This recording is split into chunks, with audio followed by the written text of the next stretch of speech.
Chapter 1 Emiyashi Era. Konoha Village. In a dark underground secret room. In the center of this secret room stands a sealed crystal coffin. This crystal coffin is a bit strange. It has exquisite patterns painted on it, but there is only half a corpse inside. If you observe through the crystal coffin, you can even clearly see the human organs of the half-dead body inside, making it look like a human specimen for medical study. This scene made the secret room look particularly strange. The silver-haired man standing in the secret room had long been accustomed to this strange environment. His eyes were fixed on the crystal coffin in front of him, and his red pupils revealed cold decisiveness. Tobira Masama. A masked ANBU ninja walked in, dragging a tied-up ninja in his hand, and reported in a low voice, "In the past few days, many enemy ninjas have sneaked into the village to spy on the news. We searched the cells and found that the Sand Village ninja who sneaked into the village last night has the strongest chakra in the entire prison." Brother's situation. When Tobirama Senju was halfway through his speech, he realized that he was talking to his subordinates and changed his address. "How is Lord Hokage doing now? Still receiving treatment?" The Anbu ninja said with some concern, "We have never seen Hokage-sama get injured so badly." Mito-sama said that his life may be in danger. Senju Tobirama's expression suddenly turned ugly. He was silent for a while before he spoke again and asked, "Is there any unusual movement from the Uchiha clan?" "Nothing now." The Anbu ninja shook his head slightly and continued, "Since the news that Uchiha Madara was killed by the Hokage came out yesterday, the people of the Uchiha clan have not found any other abnormalities except that they are a little scared. Continue to monitor closely." After giving the order, Tobirama Senju looked down at the tied-up sand ninja and said in a deep voice, "Ask the other Anbu teams to strengthen patrols in the village, and assign a team to guard outside. No one is allowed to approach this forbidden technique room." "Yes, Tobirama-sama." The ANBU ninja retreated hastily. "Ahoy!" The sand ninja, who had been tied up tightly, whimpered and looked up at the silver-haired man, his face eager to say something. "I know what you want to say. But I'm not interested in hearing your explanation." Senju Tobirama looked at him with disdain, as if he was looking at a dead person. "You sneaked in just to spy on the big brother, or you just want to know the news that he and Madara died together?" "Humph! I'd better leave this kind of thing in my dreams." Tobirama Senju raised his head and looked at the crystal coffin in front of him, as if he wanted to use this crystal coffin to prove something to those villains in the ninja world who wanted to challenge Konoha. This crystal coffin is the origin of medical ninjutsu for the entire ninja world. Emiyashi Era. You should have heard of this name. The Sand Village ninja looked at the crystal coffin with some surprise. Emiyashi Era. This name is truly well known. The entire ninja world knows about this saint who lived thousands of years ago. This saint created the concept of medical ninjutsu and even standardized the system of medical ninjas. It is said that he never cared about the patient's identity when saving people. It is said that no matter how serious the disease was, he could cure it. It is said that he had saved more people than the entire country.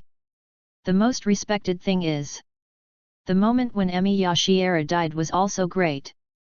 In order to pass down the medical ninjutsu of the ninja world, to make it easier for more people to learn medical skills, and to help the ninja world break down its prejudice against surgical dissection, Emiyashi Era had his body split into 2 crystal coffins before his death and left them to the ninja world.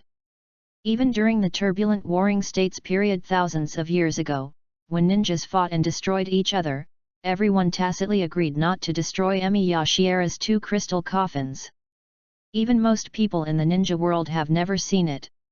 The Sand Village ninja looked at the half-dead body in the crystal coffin, feeling a little surprised and respectful at one moment, and a little uneasy at another moment. People in the past. What does it have to do with the present? A medical ninja who has been dead for 1,000 years, no matter how skilled he is, can't possibly be resurrected to help treat the first Hokage? Could it be that the crystal coffin contains the secret of medical ninjutsu? Our Senju clan has always been known for its expertise in chakra control, and we are the ninjas in the ninja world who are most suitable for practicing medical ninjutsu. It is said that this crystal coffin containing the human specimen of Emi Yashiera was left to the ancestors of the Senju clan by his own words before his death. Even though most people in the tribe would not practice medical ninjutsu for the sake of fighting, they still regard this crystal coffin as the glory of the tribe. Senju Tobirama narrowed his eyes, his fingers stroked the exquisite patterns on the crystal coffin, and his voice gradually lowered. I never thought that one day I would destroy it with my own hands. The sand ninja showed a look of horror. But for my brother, everything is expendable. Senju Tobirama stared at the crystal coffin in front of him. A ray of chakra light appeared on his palm, and he slapped the crystal coffin heavily. Wow! The crystal coffin suddenly shattered. The half-body that had been lying inside fell out. The sand village ninja sitting on the ground stared at the half-corpse that fell to the ground. This scene was so horrifying that his eyes were instantly filled with fear. Only my eldest brother can guarantee the peace of Konoha. Senju Tobirama quickly formed a hand seal, his voice was as calm as an ancient well. Even if there is only a 1 in 10,000 chance, even if it blasphemes the souls of the dead, we must do this. When he finished speaking, Senju Tobirama slammed his palm heavily on the ground, and his voice suddenly became cold. Ninja technique, the art of reincarnation in the dirty earth. A pitch-black spell appeared under the palm of Senju Tobirama. A series of spells quickly moved on the ground, forming two different barriers around the sand village ninja and Emi Yashiera's half-body. Under the horrified gaze of the sand village ninja, half of Emi Yashiera's body turned into dust and ashes and floated up, slowly attaching to the body of this living person. The sand ninja felt an unprecedented sense of suffocation. The despair of being on the verge of death slowly filled his eyes with fear. And dust and ashes gradually covered his eyes. Till the end. The body of this sand ninja was completely shrouded. Senju Tobirama stared at the figure that slowly emerged from the ashes, and the stone in his heart finally fell to the ground. At least it seemed that his technique was successful. The art of reincarnation from dirty soil. This is a forbidden spiritual art. This technique can summon the souls of the dead from the underworld to the human world by using the life of a living person and the bodies of a sufficient number of dead people as materials for the technique. Under normal circumstances, there is no way that Tobirama Senju will have the chance to resurrect the dead from 1,000 years ago. Because no corpse could be preserved for more than 1,000 years, especially during the chaotic warring states period, many corpses eventually became wandering ghosts in mass graves. However, Emi Yashiera, the founder of medical ninjutsu, is an exception. Because his body became a medical human specimen and was well preserved, Senju Tobirama got the opportunity to resurrect him through spiritualism. The dust in the secret room was flying. The filthy body is slowly changing its appearance. The summoned soul of the dead will transform the body into its original appearance when alive. A strange smile appeared at the corner of the mouth of the filthy earth body, and then quickly disappeared into thin air, like the distortion of his filthy earth body before it was completed. Finally, this filthy earth body is completely complete. This deceased man who returned from the underworld looked quite young, with a compassion on his face that was inconsistent with his age, which was very consistent with the impression people had of him. The deceased slowly opened his eyes, looked at his body, and his face gradually became confused, as if he didn't quite understand why he was still alive, and why he appeared here. This procedure was successful. The resurrected dead are still conscious. Senju Tobirama breathed a sigh of relief. After all, this was the first time that he used the forbidden technique of impure world reincarnation, and he was betting on a 1 in 10,000 chance for his elder brother. As a result, this forbidden technique was successful. Mr. Emi Yashiera. Senju Tobirama looked solemn and serious, and introduced himself in a deep voice. I am Senju Tobirama, the spellcaster who summoned you back to the world from the underworld. I'm sorry to disturb your peace. But we need you to treat someone who is very important to the ninja world, so I have no choice but to desecrate your soul. I hope you won't blame me for the offense. Is your last name Senju? Emi Yashiera seemed to relax after hearing that. If it was done to save lives, it is not unforgivable. This medical ninja, who was known for his noble character, was not dissatisfied with the disturbance of his spiritual peace, and habitually began to pay attention to the patient's condition. Where is the patient? In the village. Let me lead the way. Senju Tobirama's mood gradually relaxed, and he secretly retracted his fingers that wanted to control the other party's actions. If Lord Emi Yashiera seems to be a good person as the rumors have said for thousands of years, there is no need to bother negotiating with him. Of course. Senju Tobirama did not look at another point. Since Senju Tobirama did not control the other party's actions, nor did he feel the other party's emotions, Emi Yashiera's eyes were limited by the dead silence of the impure world body. When his eyes mentioned the patient, there was actually no special concern. Perhaps saving too many people has become a habit. Perhaps it doesn't matter where the patient is. For him, what is more important is whether his strength is still there. Ninja System Reconnecting.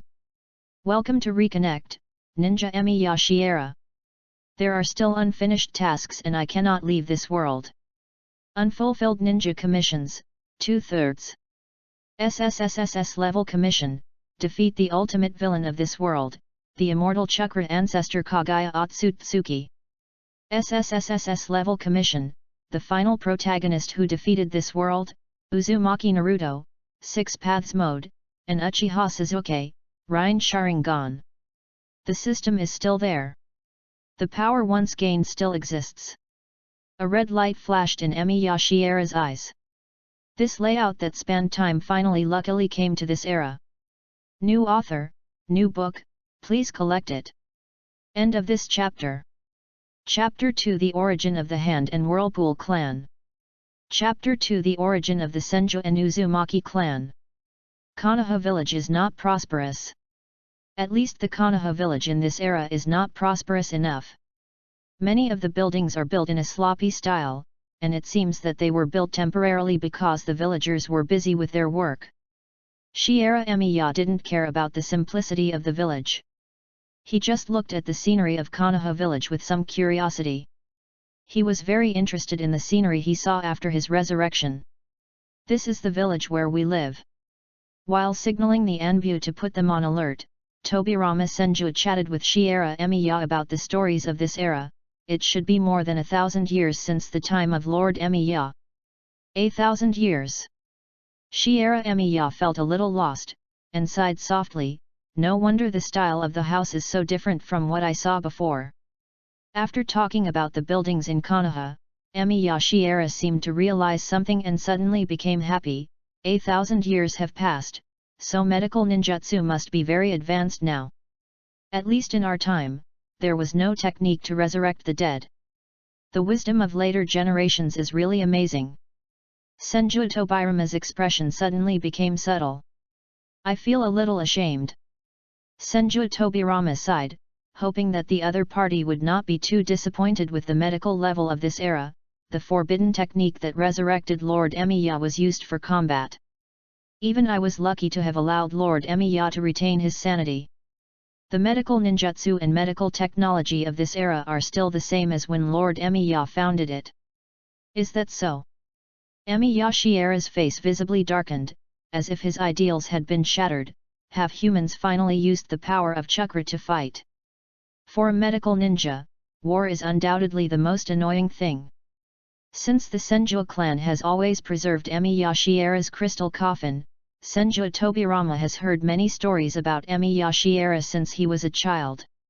He can guess Emi Yashiera's ideals, but he has to hope that this predecessor will face reality. It's all about survival. In order to survive the cruel warring states period, we can only continue to use chakra to improve our combat abilities. Senju Tobirama did not hide anything and told a story about the chaotic warring states period. He also praised his brother in front of Emi Yashiera, hoping that the other party could understand how important his brother was in this era.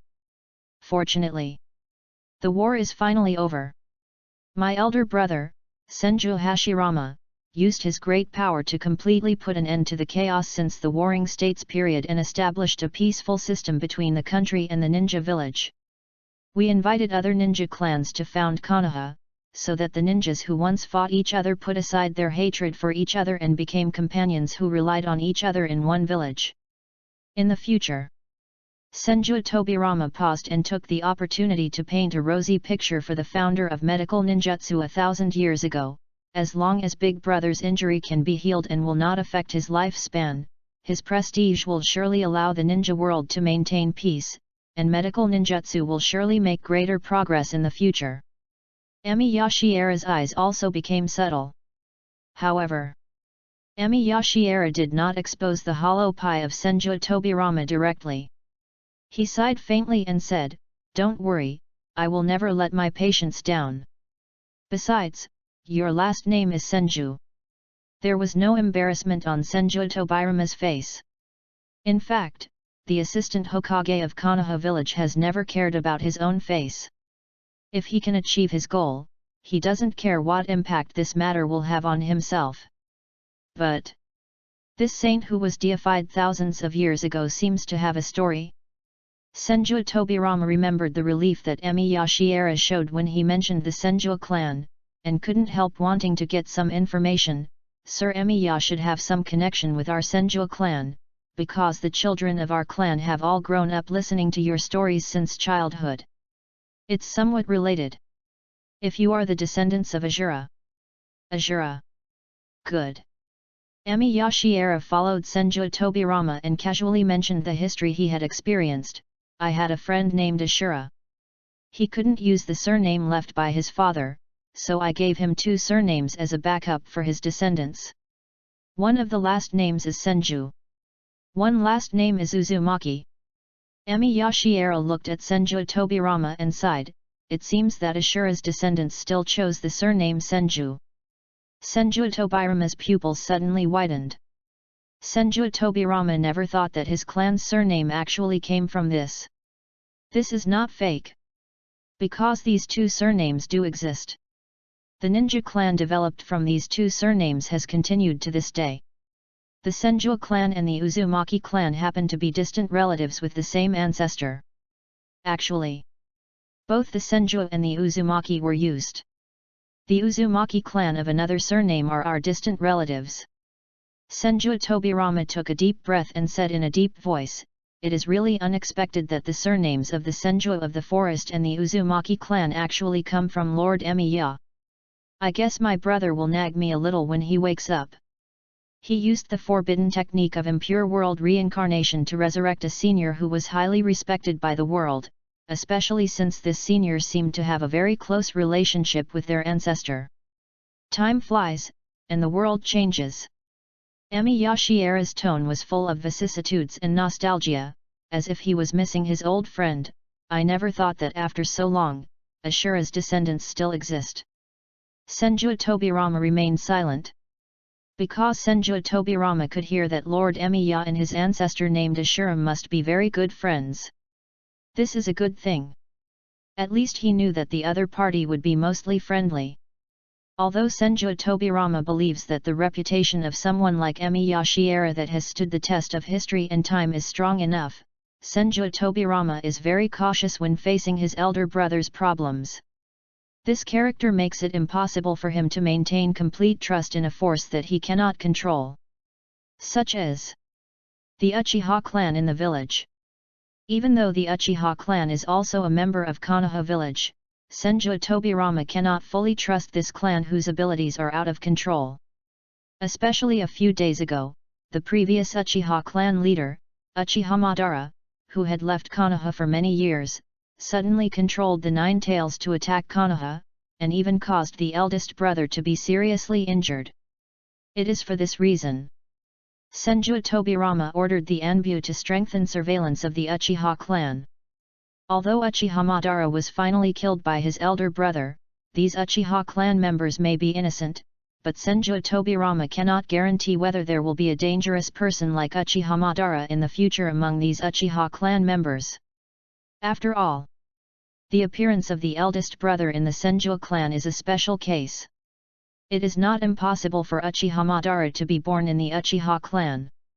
The Uchiha clan possesses the bloodline limit Sharingan created by evil chakra, which can evolve in unpredictable situations.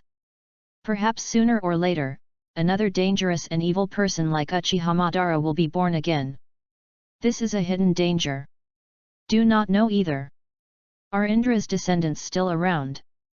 At this time, Emi Yashiera suddenly mentioned an unfamiliar name, as if he was worried that Senju Tobirama would not understand, and began to tell the story about Indra. Indra and Asura are brothers. Indra and our philosophy were not in line at first. Asura and I believe that chakra should be a force that allows people to understand and save the world, while Indra believes that chakra is a force used to rule the world. Finally, we went our separate ways. I don't know what the surname of Indra's descendants is. When Emi Yashiera said this, he seemed to know nothing about Indra's descendants, and he carefully introduced the characteristics of Indra's descendants.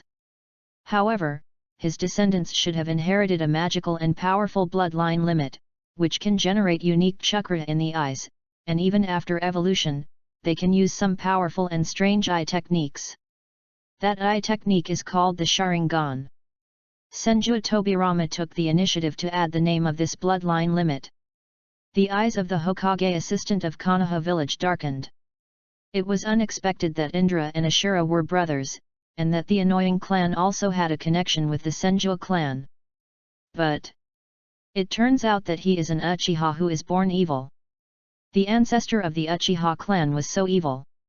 Compared to the righteous ancestor of the Senju clan, Asura, the ancestor of the Uchiha clan, Indra, actually had the evil idea of using chakra to rule the world.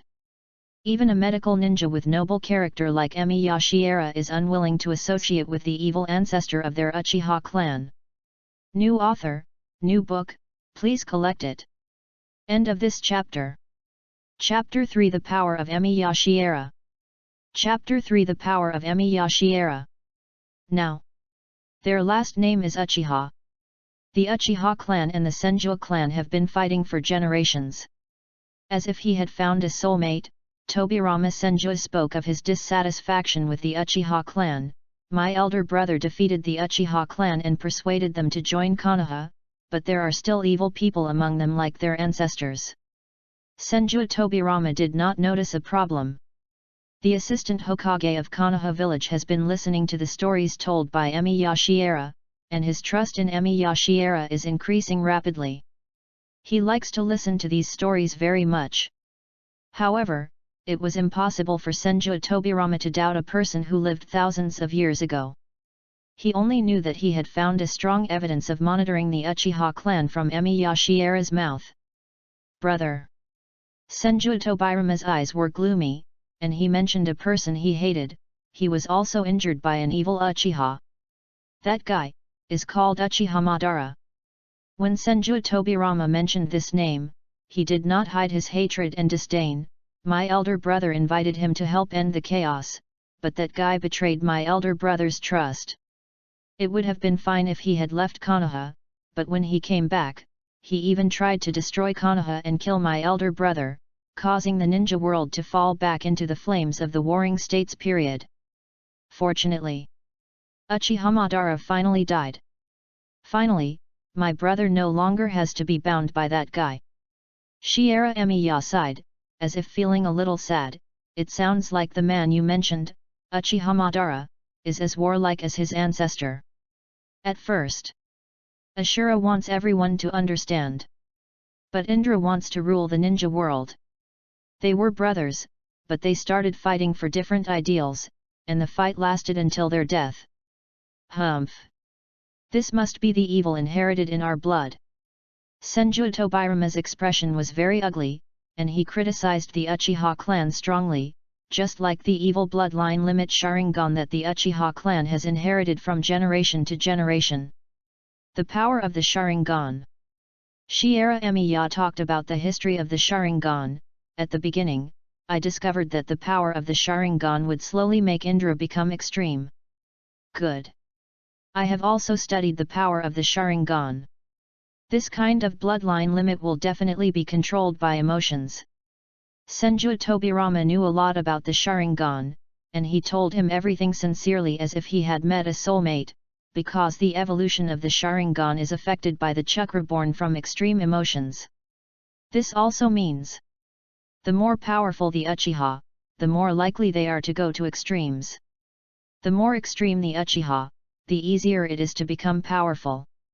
This is an unsolvable problem.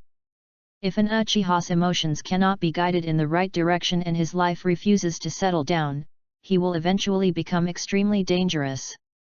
Must be monitored. Must be strictly monitored.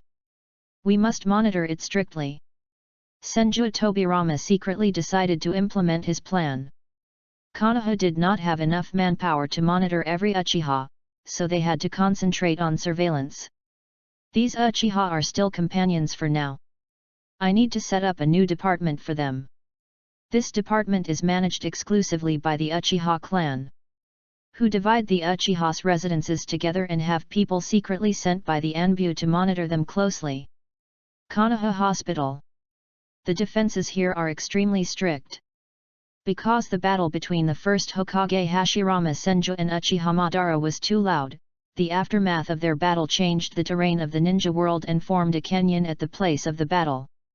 This battle cannot be hidden from other ninja villages. Ninja villages in other countries sent people to infiltrate Konoha to find out the news about the first Hokage, Senju Hashirama. Because the safety of the first Hokage was related to the peace of the ninja world, Konoha could only strictly seal up the information about the first Hokage. Suzuki. Senju Tobirama suddenly called out loudly. The corner of Emi Yashiera's eye twitched. No. Isn't this wrong? How come Suzuki suddenly appeared? This era shouldn't be just a few years after Konoha was founded, right? According to his memories of his previous life, this time should have been the time when the battle between Hashirama Senju and Madara Uchiha at the Valley of the End had just passed. How come Suzuki suddenly appeared? Tobirama-sama. A young ninja strode forward. The young ninja looked at Emi Yashiera beside Senju Tobirama, with a hint of confusion in his eyes and a hint of vigilance in his voice. Master Tobirama, this is Lord Emi Yashiera. Senju Tobirama had great trust in this young ninja, and said in a deep voice, Suzuki, everyone should be able to rest assured now, and there is no need to worry about the situation in the village. I used forbidden techniques to revive Lord Emiya and asked him to heal Big Brother's injuries. You should have heard of his name. Big Brother's injuries will no longer be a problem. Is it the greatest medical ninja, Lord Emiya? A look of amazement flashed across the young ninja's face, and he looked at Emi Yashiera in front of him with disbelief. I grew up hearing the name of Lord Emiya, but I never thought that one day I would be able to see him in person. This is Sarutobi Suzuki, the leader of our Konoha's Jonin squad. Senju Tobirama introduced the young ninja to Emi Yashiera, and then instructed Sarutobi Suzuki, Suzuki, keep the matter of Lord Emiya strictly confidential from the people in the village. Although Tobirama Senju held power in Konoha as the Hokage's assistant, he did not practice complete dictatorship. During the time when Konoha was in trouble because of Hashirama Senju's injury, other ninjas in the village were also feeling uneasy and had some knowledge of the situation. If something unexpected happens, Konoha will definitely face hostility from other ninja villages. At this point in time, Senju Tobirama must unite the ninja clans in the village so that Konoha will not collapse due to his eldest brother's problems shortly after its establishment. The Sarutobi clan is one of the larger ninja clans in Konoha. The three Inoshikacho clans, which consist of the Nara clan, the Akimichi clan and the Yamanaka clan in Konoha village, were headed by the Sarutobi clan during the Warring States period. Sarutobi Suzuki has been helping to stabilize other ninja clans, so that everyone in the village will not panic. Introducing Emi Yashiera himself is also a reassurance to Sarutobi Suzuki. Senju Tobirama asked Sarutobi Suzuki to be responsible for protecting his eldest brother. Also to let them know that he trusted these ninja clans enough. At least compared with the independent Hyuga clan and Uchiha clan, the Sarutobi clan was indeed trustworthy. I'll take Emi-ya-kun to the ward first. Senju Tobirama patted Sarutobi Suzuki on the shoulder, took the initiative to step forward to lead the way, and praised Emi Yashiera. Sarutobi Suzuki is a ninja with a tough temperament. He is also the patriarch of the Sarutobi clan. In many cases, even I can't compare to him. Speaking of which, his child Sarutobi Hiruzen is also a very good student. At this age, he has already mastered the summoning technique of their clan. When Senju Tobirama said this, he looked at Emi Yashiera with a somewhat obscure look, as if he hoped that Emi Yashiera could bring up some stories about the ancestors of the Sarutobi clan. Emi Yashiera looked at Senju Tobirama with some surprise. Do you want me to tell you something about the past of the Sarutobi clan? I don't know the past of the Sarutobi clan, I only know its future. Emi Yashiera met Senju Tobirama's gaze and shook his head gently. In my time, there was no name for the Sarutobi clan. In the era when the ninja clan was first established, the Sage of Six Paths is the only one in the ninja clan who has his own surname. Ninjutsu. Six Paths Immortal. Senju Tobirama paused, stared at Emi Yashiera, and asked subconsciously, could it be that Lord Emiya has actually seen the legendary god? God. Emi Yashiera was a little surprised and looked at Senju Tobirama curiously. The Senju clan, don't they have any records about the Six Paths Sage? Senju Tobirama shook his head, then nodded. For our time, the Six Paths Sage is the creator god in mythology. He quelled the disaster of the ninja world with the Amanuma spear, spread chakra in the ninja world, and founded the ancient ninja section. Well enough. Shiera Emiya was a little noncommittal about the Six Paths Sage, and casually said, I thought the Senju clan should have a record, because the Six Paths Sage is the father of Ashura, the ancestor of your clan, and Indra, the ancestor of the Uchiha clan.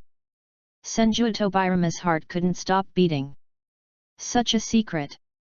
He had never heard of it. The ancestors of the Senju and Uzumaki clans are actually the Six Paths Sages. One can imagine what this news about the ancestor would mean once it leaked out. It's a pity that this news came too late. Of course. It would be even better if the other party was not the ancestor of the Uchiha clan. The Uchiha clan is already unruly. Now that they know that their ancestor is the Six Paths Sage, they will probably become even more arrogant in the village, right? Six Paths Sage is a good man. Emi Yashiera ignored Senju Tobirama's concerns and continued, I proposed the concept of medical ninja in this world. The Sage of Six Paths was the first person to donate his body for human experimentation and medical research after his death. Of course. There is another truth that Emi Yashiera did not mention. The remains of the Six Paths Sage were not donated voluntarily. Because the ninja system refreshed a task commission to recover the remains of the Six Paths Sage, he had to use an ally to complete this task commission. I got the remains of the Six Paths Sage, and only then did I truly gain enough strength to survive in this world since I traveled through time. Unfortunately, the Six Paths Sage's remains did not contain the ability to live forever, otherwise I wouldn't have to cross death and come this far. Name, Emi Yashiera, Emi Yashiera. Sex, male. Occupation, ninja. Chakra attributes, fire, wind, thunder, earth, water, yin, yang. Chakra energy, A. Chakra is the fusion of physical energy and spiritual energy in the human body. It can improve the physical strength of the human body and can also affect the lifespan of the human body. The host's chakra energy level was SSSS and when he was alive. Currently, he is in the infinite chakra state of the impure world reincarnation. The maximum chakra energy that can be output and used is limited to A by the impure world body, which is approximately equal to 1 card, a unit of chakra measurement. Bloodline ability. Wood release, S, is a reward from a commission to recover the remains of the sacred tree. It is a special bloodline limit that uses chakra as the source of life. The technique performed can absorb the enemy's chakra to make it more powerful. The current power of wood release is limited by the impure world body. The innate samsara I, S, is a reward from the commission to recover the remains of the six paths sage. It possesses the bloodline network that communicates yin and yang and controls life and death. It is more powerful than the ordinary samsara I and can use many mysterious I techniques. It can also use Susanoo, which is more powerful than the eternal Manjaki Sharingan and comparable to a god.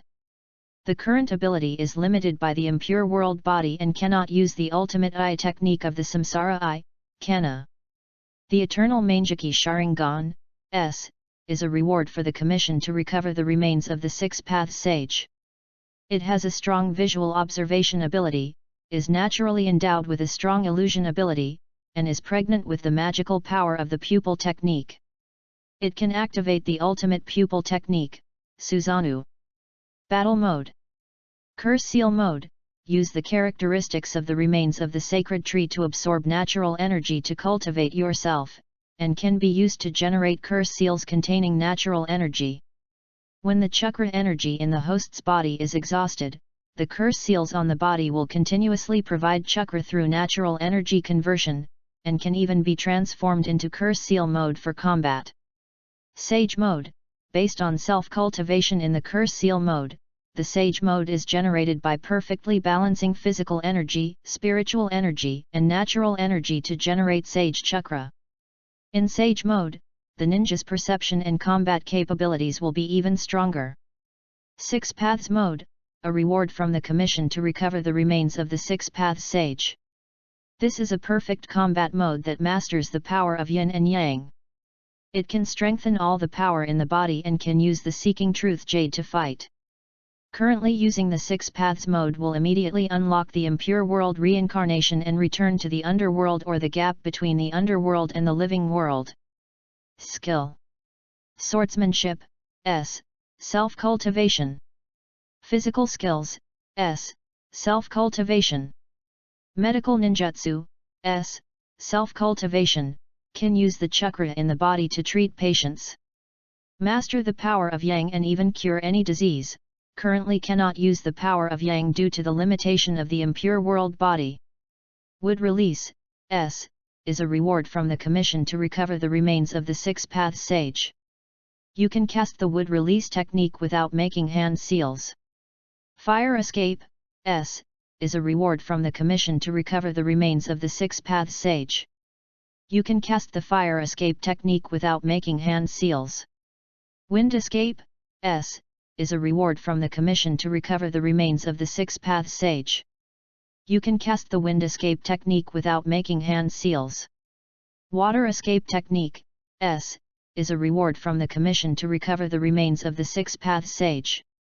You can cast a water escape technique without making a seal. Earth escape, S, is a reward from the commission to recover the remains of the six paths sage. You can perform the earth escape technique without making hand seals. Lightning release, S, is a reward from the commission to recover the remains of the six paths sage. You can cast the lightning release technique without making hand seals. Yin yang escape, S, is a reward from the commission to recover the remains of the six paths sage. You can use yin yang escape techniques. Mastering the power of yin and yang can greatly increase the power of all techniques. Currently, due to the restrictions of the impure world body, the power of yin and yang cannot be used. Spiritual summoning technique, S, self-cultivation. The spiritual blood contract is the slug of the wet bone forest, and can remotely summon the spiritual beast to fight together. Currently, due to the limitation of the dirty earth body, the spiritual beast that signed the blood contract cannot be summoned. Shin power, S, is derived from the space-time pupil technique of the Manjaki Sharingan, which can create a unique Shin power space, allowing the caster's body to instantly enter the Shin power space to avoid any attack, and can also quickly absorb objects from a distance to launch an attack. Currently, due to the limitations of the impure world body and chakra level, the maximum power of Shin power cannot be exerted. Kana is derived from the ultimate pupil technique of the Rin-Egan, which can generate a hidden defensive mirror around the body. The mirror absorbs all the information of the spells encountered by the host, and the host will know it. It will rebound all the spell attacks. The spell consumption must not exceed the host's chakra energy limit. Currently cannot be used due to the restrictions of the impure world body. On the surface, Emiya Shiera's strength is not weak. In reality, Shiera Emiya is indeed very strong. Just by using any technique without the need for hand seals, he can gain an unparalleled advantage in battle, not to mention the ultimate bloodline limits such as the Eternal Mangeki Sharingan and the Rin-Egan, and even the Six Paths mode that surpasses ordinary ninjas. But the dirty world state still cannot bring out its true power. It's a bit of a pity. I resurrected a little too early. Emiya Shiera looked at Senju Tobirama, who was walking in front of him. This guy, Tobirama Senju. He is a person who is not easily deceived. This guy is used to wanting to control everything. Emiya Shiera noticed it the moment he was resurrected. Senju Tobirama tried to control himself, but because he was a kind person, he temporarily gave up the idea. What a shame! If a person with an evil disposition uses the impure world reincarnation technique to revive himself, he can deceive the other party and use the samsara eye that he left in this world to truly revive himself. A day to remember Orochimaru. Today is 7,000 words. End of this chapter. Chapter 4, You Think I'm an Old Antique? Chapter 4, You Think I'm an Old Antique? In front of the ward of Konoha Hospital, Senju Tobirama sincerely hoped that Emiya Shiera would not reveal the secrets of the ancient times to others, especially his elder brother Senju Hashirama. Because he knew what kind of person his elder brother was. Once the eldest brother knows that the ancestors of the Senju and Uchiha are brothers, and even descendants of the Six Paths Sage, he will be more tolerant towards the Uchiha clan. This would hinder his future plans to suppress the Uchiha clan. In fact, if possible, Senju Tobirama would rather Emiya Shiera only make the evil Uchiha ancestor Indra public, so that it would be easier for him to suppress the Uchiha clan.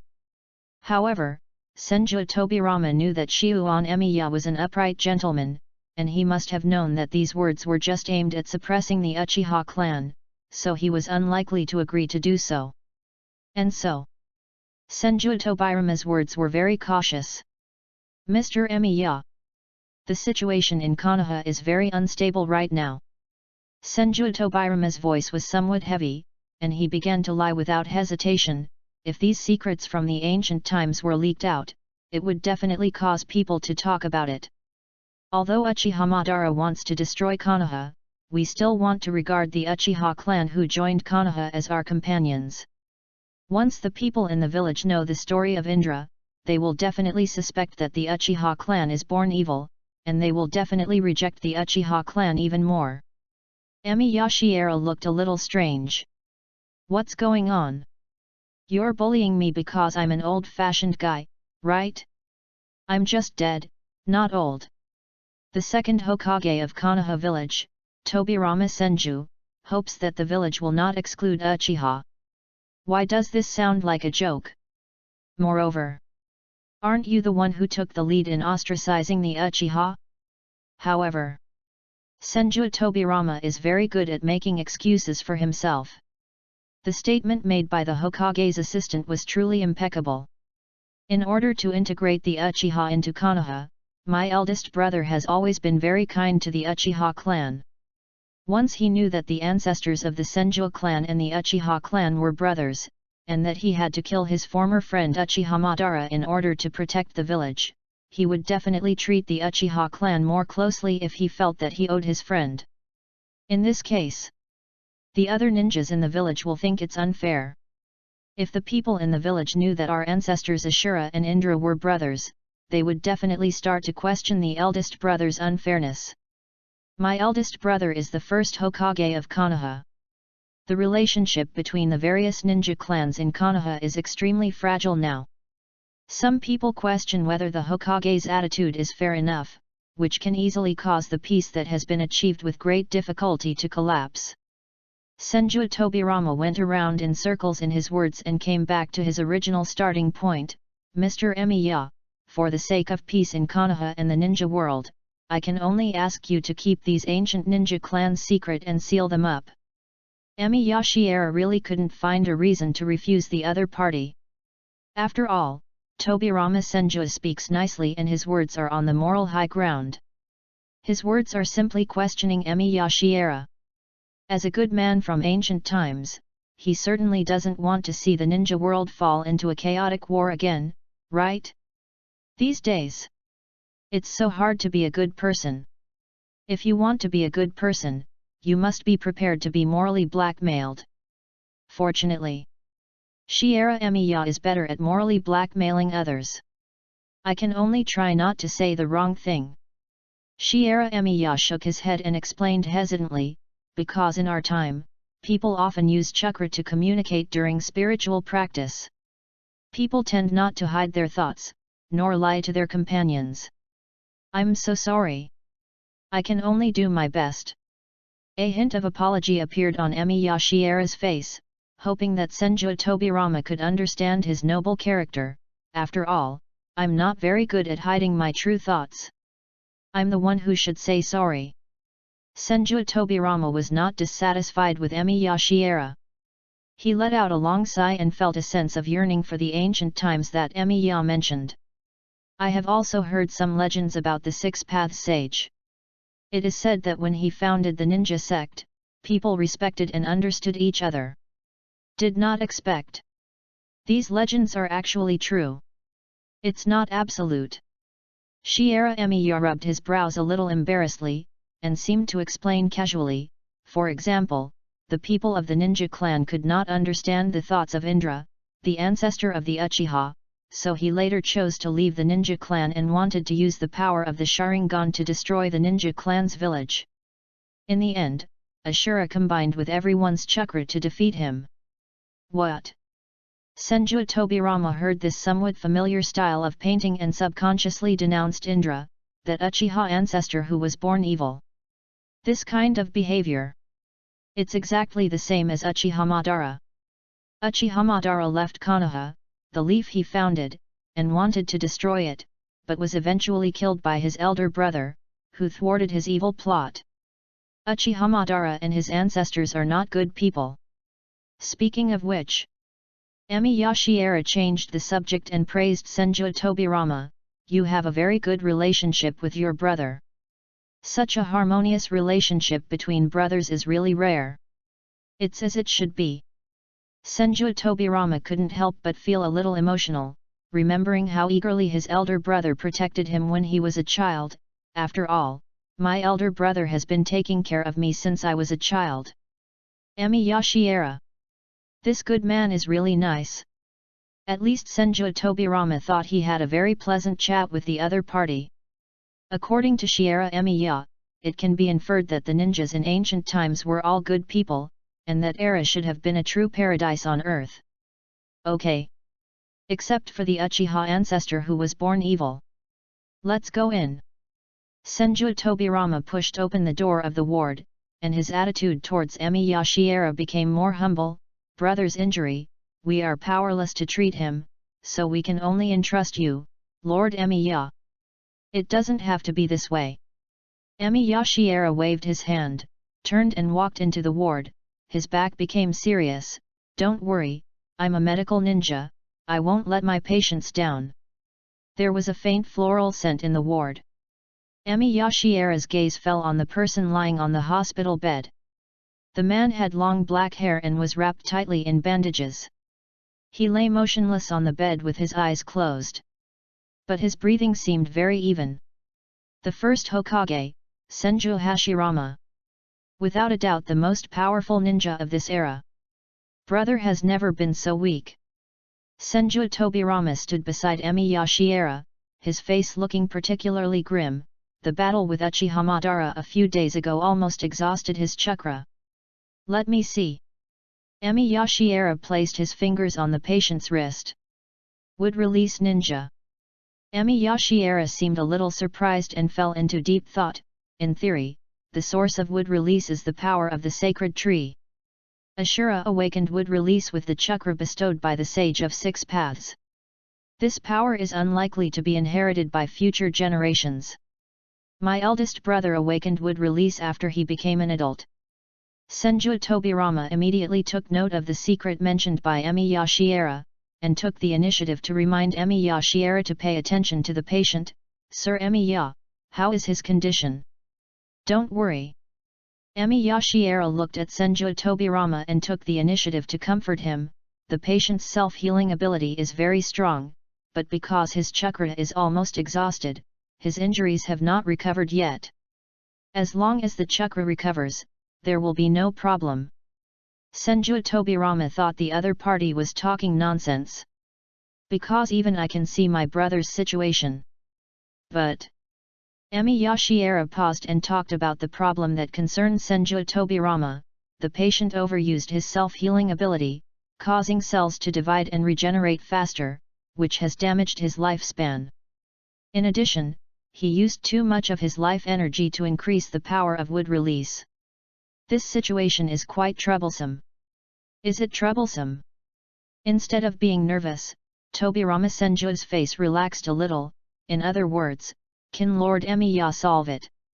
In ancient times, this was a minor problem. As long as I use the power of Yang to heal it, it will be fine. Emi Yashiera narrowed his eyes slightly, and said with some regret, however, in this state, I am no different from a dead person. There is no way for me to use the power of Yang. It would be enough if I could truly and perfectly resurrect myself. Book by an old author. A Naruto fan work from the big boss Jizubuhuang. Ninja school teacher, I can become stronger by teaching. End of this chapter. Chapter 5 How could you have such an extravagant idea? Chapter 5 How could you have such an extravagant idea? Sometimes, you can't be too blunt.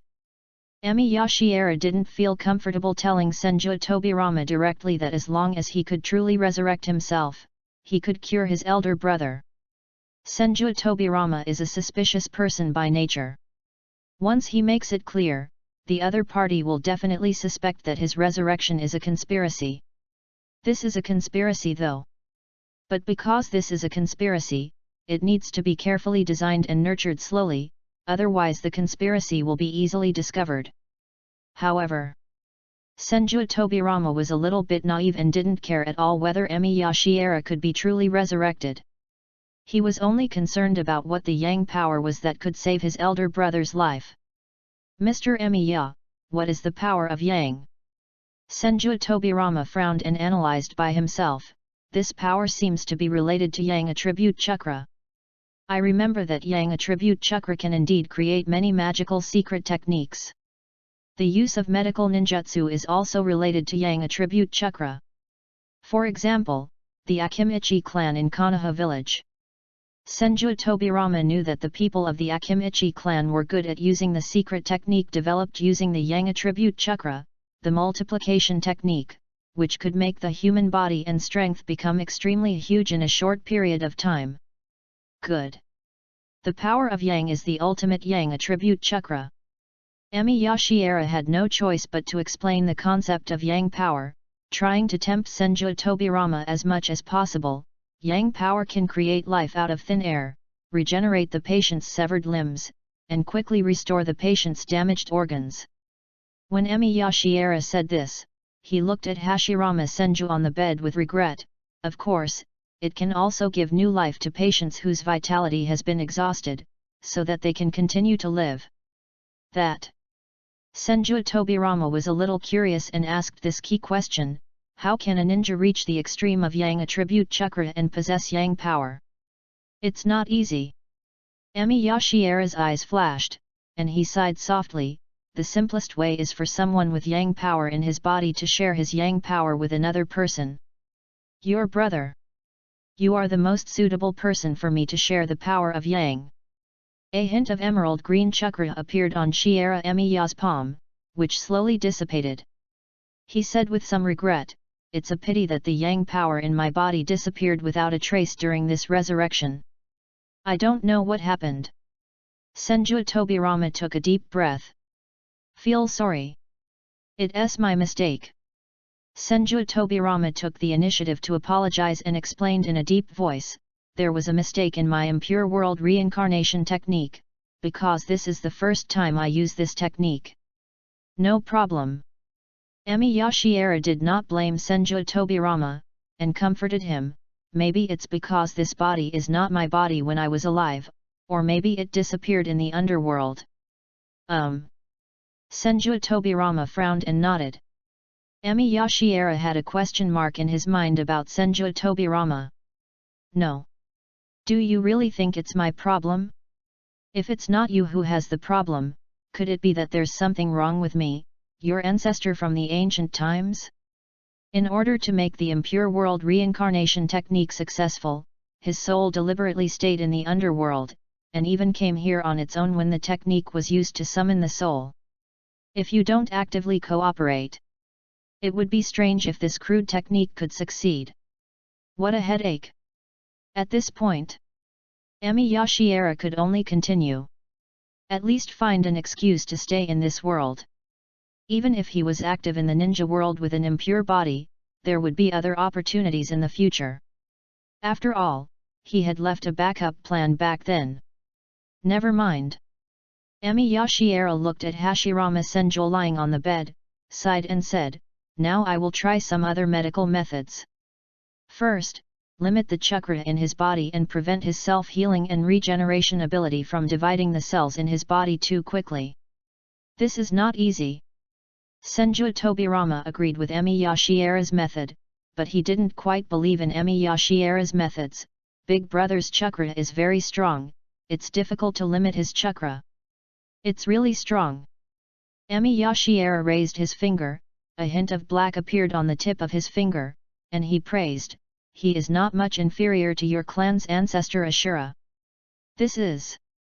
Senju Tobirama's gaze was somewhat solemn. Curse seal. Shiera Emiya looked at the curse seal energy on his fingertips and introduced, this is a curse seal condensed from natural energy. It can prevent people from using the chakra in their bodies. Once the chakra is used rashly, it will restrict the opponent's actions. I don't know if it will work for him.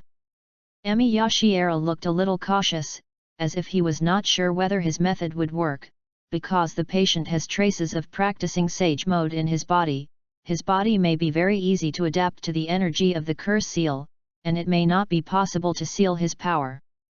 Natural energy, can I feel it? Senju Tobirama looked at Emi Yashiera and took the initiative to suggest, I have some knowledge of some techniques, maybe I can try to improve them and help a little. It couldn't be better. This ancient medical ninja was just tangled up to the right degree. Because Senju Tobirama was also a little conflicted, he trusted Emi Yashiera enough and was a little embarrassed to doubt the power of the curse seal on Emi Yashiera's fingers. Even though Senju Tobirama knew that the other party had no ill intentions, he was just unwilling to trust others when it came to his elder brother's affairs, and he could only feel at ease if he did the job himself. I'm just a little worried. A hint of uneasiness appeared on Emi Yashiera's face. Is there a problem? Senju Tobirama raised his eyebrows. This is not a common medical procedure. Shiera Emiya was indeed somewhat dissatisfied, and expressed his concerns sincerely. Although the curse seal will temporarily block a person's chakra, once the person who has been cursed has completely mastered the seal, it will also allow the person to fuse the seal and gain even more powerful chakra. I'm a little worried. Spread the power of the curse to the world. It will also be used in battles by future generations just like chakra. Shiera Emiya sighed about his past. When the Six-Path Sage and the ninja clan spread chakra, many people were worried that chakra would be used by the world to fight. Ashura and I believed that the world would use chakra to save the world from suffering just like us. Now it seems our thinking was wrong. Chakra is ultimately used by ninjas to fight each other. Mr. Emiya, this is not your fault. Senju Tobirama understood Emi Yashiera's concerns and comforted him. What is wrong in this world is never power, but the greedy human heart that refuses to stop. Do not worry. I won't reveal the curse. Senju Tobirama raised his palm, looked at Emi Yashiera coldly and swore, moreover, if I use the power of the curse seal to fight, my soul will not rest in peace in the underworld after I die. There is no need to do this. The corner of Emi Yashiera's eye couldn't help but twitch. No. This guy, Tobirama Senju. Don't you really have any idea? A person who has figured out the art of impure world reincarnation disturbs the peace of other people's souls, yet he still thinks his own soul can rest in peace? How can you be so extravagant?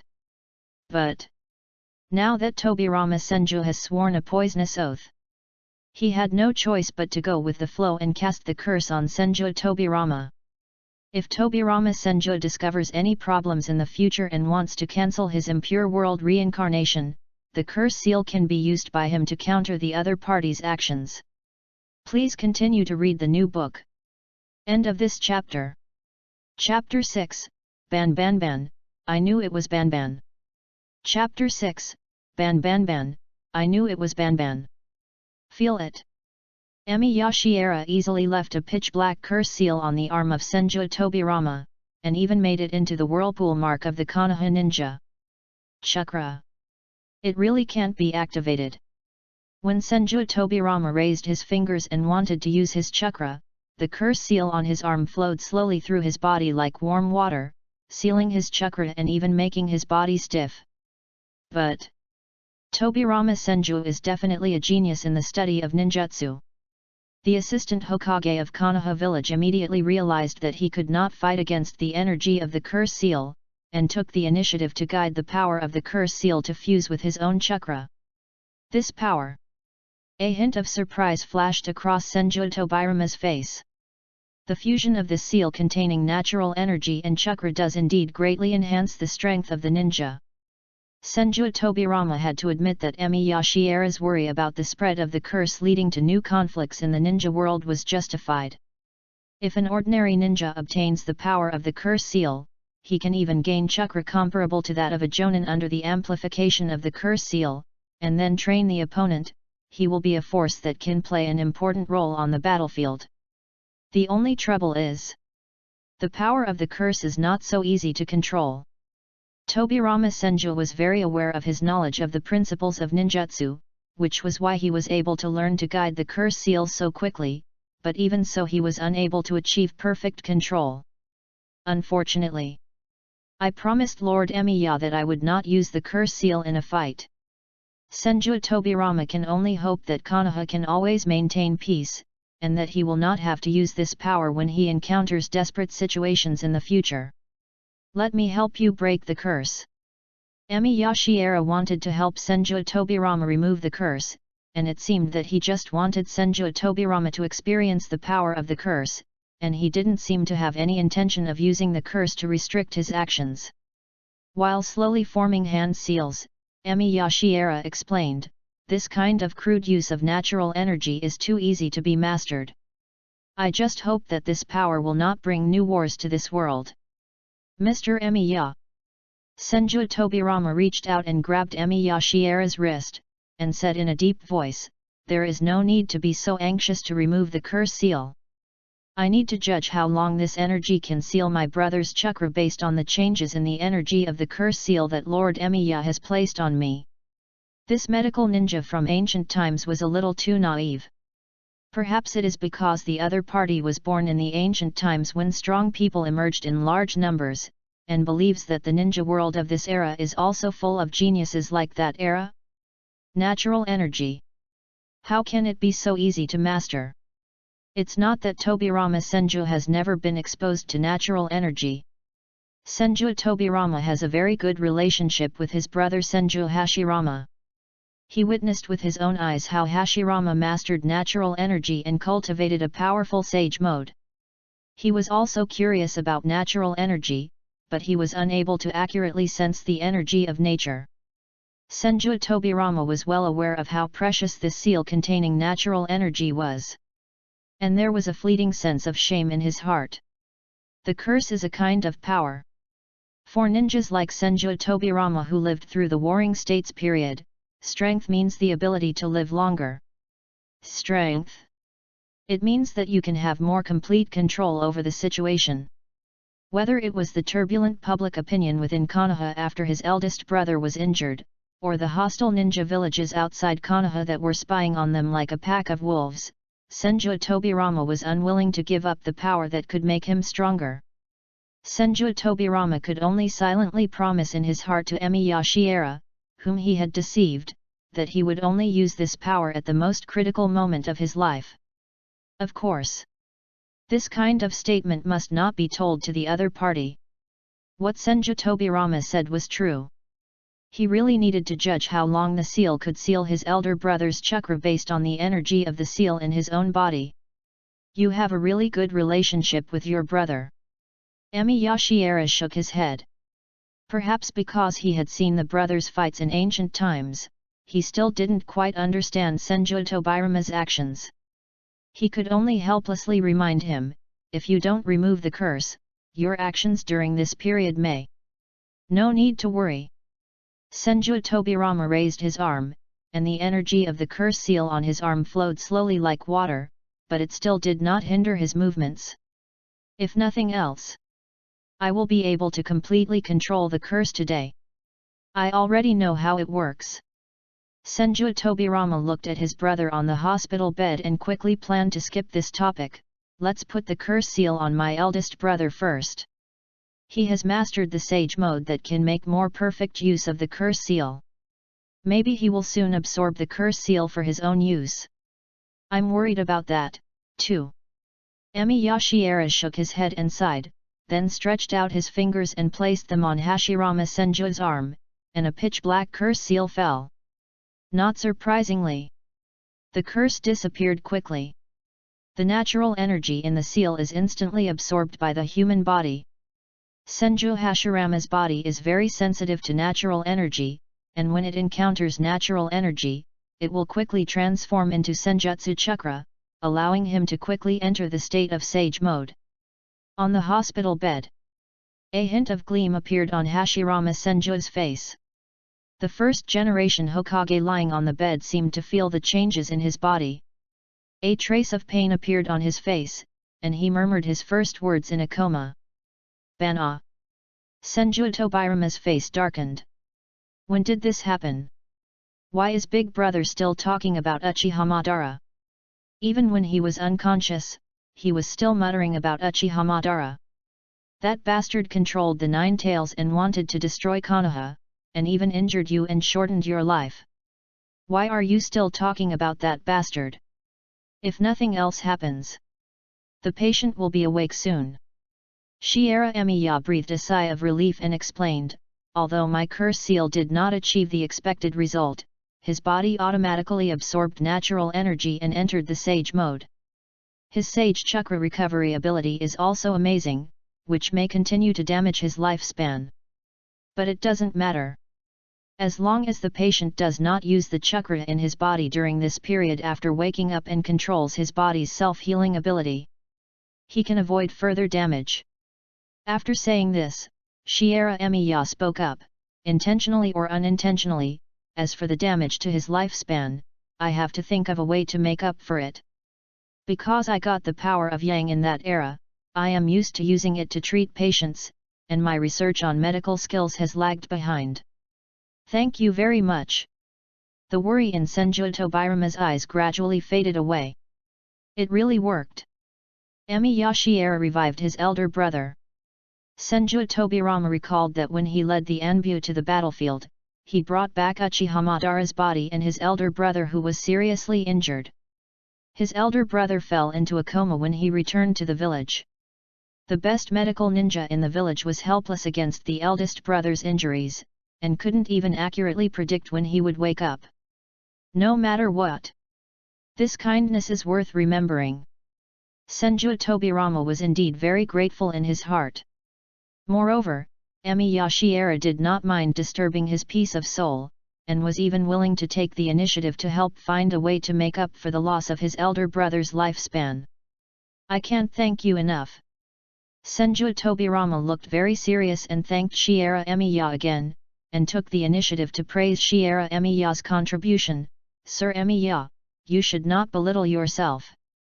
If it weren't for you, there would be no medical ninjas willing to cure diseases and save lives in this world. After finishing speaking, Senju Tobirama did not wait for Emiya Shiera to be humble, and immediately revealed his true purpose. My brother's life is tied to the peace of Konoha and the expectations of everyone in Konoha for the future. The future all depends on you, Lord Emiya. This is the selfishness of Senju Tobirama. In fact, Tobirama Senju was also unwilling to release the impure world reincarnation. After all, he resurrected Emiya Shiera and found out a lot of secrets from the ancient times, and even obtained a curse seal that can utilize natural energy. Emiya Shiera.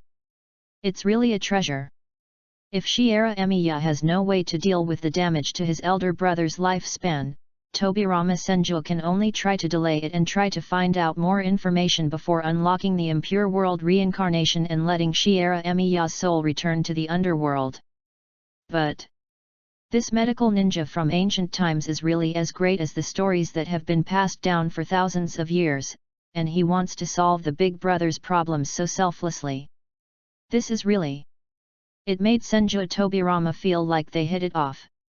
Senju Tobirama carefully thought about how to deal with Shiera Emiya so that he would not let the other party feel that he was treating this respected senior with disrespect, and also let Shiera Emiya's identity remain a secret in the village, so as not to cause other people to speculate. Emiya Shiera also felt that they hit it off.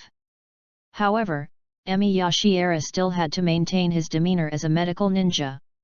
He looked at the first Hokage lying on the hospital bed with some concern and gently reminded Senju Tobirama. The patient is waking up. Everything was just as Emiya Shiera said. Hashirama Senju, who was lying on the hospital bed, frowned, and the sage eyes on his face quickly faded. The first-generation Hokage suddenly sat up from his lying position, as if he had had a terrible nightmare, and shouted the name of his best friend with fear on his face. Spot. 5,000 words today. Please read, collect, and vote for me. Thank you all for your rewards, and thank you all for your monthly tickets. End of this chapter. Chapter 7 My allies' pawns are my pawns. Chapter 7 My allies' pawns are my pawns. Spotted. What's so good about that evil Uchiha Madara? Brother, why are you still thinking about Uchiha Madara at this time? Senju Tobirama secretly belittled his brother in his heart, but he just wanted to maintain his brother's face in front of Emiya Shiera, an outsider. Big brother. Senju Tobirama reached out and held his brother's shoulder, persuading him to wake up from the remaining panic after the nightmare. Calm down a little. Who? Senju Hashirama raised his head subconsciously. So it's Tobirama. When Hashirama Senju saw his brother, the panic on his face gradually turned into calm, and he recalled with some fear the nightmare he had just experienced. Tobirama. Senju Hashirama looked at his hands, as if he couldn't believe that these hands were stained with the blood of his old friend in his dream. I dreamed that I killed Madara. Big brother. Senju Tobirama's expression changed.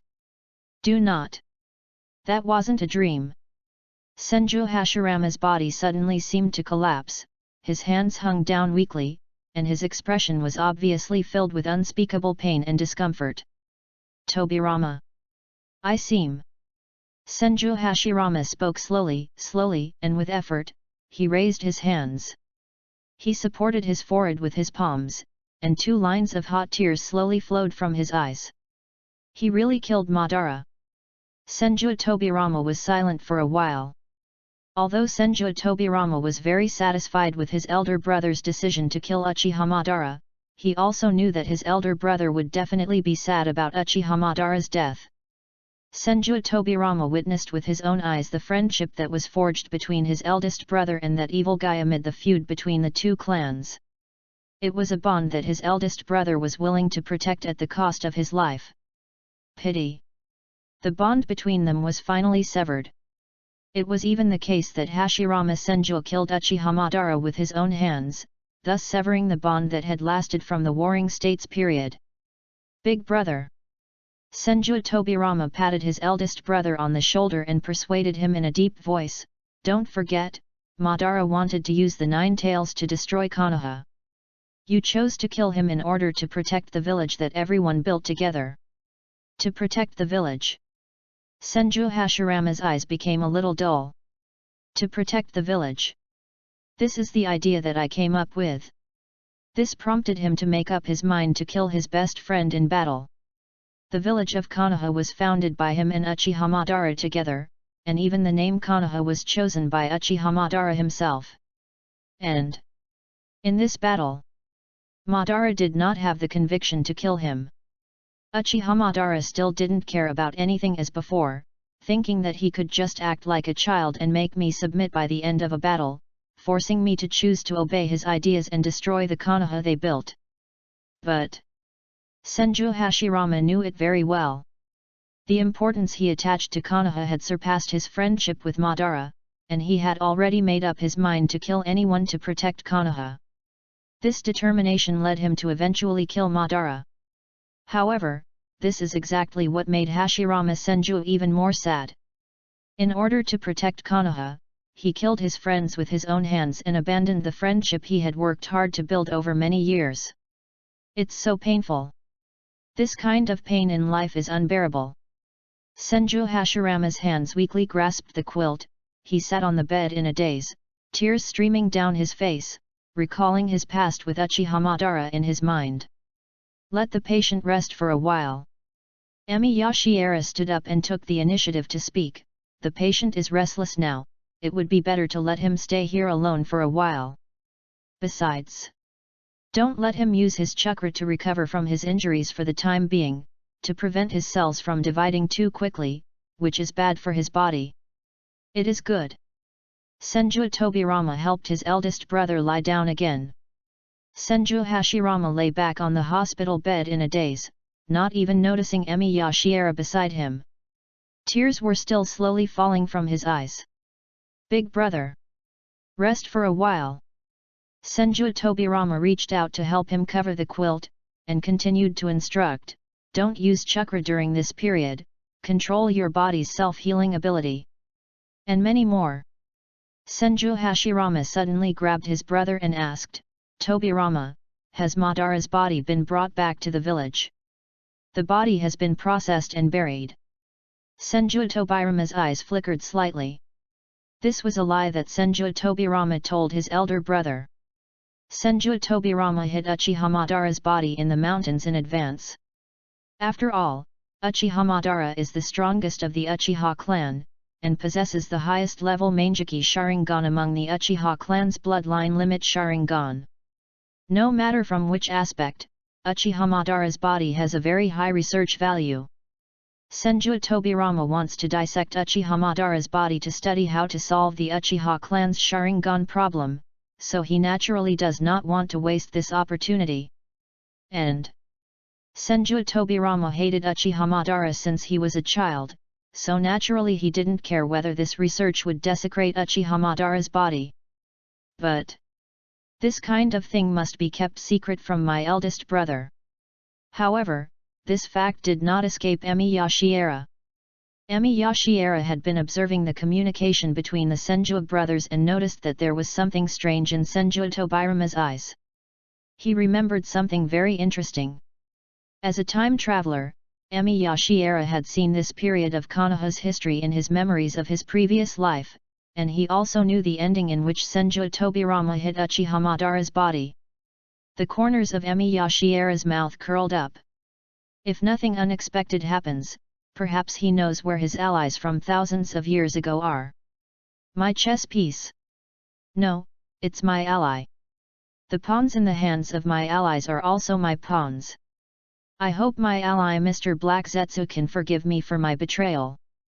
In this era, I will repent. Deep in the mountains of Konoha, in a secret cave room, a pitch-black creature quietly emerged from the ground. This strange-looking black creature is none other than the ally Black Zetsu mentioned by Emi Yashiera. Its life essence is extremely special, allowing it to survive for thousands of years. Black Zetsu stood in the secret room, staring blankly at the coffin in front of him, as if he couldn't believe what was happening before his eyes. Why did Uchiha Madara die? What are you doing? How come Uchiha Madara was killed? This is the most suitable chess piece I have discovered in thousands of years. The last most suitable chess piece was Emiyashi era 1,000 years ago. Even his genius wisdom and great dreams made him more suitable than Indra. As a result, that chess piece was too naive, and finally believed Ashura's lies. He actually thought that the ninja world would eventually become a paradise on earth where everyone is happy under the concepts of the ninja clan and medical ninjas. So naive. I actually believe that chakra is the power that brings happiness. Human beings are still too short-sighted and do not understand their nature of fighting each other for resources. Any kind of powerful force will inevitably become an increasingly efficient killing weapon. What a pity. Emiyashi era is so smart. How come such a kind-hearted person was convinced by the bright future described by Ashura? Heiju couldn't help but miss his once favorite chess piece more and more. In those crude ancient times, Emiyashi era had his summoning beast, the slug, help perform human experiments on his body in the wet bone forest, thereby obtaining part of the power of the divine tree and the sage of 6 paths. Almost. They will succeed. Even. They could have defeated the 6 paths sage. What a shame. Emiyashi era was too obsessed with his naive dream. Of course.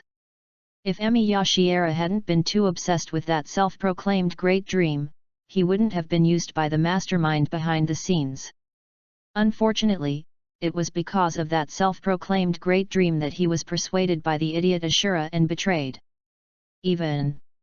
Emiyashi era also entrusted his dream to Ashura. Snort. If he were still alive. You will definitely regret believing that idiot Ashura. It's really a pity. That Emiyashi era who had amazing wisdom in human medical technology, that Emiyashi era who was innocent and kind to the point of being a little foolish, that was his favorite chess piece in the past 1,000 years. In comparison, Uchiha Madara is a chess piece that is a little too arrogant. Before he even saw the slightest hope of his plan succeeding, he found that his plan seemed to be aborted with the death of Uchiha Madara. Banara is dead. Should I continue to wait? No, why not take off Madara's eyes first? At least it will be a pair of eternal Mangeki Sharingan. Just when Black Zetsu was feeling that the future was bleak, he suddenly noticed movement in the sealed coffin. Frightened, he quickly dived back underground. Black Zetsu's abilities are very unique. Because its body enters the ground just like entering water. However, it did not leave immediately, and even hid in a secret place in the secret room again, carefully observing the movements inside the tightly sealed coffin. Keep asking for collections and monthly tickets. To explain, in the first chapter, the 5 commissions that Wei Yuan had to complete included Naruto and Sasuke, so he could only bet on the world 1,000 years later. He could not live forever because his lifespan was limited. End of this chapter. Chapter 8 Black Zetsu seems to have seen a friend who died a year ago. Chapter 8 Black Zetsu, it seems like I saw a friend who has been dead for 1,000 years. Click. The coffin in the secret room was slowly opened from the inside. A strong man climbed out of the coffin. The man had disheveled long hair. He opened his mouth and spat out a piece of flesh and blood into the palm of his right hand before he felt the taste of life again. It was Uchiha Madara. No one would have thought that Uchiha Madara was still alive. The entire ninja world may already know that Uchiha Madara was killed by Hashirama Senju himself, and would never have thought that this man could come back to life. The time is just right. It seems my guess was right.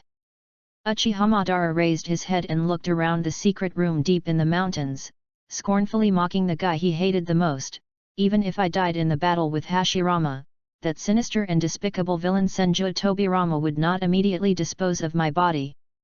Uchiha Madara stretched out his left hand and subconsciously touched his eyes. One of his eyes was grayish-white, indicating that he was blind. Obviously, this blind eye was the price of his resurrection.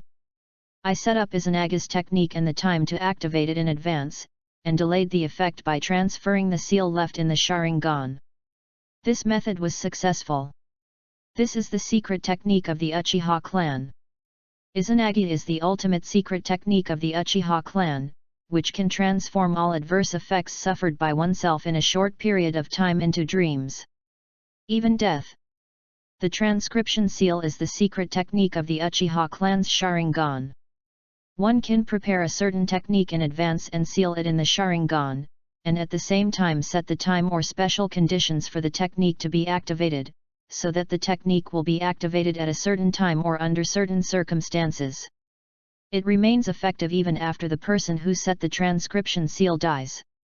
Before the battle between Uchiha Madara and Senju Hashirama, he had already prepared for his defeat and escaped death by using Izanagi and the transcription seal.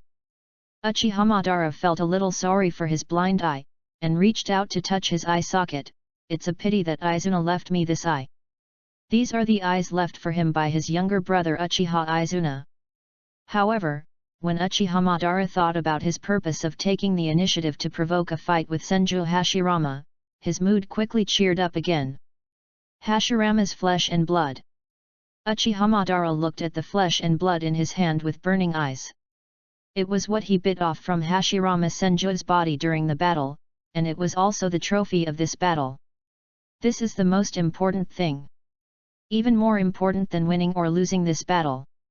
This is also the result that Uchiha Madara wanted to achieve when he provoked the battle, a result that can only be achieved through a desperate battle. Hashirama. My plan succeeded this time. As long as I transplant this piece of flesh and blood onto my wound, I can get Hashirama's cells, and I should also be able to get his chakra. Uchiha Madara held the flesh and blood of Hashirama Senju tightly. He could feel the vitality of this piece of flesh and blood.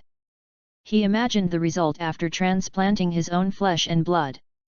The interaction between positive and negative forces creates a myriad of phenomena. The implication should be that by fusing the chakras of the fighting Senju and Uchiha clans, we can gain the power to save the world. Hope. I won't be disappointed. Before leaving the secret room, Uchiha Madara seemed to have thought of something and suddenly raised his finger. Ninjutsu, shadow clone technique. Bang! A shadow clone appeared beside him. Uchiha Madara looked at his shadow clone lying in the coffin pretending to be a corpse, and a cold smile appeared on his face. Humph! I'll just leave a shadow clone behind. If something happens to my shadow clone here, it can also report all the information it encounters to me when it disappears. This way I can also find out that when that sinister and despicable villain, Tobirama Senju, failed to study my corpse, he realized that I was still alive. At that time, it would be better to prepare early. As a ninja who had experienced brutal fighting and bloody conspiracies during the Warring States period, Uchiha Madara did not think that he could completely escape by faking his death.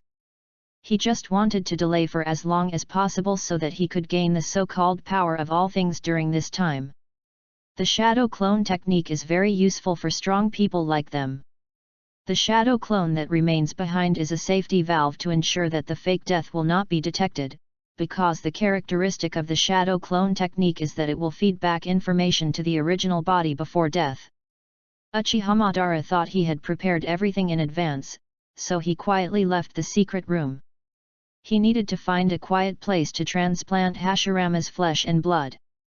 But before that, Uchiha Madara wanted to take another look at Hashirama. This battle was the most intense one the two of them had ever fought. Although Uchiha Madara knew that he had lost to Senju Hashirama in this battle, he also knew that he must have caused his former best friend to suffer unprecedented serious injuries. Perhaps that guy Hashirama is seriously injured and on the verge of death, right? Although that idiot has a strong self-healing ability, I have caused him severe damage. He shouldn't be able to wake up in such a short time, right? The last visit. Consider it a farewell to your past self. Uchiha Madara has already made up his mind.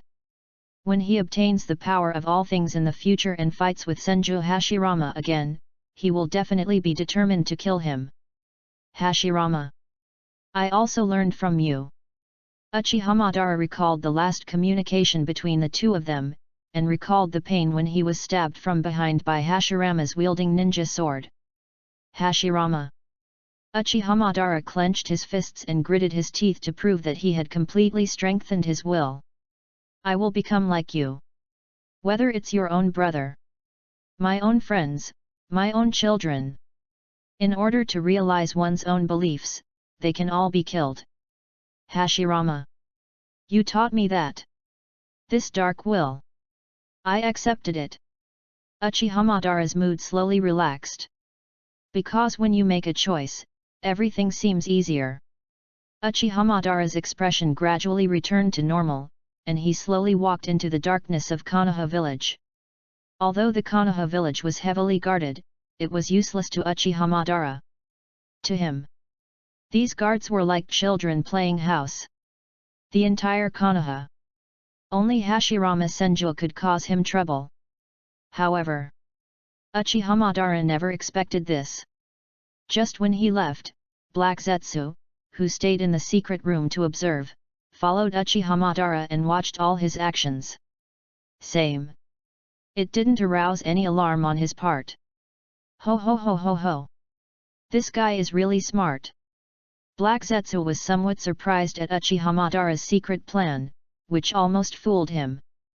A sinister and complacent smile finally appeared on his face. I didn't expect to see hope for the success of my plan in Madara. It's really... what a twist! Black Zetsu couldn't be happier. Black Zetsu noticed that Uchiha Madara left shadow clones in the secret room, and he also knew very well that Uchiha Madara must want to conceal the fact that he faked his death. Let me help you.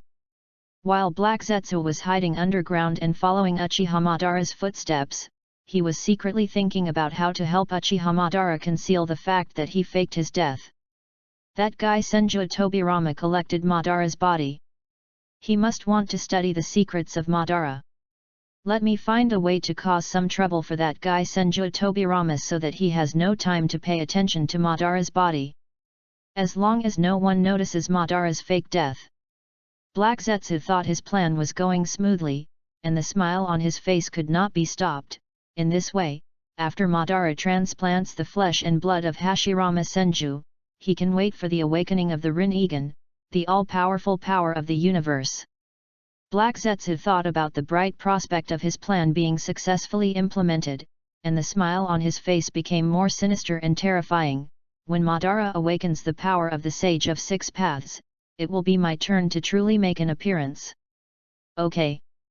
Just as Black Zetsu was happily continuing to follow Uchiha Madara, thinking about how to provide Uchiha Madara with a safe environment to awaken the Rinnegan, it discovered that Uchiha Madara suddenly stopped and for some reason suddenly hid himself quietly. Okay. Black Zetsu became suspicious for some unknown reason. Am I exposed? Heiju didn't quite believe that his hidden ability had been exposed, and even found his own evidence. At the beginning, I was observing Indra. This hiding ability came from my mother, but even the Six-Path Sage couldn't detect it. Soon, Black Zetsu realized why Uchiha Madara stopped. Because Black Zetsu also discovered two people walking on the streets of Konoha. These two people had been discussing the condition of Hashirama Senju. One of them happened to be Tobirama Senju, who Black Zetsu intended to secretly help cause trouble for. As for the other person, Black Zetsu originally thought that the other party was just an ordinary ninja of Konoha. To Black Zetsu, except for Hashirama Senju, everyone else is just an ordinary ninja. Then, Heiju glanced at the other person inadvertently. This one glance caused its mind to go blank for a moment, and it began to suspect that something was wrong with its life. Is this 1,000 years later? Why do I seem to see Emi Yashiera? Another 5,000 words today. Please read it. Please collect it. End of this chapter. Chapter 9 Emi Yashiera? Uchiha Madara? Chapter 9 Emi Yashiera? Uchihamadara? Where is this? Black Zetsu was a little confused about the location. When is this? Black Zetsu is a little confused about time. Am I in the ninja world 1,000 years from now? Black Zetsu began to suspect that something was wrong with his life. Meeting an old friend in a foreign land. This should have been something to be happy about. However, meeting someone who is absolutely unlikely to appear at the wrong time often makes people not feel happy, but start to doubt their own life. For example, Black Zetsu. Black Zetsu was thinking about the problems in his life. What the hell is going on here? I have truly lived for thousands of years. During this long period of time, I have been diligently provoking wars and spreading the concept of medical ninjas. There is definitely no problem with time. Am I living in confusion? Why do I see Emi Yashiera here? Wasn't this guy Emi Yashiera a person from more than 1,000 years ago? How could he appear in this ninja world 1,000 years later? Is it because I have lived too long and become a little schizophrenic? Black Zetsu hid in the shadows and stared at Emi Yashiera in confusion, suspecting that there was something wrong with his mind. No matter from which perspective, it is impossible for Emi Yashiera to appear in front of it. But this person appeared so suddenly. He even seems to be living quite happily in this era. Let's divert the patient's attention during this time.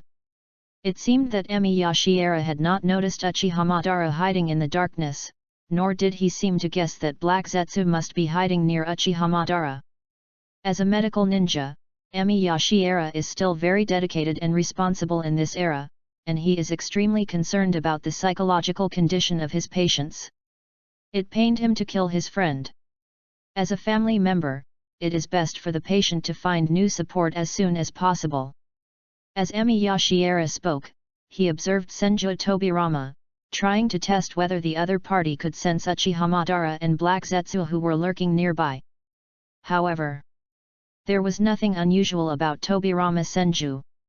Although Senju Tobirama's perception ability is extremely outstanding, he does not need to use any powerful perception techniques in the heavily guarded Konoha.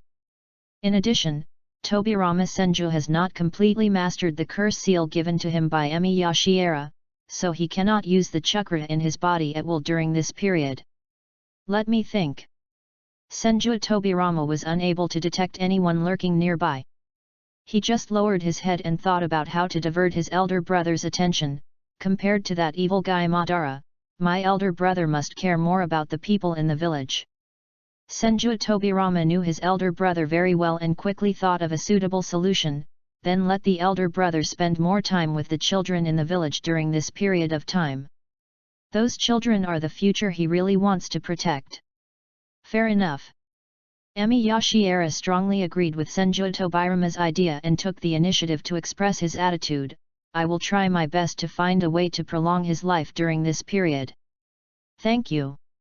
Senju Tobirama breathed a sigh of relief. Although Senju Tobirama couldn't think of Emi Yashiera's solution, he still hoped that the other party could really find a possible solution to his elder brother's illness. But prepare for the worst in everything. I was just in the hospital, so it's not convenient for me to ask.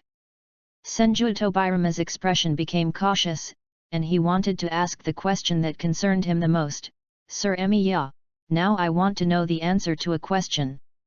If Your Excellency has not found a solution. Senju Tobirama crossed his arms in front of his chest and asked the question slowly but firmly, Brother, how much time do you have left? The night wind was somewhat quiet. The air on this street seemed to have calmed down. Whether it was Senju Tobirama standing in front of Emi Yashiera, or Uchihamadara hiding in the dark, they all seemed to hold their breath at this moment. For Uchihamadara, his friend Hashirama Senju should be alive, because he still wants to prove to his old friend Hashirama Senju that he is right after obtaining the power of the universe. He hopes to let Hashirama Senju see the path he has found.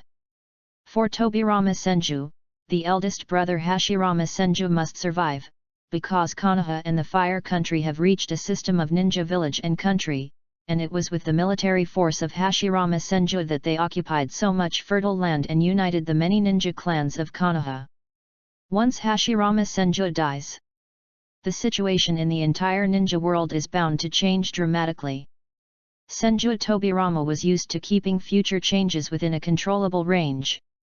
Emotionally, he could not accept the death of his elder brother, but rationally he had to make preparations in advance so that Konoha could maintain stability after the death of Senju Hashirama. 10 years. Emi Yashiera gave a precise number. If I don't find any solution, even if he doesn't use any force in these years, it is unlikely that he will live more than 10 years. 10 years. Senju Tobirama's mood became a little heavy. 10 years. This time seems long. However, it was too cruel for a man like Hashirama Senju who was still in his prime, and it was too short for a young and new ninja village like Konoha. Senju Tobirama is always used to preparing for the worst. As the true ruler of Konoha, Tobirama Senju did not want to see Konoha, which everyone had built together, fall apart after the death of his eldest brother. I must do it before my eldest brother dies. Find a way for Konoha to truly survive. Even though many ninja clans in Konoha village obey the name of Senju, most of them only do so because of the prestige and military power of the eldest brother. Once the eldest brother dies, there is no guarantee that these ninja clans will not leave Konoha. These ninja clans are still independent within Konoha, and many ninjas are still proud of their surnames. They have not truly recognized from the bottom of their hearts that they are Konoha's ninjas. It seems I must find a feasible plan as soon as possible. A look of determination flashed in Senju Tobirama's eyes. He seldom showed his inner thoughts to anyone other than his eldest brother. He just nodded at Emi Yashiera, as if he didn't care that his eldest brother only had 10 years left to live. I see. Senju Tobirama quietly quickened his pace and walked towards the Hokage building, while mentioning his resettlement plan for Emi Yashiera. During this period, if Lord Emiya stays in Konoha as a guest, there may be some inconveniences. I will arrange for Suzuki and the Anbu ninjas in the village to accompany you tomorrow. If you have any requests, you can just tell them. It doesn't matter. Emi Yashiera's attitude was very friendly, and he seemed to express his thoughts very casually. If it's convenient, I would also like to see more of this era. Hope. Emi Yashiera's face was somewhat pious and sacred. I am so happy to meet someone in this era who can be entrusted with the future of medical ninja. Most definitely. Senju Tobirama nodded secretly. Is this ancient medical ninja looking for a disciple? This is really good news for Konoha. Even though the medical ninjas in Konoha village are not bad, they are still several levels worse than Emi Yashiera. Based on the contact that Tobirama Senju had with Emi Yashiera in this period of time, the other party must have mastered many medical secrets, which should have been selflessly passed down by this great medical ninja. Unfortunately, they were all completely lost in the Warring States period. The footsteps of Senju Tobirama and Emi Yashiera gradually faded away. After the two men walked away, Uchiha Madara quietly walked out from the dark corner and looked at the backs of the two men leaving from afar. 10 years. Uchiha Madara narrowed his eyes, and his figure walked into the darkness again, secretly heading towards the direction of Konoha Hospital. However, Black Zetsu did not follow Uchiha Madara. This pitch-black creature crawled out, glanced at Uchiha Madara who was walking away, then turned back to look in the direction where Senju Tobirama and Emi Yashiera left. Talk about the timeline.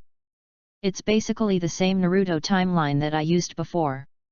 Basically, the anime setting is the main one, supplemented by the comics setting. At present, no matter whether it is the mastermind or the workers, there seems to be no problem with the timeline. Judging from the plot, Tsunade won the bet against the first generation, so the first generation died. He must have lived for a long time after the war. For example, after catching the 9-tailed beast and bringing it back, he caught other tailed beasts and distributed them to others. End of this chapter. Chapter 10, Black Zetsu met a very amazing chess piece when he was young and lonely. Chapter 10, Black Zetsu met a very amazing chess piece when he was young and lonely. It's really him. Black Zetsu was a little confused. Black Zetsu felt a little happy and a little uneasy. Although Emi Yashiera's appearance in this era was an accident, and he even eventually betrayed Black Zetsu in ancient times, Black Zetsu still misses the time when he and Emi Yashiera cooperated. This wonderful feeling. It's like not being able to meet anyone too amazing when you're at your lowest point in life. Whenever Black Zetsu thinks of Emi Yashiera, he begins to recall his first meeting with Emi Yashiera. That time. Shiera Emiya is trying to kill Indra. That time. Indra still has the 3 Magadama Sharingan. That time. Black Zetsu thought that this small character was looking for death. Result. This battle almost scared Black Zetsu to death. Because Black Zetsu did not expect that this small character obtained the remains of the sacred tree, mastered the power of wood release and natural energy, had strong physical and swordsmanship, and had a little slug by his side, who directly beat Indra with 3 Megatamas so hard that he couldn't even lift his head. Because he had been secretly following Indra and wanted to help Indra, he attracted the attention of Shiera Emiya, who made him give up the assassination attempt on Indra. Later. I couldn't escape.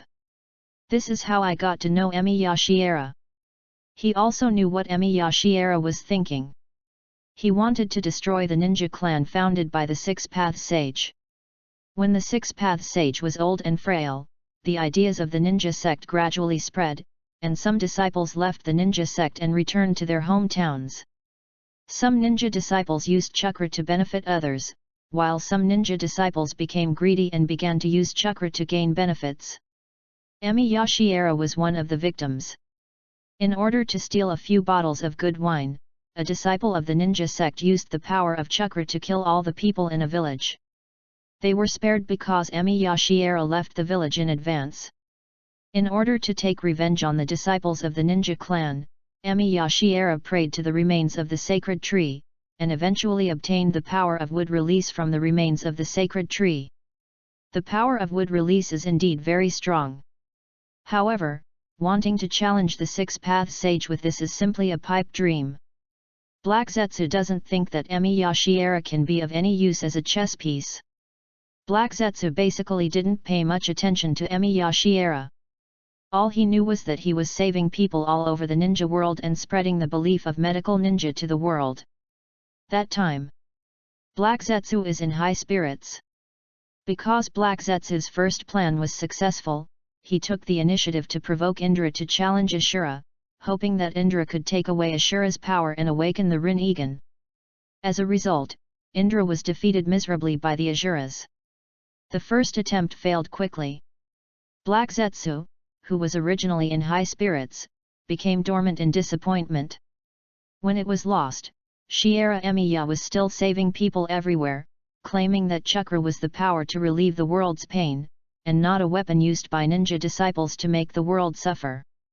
In that era, Emi Yashiera truly possesses prestige that surpasses that of the Six-Path Sage.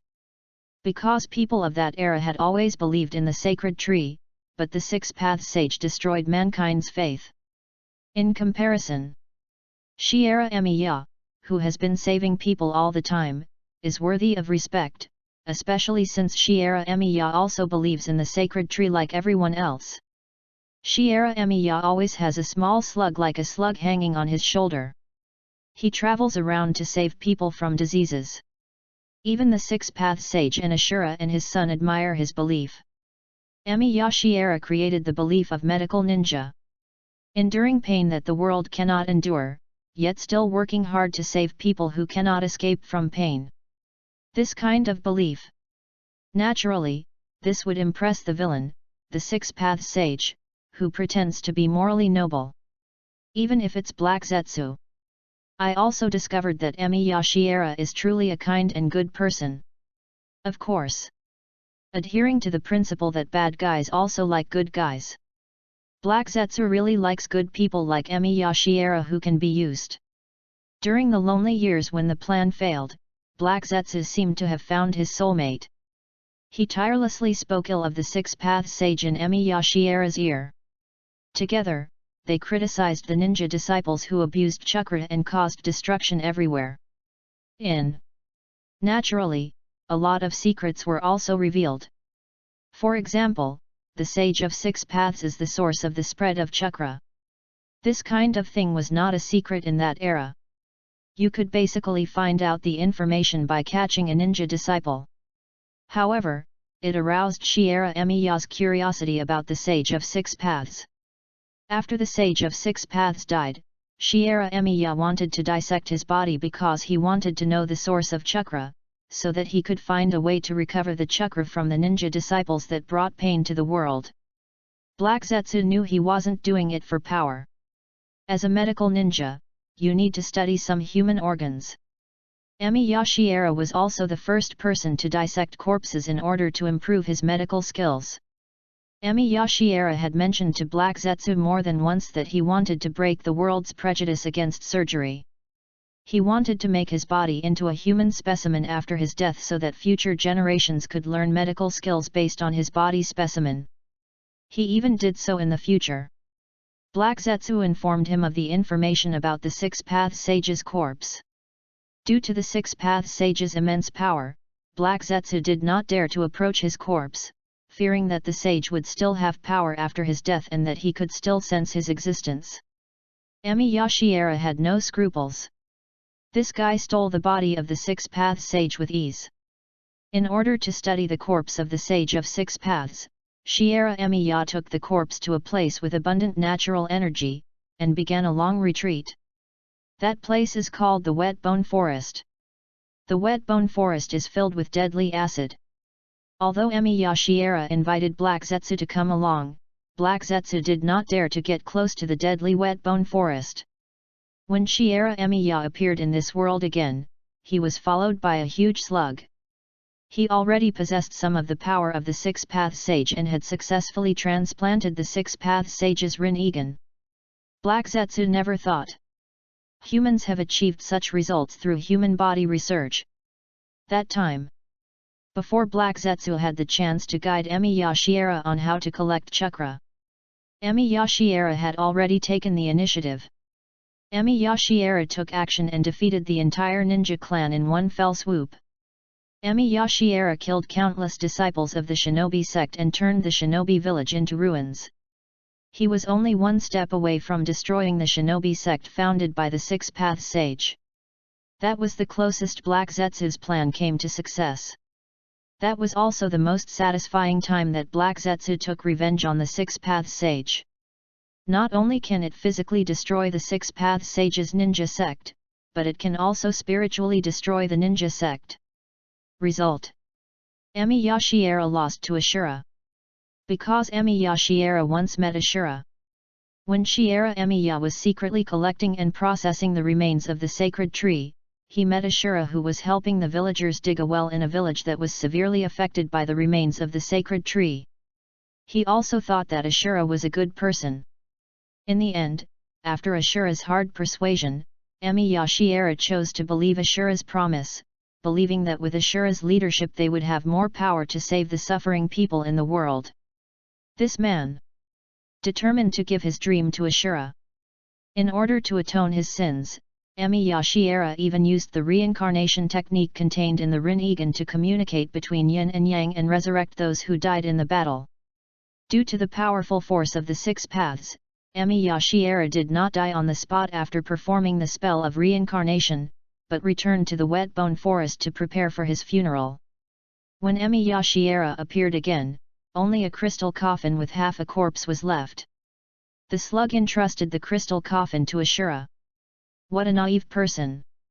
I actually believed Ashura's promise. However, Emi Yashiera's success also allowed Black Zetsu to discover another possibility.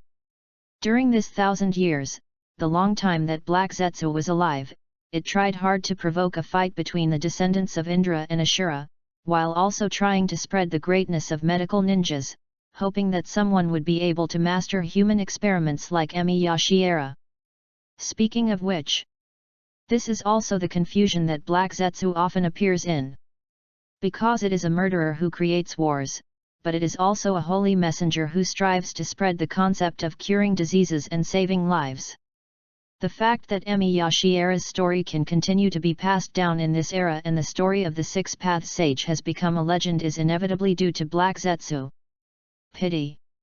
No matter whether it was his own method or Emi Yashiera's method, Black Zetsu never saw any hope of success again. That's exactly it.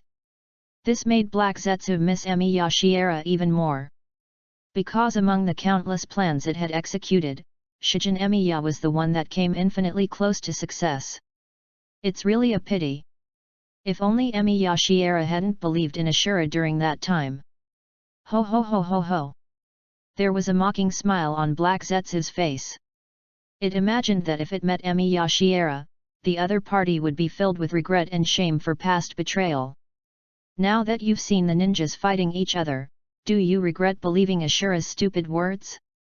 This is Black Zetsu's memory. These are not Emi Yashiera's memories. Mr. Black Zetsu's White Moonlight.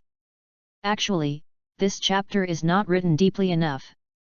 This book has a timeline that begins in the Ninja Clan era.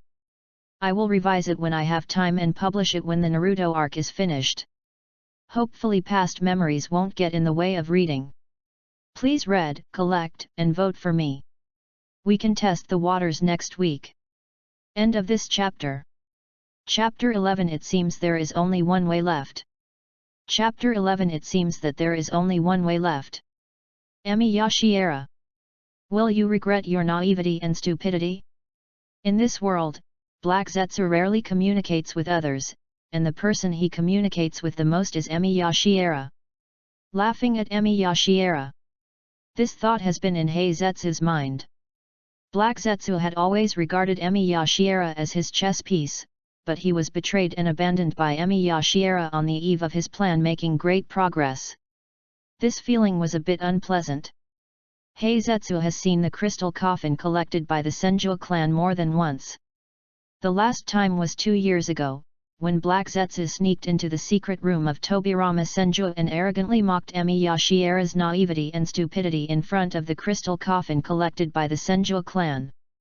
Just now, Emi Yashiera is truly resurrected. I really have the opportunity to laugh at him. It is even an opportunity to reactivate this chess piece, which is the only chess piece that can make his plan successful. However, Black Zetsu did not dare to seek temporary satisfaction at this time. He needed to carefully consider his choice. Because it has a new chess piece. Uchihamadara. This is a brand new chess piece. This chess piece moves step by step according to its own plan. Although Uchihamadara has just taken the first step as a chess piece and the prospects are still unclear, he already has a mature plan on how to use Uchihamadara. As for Emi Yashiera, Emi Yashiera is a typical example of maturity. I didn't need to do anything back then, I didn't even provide good guidance. Emi Yashiera took care of everything on his own in order to destroy the ninja clan. Certainly, exceptions in this era are not ruled out. I don't know what state the resurrected Emi Yashiera is in. In this era, there is no body of the Six Paths Sage left for him to study. Only the Chakra reincarnation of Ashura and the Chakra reincarnation of Indra remain. This isn't a big deal either. Emi Yashiera's real strength is not strength. Emi Yashiera's real strength lies in his genius mind and the human experimentation technology he developed in order to study the progress of human medicine. Having witnessed with his own eyes the miracles that Emi Yashiera created using the corpse of the Six Paths Sage, Black Zetsu really couldn't imagine that a genius like Emi Yashiera, with his own theories, could not solve the experimental problem of the birth of the Rinnegan. The only trouble is, I have lived for thousands of years, will Emi Yashiera still believe me? A monster who has lived for thousands of years must be someone extraordinary. Probably so. Just make up a good excuse. For example, I am the will of the sacred tree. This statement seems to be not much different from Kagaya's will. To be honest, it doesn't seem to matter. Because Emiyashi era knew about Kagaya's existence. Most people of that era knew about Kagaya's existence, and they worshipped her as the goddess of the rabbit who served the sacred tree. When I deceived Emiyashi era, I was deceiving Emiyashi era that chakra was not a power that ordinary people could master, and it must fall into the hands of the right person to avoid bringing disaster to the world. Who is the right person? Of course it is the goddess of the rabbit, Kagaya Otsutsuki, who is worshipped by mankind. Only the goddess of the rabbit can decide the ownership of the chakra. No. Have you said all these things yourself? Black Zetsu tried hard to think about every detail of his communication with Shiera Emiya. It seemed that he had really mentioned to Shiera Emiya the idea of reviving the goddess Kagaya of the rabbit, because Shiera Emiya gained power from the remains of the sacred tree, and he also believed in the sacred tree and the goddess Kagaya who served the sacred tree. It seems I said too much at the beginning. Black Zetsu could only recall the secrets he had not revealed to Emiyashi era. It seemed that only his true identity and the method of resurrecting Kagaya were left. Because in order to truly resurrect Kagaya, someone must sacrifice themselves to serve as the resurrection vessel, and this secret cannot be leaked in any way. Fine. I kept this secret to myself. However, it was because he kept this secret and didn't even tell Emiyashi era every step that the plan that was almost successful went in the wrong direction and failed. But he had already revealed his intention to resurrect Kagaya. Black Zetsu felt like sweating. This is not the reaction a creature like it should have. I was too young and naive 1,000 years ago, and I actually revealed so many thoughts in front of Emiyashi era. Fortunately, Emiyashi era also believed in the sacred tree and simply believed in me. It's really. At that time, I was young, ignorant, and frivolous. How could I be so naive at that time? He actually revealed so much to his own chess pieces. After experiencing many years, Black Zetsu has somewhat experienced the awkward situation of human adulthood, feeling embarrassed and regretful for his behavior when he was young. At this time, do I have any choice? No matter what Shiera Emiya thinks, no matter how confused Shiera Emiya is about his identity. It seems like he has to be chosen. Black Zetsu suddenly realized the dilemma he was facing. Since Emiyashi era knew too many secrets, he could only choose Emiyashi era as his chess piece. If the resurrected Emiyashi era leaks the secrets of the ancient times, or even reveals his own existence, Uchiha Madara will probably be useless as a chess piece. Unless hide yourself forever. However, Emiyashi era will definitely reveal the secrets of the ancient times to this era, and he doesn't know how long he will stop hiding them. Actually, Emiyashi era is also fine. After all, Emiyashi era is a very powerful chess piece. When he was feeling depressed and thought that his plan to resurrect his mother would never see the light of day, Emiyashi era suddenly appeared and illuminated Black Zetsu's life, which he thought would be forever dark. And many more. Maybe it's my illusion. Let's go see Emiyashi era's crystal coffin first. Black Zetsu's figure quietly sneaked into the underground and went silently to the secret room of Senju Tobirama's collection, because it happened to know this location. Soon, Black Zetsu rushed to the secret room. When Black Zetsu saw the broken crystals all over the floor in the secret room, it seemed that these crystals had been shattered not long ago and had not been cleaned up yet. The gaps between the broken crystals were so new that they were not even stained by dust. Half a body in a crystal coffin. Naturally, it disappeared without a trace.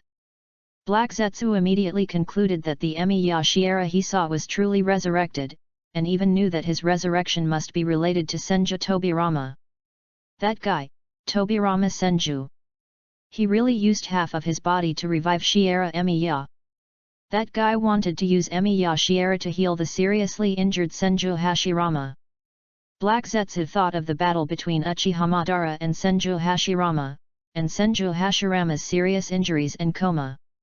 It had already guessed Senju Tobirama's purpose. That rascal! I really found the right person. In this war, Senju Hashirama was seriously injured.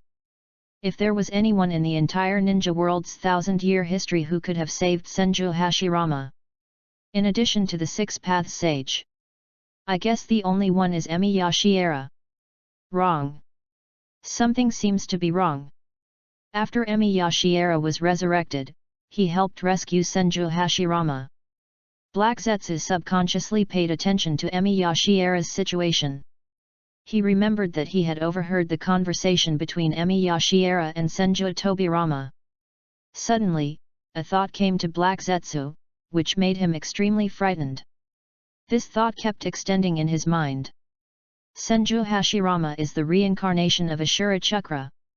Hashirama Senju quelled the war and settled the warring states period that lasted for 1,000 years. At least he recreated a ninja world that seemed very peaceful on the surface. This guy Emi Yashiera. He can definitely feel that Senju Hashirama is the reincarnation of Ashura's chakra. He is willing to help treat Senju Hashirama. No. Emi Yashiera, you idiot. You're not still believing Ashura's stupid words at this point, are you? This terrified thought emerged in Black Zetsu's mind, and he could not stay still any longer, and his figure sneaked quickly under the ground. This moment, Black Zetsu was extremely anxious. If Emi Yashiera still believes in that idiot Ashura, how many secrets will he reveal to the ninjas of this era? I must find him as soon as possible.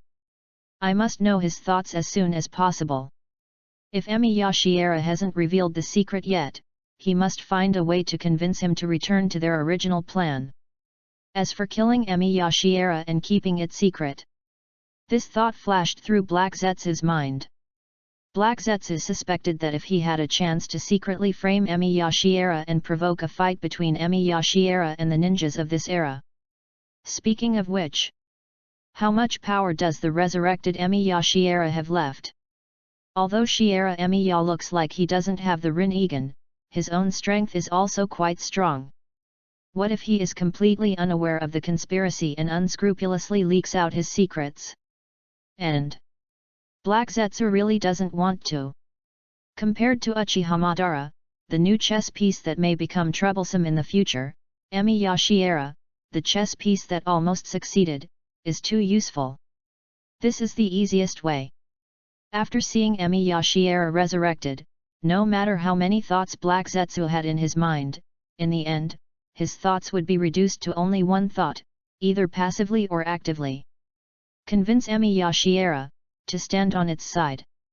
Wei Yuan, a big character who is about to graduate from the maximum level, knows a lot of dungeon strategies and may ruin the game at any time. Uchiha Madara, a newly created novice trumpet, with no novice equipment yet. This is Black Zetsu's option. End of this chapter. Chapter 12 Please, Emi Yashiera, don't be fooled again. Chapter 12 Please, Emi Yashiera, don't be fooled again. Silent night. A cool breeze blew in from the window. Shiera Emiya did not feel a bit of coldness, because his filthy body made his perception no different from that of a dead person, although he still closed the window as if he were a living person. Perhaps.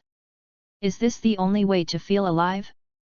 This house was arranged with the help of Senju Tobirama. Although Emi Yashiera did not need a room to rest, he needed a quiet environment. He told Senju Tobirama that he needed to see the medical ninjutsu of this era. Of course. There was an ANBU around this house. This ANBU ninja was not here to monitor Emi Yashiera, but to protect and wait for Emi Yashiera's request to Konoha. In fact, Tobirama Senju believes that he can control Shiera Emiya's body with just a thought, but he needs to maintain his respect for Shiera Emiya in hopes that Shiera Emiya will not think that the impure world reincarnation technique is a manipulation of him. Don't stay up late at night, go to bed early. When Emi Yashiera closed the window, he said to the Anbu ninja hiding under the windowsill, "Just bring me a map of the ninja world tomorrow morning." The ANBU ninja hesitated for a moment. However, thinking of the order given to him by Tobirama Senju, the Anbu ninja retreated instantly. He wanted to go to the Hokage building to report Emi Yashiera's request. Emi Yashiera's mood calmed down. I clearly only left it one way. Emi Yashiera picked up the wick out of boredom, muttering to Black Zetsu absent-mindedly in his mind, why haven't my allies come to see me yet? Black Jew! Why don't you come to find me? If Black Zetsu's mind had been tempered for thousands of years, he would definitely realize that his former ally was his only choice. It won't always be. Is Black Zetsu still as naive and gullible as he was more than 1,000 years ago? Candlelight. A dark shadow appeared on the wall.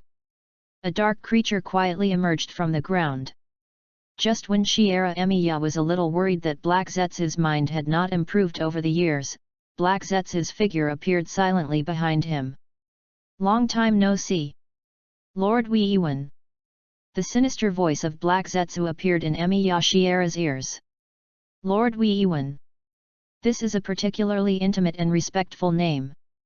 Normally, this name is only used by the slug that Emiya Shiera raised since childhood, but Black Zetsu considers himself to be very close to him and occasionally uses this name. Although Black Zetsu always believed that Shi Emiya was his chess piece, he only dared to think so in his heart and did not dare to expose it to his face. After all, there is a huge gap in strength between them. Black Zetsu could only deceive and use Emiya Shiera. They used to be partners working together, not a superior-subordinate relationship. Calling him Lord Emiya Shiera was just a respectful term of endearment. This voice. Emiya Shiera froze in disbelief. He seemed unable to believe what he heard, so much so that his fingers that were fiddling with the wick suddenly stopped. It's me. Black Zetsu's voice was somewhat erratic, and its figure once again dived into the ground. If you still remember me, the person who shared the same dream with you but was ultimately abandoned by Lord Wei Iwan. Feel sorry. A trace of guilt appeared on Emiya Shiera's face. When Wei Yuan couldn't help but bow his head to express his apology, he saw Black Zetsu crawling out from the ground in front of him and standing in front of him. You didn't expect that, did you? Lord Wei Yuan. Black Zetsu looked at Emiya Shiera, whose face showed a bit of shame and shock, and his mood gradually became less nervous and he revealed a satisfied smile. I never thought that after living alone for such a long time, I would have the opportunity to meet Lord Wei Yuan who lived more than 1,000 years ago. Indeed. Emiya Shiera stared at Black Zetsu standing in front of him. The Black Zetsu of today is not the same as it was 1,000 years ago. Black Zetsu is taller than that era, and his figure looks more like an adult. You've grown taller too. Black Zetsu. A gentle smile suddenly appeared on Emiya Shiera's face, just like the countless times he had praised Black Zetsu and the slug many years ago. The smile on Black Zetsu's face froze. After hearing Emiya Shiera's praise, Black Zetsu, who was originally about to question Emiya Shiera, froze in his attitude, and for a moment he didn't know what to say. This guy. Why is he still like this? Black Zetsu was ready to use his most vicious words to turn into his strongest fist and hit Emiya Shiera hard to wake him up. However, his fist hit cotton before he even threw it. However, before Black Zetsu could hurt Emiya Shiera's kind heart, Emiya Shiera seemed to have been injured on his own initiative, and a trace of sadness appeared on the face of the impure world body. His hand began to fiddle with the wick on the table again, and he extended his fingers, ignoring the way the flame stirred the candle light. So good. It's been more than 1,000 years. I actually had the opportunity to meet my former companions. The ninja clan of this era. No, now they call themselves ninja. Although Emiya Shiera sounded happy, his face showed indescribable sadness, which made Black Zetsu feel that he was suppressing his sadness and pain. Black Jew. The ninjas of this era are truly geniuses. You can actually use the body specimens I left for future generations to revive me, a person who died more than 1,000 years ago. Is Lord Wei Iwan angry? Black Zetsu sneered and followed Emiya Shiera in mocking the ninja world more than 1,000 years later without hesitation. Is this the worst era? Is it? Emiya Shiera raised his head and said with some self-mockery, the ninjas of this era told me that this is the best era for them in 1,000 years. Not bad. For the descendants of the vile ones. This is the best time in 1,000 years. Black Zetsu's face turned grim, mocking the ancestors of the ninjas of this era. Those despicable people who got the chakra used the power of the chakra to start wars one after another in order to fight for benefits, creating the warring states period that lasted for 1,000 years. Even though I have been spreading the story of Lord Weiwen for thousands of years, letting the ninjas know that there was a great ideal in ancient times, and the power of chakra was used to save the suffering people in the world, the ninjas still use the power of chakra to fight endlessly. Of course. Black Zetsu concealed the fact that he started the war. Lord Weiwen. A strange smile appeared on Black Zetsu's lips. He felt that the atmosphere was right, and at this moment he decided to ask the question he had wanted to ask for more than 1,000 years. I saw the endless fighting among the ninjas.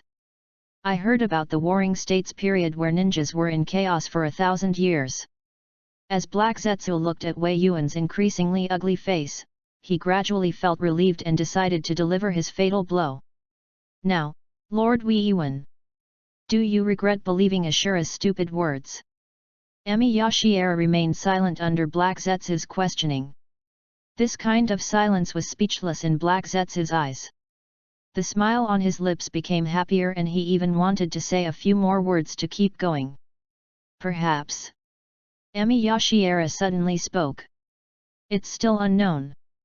Emi Yashiera's voice was somewhat vague and hollow, as if he couldn't find his target, and he talked about the past. I remember Ashura promised me that he would calm the fights caused by chakra, he would protect the weak from being oppressed by the strong, and he would make chakra a force to save the world from suffering, even if his life died. Originally, I already thought that this world was so absurd that there was no cure. But today I met the carrier of this generation of Ashura Chakra reincarnation. This generation of Ashura Chakra reincarnation is called Senju Hashirama, who happens to be a descendant of Ashura. I vaguely remember the surname Senju. It was one of the surnames I gave to Ashura when I first met him. It was one of the surnames I helped him choose for his descendants. The 1,000 hands symbolizes people coming together to extend their hands. The power of the 1,000 hands can calm all future disasters that will bring pain to the world. Emi Yashiera mentioned the story of Senju Hashirama that he had heard, and seemed to admire him very much. I heard about Senju Hashirama. He united many people around him, calmed down the war that lasted for 1,000 years, and ended the chaotic warring states period. The sinister smile on Black Zetsu's face froze. No. Do you still believe in Ashura? How can you still be so naive and stupid? No. I've been fooled once before. How can you still believe in Ashura and his descendants? No. Don't be fooled by them. They are all lying to you. Could you please just be honest and fall for my trick? Is there a problem with the name of the protagonist? Usually it's Emiya or Emiya, these are the only two ways to address the protagonist. If you find it a bit confusing, I will change it into a name later. No. Why do I still see people calling him a dog? End of this chapter. Chapter 13. Sorry, Black Zetsu, your expectations have not been met. Chapter 13. Sorry, Black Zetsu, your expectations have not been met. It's really sad. Black Zetsu couldn't help feeling melancholy. It would be fine if Emi Yashiera believed in Ashura in ancient times, but why did he recognize Senju Hashirama in this era? Yes. Senju Hashirama did indeed pacify the warring states period. But a new war will definitely break out after the death of Hashirama Senju. Lord Weiwen, you are the smartest person in the history of the ninja world. Even if I have been following your footsteps for thousands of years, I cannot see a silhouette that looks like you. Black Zetsu's voice was hoarse and gloomy, and he sighed quietly. You should obviously understand that the peace that Hashirama Senju brought to this era is only temporary. As long as there are ninjas in this world. As long as there is greed in the heart of a ninja. As long as there is no power above the heads of ninjas that can suppress their greed, a power that can suppress every ninja's greed. The fight between ninjas will never end. It's useless no matter how many times Ashura's chakra is reincarnated. When Hashirama Senju dies, the ninjas of this world will start new wars for their own interests, repeating the cycle again and again. They will have to endure a painful and tragic fate from the day they were born. Master Wei Iwan, have you forgotten your beliefs? You endure the pain that the world cannot endure, and work hard to save the world that cannot escape pain. Do you want to watch the world continue to cycle through painful lives? Black Zetsu thought about how hard it was for him to spread the story of Emi Yashiera in the ninja world, and questioned Emi Yashiera like a bitter believer.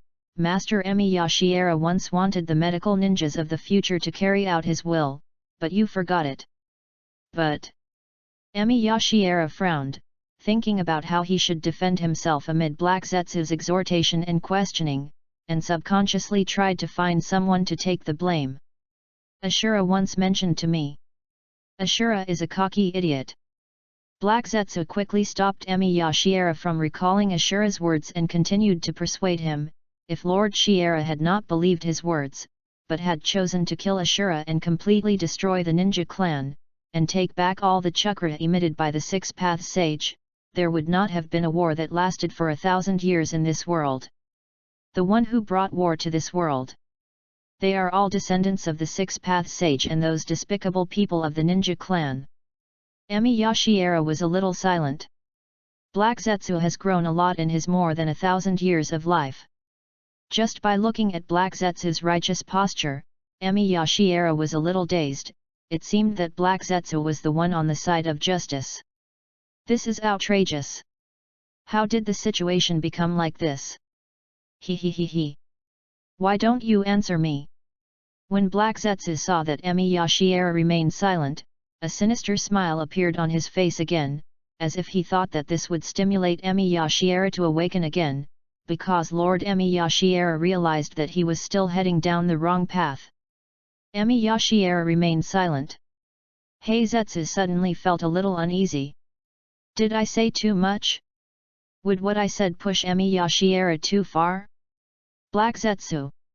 Emi Yashiera slowly lowered his head, as if he had completely lost faith in life, and his voice was filled with infinite loss and regret. It can't be successful. Black Zetsu immediately wanted to open his mouth to refute. Hear me out. Shiera Emiya interrupted Black Zetsu's thoughts and calmly and seriously explained his past.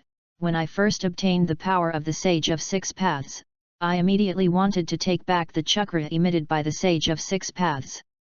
But I studied the corpse of the Sage of Six Paths. But no method has been developed to completely retract the chakra. Emi Yashiera's voice was still calm, but it was so calm that it seemed a little disheartened.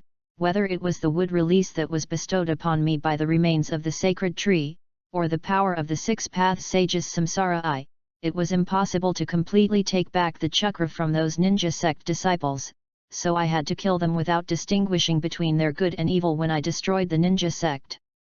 Black Zetsu's expression became a little strange. Because this is all its fault. It's all its fault for not teaching Emi Yashiera the correct method in advance.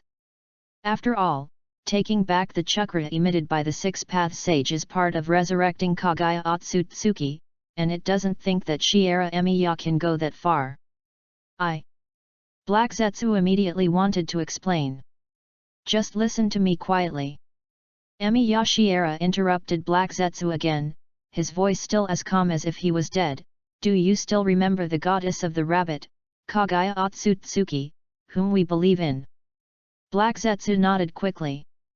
After all, the goddess of the rabbit, Kagaya Otsutsuki, is its mother, and its birth was precisely to resurrect its mother who was sealed by the disobedient son of the Six-Path Sage. I think the goddess of the rabbit should be able to take back the chakra. Emi Yashiera's voice was calm as he continued to make up his thoughts from the past. I heard a piece of forbidden news from a disciple of the ninja clan, and I don't know whether it is true or not. The goddess of the rabbit is the mother of the Six-Path Sage, and the grandmother of those two guys, Ashura and Indra. To be honest, Although I am a little worried. But I can only place my hope on the goddess of Mao. I can only hope that the goddess of the moon we believe in can distribute and take back chakra in accordance with the principle of fairness, so that chakra can become the power to save the world from suffering, rather than the power for those ninja disciples to wantonly bully the weak. So when I got the power of the six-path sage and went to the ninja clan, I actually had another important purpose, which was to ask Ashura about the news of the resurrection of the goddess of the rabbit. But when I was fighting Ashura, I was persuaded by that guy and gave up asking for information about the resurrection of the goddess of the rabbit. What happened next? You should know all of this, too. Black Zetsu was a little overwhelmed. Because it didn't expect that Emi Yashiera would want to do so much. To be honest, Emi Yashiera is already good enough. Zetsu's heart was even slightly touched. Black Zetsu never thought that Emi Yashiera would make so much effort to resurrect Kagaya, and even really wanted Kagaya to rule the world. He also wanted to find out the news of resurrecting Kagaya from Ashura. Emi Yashiera. This guy is really strong. If it was Emi Yashiera who knew the correct steps to revive Kagaya, maybe they could have resurrected Kagaya in ancient times. Actually, Black Zetsu was feeling a little excited. Black Zetsu, listen to me. Emi Yashiera interrupted Black Zetsu for the third time and continued to make up his idea of being resurrected in this era. Now, I am resurrected in this era. I also know that this world has gone through a painful 1000-year war. I understand that I was too excited at the time and believed Ashura's promise to me, so I let those people from the ninja clan go and gave up the most likely hope of changing the world. But what's the point of me thinking about this? Emi Yashiera's voice became completely depressed, as if he no longer had any hope for the future. The sage of six paths died a long time ago. Ashura and Indra have also been dead for thousands of years. They are the only family in this world that knows how to revive the goddess of the rabbit. There is not even any historical record of this era.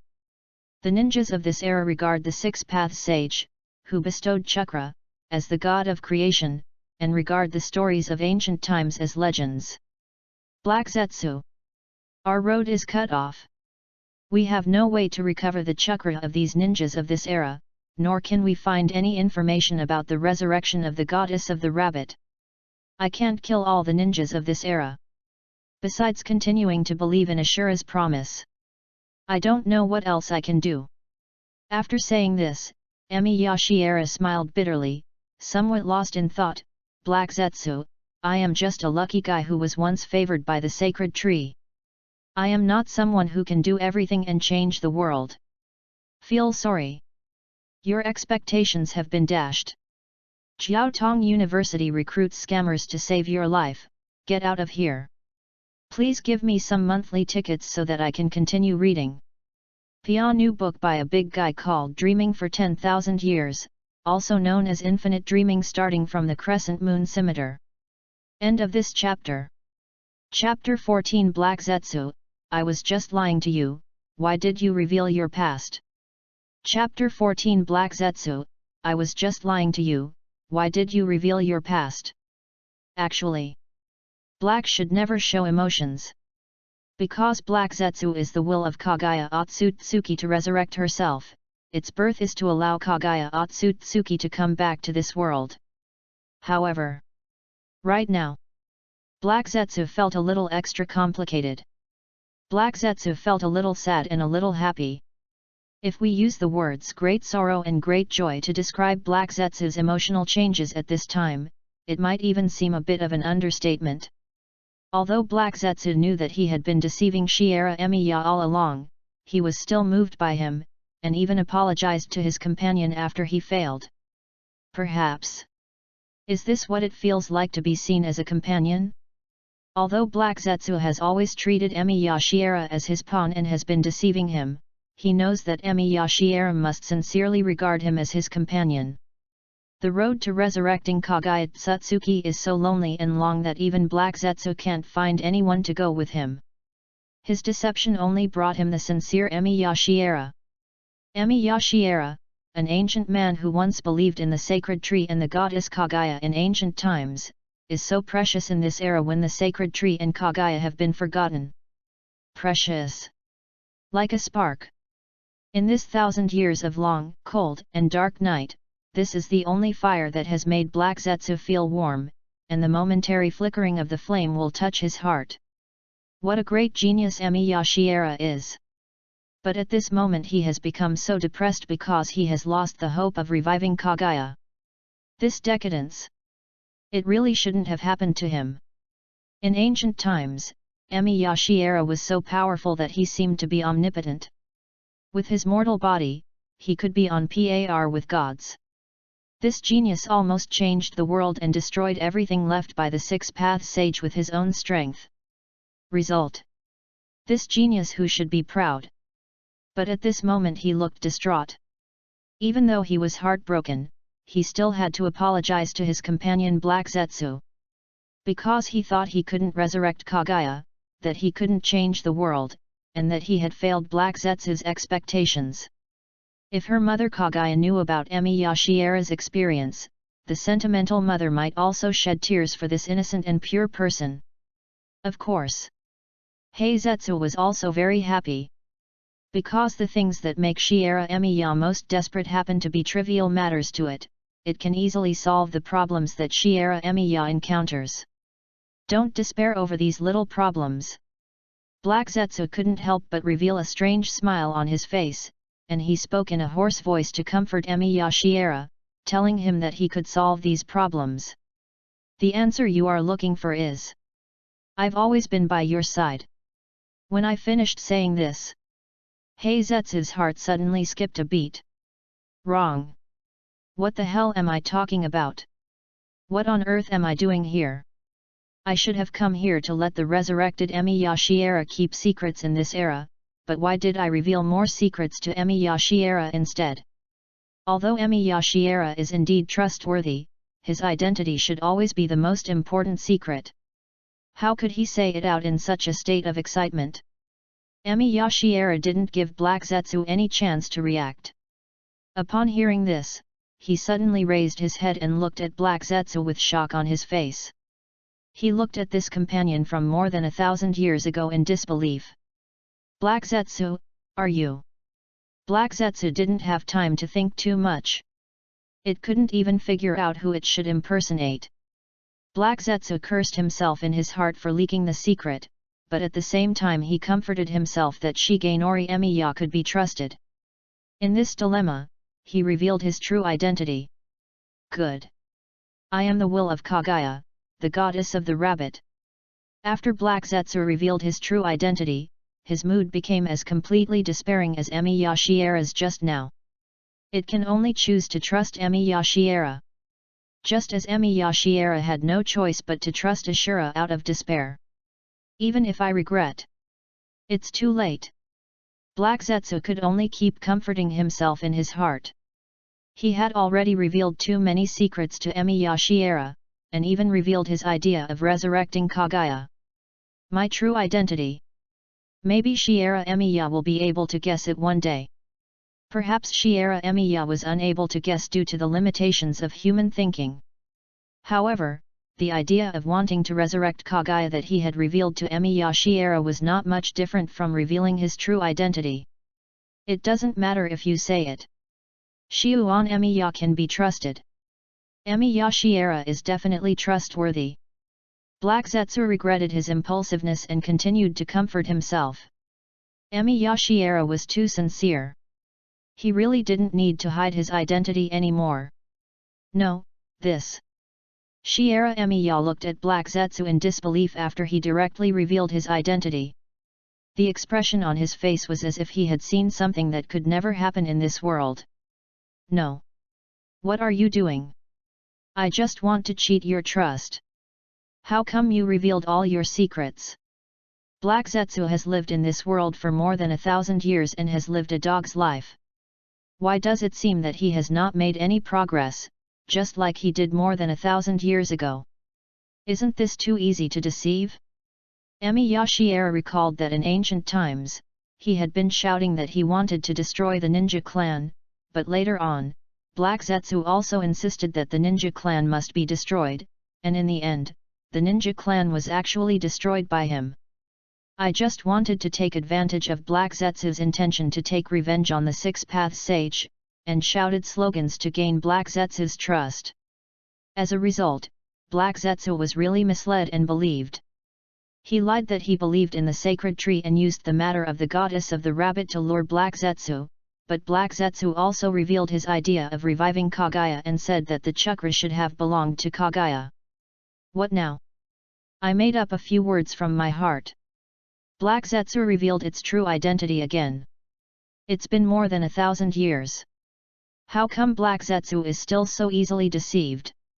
While Shiera Emiya was secretly criticizing Black Zetsu, he was also somewhat suspicious whether he had tricked too many secrets out of Black Zetsu in the beginning, and that he had finally tricked out the last secret of Black Zetsu. Black Zetsu is too sincere. I feel a little embarrassed. Emiya Shiera even dared not to imagine what Black Zetsu would be like after knowing his true identity. Future. Maybe I'm not in a good mood. Just now.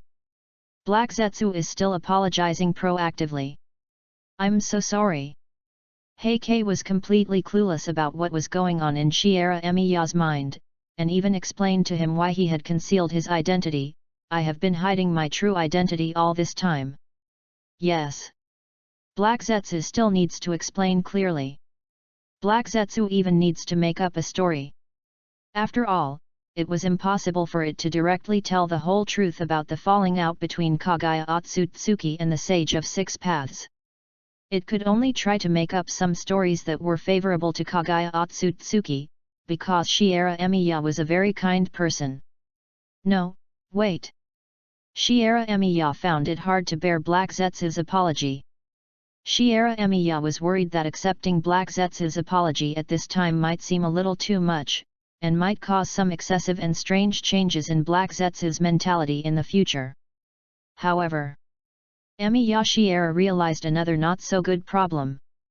In ancient times, I was always sincere to others, so I certainly couldn't forgive Black Zetsu for hiding his true identity from me, even though Black Zetsu's identity was the will of the goddess of the rabbit whom I believed in. Forgive Black Zetsu directly. Directly accept the identity of Black Zetsu. This seems like it would easily arouse Black Zetsu's suspicion. I feel like I should be confused and struggle for a while. At least he pretended to be unable to bear the shock of Black Zetsu's true identity, and waited for Black Zetsu to beg him to forgive him. Only in this way, Black Zetsu will trust himself more. Because people will believe what they have worked hard for, and will not choose to believe what others give them directly. It is really difficult to communicate with others. Sometimes it is not easy to handle interpersonal relationships well. Wait a minute. Emiya Shiera waved his hands weakly at Black Zetsu, as if his heart had suffered a great shock. Black Jew. A look of hurt and dejection appeared on Emiya Shiera's face, as if he could not accept that his former companion had deceived him and concealed such a shocking identity from him. I'm a little unexpected. Anyway, let me think for a while. Play a show. A little bit of acting. In ancient times, Black Zetsu was almost exposed in front of Wei Yuan, and he revealed his idea of reviving Kaguya. Please give me a monthly ticket. Please read on. Please collect it. End of this chapter. Chapter 15, Kaguya's Story. Chapter 15, Kaguya's Story, Black out of print. At this time, how can I let Emiya Shiera think quietly? How could Heiju, who had practiced martial arts for thousands of years, not know what to do? When someone is exposed to an unacceptable information shock, it is very easy for him or her to have wild thoughts, and even think of some conspiracy to destroy the world. That time, no matter what corroborating information this person receives in the future, this conspiracy to destroy the world is likely to linger in his mind. Black Zetsu knows very well. I really have a conspiracy to destroy the world. Especially since Shijin Emiya was born in ancient times and knows a lot of things. If we let him let his imagination run wild, he might guess the truth behind Kaguya Otsutsuki's disappearance. It must take this opportunity to instill its own ideas into Emi Yashiera, let Emi Yashiera calmly accept its own identity, completely accept the so-called truth it told him, and let Emi Yashiera be completely brainwashed by the truth it instilled. Hear me out. Black Zetsu felt that what he said was a little familiar. It does look a bit familiar. Because Emi Yashiera seemed to have just said this. Black Zetsu felt that this was truly fate and reincarnation, so it had no choice but to follow Emi Yashiera's example and tell a slightly fabricated story of its own. In our time, you must have heard the story about the sacred tree. In ancient times, the sacred tree appeared in this world and became the faith of mankind. Kaguya, who came along with the sacred tree, also became the goddess of the rabbit that mankind believed in. But what you don't know is, humans of that era were also constantly fighting. Black Zetsu tried his best to activate his brain and try to make his mother appear more positive. The suffering humans of that era prayed to Kaguya to quell the war. Kaguya heard their prayers and used the power of the sacred tree to quell the war of that era. However, this is not the end. Even if Kaguya possesses godlike power. Even though Kaguya's power is as strong as your wisdom in human body research, she finally encountered a helpless dilemma. Black Zetsu did not waste his time, he also learned some skills to communicate with humans, such as pulling Emi Yashiera in when making up stories, so that his words could arouse Emi Yashiera's empathy. Could it be? Emi Yashiera frowned and thought about it. Good. There are too many humans in the world. Black Zetsu didn't even wait for Emi Yashiera to give an answer, and immediately made up another story. Kaguya hopes to disperse her own power, that is, the chakra in her body, to find some people with noble character like you, so that they can help save the suffering people in the world. Emi Yashiera shook his head, refusing to accept Black Zetsu's flattery. I don't have such a noble character. I am a lucky person who got the power of the remains of the sacred tree by chance. I just don't want to live up to this power, so I want to save the suffering people in the world like the goddess of Mao. Don't be modest. Black Zetsu was determined not to let Emi Yashiera refuse and continued to praise him. I have walked through this world for 1,000 years and have never seen a trace of you. In this world, people like you are so rare. Black Zetsu sighed and continued the story along this topic. However, Kaguya knew that the influence of chakra was too strong. She believed that the power of chakra should not be given to the world casually, so as to avoid being used by the world for evil. Of course, people of noble character are always rare.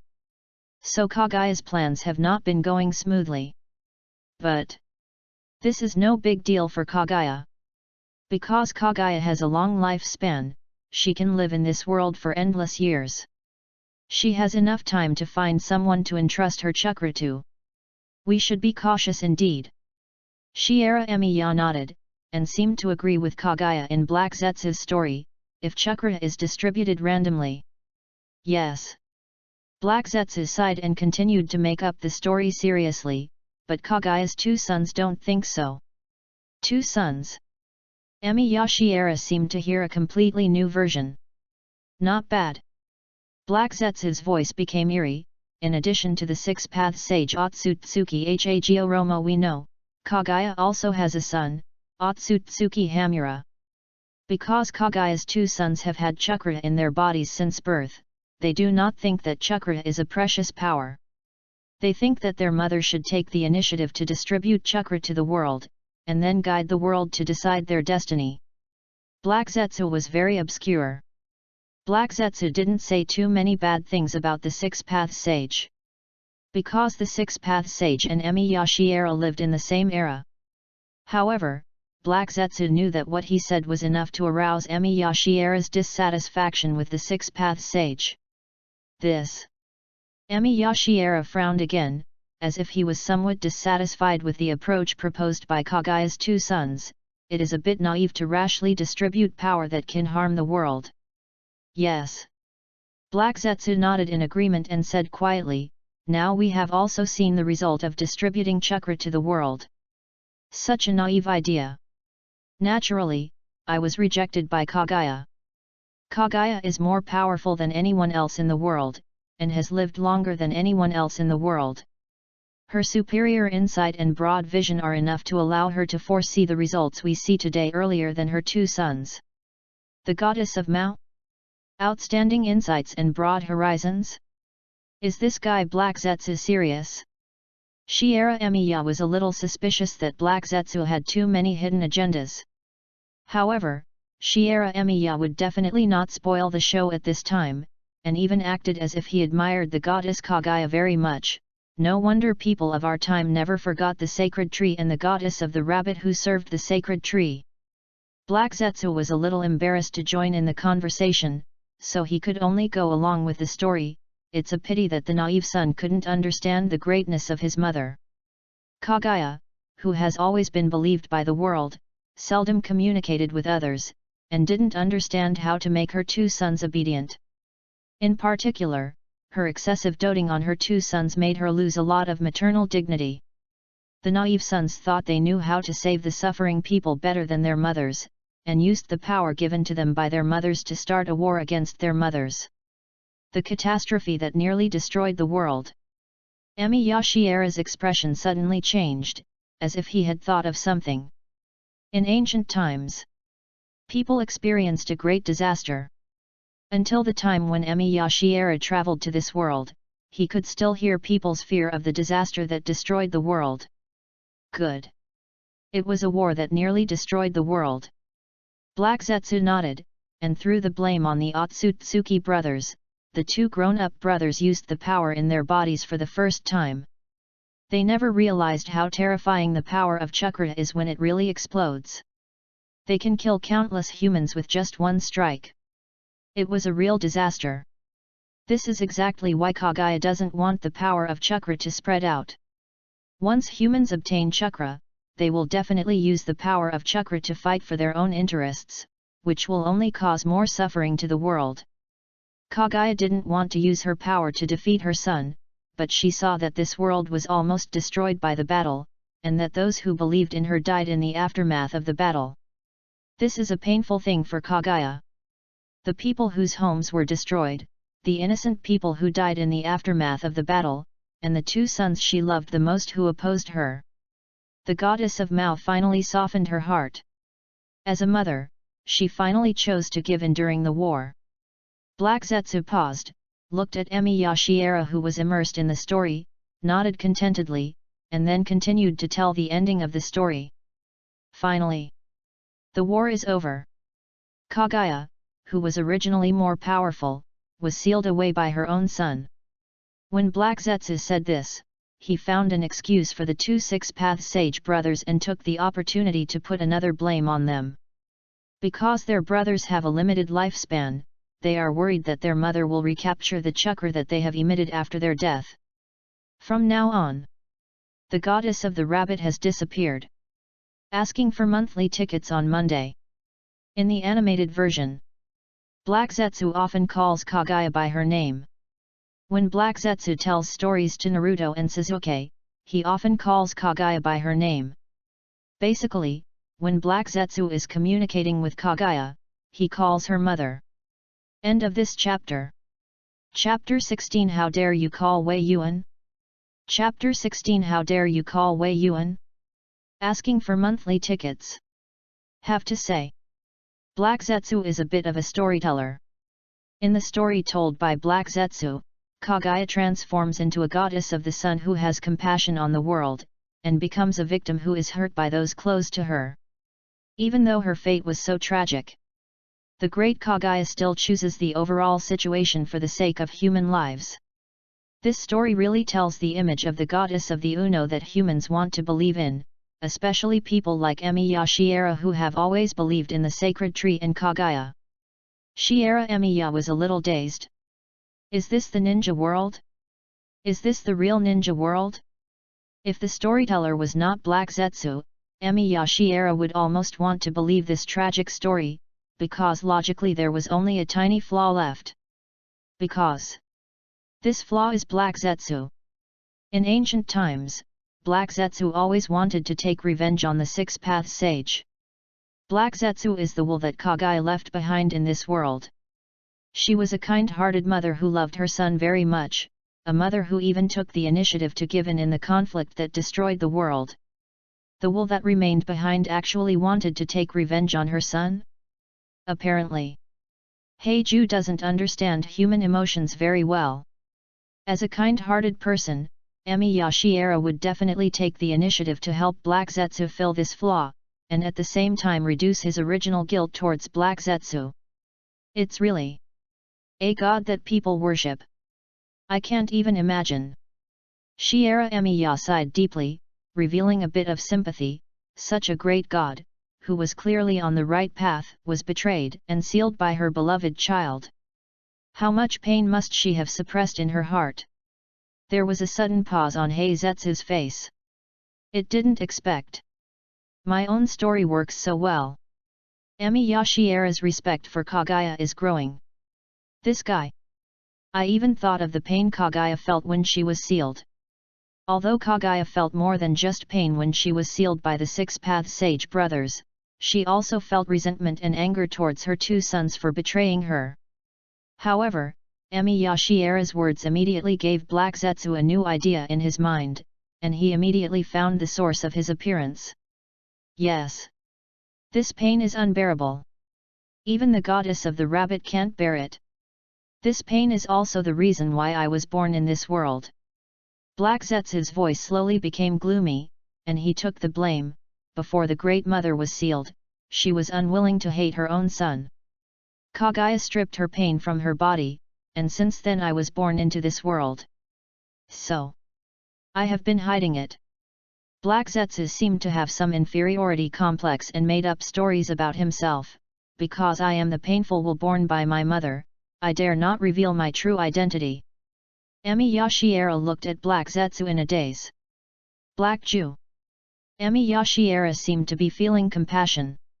It seemed that at this moment, the man had completely accepted Black Zetsu's identity, forgave Black Zetsu for deceiving him, and even felt a little sympathy for Black Zetsu's life. You are the will of the goddess of the rabbit. This should be something to be proud of. Emi Yashiera comforted Black Zetsu, even a little sadly. God is always saving the suffering people in the world. There must be someone to save the gods from suffering.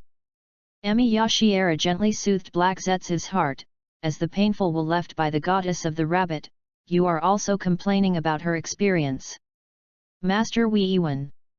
Heizetsu felt a little touched. From today, Emi Yashiera is the chess piece that he truly controls perfectly.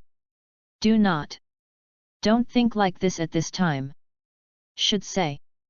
Emi Yashiera is his true companion in resurrecting Kagaya. Although Black Zetsu feels that if Emi Yashiera resurrects Kagaya one day and truly sees Kagaya's true face, he will probably become furious. But, in order to prevent Emi Yashiera from getting too angry, Kuriko had no intention of letting Shiera Emiya see Kagaya's resurrection. Because Shiera Emiya was the sacrificial vessel that Black Zetsu intended to keep to resurrect Kagaya. After all, Shiera Emiya was the only chess piece that Black Zetsu trusted the most.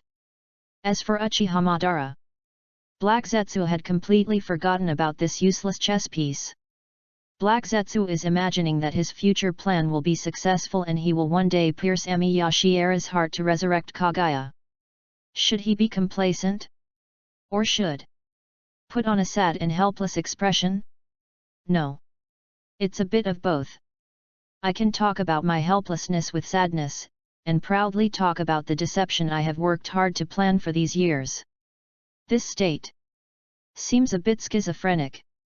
Although Black Zetsu felt a little sorry for Emi Yashiera's trust, he also believed that he was Kagaya's will and all his goals were to resurrect Kagaya. Okay. That time. At worst, I can just say a few more words. Praise Emi Yashiera. Tell me how much you like this chess piece of his. How happy it was when he was really used as a chess piece. Before death. Eventually, Emi Yashiera must know the truth. This would be worthy of their friendship over the years. Black Zetsu secretly made plans for his future in his heart, and even felt a little guilty when he thought about it. He subconsciously became warm and friendly towards Emi Yashiera. Wei Yuan. Hearing Black Zetsu's name, Emi Yashiera felt a little weird. This guy Black Zetsu. Thinking that I am Kagaya's will. I thought my status had improved. Are you even unwilling to call him Lord Wei Yuan? The name Wei Yuan. Only true friends can shout that. They are the kind of friends who can truly entrust each other with their final affairs. The name Wei Yuan was something that he asked the slug to call him when they wanted to make communication easier, but the little fool slug insisted on adding a respectful title of adult at the end. This guy Black Zetsu. It would be fine if I could just call him Lord Wei Yuan. Now she even refuses to add a respectful title at the end. Does she really think that it is Kagaya's will and can look down on her arrogantly? Although I am a broad-minded person and don't intend to argue with Black Zetsu about these trivial matters, Black Zetsu's behavior is really a bit arrogant. Once in power. Not even in power yet. Black Zetsu has already acted as if he is representing God's will. Although I am a generous person and don't mind a small title, Black Zetsu's attitude is really a bit too much. Has this guy forgotten the important matter? Now it still needs help from others. Wei Yuan. Black Zetsu really likes this intimate name. Black Zetsu actually thinks that his relationship with Emi Yashiera has become closer. He believes that Emi Yashiera has completely accepted his identity and even forgiven him for concealing his identity. The time has come. It's time to get down to business. It's not easy to revive Kagaya. Back then, Mom was sealed away thousands of years ago. It was relatively easy to revive her then, but Mom's chakra had already dissipated over the millennium. Black Zetsu paused when he said this, and then made up another sentence. Now only her thoughts are left of her mother, still protecting the world she once loved so much. It's really great. Emi Yashiera couldn't help but admire her, and then he seemed to suddenly realize something, frowning, looking a little uneasy. If Kagaya-sama is left with only residual thoughts, this is a realm of God that I have never touched before. I may need a long time to try to figure it out, but I am a little worried that I may not be able to do it. Black Zetsu smiled. Black Zetsu doesn't care about Emi Yashiera's helplessness. Black Zetsu was very satisfied with Emi Yashiera's attitude, and even felt a little overjoyed, because Emi Yashiera's words brought back the familiar feeling. As expected of Emi Yashiera. As expected, he is my favorite chess piece. When encountering a problem, Shiera Emiya will subconsciously look for solutions to the problem. But this time, Emi Yashiera is definitely not going to make it. Because the way Kagaya was resurrected is definitely something that Emi Yashiera could not imagine. I think, Emiya was originally planning to continue chatting and see what tricks Black Zetsu could come up with to deceive him, but he sensed someone approaching him quickly. Black Zetsu's perception ability was also very strong. He also noticed that someone was approaching rapidly. He was a little annoyed that he was interrupted when he was having a happy chat with Emi Yashiera. Somebody is coming. And many more. Black Zetsu sensed the newcomer with some surprise, as if he couldn't believe the other party's identity. Why is he here? I'm here to ask everyone to continue reading and vote for me. Please read it on Monday and vote for it monthly to get on the new book list. I have to ask for it again tomorrow, Tuesday, because it is important to test the waters and follow the data. I will try my best to write it better, and I'll leave the rest to you all. End of this chapter. Chapter 17 Uchihamadara. Chapter 17 Uchihamadara. Uchihamadara. This was someone Black Zetsu could never have imagined coming. Compared to Emi Yashiera, Uchihamadara was the chess piece that Black Zetsu intended to give up. It did not expect that this chess piece would find here at this time. This is a bit inappropriate. Since it is impossible for Uchihamadara to know himself, nor is it possible for him to know Emi Yashiera, why did he come to him at this time? Theoretically, Uchiha Madara really shouldn't have come here. In fact, Uchiha Madara had his own reasons for coming here. Because when Uchiha Madara secretly went to Konoha Hospital to visit Senju Hashirama, he secretly overheard a conversation in Konoha Hospital. Hashirama Senju, who was resting alone, was sitting on the hospital bed, and Hashirama Senju's wife Mito Uzumaki was sitting beside the bed. The relationship between the couple was very harmonious. This couple. There is some sense of mutual respect. After all, it was impossible to hide the fact that Hashirama Senju had woken up from his wife. Senju Tobirama also respected his elder sister-in-law Uzumaki Mito very much. As soon as Senju Hashirama woke up, he immediately ordered someone to notify Uzumaki Mito, who was guarding the Nine Tails in the back mountain of Konoha, so that Uzumaki Mito would no longer have to worry about her elder brother's illness. Uzumaki Mito knew about her husband's condition and speculated that he would wake up later. She was afraid that something might happen to Hashirama Senju, who woke up early, so she hurried to the Konoha hospital to find out about her husband's condition before going back to guard the Nine Tails. At this time, no problem. Uzumaki Mito has always respected and understood her husband Hashirama Senju. She knows that her husband Hashirama Senju and Uchiha Madara have a brotherly friendship. When Uzumaki Mito arrived at the Konoha hospital, she noticed that Hashirama Senju was suffering from the fact that he had killed Uchiha Madara with his own hands, and hoped to persuade her husband to let go of his knot. Actually, before Uchiha Madara wanted to destroy Konoha, Uzumaki Mito has always had a good impression of Uchiha Madara. As the wife of Hashirama Senju, Uzumaki Mito has never hated her husband's friend Uchiha Madara, and has always respected her husband's friends. She has also always been well aware of the deep friendship between Uchiha Madara and Hashirama Senju. Naturally, the couple talked about Uchiha Madara. Senju Hashirama is a straightforward person and does not hide his thoughts. The man faced his wife and talked about the determination that was born during the life and death battle between him and Uchiha Madara, and told his wife of his determination to kill Uchiha Madara in order to protect Konoha. That moment. I know I have to kill Madara. I must protect Konoha at all costs. Even if it's my friend, even if it's my brother, even if it's my child, this is the determination to protect the village. Compared to the will to protect Konoha, my friendship with Madara is no longer important, and he will never understand my determination to protect the village. Uchiha Madara, who was eavesdropping outside the room, had a cold expression on his face.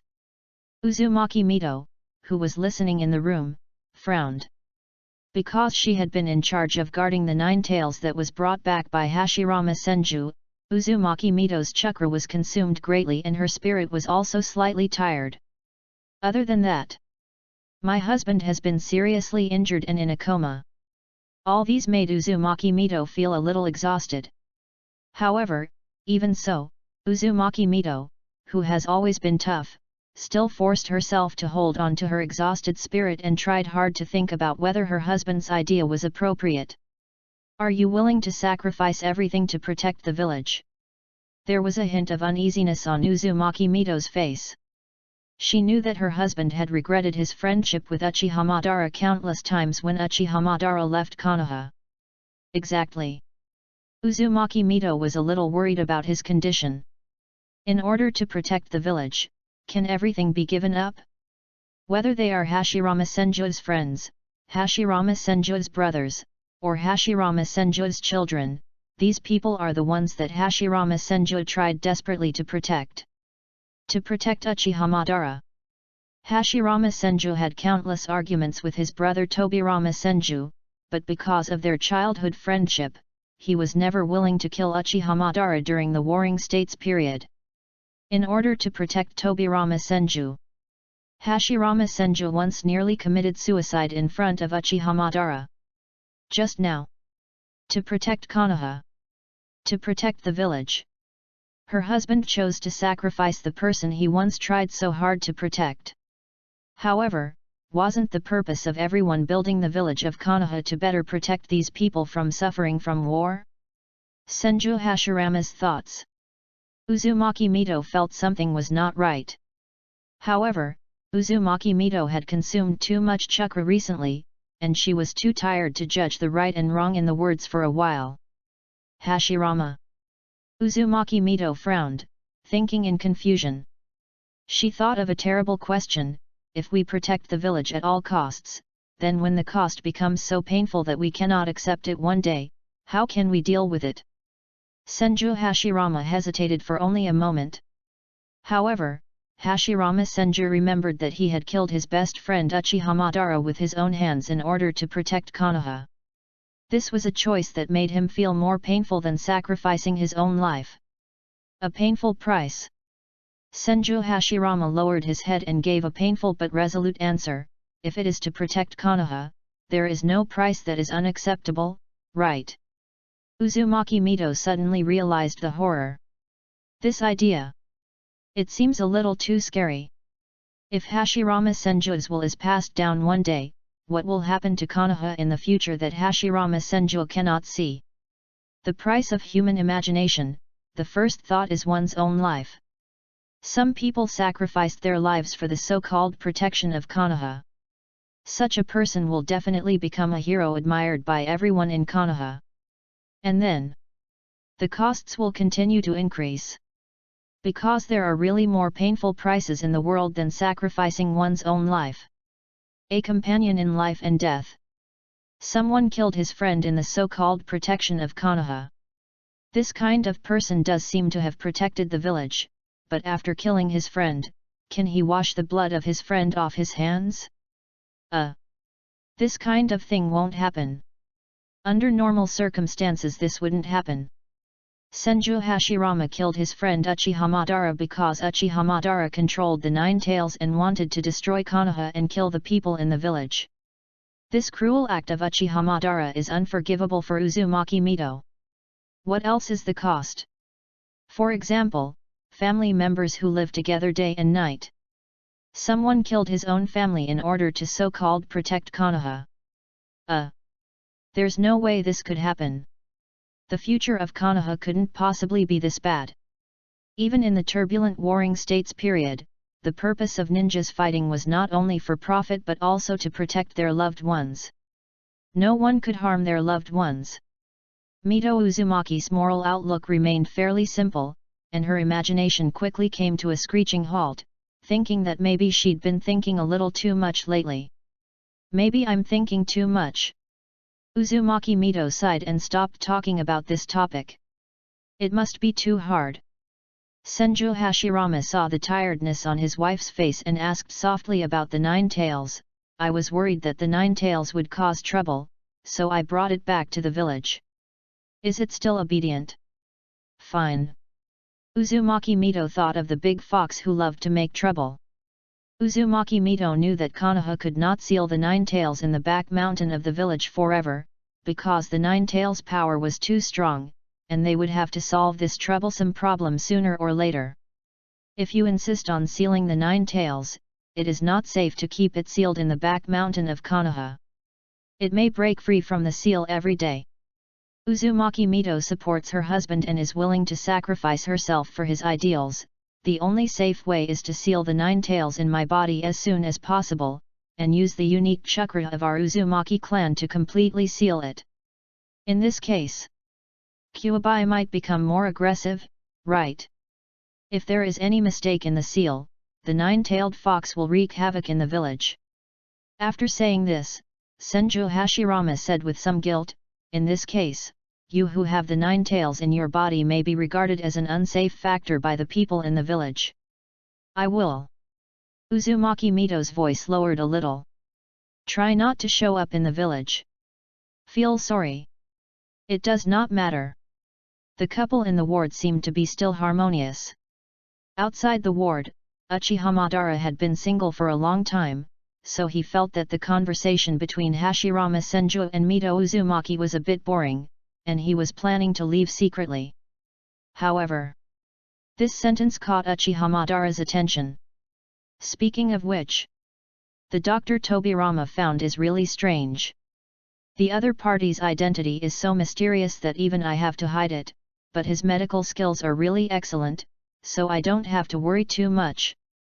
Uchiha Madara's figure quietly left. This couldn't be a bigger coincidence.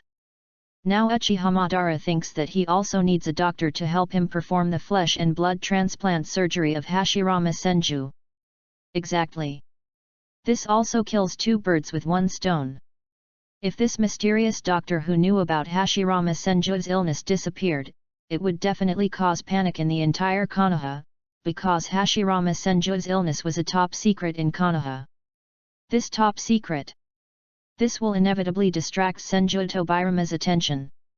As long as this mysterious doctor cannot be found one day, he will be like a sharp sword hanging in the air, because he may leak to the ninja world that Hashirama Senju only has 10 years left to live. It is impossible for Senju Tobirama to be in the mood to study the corpse he left in the secret room. He will definitely mobilize the Konoha ninja to search for the whereabouts of the doctor, and at the same time concentrate the remaining energy on resolving Konoha's internal problems within 10 years. As for the time after arresting this doctor, the fact that my old friend Hashirama Senju only has 10 years left to live. Uchiha Madara stood outside Emi Yashiera's house, looking at the swaying candlelight by the window. A mocking sneer appeared at the corner of his mouth. Humph! Hashirama! Compared to what I want, our friendship is actually not that important. Hashirama! I have made up my mind. I killed you to achieve my goal. Jiraiya appeared at the age of 50, and Tsunade appeared at the age of 50 to 51. According to the original plot time point of Konoha 60 years, Tsunade was born to the daughter or son of Senju Hashirama about 10 years after the establishment of Konoha. Uzumaki Mito must have married Senju Hashirama in the Warring States period, so there is a granddaughter named Tsunade. End of this chapter. Chapter 18, Susanoo, the Boiling Konoha. Chapter 18, Susanoo, the Boiling Konoha. Please read. Please vote for me. Uchiha Madara. This is an uninvited guest. Shiera Emiya knew some information about Uchiha Madara. However, Shiera Emiya could not show it in front of Black Zetsu.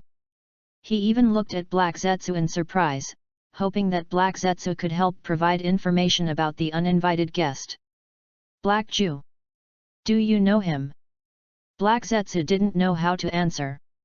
After all, Uchiha Madara was the new chess piece it found to resurrect Kaguya, and it even prepared a perfect plan in advance for Uchiha Madara to fall into its trap. However, after it met Emi Yashiera, it planned to throw away Uchiha Madara as a chess piece immediately. Of course. This kind of thing must not be said out loud. No. Black Zetsu nodded. However, Black Zetsu did not have time to communicate so much with Emi Yashiera before Uchiha Madara arrived, so he could only ask a key question. Wei Yuan. When you obtained the power of the 6 paths. Black Zetsu looked at Emi Yashiera. At Emi Yashiera's ordinary eyes, are the Rinnegan you transplanted still in this world? Samsara I. It has always been the most critical issue. The Rinnegan is the starting point for Black Zetsu to resurrect Kaguya. Those eyes of Samsara. I remember letting the slugs destroy me. Emi Yashiera rubbed his brows, as if he had encountered a difficult problem that gave him a headache. Because I wanted to make my body into a medical specimen and leave it to future generations, I was worried that the pair of Samsara eyes would be obtained by future generations and use the power inside to harm the ninja world. After returning to the wet bone forest, I took off the pair of Samsara eyes and transplanted my own eyes. Black Zetsu was silent for a moment. Actually, it also guessed this. The eyes of the 6-path sage are destroyed, and that's it. Black Zetsu was also worried that leaving the 6-path sage's eyes behind would cause trouble. Never mind. It doesn't matter. Black Zetsu quickly waved his hands and took the initiative to comfort Emi Yashiera. Although the birth of the Rinnegan is very troublesome, it is not unsolvable. And the person who came is the right person. A person who can truly awaken the Rinnegan. Black Zetsu could sense that Uchihamadara was getting closer and closer, and his figure quietly hid, and he only had time to remind him with one sentence, Wei Yuan, don't reveal our secrets, and don't hurt him. Find out his intentions first. The corner of Emi Yashiera's eye twitched. This is a challenge. Because he is a good person who is not good at deceiving and concealing in front of Black Zetsu, he can't lie to Uchihamadara without any scruples. Can't communicate. Because this will reduce Black Zetsu's trust. Even if it means putting Uchihamadara, the uninvited guest, in danger, we cannot deceive him without scruples. If you are too unfamiliar with lying, Uchihamadara will think there is something wrong. If you are too skilled at lying, Black Zetsu will think there is something wrong. And this guy Uchihamadara is obviously not a good guy. Due to the limitations of his impure world reincarnation body, Emi Yashiera cannot use his own power at will. In addition, under Black Zetsu's surveillance, he cannot use the power of the eternal Mangeki Sharingan and the Samsara Eye. If he encounters Uchihamadara looking for trouble, it will be difficult to fight him. At this time, there's a high probability that Uchihamadara came here to cause trouble. Maybe Uchihamadara just wanted to kill himself. Unless Uchihamadara doesn't observe anything and arrogantly uses the Sharingan's illusion on him. Squeak! The window was quietly pushed open. Emi Yashiera looked back subconsciously. A scarlet eye appeared in front of him. This scarlet eye, like a full moon, shone into Emi Yashiera's pupil.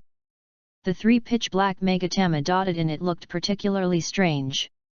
Humph! Let yourself be enchanted by the Sharingan's illusion. There was a hint of cold mockery on Uchihamadara's lips. This man with a proud face stood by the window with his fingers together, and directly used his Sharingan illusion to try to control Emi Yashiera. This is the easiest way to fight. This is the most effective way to fight. This is the safest way to fight. Uchihamadara didn't want to cause any noise, he wanted to kidnap Emi Yashiera silently. Because he is fully capable of doing so.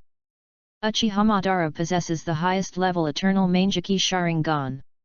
Even if one of his eyes was blinded in order to cast Izanagi, the illusion he cast with the other eye is enough to easily control the tailed beasts. Except Hashirama. Uchihamadara had a look of contempt on his face, and was very confident in his own illusion. No one in this world can escape this level of illusion. Emi Yashiera was instantly caught in the Sharingan's illusion. However, the battle of illusions often involves spiritual energy.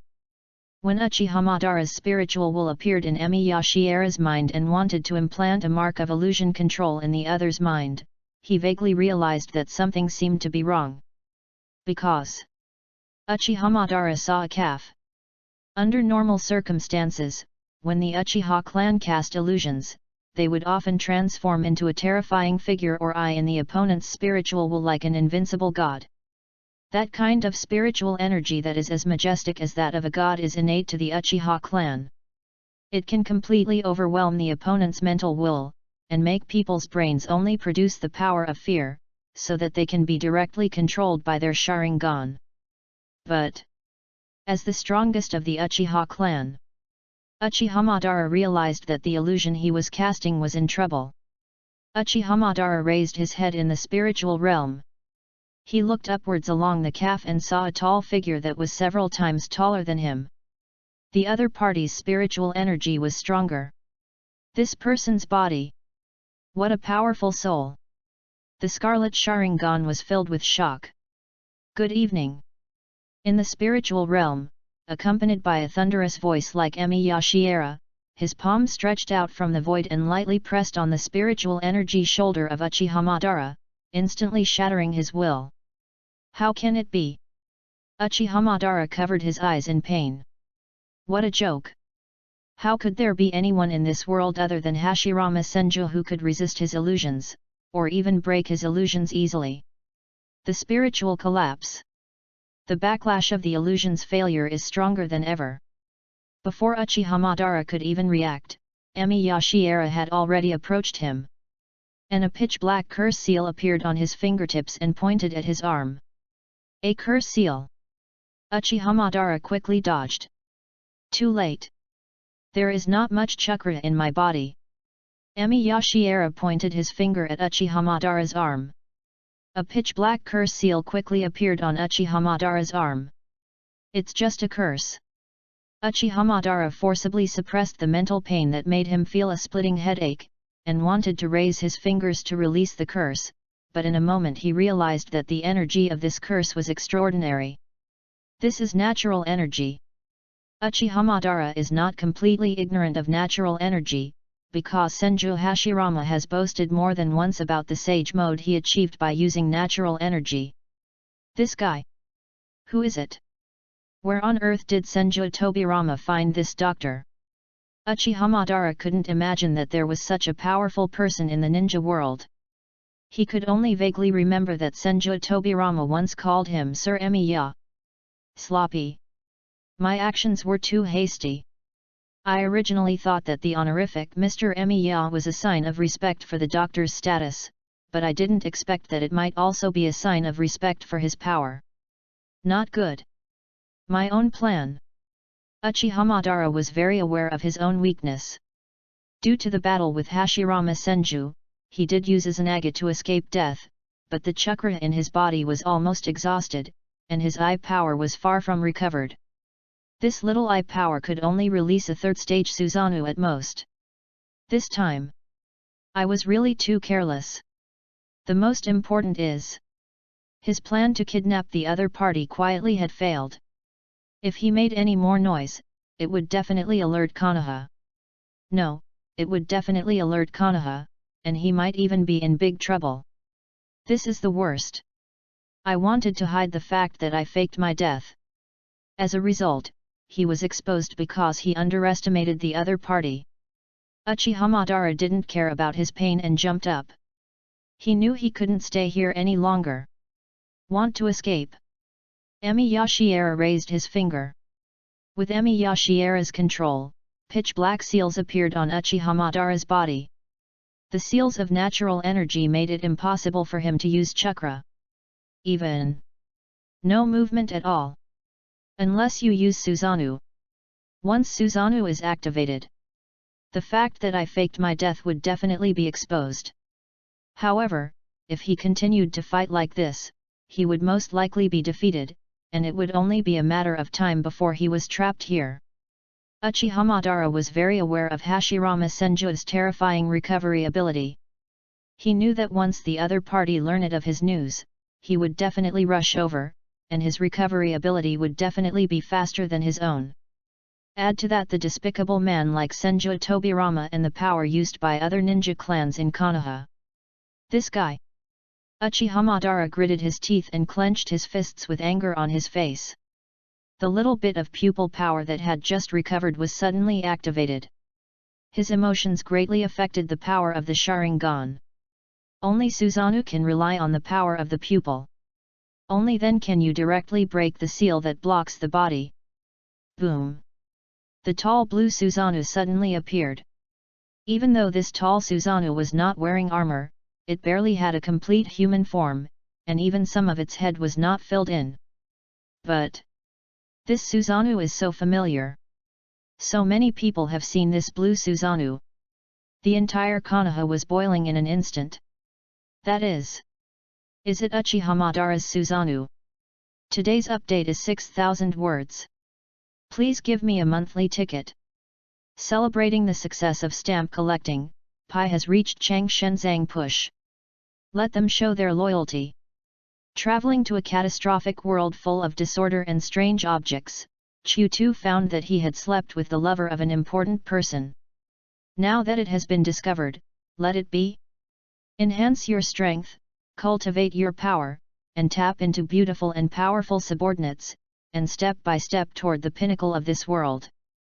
Catastrophic abilities and strange items include orpiment stone that can erase the impression of oneself in other people's minds, a mirror that allows one to freely adjust one's appearance and copy other people's appearance and voice by standing in front of it, a beast head that can summon a storm after kissing it, a piggy bank that can store emotions, a flip potion that can increase favorability by hitting someone, etc. End of this chapter. Chapter 19, Seeing You reminded me of the first Sharingan user I fought against. Chapter 19, Seeing You reminds me of the first Sharingan user I fought against. Konoha was a little noisy. The 10-meter-high Susanoo looks so eye-catching. It's so serious that the Konoha ninjas can't even ignore its existence. During the Warring States period, which most people in Konoha village have experienced, too many people have seen this familiar colored Susanoo on the battlefield. How can it be? How could Uchiha Madara's Susanoo appear? Uchiha Madara, who was killed by the first Hokage, is still alive. Uchiha Madara is here again. All the ninjas in Konoha were shouting loudly, and most of them had a look of fear on their faces. Although they don't know why Uchiha Madara is still alive, they also know how powerful Uchiha Madara's Susanoo is. Warring States period. According to legend, if anyone is hostile to the Uchiha clan on the battlefield and sees Uchiha Madara's Susanoo appear, he will surely die. The terrifying blue god of war active on the battlefield. This is people's impression of Uchiha Madara's Susanoo. Of course, this statement is definitely an exaggeration. Many ninjas in Konoha village have seen Uchiha Madara's Susanoo, and some of them even survived, but that doesn't mean they dare to relax.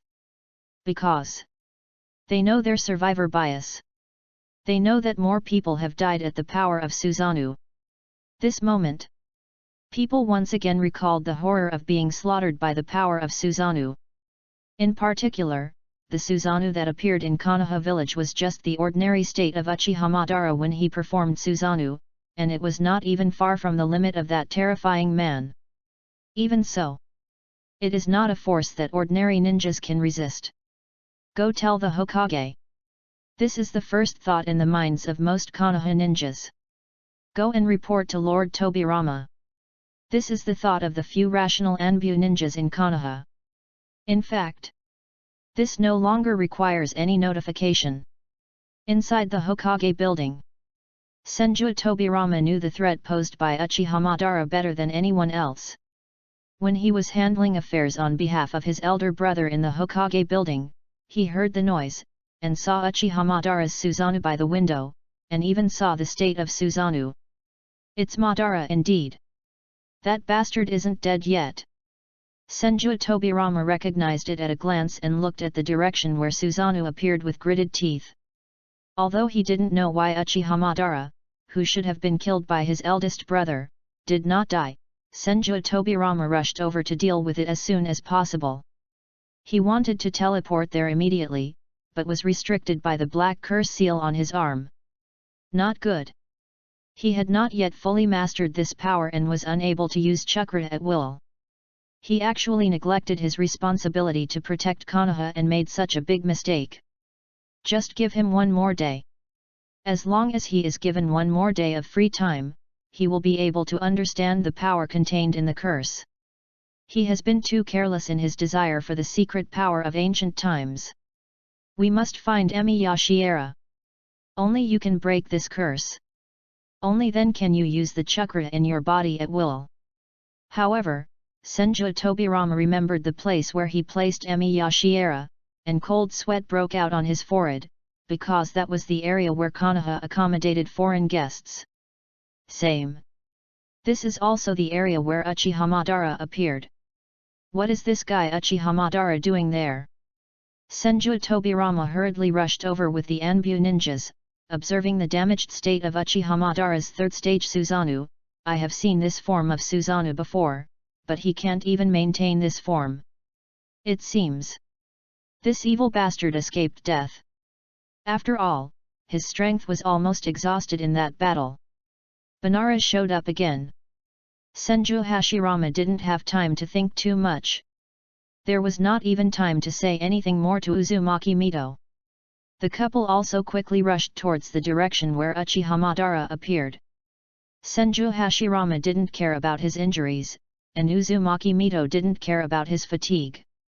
In the tall Susanoo, Uchiha Madara stood in the head with gritted teeth, his eyes slightly swept across Konoha, and he saw countless figures running towards him.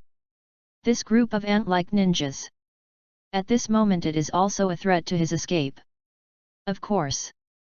The most difficult one. There is no doubt that it is the mysterious man in front of him. Uchiha Madara saw Emi Yashiera standing below through the broken head of Susanoo, which made him extremely hate and angry about his exposure today. Susanoo. I didn't expect to see such amazing power in this era. Emi Yashiera looked up at Uchiha Madara's Susanoo and asked sincerely and humbly, although I don't like fighting, but isn't it a bit too much to underestimate your opponent with only the third stage of Susanoo? The corners of Uchiha Madara's eyes tightened slightly. This guy. He actually knows so much about Susanoo. He doesn't even care about the threat of the third stage Susanoo. However, Uchiha Madara no longer thought so much. The purpose of him releasing Susanoo in a hurry was just to release the curse in his body. His real purpose was to use the power of Susanoo to escape. You guy. Who is it? Uchiha Madara narrowed his eyes and estimated in his mind the time it would take for Senju Hashirama to arrive. He just wanted to know who the person in front of him was who had caused him such a great loss. No doubt. The opponent is an extremely powerful and terrifying person. At least Uchiha Madara had never seen anyone who could break his illusions as easily as the man in front of him, and he could even rely on his powerful mental strength to crush him instantly. Even if he used illusions in his prime, he could not be the opponent of the other party. Especially. This guy's identity is so mysterious. Even Hashirama Senju didn't know his identity. As a person who had fought in the Warring States period, Uchiha Madara never thought that there were stronger people in this world besides him and Senju Hashirama. I always thought that the only one who could compete with me was Hashirama. I never thought that there would be someone like you in such a small ninja world. Uchiha Madara stared at Emi Yashiera with his only remaining Sharingan, observing his situation vigilantly while continuing to question in a deep voice, a person as powerful as you should not be an unknown person. This sentence sounds familiar to me. Emi Yashiera frowned and thought for a second before he suddenly raised his head and said, it reminds me of the first Sharingan ninja who was defeated by me. Okay. Uchiha Madara suddenly became curious. Could it be that anyone in their tribe has fought with this person? Indra. Shiera Emiya looked up at Uchiha Madara and introduced Indra's identity. If there is any record in your clan, Indra is the ancestor of your Sharingan clan. When I beat him. Emi Yashiera spoke the truth very frankly and did not deceive Uchiha Madara on this point, he just happened to say the same thing to you. This is the real truth. When Emi Yashiera tried to assassinate Indra for the first time, Indra said in disbelief that there were people like Emi Yashiera in the ninja world. Just like now, he claimed that a powerful person like Emi Yashiera should not be unknown. This kind of thing. Of course Uchiha Madara didn't believe it. Are you kidding me? Are you kidding me? Uchiha Madara's face was full of anger. He clenched his fist and tried to control Susanoo to punch Emi Yashiera. This bastard! How dare you use such words to tease him? Although Uchiha Madara didn't know what his ancestor's name was, he knew that there was no way he would believe such nonsense. I'm Emi Yashiera. Emi Yashiera shook his head, seemingly not caring about Uchiha Madara's rage, and calmly raised his finger and sighed, I never like to lie. Click! A huge stone arm suddenly appeared on the ground. The stone arm clenched its fist and forced it to collide with Susanoo's fist. What? Uchiha Madara's heart was suddenly filled with shock like a storm. He was not surprised that his attack was easily blocked, he was just surprised at the name he heard. The name Emi Yashiera. I have heard it too many times. A new day. End of this chapter. Chapter 20, Dance Here to Your Heart's Content, Nine-Tail. Chapter 20, Dance Here to Your Heart's Content, Nine-Tailed Fox. Emi Yashiera. The greatest medical ninja in the ninja world. In fact, Uchiha Madara doesn't like to be a medical ninja. However, When Uchihamadara met his friend Hashirama Senju when he was a child, he heard this name from his friend Hashirama Senju countless times, and scenes of past memories resurfaced from the depths of his mind. Spot. Have you heard the story of Emi Yashiera? The story of Lord Emi Yashiera has long been passed down in our clan. Have you also heard his stories since childhood? Endure the pain that the world cannot endure, and save the world that endures the pain. This is the ninja way that Lord Emi Yashiera left for this world. Spot. I secretly saw it today. Don't tell anyone. I have a crystal coffin left by Lord Emi Yashiera at home. Spot. Dad won't allow me to become a medical ninja. Besides, my brother Itama is dead. Learning medical skills won't help me protect the people I want to protect. Medical ninjas can't change this turbulent era. These memories are blown away by the wind. Uchihamadara was almost forgetting these memories. He was almost forgetting that Senju Hashirama had given up important things long ago. Emi Yashiera. This is a saint from ancient times. Legend has it that he is the most skilled medical ninja in Chinese medicine. Uchihamadara understood why Konoha kept Emi Yashiera's identity secret, because the Senju Tobirama, who always liked to study despicable ninjutsu, must have developed a shameful forbidden technique and resurrected Emi Yashiera, the saint of ancient times. Indeed. Only Emi Yashiera. Only then will it be possible to cure that guy Hashirama. I see. A look of realization flashed across Uchihamadara's face. Since the opponent is a ninja from ancient times, it is not surprising that he has some unique methods. It is not shameful to suffer a great loss at his hands. Moreover, knowing that the other party was the famous saint from ancient times, it didn't seem to be a disadvantage to expose his identity. But it's time for me to leave Konoha. Spot. A figure wearing red plate armor fell down. You are still alive. Senju Hashirama appeared in front of them almost fully armed, his eyes fixed on Uchihamadara who was in the Susanoo in front of him. His eyes were slightly complicated. This close friend whom I killed with my own hands. He was resurrected and appeared in front of him again. In order to stop Uchihamadara's Susanoo from wreaking havoc, Senju Hashirama didn't care that his injuries had not yet healed and rushed over first. You came so quickly, Hashirama. When Hashirama Senju appeared, Uchihamadara's attention was subconsciously drawn to the red plate armor figure that appeared below. Ah, you are. Hashirama Senju subconsciously glanced at Emi Yashiera beside him and felt that the other's profile looked familiar.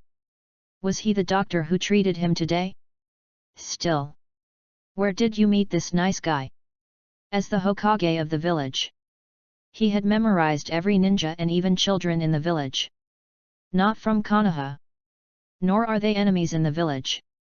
It seems that he should be called a guest of the village, but why is he still a little dead? He seems to be in a strange state. Although Hashirama Senju did not see clearly what Emi Yashiera looked like in the Konoha hospital, he knew that he was an outsider found by Tobirama Senju, otherwise he would not have been arranged to live in the residence prepared by the village for foreign guests. Emi Yashiera stepped forward and wanted to introduce himself. Go to shelter. Leave this to me. After giving the order nonchalantly, Hashirama Senju turned his attention back to Uchihamadara. He saw that one of Uchihamadara's eyes was a strange grayish-white color. That eye. It's still okay during battle. How come it has turned into a blind gray now? Banara, your eyes.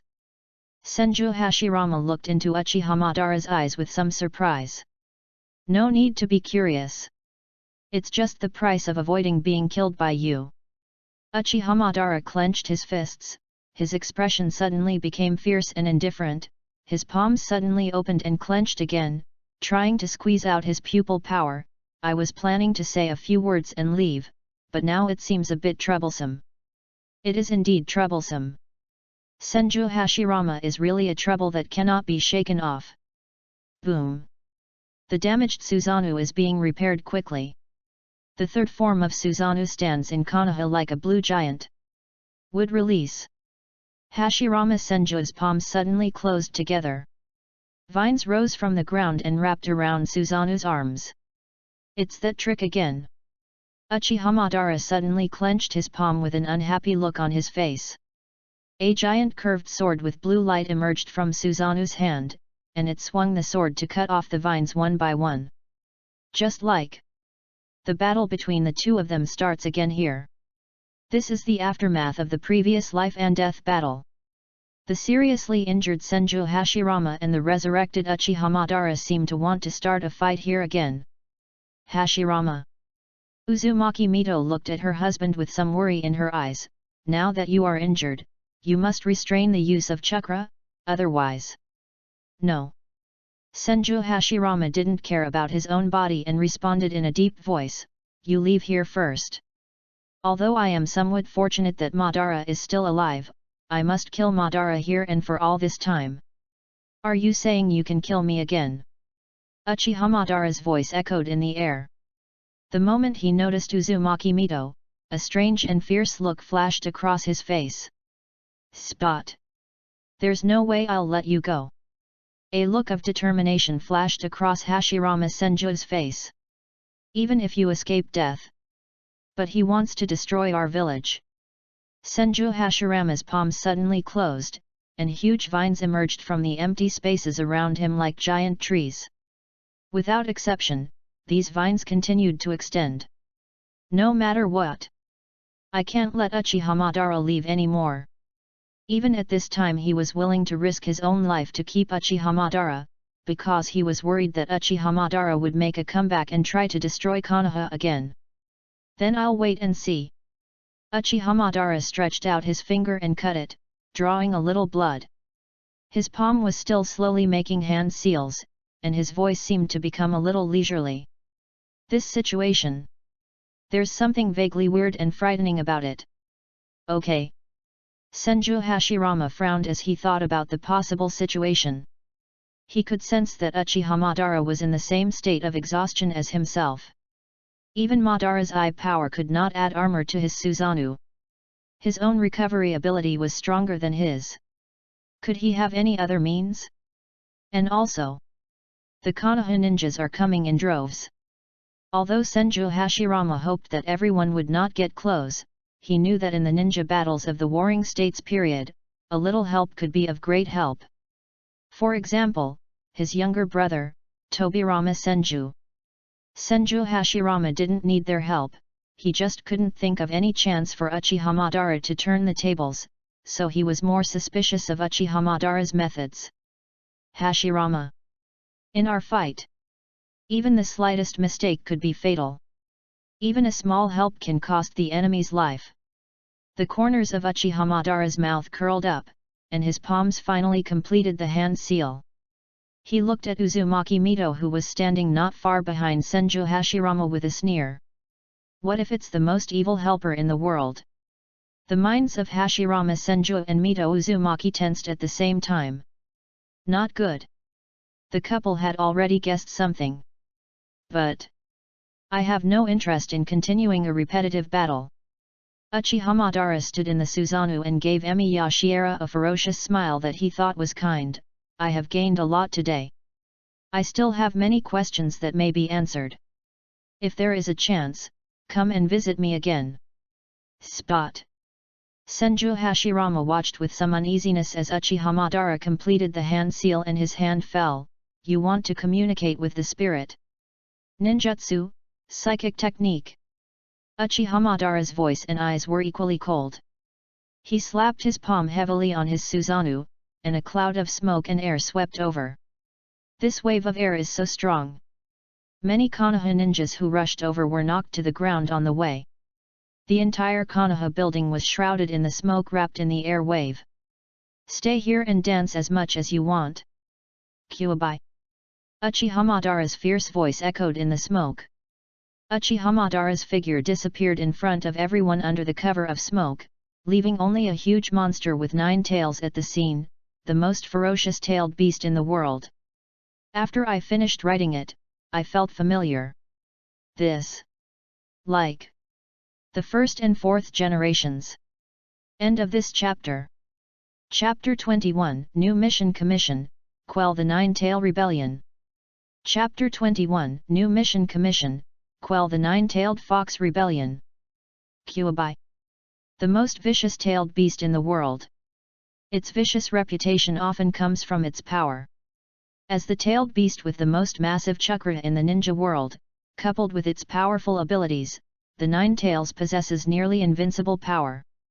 Compared to Uchiha Madara, who just left Konoha in the thick fog, the Nine Tails became the number one threat to Konoha, especially since the Nine Tails was brought back by Senju Hashirama. Uchiha Madara used the power of the Sharingan to control the Nine Tails to attack Konoha, which triggered a life-and-death battle between him and Hashirama Senju. He used the power of the Nine Tails to severely injure Hashirama Senju. After the battle, Hashirama Senju brought the Nine Tails back to Konoha and temporarily sealed it in the back mountain of Konoha. Uzumaki Mito stayed there to guard it, so no accidents should have occurred. However, Uzumaki Mito appeared here, and the Nine Tails naturally met with an accident. It was summoned by Uchiha Madara, who wanted to take the opportunity to leave Konoha, and became a tool to cover him up and get rid of the entanglement of Senju Hashirama. Just now, the vicious beast has broken free. Do not. It is still controlled. Because there are 3 pitch-black megatama in its blood-red pupils, which is a sign that it is under Uchiha Madara's control again. Roar. The nine-tailed fox roared towards the sky to vent its anger. This huge-tailed beast crushed a building in an instant, and its 9 orange tails swung wildly behind it. For it, these past few days have been a disgrace. Whether he was forced by Uchiha Madara to sign a summoning contract with the Sharingan and was controlled to participate in a war, or he was subdued by Senju Hashirama in a battle, or he was suppressed by Uzumaki Mito in a sealed cage in the back mountain. Various experiences. It's all a shame for it. This rage was further amplified by the Sharingan. When the nine-tailed fox roared towards the sky, its eyes immediately fell down and saw Hashirama Senju and Mito Uzumaki standing in front of it. One who conquered it by force. One that relies on a seal to suppress it. This couple deserves death, it wants to tear them to pieces. Madara actually signed a summoning contract with the Nine Tails. Senju Hashirama didn't really care about the threat posed by the Nine Tails. Although the Nine Tails is a terrifying beast that cannot be defeated by most ninjas, it is a tailed beast that can be subdued with some effort for him. He is confident that he can subdue the Nine Tails. Even so, Hashirama Senju had to face the threat of the Nine Tails to Konoha. He had no time to chase after Uchiha Madara and had to deal with the trouble of the Nine Tails first. Let me do it. Uzumaki Mito quickly took a step forward. For Uzumaki Mito, the nine-tailed fox was not a problem that could not be dealt with. Although Uzumaki Mito was a little weak and tired, she thought that she was more suitable to deal with the Nine Tails than Senju Hashirama, and that her husband's injury was more important than dealing with the Nine Tails. Just at this moment, a Vajraruyi stick fell from the sky. This Vajraruyi staff split into dozens of shadow clones, forming a huge fence wall, which tightly separated the tyrannical Nine Tails and the Senju Hashirama couple. Sarutobi Sasuke controlled the Vajraruyi staff to temporarily stop the Nine Tails, and leaped in front of the Senju Hashirama and his wife. Hokage-sama, Mito-sama. As a guard ninja, Sarutobi Sasuke felt that he had failed in his duty. He slowed down a little and hurried over with his guards. This scene is a bit weird. Emi Yashiera stood behind the couple and felt that this scene was a bit strange. There seemed to be too many strange elements. The Nine Tails was controlled by the Uchiha and caused chaos. The Hokage hero who came to deal with the Nine Tails. The Hokage was accompanied by his wife. This wife is a member of the Uzumaki clan and is good at sealing the tailed beasts. However, for some reason, her body is a little weak and is not in her prime. Exactly. There was also a ninja named Sarutobi who tried to stop the Nine Tails from causing trouble.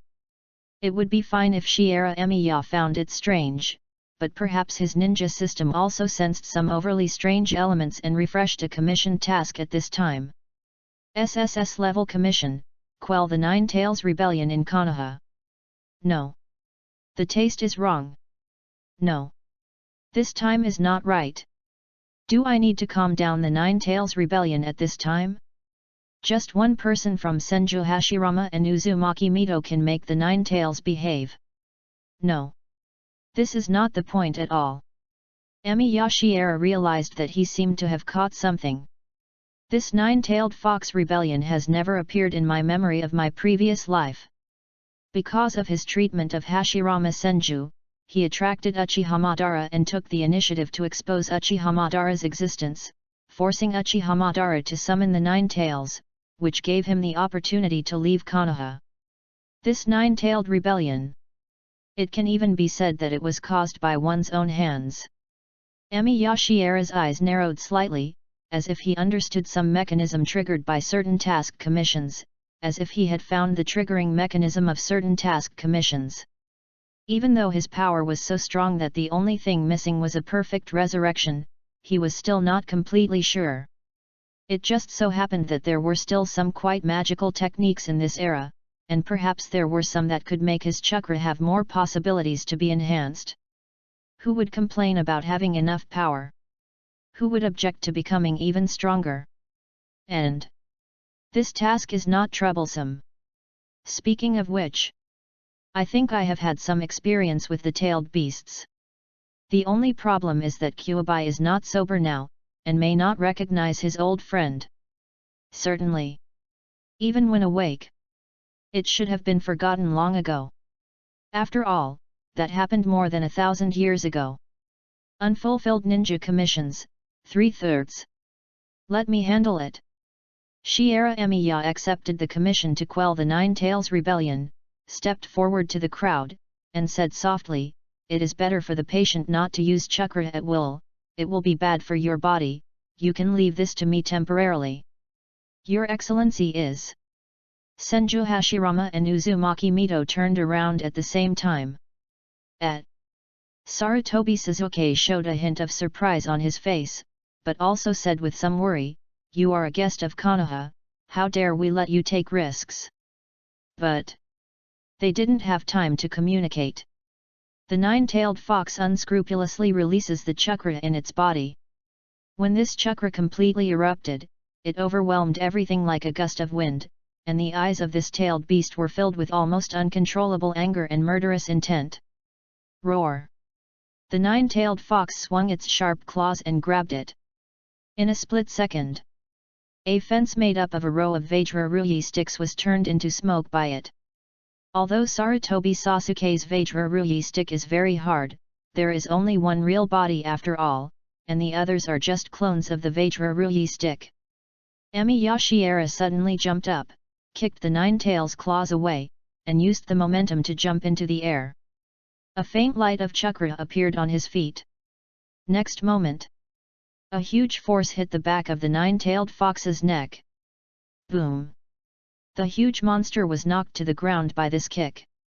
For Shiera Emiya, the maximum chakra he can use is not much, but it is barely enough to perform super physical skills.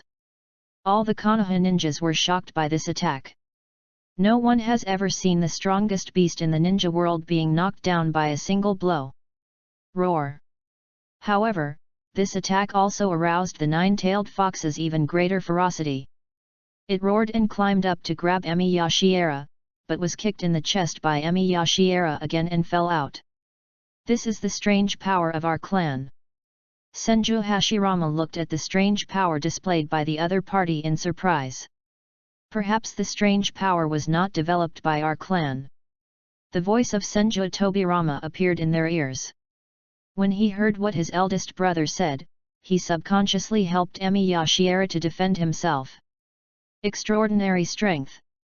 Mainly chakra control. Through the subtle chakra control ability, the chakra in the body can be precisely controlled and concentrated in one part of the body for release. Generally speaking, in the ninja world, only medical ninjas have this extremely subtle chakra control ability. This strange power. In fact, it is more like a specialization of medical ninja. This Emi Yashiera who displays supernatural powers happens to be the first medical ninja in the entire ninja world. According to the relationship between Emi Yashiera and the ancestors of their Senju clan, it is possible that this strange power was invented by the other party and left to their Senju clan. After all, the surname of their clan all comes from Emi Yashiera. Due to too many factors.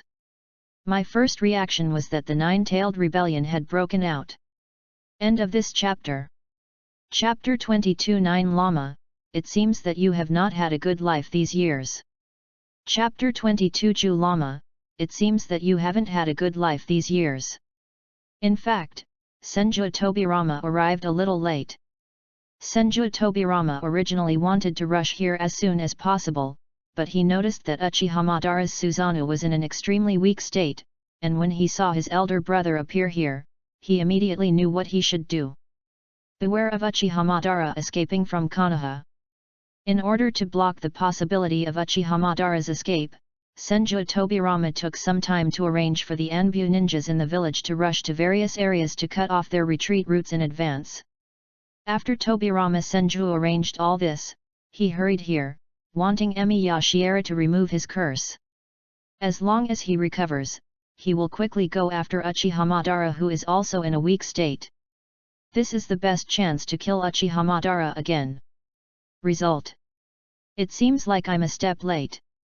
It was Emi Yashiera who helped stop the Nine Tails from wreaking havoc here. However, when Tobirama Senju stood here, he realized that this might be the most advantageous choice for Konoha, because Konoha was not particularly powerful at the moment. His elder brother, Hashirama Senju, has not yet fully recovered. His elder sister-in-law, Mito Uzumaki, has been suppressing the Nine Tails and is a little weak, and he, the speediest ninja, has his chakra temporarily blocked by the energy of the curse seal. It would be most appropriate if Shiera Emiya was willing to help. Suzuki. Senju Tobirama watched the battle between the Nine Tails and Emi Yashiera, and was no longer worried about dealing with the Nine Tails. He gave a loud order, "You immediately take your men to assist the Anbu teams in searching for the whereabouts of that guy Madara. We will rush over after we deal with the Nine Tails." Yes. Sarutobi Suzuki quickly agreed. Tobirama. This person looks so familiar. Senju Hashirama looked at Shiera Emiya who was fighting fiercely with the Nine Tails. His eyes noticed Shiera Emiya's profile and asked in a low voice, "Although his condition is a little strange, I always feel like I have seen him when I was a child. Is it really not my illusion?" Senju Tobirama fell silent. "Brother, how dare you ask such a question? Brother, have you forgotten your childhood when you always sneaked in front of Emi Yashiera's crystal coffin and received a profound education from your father?" Big brother. Senju Tobirama wanted to skip the matter about Emi Yashiera, and rarely took the initiative to mention the man he hated the most. What's the matter with that guy Madara? That rascal. How on earth did he escape death? Or was this a conspiracy? After Senju Tobirama suspected that Uchihamadara had faked his death, he had been secretly observing Konoha, otherwise Uchihamadara would not have been able to find here. Senju Tobirama even guessed why Uchihamadara came to where Emi Yashiera lived. He also guessed that Uchihamadara must have had a conflict with Emi Yashiera. Maybe Uchihamadara wanted to kill or take Emi Yashiera away. That time, Konoha will definitely be in big trouble. After all, only Emi Yashiera knows the condition of his elder brother, and even the hope of curing his elder brother lies only in Emi Yashiera. The news about the eldest brother must not be leaked out. Otherwise other ninja villages that are eyeing him will definitely make some small moves. Once Uchihamadara really does this, an unprecedented war may break out in the future, involving all the ninjas. This time it was Hashirama Senju's turn to remain silent. Senju Hashirama was silent for a while before he turned his gaze back to the Nine Tails. "Let's deal with the Nine Tails first. After the Nine Tails incident today is over, I want to leave the village for a while to track down Madara's whereabouts and find out what he wants to do. If he still wants to hurt Konoha, I will kill him at all costs. The other side of the battlefield. The battle between Emi Yashiera and the Nine-Tails is coming to an end. Roar! The nine-tailed fox's roar was shrill.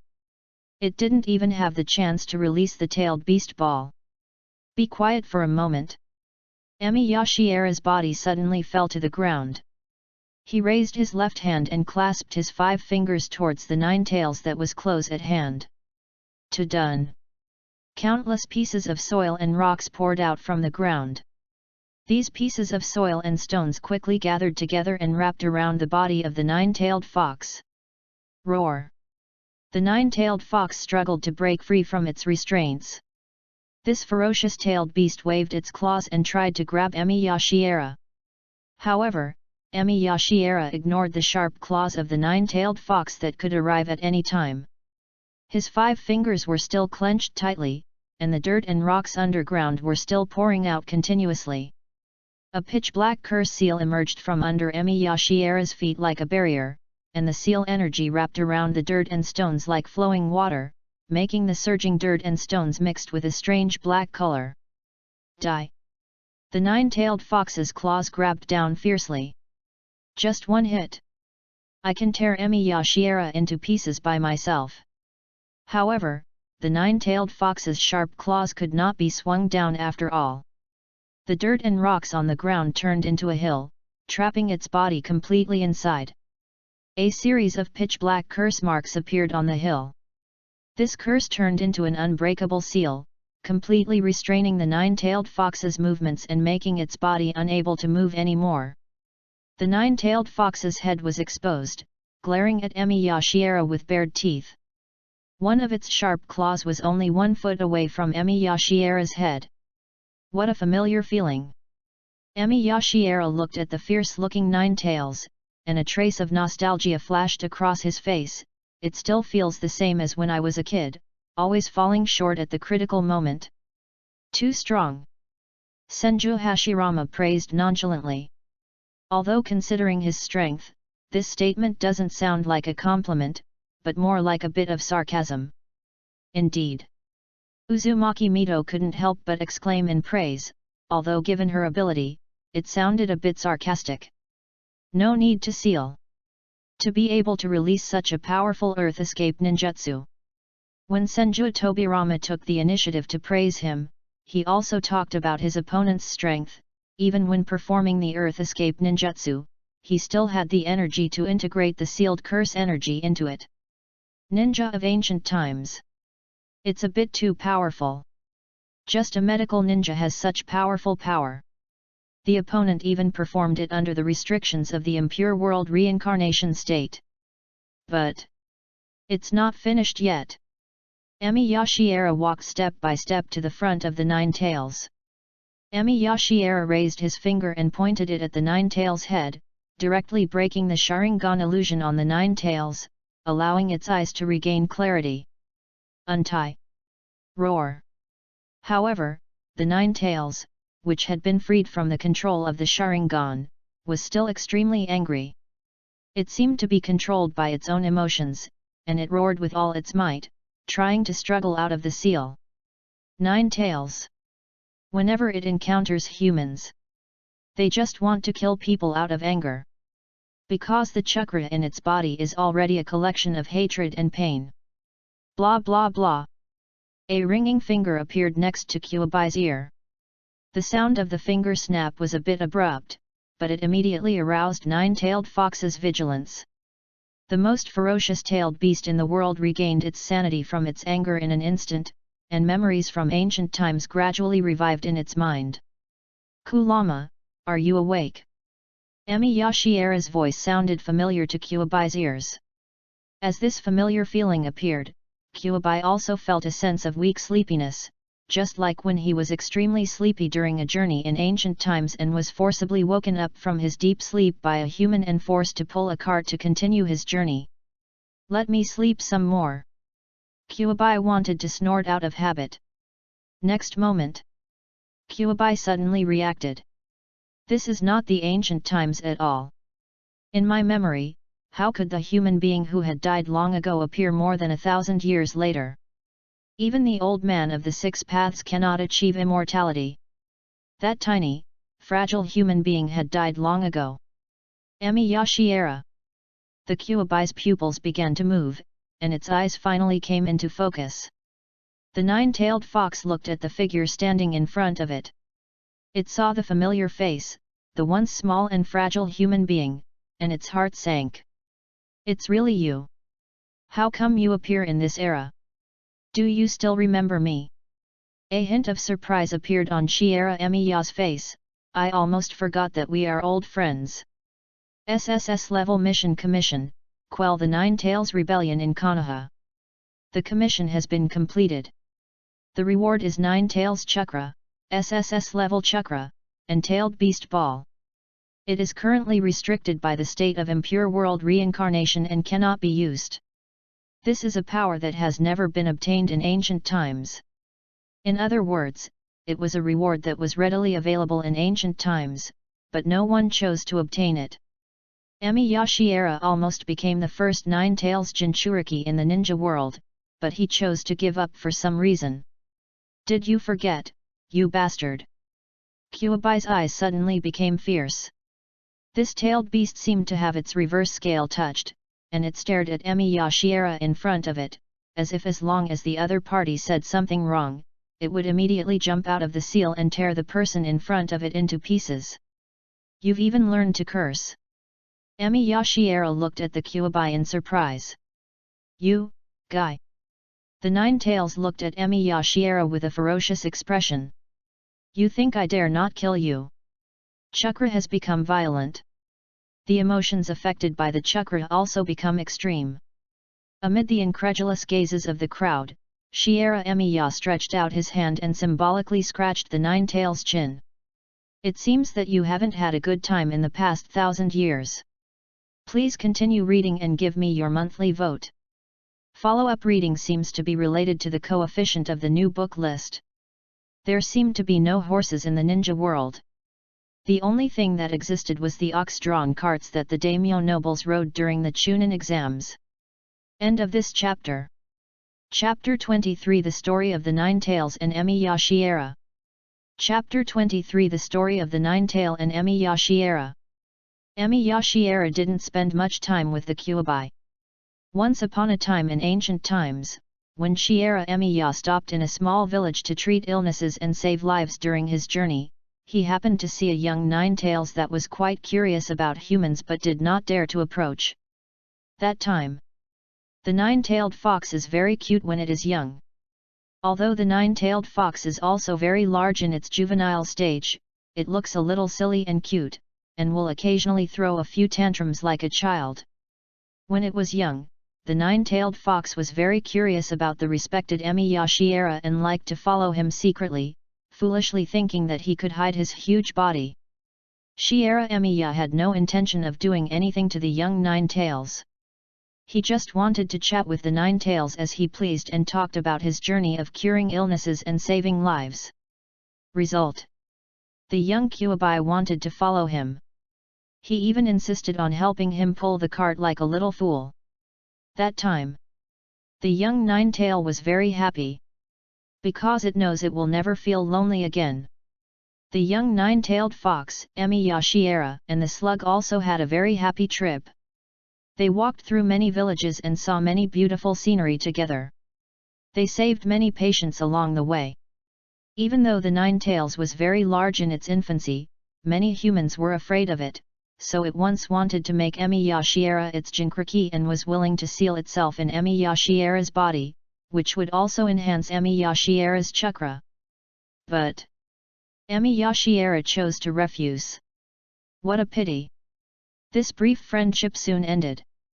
Emi-Yashiera did not hide the fact that he wanted to destroy the ninja clan and fight against the Sage of Six Paths.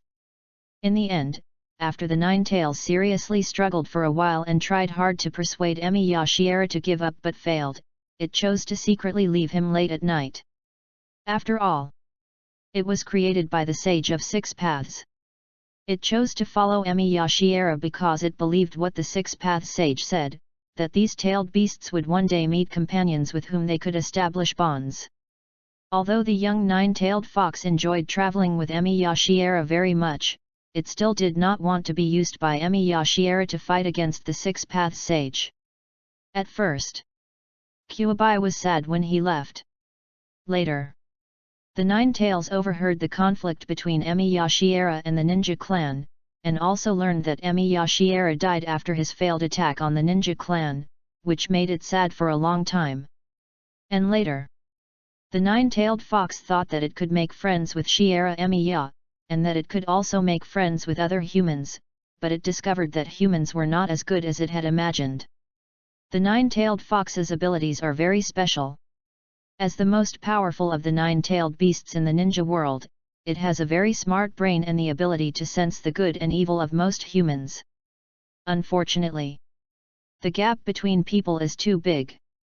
Humans are terrified of its existence, but at the same time they try to use its power, and even want to deceive or even use force to obtain its chakra. These humans still want to get its chakra? Even his only friend, Emi Yashiera, has never gotten it. These experiences made the nine-tailed fox, which was able to sense good and evil, extremely angry. It easily killed those humans who attempted to use its power to establish its rule. The nine-tailed fox grew up slowly. More and more people are being killed. Even it is becoming increasingly hostile towards humans. It never met another friend in this world. At last, human word of mouth. The most vicious-tailed beast in the world was born. 9 llamas. Shiera Emiya looked at the nine tails who had grown up to be particularly ferocious, and shook his head with some regret. It doesn't look as cute as it was when it was a child. You. Kuabai bared his teeth angrily and wanted to bite him. This is the first friend in its life. Maybe this friend will also be the only friend. It was because of the appearance of Emi Yashiera that it had the idea of getting along with humans and making friends, but this idea brought tragic consequences. When the nine-tailed fox really starts to conflict with humans and kills them wantonly, it will inevitably be affected by emotions, and negative emotional chakras such as anger, pain, and hatred will slowly appear in its body. Never mind. Emi Yashiera, let me go first. The nine tails looked at the Senju Hashirama couple standing behind Emi Yashiera, then turned back to look at Emi Yashiera in front of him. I'm going to kill them. 9 llamas. Fighting only brings pain and hatred. Shiera Emiya repeated what Kuabai had said to him, and reminded it again, this is what you told me before you left me. You. Kuabai almost choked with anger. Kuabai never imagined that more than 1,000 years later, he would still be stabbed by the boomerang he had thrown when he was young and ignorant. At that time, how could I be so naive? A group of Konoha ninjas looked at this scene in amazement, with a hint of surprise in their eyes. They never thought that the ferocious beast nine-tailed fox could get along so friendly with humans. At least, the nine-tailed fox is really a lot kinder than before. It can even communicate with Emi Yashiera on an equal footing. Compared to the kindness of the nine-tailed fox, what is most shocking is Emi Yashiera's identity. Emi Yashiera. I just heard, right? Senju Hashirama remembered the ninja he admired most in his childhood, and realized why he always felt that Emi Yashiera's profile looked familiar. Because, when he was a child, he always liked to secretly look at the half-dead body in the crystal coffin. This is also why he felt a little familiar when he saw her face from the front, and felt very familiar when he saw her profile, and even thought they had met before. Is this true, Lord Emiya? Senju Hashirama realized the problem and suddenly remembered that his brother had mentioned a technique that he had long ago ordered to be banned. Wait, Tobirama, I remember that I asked you to seal up the impure world reincarnation technique a long time ago. This brother. Just ignore his orders. It must have also damaged the sacred crystal coffin passed down from generation to generation in the Senju clan, disturbing the peace of the deceased Emi Yashiera and sacrificing a living life. Big brother. This is the only solution. Senju Tobirama hugged his arms. He knew that his elder brother would definitely object, but he also had a way to deal with his elder brother. Now you should not focus on Lord Emiya, we should focus on that guy Madara. Mr. Emiya. Senju Tobirama was a smart man. He saw the friendly relationship between Emiya Shiera and the Nine Tails in the past, and took the initiative to suggest, let us handle the next matter. Konoha will find a way to protect the Nine Tails to prevent it from being controlled by Madara using the Sharingan. It's a real problem. Senju Tobirama said with reason, the nine-tailed fox wants to stop being controlled by Madara, so we may have to take some troublesome measures to restrict its freedom. Bara has escaped. Brother, it will take quite some time to track down Madara. We have all seen that Madara and the Nine Tails have signed a summoning contract. He can find the Nine Tails at any time, and his Sharingan can also control the Nine Tails at any time to cause chaos in the ninja world. We have to make a choice quickly. In fact, Tobirama Senju didn't care about Shiera Emiya's opinion at all. He could have announced in a tough manner that Konoha would decide the fate of the Nine Tails, but he needed to use Shiera Emiya to treat his elder brother, so he was willing to speak more tactfully. This is a multiple-choice question with no answer. It made Shi Emiya choose whether the Nine Tails would be protected by Konoha, or whether the Nine Tails would continue to be controlled by Uchiha Madara in the future. These words come out. Even Emiya Shiera couldn't find any fault with it. Shiera Emiya looked at the Nine Tails behind him and let it decide his fate. What do you think, Kurama? I want to kill them. Kuwabai squeezed out a hint of murderous intent from between his teeth. Next time if that bastard Madara dares to summon my spirit, I will kill that bastard with my own hands. Emiya Shiera held his forehead. No. Why are you still blowing? How can you feel comfortable being controlled by someone just by looking at them? How do you plan to protect the Kuwabai? Emiya Shiera looked at Senju Tobirama beside him. Mr. Emiya. Uzumaki Mito took the initiative to step forward. She raised her arms vaguely and spoke the truth softly. Konoha originally planned to seal the Nine Tails in my body and make me the Nine Tails Jinchuriki. Strictly speaking, this is not protection, but just to avoid. Humph. The Nine Tails snorted in dissatisfaction. It was not very satisfied with Uzumaki Mito. It remembered an idea of its past. The last person who wanted to become a Jinchuriki was this guy Emiya Shiera. Good. It's me who wants to become the Nine Tails Jinchuriki. Emiya Shiera rubbed his brows, thinking that there was something wrong with the fox's memory, and said regretfully, it's a pity that I'm already dead, and it's impossible for me to become the Nine Tails Jinchuriki. I don't have this idea anymore, and I don't have this ability anymore. Nine Llamas. Emiya Shiera looked up at the Nine Tails. His attitude was more honest than ever before. You should go find your true companions, friends who can truly accompany you. The juvenile Nine-Tail is quite cute. It's a pity that it was spoiled by the Six Paths in its childhood, and it is impossible for it to betray the Six Paths sage. End of this chapter. Chapter 24, Konoha, why do you think you are worthy of Emiya Shiera's special attention?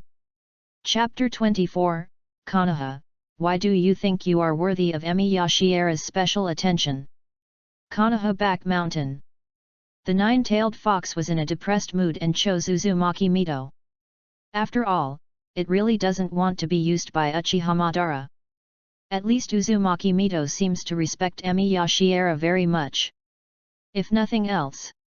As long as Uzumaki Mito is willing to respect Emiya Shiera, it at least means that this woman doesn't seem that bad. Uzumaki Mito thus became the first Nine Tails Jinchuriki. Uzumaki Mito will seal the Nine Tails in her own body to prevent it from being summoned by Uchiha Madara and to prevent it from killing and harming others in the ninja world. She will also work hard to dissolve the negative energy of the Nine Tails. Humph. Kuwabai didn't hold any major grudges. Because it also knows that this is the best option at the moment. The woman Uzumaki Mito also treated it very gently, and she didn't want to control and utilize its power like Uchiha Madara. Right. This woman's husband is Hashirama Senju. This bastard Hashirama Senju is extremely powerful. Pity. Kyuubi still felt a little regretful. The nine-tailed fox stood proudly in the ceiling barrier, its chakra continuously merging into Uzumaki Mito's body, but its eyes looked arrogantly at Emi Yashiera beside it. Emi Yashiera. You're going to regret this. When you see the true power of the Nine Tails Jinchuriki, you will definitely regret not agreeing to let me become your Jinchuriki more than 1,000 years ago. Senju Hashirama looked at Emi Yashiera curiously and asked in surprise, didn't you say that Lord Emiya wanted to become the Nine Tails Jinchuriki? What does this mean? Asshole. The Nine Tails glanced at Senju Hashirama with some annoyance. Hashirama. Uzumaki Mito quickly diverted her attention and called out to her husband. Brother. Senju Tobirama frowned and quickly pulled his elder brother aside, hoping that he would stop talking and affect the result of the seal. Seeing that his elder brother wanted to ask Emi Yashiera, Senju Tobirama hurriedly whispered the real answer to his elder brother. It's already this time? Don't you understand what Kyuubi means? The nine-tailed beast must have some shameful dark history. At the beginning, it must have actively wanted to be sealed in the body of Shiera Emiya, but was rejected by Shiera Emiya. This legendary saint. Even the tailed beasts are willing to take the initiative to become his companions. It is even the most vicious and powerful nine-tailed fox in the world. Shiera Emiya watched as the nine-tails figure gradually disappeared into the ceiling barrier, and turned into an orange rainbow light and merged into Uzumaki Mito's body. Emi Yashiera has too many secrets. Many of the Jinchuriki's secrets cannot be hidden from the tailed beasts. Even in this era, the Nine Tails' ideas and his ideas will sooner or later diverge, and it really cannot understand Emi Yashiera's thoughts. These tailed beasts created by the Six Paths Sage are born with a deep bond with the Six Paths Sage. Ancient times. The nine-tailed fox had left before. Kyuubi's departure was originally a choice. Emi Yashiera misses the slug a little in his heart. Perhaps only the slug he raised since childhood would unconditionally support any decision he makes even if he knows his true identity. Nine-tailed fox. I will always prefer the Sage of Six Paths. Emi Yashiera would not feel any regret about this, because he knew that his old friend the Nine Tails was created by the Six Paths Sage after all, and the deep bond between the two was something he would never be able to achieve in his true form. A cool breeze blows on my face. A golden light suddenly appeared on Uzumaki Mito's body.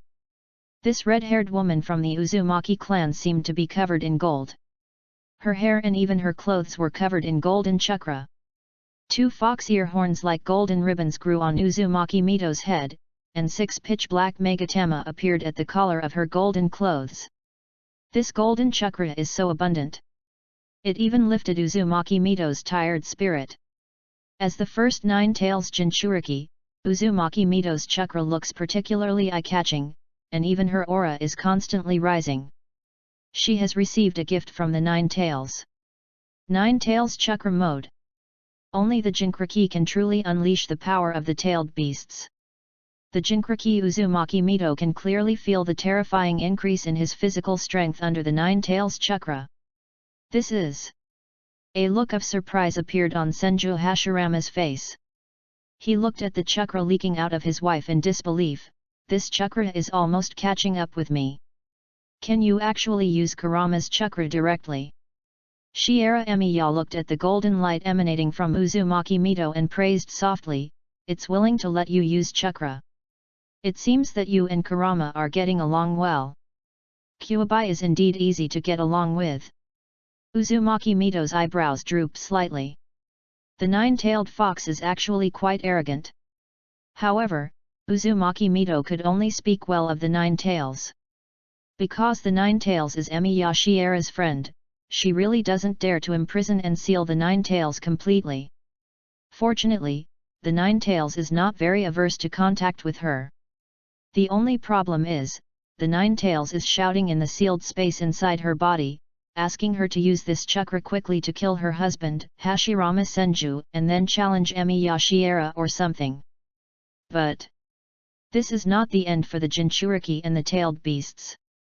Uzumaki Mito could clearly feel that her use of the Nine Tails chakra was still not completely smooth, and she and the Nine Tails did not truly trust each other completely. This simple and crude Nine Tails chakra mode was just because the Nine Tails was willing to let her use its chakra for Emi Yashiera's sake.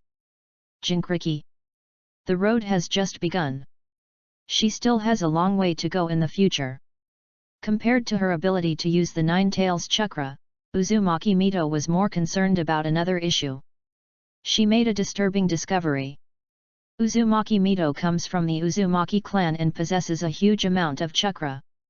She has always had strong perception abilities and can even sense the good and evil of humans.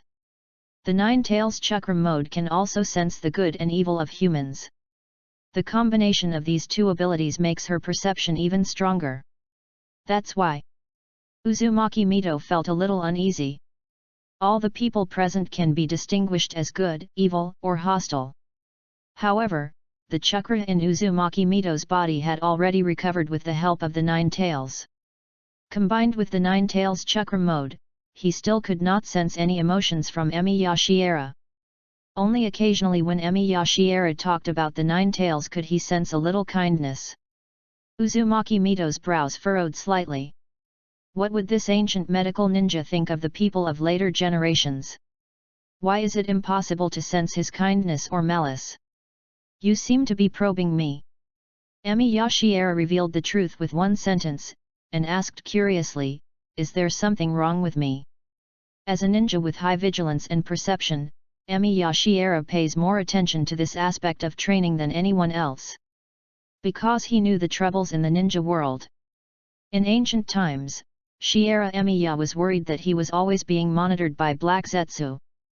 Uzumaki Mito was silent for a while. The woman thought of Emi Yashiera's reputation and his help in helping her become the Nine Tails Jinchuriki, and she admitted her bizarre thoughts. We, the Uzumaki clan, have a strong sense of perception. I can sense the good and evil of human beings, and the Nine Tails chakra can also sense the good and evil of human beings. But we don't notice. Uzumaki Mito frowned, staring at Emi Yashiera in front of him, revealing his hidden worries. Lord Emiya has emotions. In the air, the atmosphere became slightly weird. Only the nine-tailed fox had lived with Emi Yashiera in ancient times. The nine-tailed fox has been able to sense the good and evil of humans since it was a child, and it was also surprised that it could not sense Emi Yashiera's emotions. That time, Kuabai is still naive and ignorant. Therefore, Kuabai took the initiative to ask this question. The young nine-tailed fox got an answer from Emi Yashiera, an answer that made it a little unhappy. At this time, the Nine-Tails realized that his own Jinchuriki had also asked this stupid question, and couldn't help but sneer at him mockingly. Hey! Are you thinking too much, woman? In ancient times, Emi Yashiera was healing and saving people every day. He has saved more patients in his lifetime than you have ever seen. In his eyes, there is no difference between patients. For us, Uchiha Madara is a bastard who must be executed. In the eyes of you high-ranking people, the common people who never care about you are also a bunch of worthless trash. But to Emi Yashiera, whether he encountered the seriously injured Uchiha Madara or an ordinary person with a serious illness on the roadside, he would choose to save people, because he is a doctor who can heal and save people. Even the old man Liudeo, whom you humans worship as a god, is no different from an ordinary human in his eyes. Who do you think you are? You woman. Why do you think you guys deserve Emi Yashiera to look at you differently? That's a bit too greedy. Please give me a monthly ticket and continue reading. Uzumaki Mito, Uzumaki Naruto's Nine Tails Chakra Mode. This is the ability to sense good and evil, and enemies and friends in human beings. Kairin's Kagura Heart's Eye.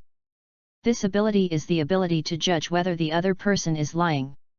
Above the Nine Tails Chakra mode is the Kurama mode, in which Uzumaki Naruto and the Nine Tails understand each other and can trust each other. End of this chapter. Chapter 25. I hate this era. Isn't it the fault of your era? Chapter 25. I hate this era. Isn't it the fault of your era? Uzumaki Mito's heart was shocked. How piercing was the Kyubai's answer inside her. However, how true is this answer? Why should Konoha expect goodwill from a sage who doesn't care about the Six Paths sage? Mr. Emiya. After listening to Kyubai's explanation, Uzumaki Mito realized his arrogance and wanted to come forward to explain with some shame. I'm really sorry. My question was a bit too abrupt. Uzumaki Mito felt a little sorry for her abruptness. In fact, because of Kyubai's explanation to her, she felt even more guilty and regretted asking that question subconsciously. The result is now good. Kyubai gave a self-deprecating answer. Uzumaki Mito felt that she and the people of this era could not hold their heads up in front of Emiyashi era. Mito's perception must be wrong. Senju Hashirama hurriedly stopped his wife. He still had some impression of his childhood role model and explained loudly, the first time you use the Nine Tails Chakra, you must. No mistakes. Emiyashi-era laughed generously. He seemed to be unaware that Uzumaki Mito could get the answer from the Nine Tails. He waved his hand nonchalantly. The question you want to ask is somewhat familiar. I remember someone asked me this a long time ago. Uzumaki Mito felt a little embarrassed. Because this question had indeed been asked by Kyubai, and she even already knew the answer and was thinking about how to smooth things over. However, what Uzumaki Mito could never have imagined was this question and answer. This was one of the reasons why Emiyashi-era and the Nine Tails first came into contact. Because the Nine Tails Chakra mode can sense the good, evil and hostility of human beings, Emiyashi-era was aware of this potential hidden danger and tried to avoid future troubles in advance. However, Emiyashi-era had not expected this. This question, which should have been delayed for decades, was asked to him at this moment. Perhaps this was the result of his friendship with the nine-tailed fox. Your attitude is not abrupt. I even think your attitude is a little too gentle. Shiera Emiya tried to calm Mito Uzumaki's emotions, and his voice gradually became cold. I don't know what your perception ability is. Maybe you should be able to sense that I not only have good intentions towards you, but may even feel a little disgusted. Everyone present was shocked at the same time. I don't hate you for destroying my body and breaking the crystal coffin I left for future medical ninjas. I don't hate you for disturbing the peace of my soul. I am even somewhat glad that I have returned to the world. Emiyashi-era expressed his thoughts very frankly, stretching his arms slightly and looking at his hands. It would have been better if I hadn't discovered during the battle that this forbidden technique used to return me from the underworld to the living world required the sacrifice of a living life. Tobirama. Senju Hashirama looked at his brother again. It's my fault. Senju Tobirama didn't care about his mistake and explained nonchalantly, there is a clear gap between the ninjas of our time and the era of Lord Emiya. We will be very harsh in dealing with our enemies and don't care how to use their lives. This kind of thing. Is it worth making a fuss about? This is the difference in concepts between the two eras. Maybe I'm just a little too sensitive. Emiyashi-era seemed to believe what Senju Tobirama said, and said calmly, however, someone used living people as sacrifices to create a forbidden technique, which means that the other party does not respect life itself and only treats human life as a tool. There was a hint of uneasiness on Senju Tobirama's face. No. This crime. Isn't it a bit too big? I'm a little sorry. Actually, I kind of hate this era. As a medical ninja, saving a person's life is a difficult task. But for the ninjas of your era, killing is like breathing. Killing is a normal thing for you that I cannot understand or agree with. Emiyashi-era looked at the somewhat ashamed Hashirama Senju and Mito Uzumaki, then looked at Tobirama Senju with an ugly expression. and said what he wanted to express most today. If you think I have no good intentions towards you, or even feel disgusted by your behavior, please don't be surprised. After saying this, Emi Yashiera bowed slightly towards Uzumaki Mito to express his apology, hoping that the other party would forgive his honesty. From now on, I believe no one will doubt him anymore. The only consequence is that when the truth is revealed in the future, some people other than Black Zetsu may be in a bad mood. Uzumaki Mito quickly took small steps back. After all, she knew it wasn't Emi Yashiera's fault. This is not Emi Yasama's problem. Senju Hashirama sighed, with a bit of shame on his face. It is the mistake of our era, and we are the ones who should be most ashamed of it. Even so, Senju Tobirama frowned, but he didn't make any excuses in the end. He just sighed and said, "Now is the best time in 1,000 years. Humph. Just listen to what he has to say. Anyway, he always cares about the sick and the weak." The Nine Tails was lying in the sealed space of Uzumaki Mito, and relying on the fact that Shiera Emiya couldn't hear it, it mocked Shiera Emiya nonchalantly, "We should still do what we should do. That guy is naive. There are already many people in this world who deserve to die, but Emiya Shiera always likes to hold on to that stupid idea of respecting life. How naive and stupid. In the ancient times, he saved a lot of people who shouldn't have been saved. It was the slug who secretly followed and killed those guys with bad intentions." But Uzumaki Mito frowned, and couldn't help but defend Emiya Shiera in the sealed space. "It's not Lord Emiya's fault to respect life. Humph. He is too soft-hearted." The Nine Tails grinned and revealed a malicious smile. "Just now I wanted him to become a Jinkraki, because I hope this guy can learn to kill people. You know. A good man like him. It will definitely be exploited by bad guys." After the Nine Tails finished speaking, he immediately used the example of Senju Tobirama. "Now his soul can't even rest in the underworld.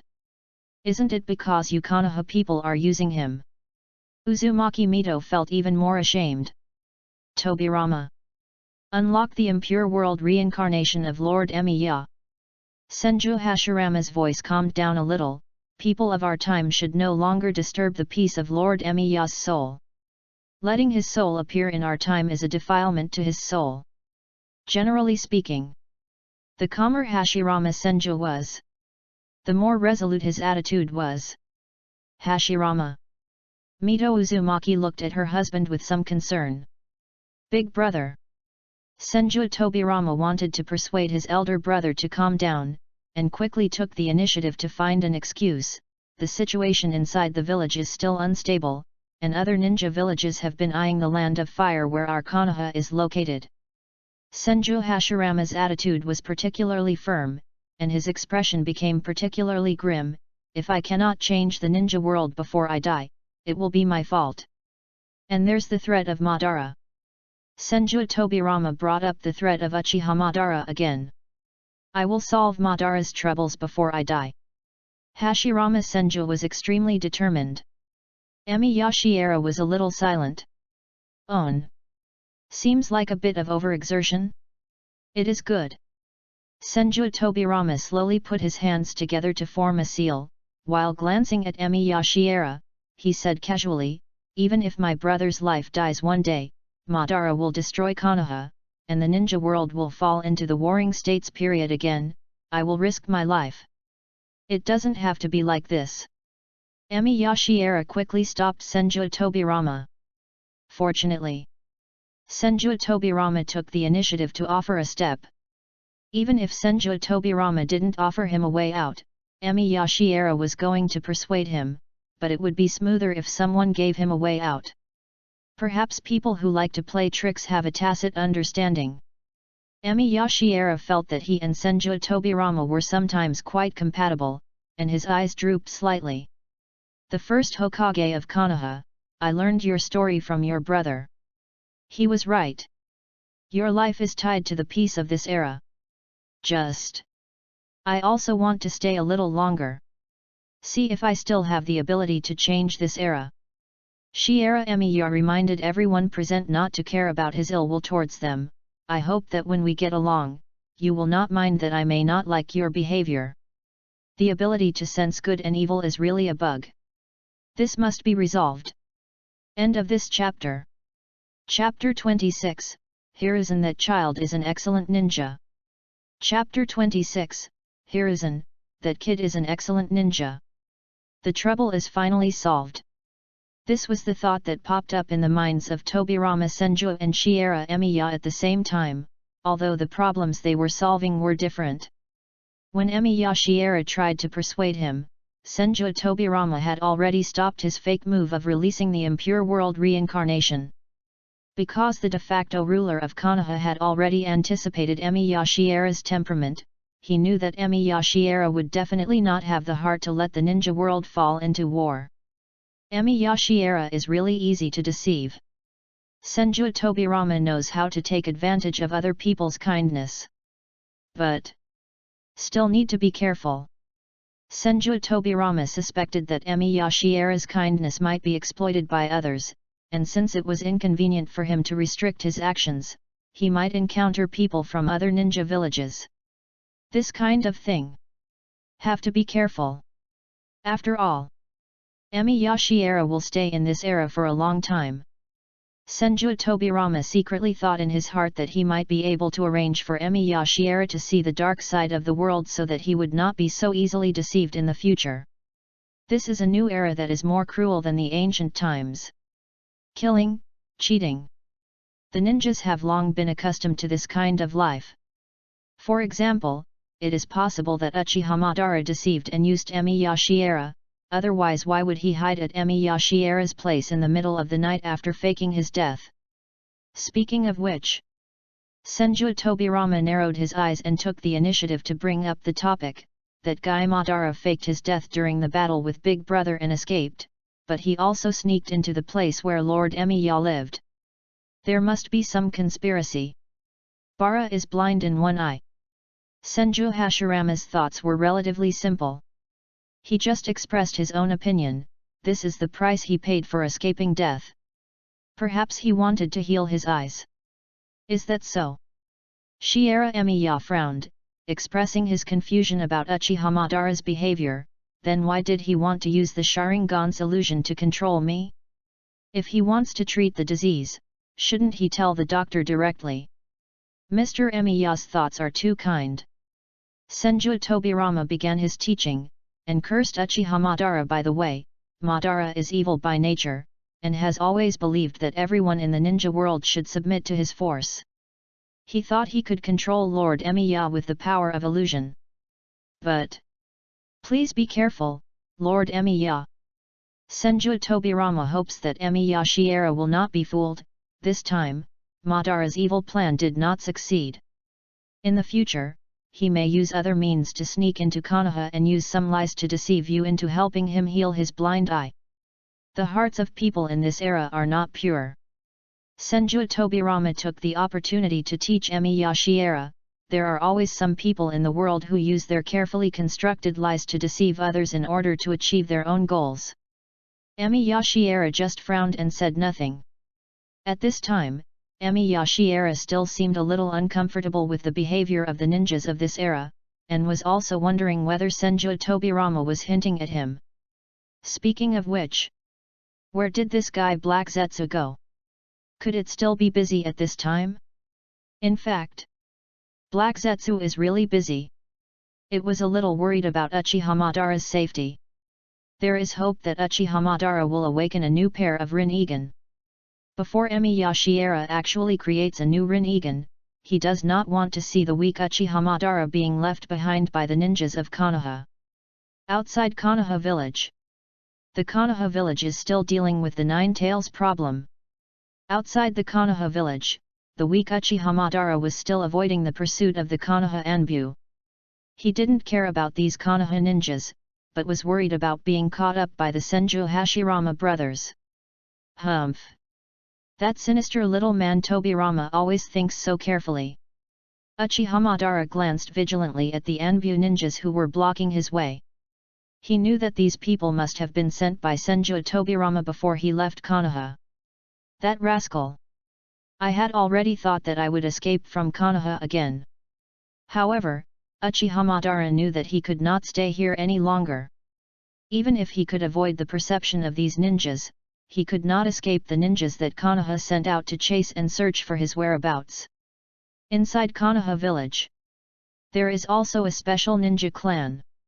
That is the Hyuga clan, who possesses the Byakugan bloodline limit. The ninjas of the Hyuga clan can use the perspective of their Byakugan to observe everything. Their eyes are perfect for searching for enemies, but they will be exposed sooner or later. Kill out! Uchiha Madara's figure suddenly appeared. The 4 Enbu ninjas who were in charge of patrolling the area hurriedly drew out their ninja swords, shouted loudly, and tried to block Uchiha Madara's way. Uchiha Madara is here. Don't try to escape from us. Humph! Uchiha Madara snorted contemptuously. It was only a moment. 4 Enbu ninjas were dealt with by him. The moment they saw Uchiha Madara rushing towards them, the 4 of them didn't have time to launch an effective counterattack before they were directly defeated by Uchiha Madara. Not only in terms of strength. It's an incomparable gap in talent and experience. But this is enough. Because another more troublesome ninja team found his trail. As the most trusted bodyguard ninja by the first and second Hokage, Sarutobi Sasuke personally led a team of Ino, Shika, and Joe towards Uchiha Madara. Stop him! Sarutobi Sasuke shouted to his teammates to take action. He put his fingers together to form a hand seal and urged them urgently, as long as we stop him from leaving here, Hokage-sama and Tobirama-sama will be able to catch up with us after they deal with the 9 tails. Fire release, Fire Dragon Flame Bullet. A long ball of flame spurted out of Sasuke Sarutobi's mouth towards Uchiha Madara, and flew over like a dancing fire dragon. Sarutobi Sasuke. Uchiha Madara's eyebrows twitched, and the corners of his mouth actually laughed mockingly. He narrowed his eyes and dodged the flying flames. Hey, I thought the ninja praised by Hashirama would be so excellent, but I didn't expect him to be so stupid as to want to use fire escape technique against Uchiha. Shadow mimicry. A man with pigtails clasped his hands on the ground. The shadow under his feet grew like a long line and connected with the shadow under Uchiha Madara's feet. He reminded his teammates in a nervous voice, "You better go faster. The gap between him and me is too big. The shadow can't control him for too long. Let me add. Ninja technique, heart-turning technique." A blonde man raised his finger, and his spirit suddenly entered Uchiha Madara's body, trying to control Uchiha Madara's body. Don't underestimate us. Madara. Multiplication technique. A fat and strong figure appeared behind Uchiha Madara. His body suddenly became as tall as a mountain, and he swung his huge fist and smashed towards Uchiha Madara. Once this punch hits, Uchiha Madara might turn into a pile of meat paste. This combination fights. No ninja dares to be careless. Plus Sarutobi Sasuke, a powerful ninja. However, Uchiha Madara resolved his crisis in an instant. Uchiha Madara faced the blonde ninja who wanted to seize control of his body, and instantly used illusion to control the other party. Under the control of Uchiha Madara's illusion, the blonde ninja directly used the mind transformation technique to invade his mind into the pig-tailed man who was controlling the shadow to fight. The blonde ninja controlled the man with pigtails and used the shadow imitation technique to manipulate the shadow of the fat and muscular man behind Uchiha Madara. Boom! The fat and strong man rolled his body involuntarily, knocking the blonde ninja and the man with pigtails away, and the Ino-Shikacho combination was defeated directly. Even the defeat was too embarrassing. Do not. Even to describe them as embarrassed would be a bit too proud of them. Because Uchiha Madara just took a look. Should say. Uchiha Madara didn't even really take a look. This terrifying man simply used the spirit that the blonde ninja had invaded into his body to easily and efficiently deal with the Ino-Shikacho combination in a short time that was even measured in seconds. A few seconds. Sarutobi Suzuki was the only one left in the pursuit team. The chakra has also recovered a little. Uchiha Madara's eyes were still fixed on Sarutobi Suzuki, who was beginning to sweat. His fingers slowly formed a hand seal. It seems that a ninja like you can't get rid of it easily, so I'll try to be serious and show you some real fire escape. Sarutobi Sasuke's eyes suddenly tightened. Half a minute later, the pig, deer, and butterfly combination rushed back to the battlefield. The target that the team was tracking, Uchiha Madara, had already left. They were somewhat horrified to see that their captain Sarutobi Suzuki had been severely burned all over his body and had completely passed out, even his breathing had become weak. We can't possibly catch up with Madara again. The fat and strong man carried the seriously injured and dying Sarutobi Suzuki on his back and quickly returned to the direction of Konoha. We must send the captain to the hospital first. Captain, things look bad. The blonde ninja had already woken up from the illusion because of the serious injuries he had been hit by. He asked his teammates nervously, should we tell the captain's family about this? It's definitely impossible to hide it. The man with pigtails rubbed his brows. I have seen the captain's son. Hiruzen is an excellent ninja. He will not be afraid because of his father's misfortune. Hope. Is there anyone in the village who can save the captain? Please support me by voting for me monthly and reading this book. The test recommendation is over. I passed the first round. The Nara clan seems to also work as Chinese medicine practitioners. The Sarutobi clan is good at fire escape. No matter how good Sarutobi Suzuki is, he can never beat Uchiha Madara. Hashirama and Madara have always been the ones who are ahead by a gap. It's probably the kind of situation where a gifted academic genius crushes a gifted academic bully. The gifted student is Tobirama Senju, and Sarutobi Suzuki is the hard-working student. End of this chapter. Chapter 27, was anesthesia administered during the operation?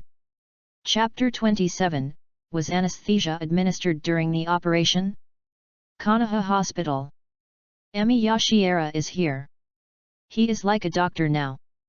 This is what Shiera Emiya must do in Konoha, to be a doctor who treats and saves lives in Konoha Hospital, because he is a real medical ninja. Not many people in Konoha recognized his face, and he did not intend to hide his identity. However, some people in Konoha Hospital found him familiar. Because there are many medical ninjas in the Senju clan, most of them have sneaked in front of Emi Yashiera's crystal coffin like Senju Hashirama when they were young. Tell him to watch his diet. Emi Yashiera's fingertips glowed with a hint of emerald green chakra as he quietly disappeared. He did not even bother to look at the patient he had cured. He simply instructed the assistant who had been sent over, tell his family to come to the ward and clean up. He can be discharged today. Chakra. It is indeed a magical power. Because chakra can heal wounds quickly. If combined with some superb medical skills and sufficient medical experience, the healing ability of chakra can minimize the risks even if difficult and complicated operations are required. Master Emiya is so amazing. We don't even dare to operate on this patient. This is normal. During the operation, his vital signs must be maintained. It is also easy for the patient to die from excessive bleeding due to the large wound. The length of the operation is related to his life. In addition, the rapid healing ability of the medical ninjutsu after the operation cannot heal the wound. Shiera Emiya took the medical record, wrote and drew on it for a while, and handed it to the assistant who was sent over. I am only more skilled because I have performed so many surgeries. Your conservative treatment plan for him has also had some effect. At least it has saved his life. This is. The assistant was curious. This is a possible medication that could be used in treatment. Shiera Emiya spoke of his method nonchalantly, saying casually, I have seen many patients, so I know a little more. The last patient like this ate herbs near his home to relieve his pain.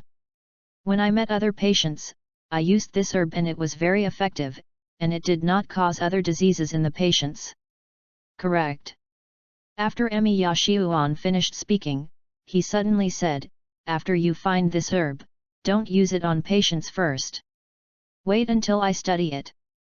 The situation may be different. This is knowledge from ancient times.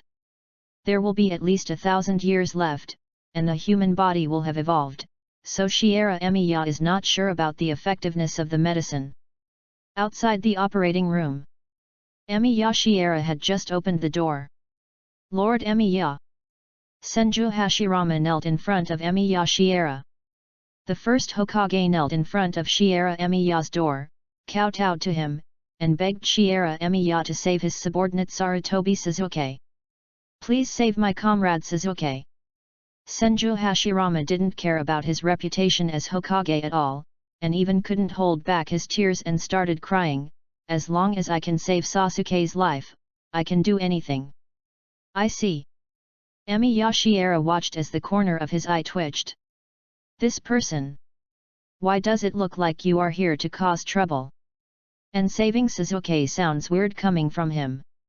Although Emiya Shiera already knew that Hashirama Senju was talking about Sarutobi Suzuki, he still couldn't help feeling a little uncomfortable occasionally. The assistant behind Emiya Shiera covered his face. "Many people in Konoha know the first Hokage.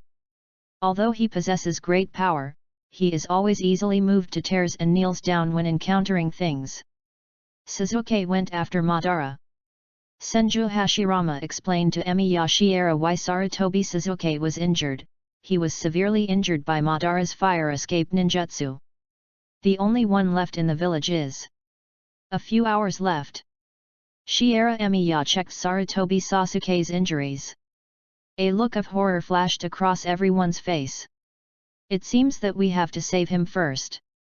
If only he could hold on for a few days." Shiera Emiya asked people to carry Sarutobi Suzuki into the operating room and sighed, "Fortunately, the next patient who needs surgery can still hold on for a few more years." Everyone present had sweat on their foreheads. "No. Is this really a proper medical ninja? It sounds like if Sarutobi Suzuki could hold on for a few more days, would they still have to queue here?" Click. The door of the operating room was closed. A group of guarding ninjas quickly pulled their Hokage to sit down. Just as they were waiting for the results of the operation in fear, a young man wearing a Konoha ninja forehead protector hurried over, looking a little uneasy and nervous. "Monkey!" Senju Hashirama quickly called the young man to come to his side. This young man was none other than Suzuki Sarutobi's son, Sarutobi Hiruzen. He was only 14 or 15 years old this year, and was very worried about his father's serious injury. Since Sarutobi Hiruzen's family summoning beast is a monkey, and his last name is Sarutobi, and he occasionally jumps around and behaves in an impatient manner like a little monkey, the elders in Konoha who watched him grow up gave him the nickname Monkey. "Hokage-sama, my father." The young Sarutobi Hiruzen nervously wanted to ask something. "Don't be afraid, monkey." Senju Hashirama rubbed his head comfortingly and spoke gently to calm his emotions.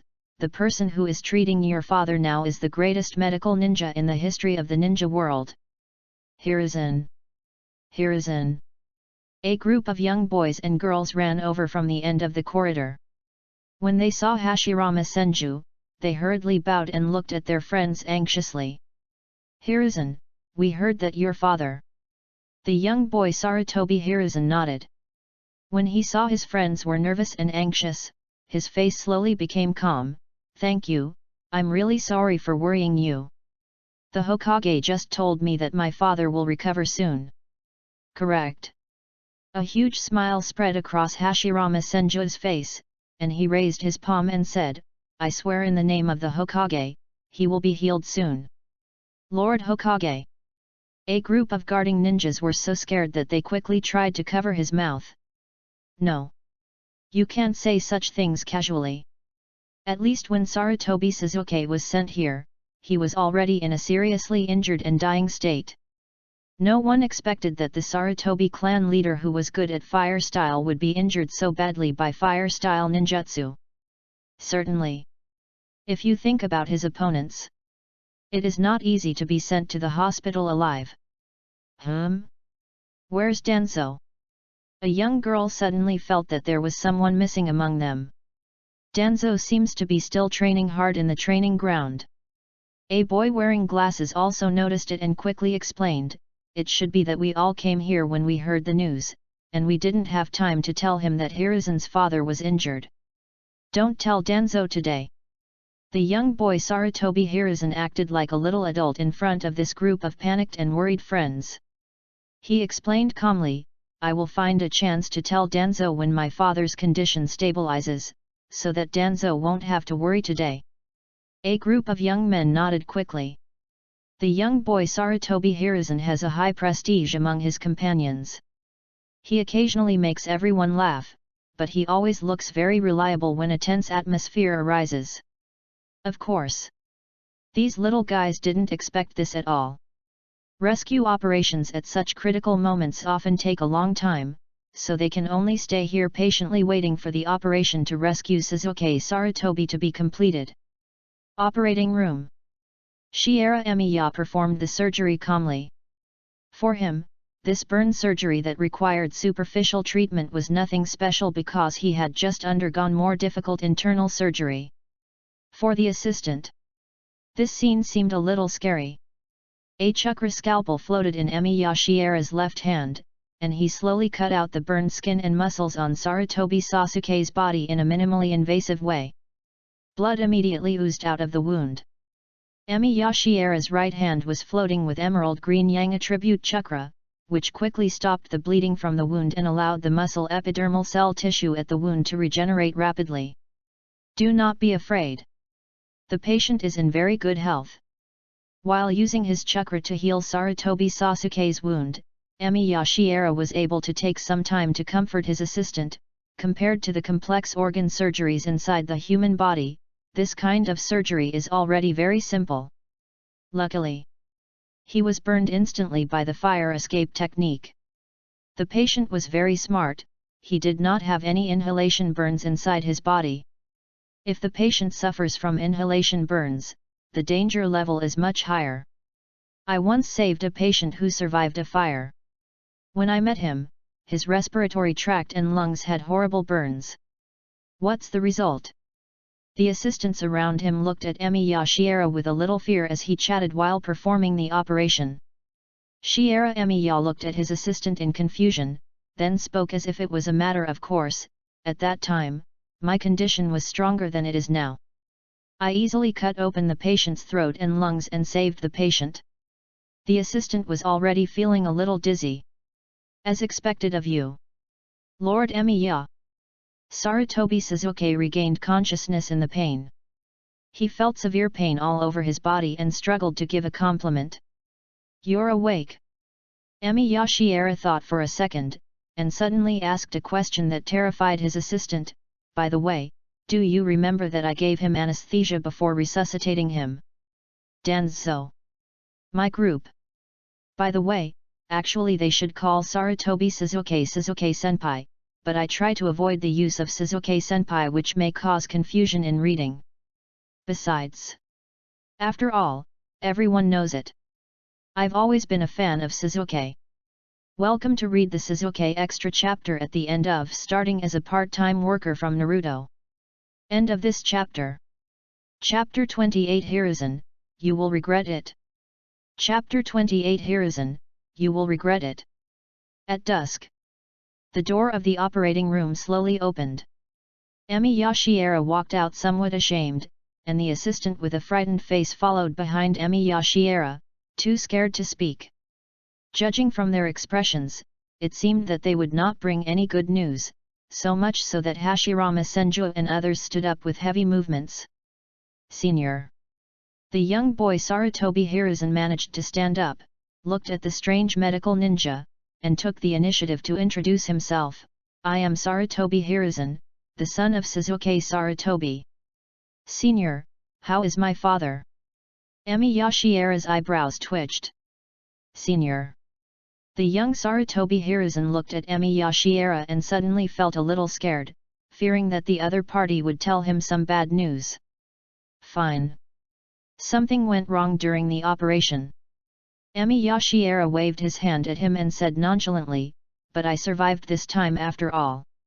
Situation. The young boy Sarutobi Hiruzen's heart sank. What's happening? Ninjas always encounter problems when they are on a mission. Many ninjas may become disabled for life, or even have to spend the rest of their lives lying on a sickbed. Could it be that my father has?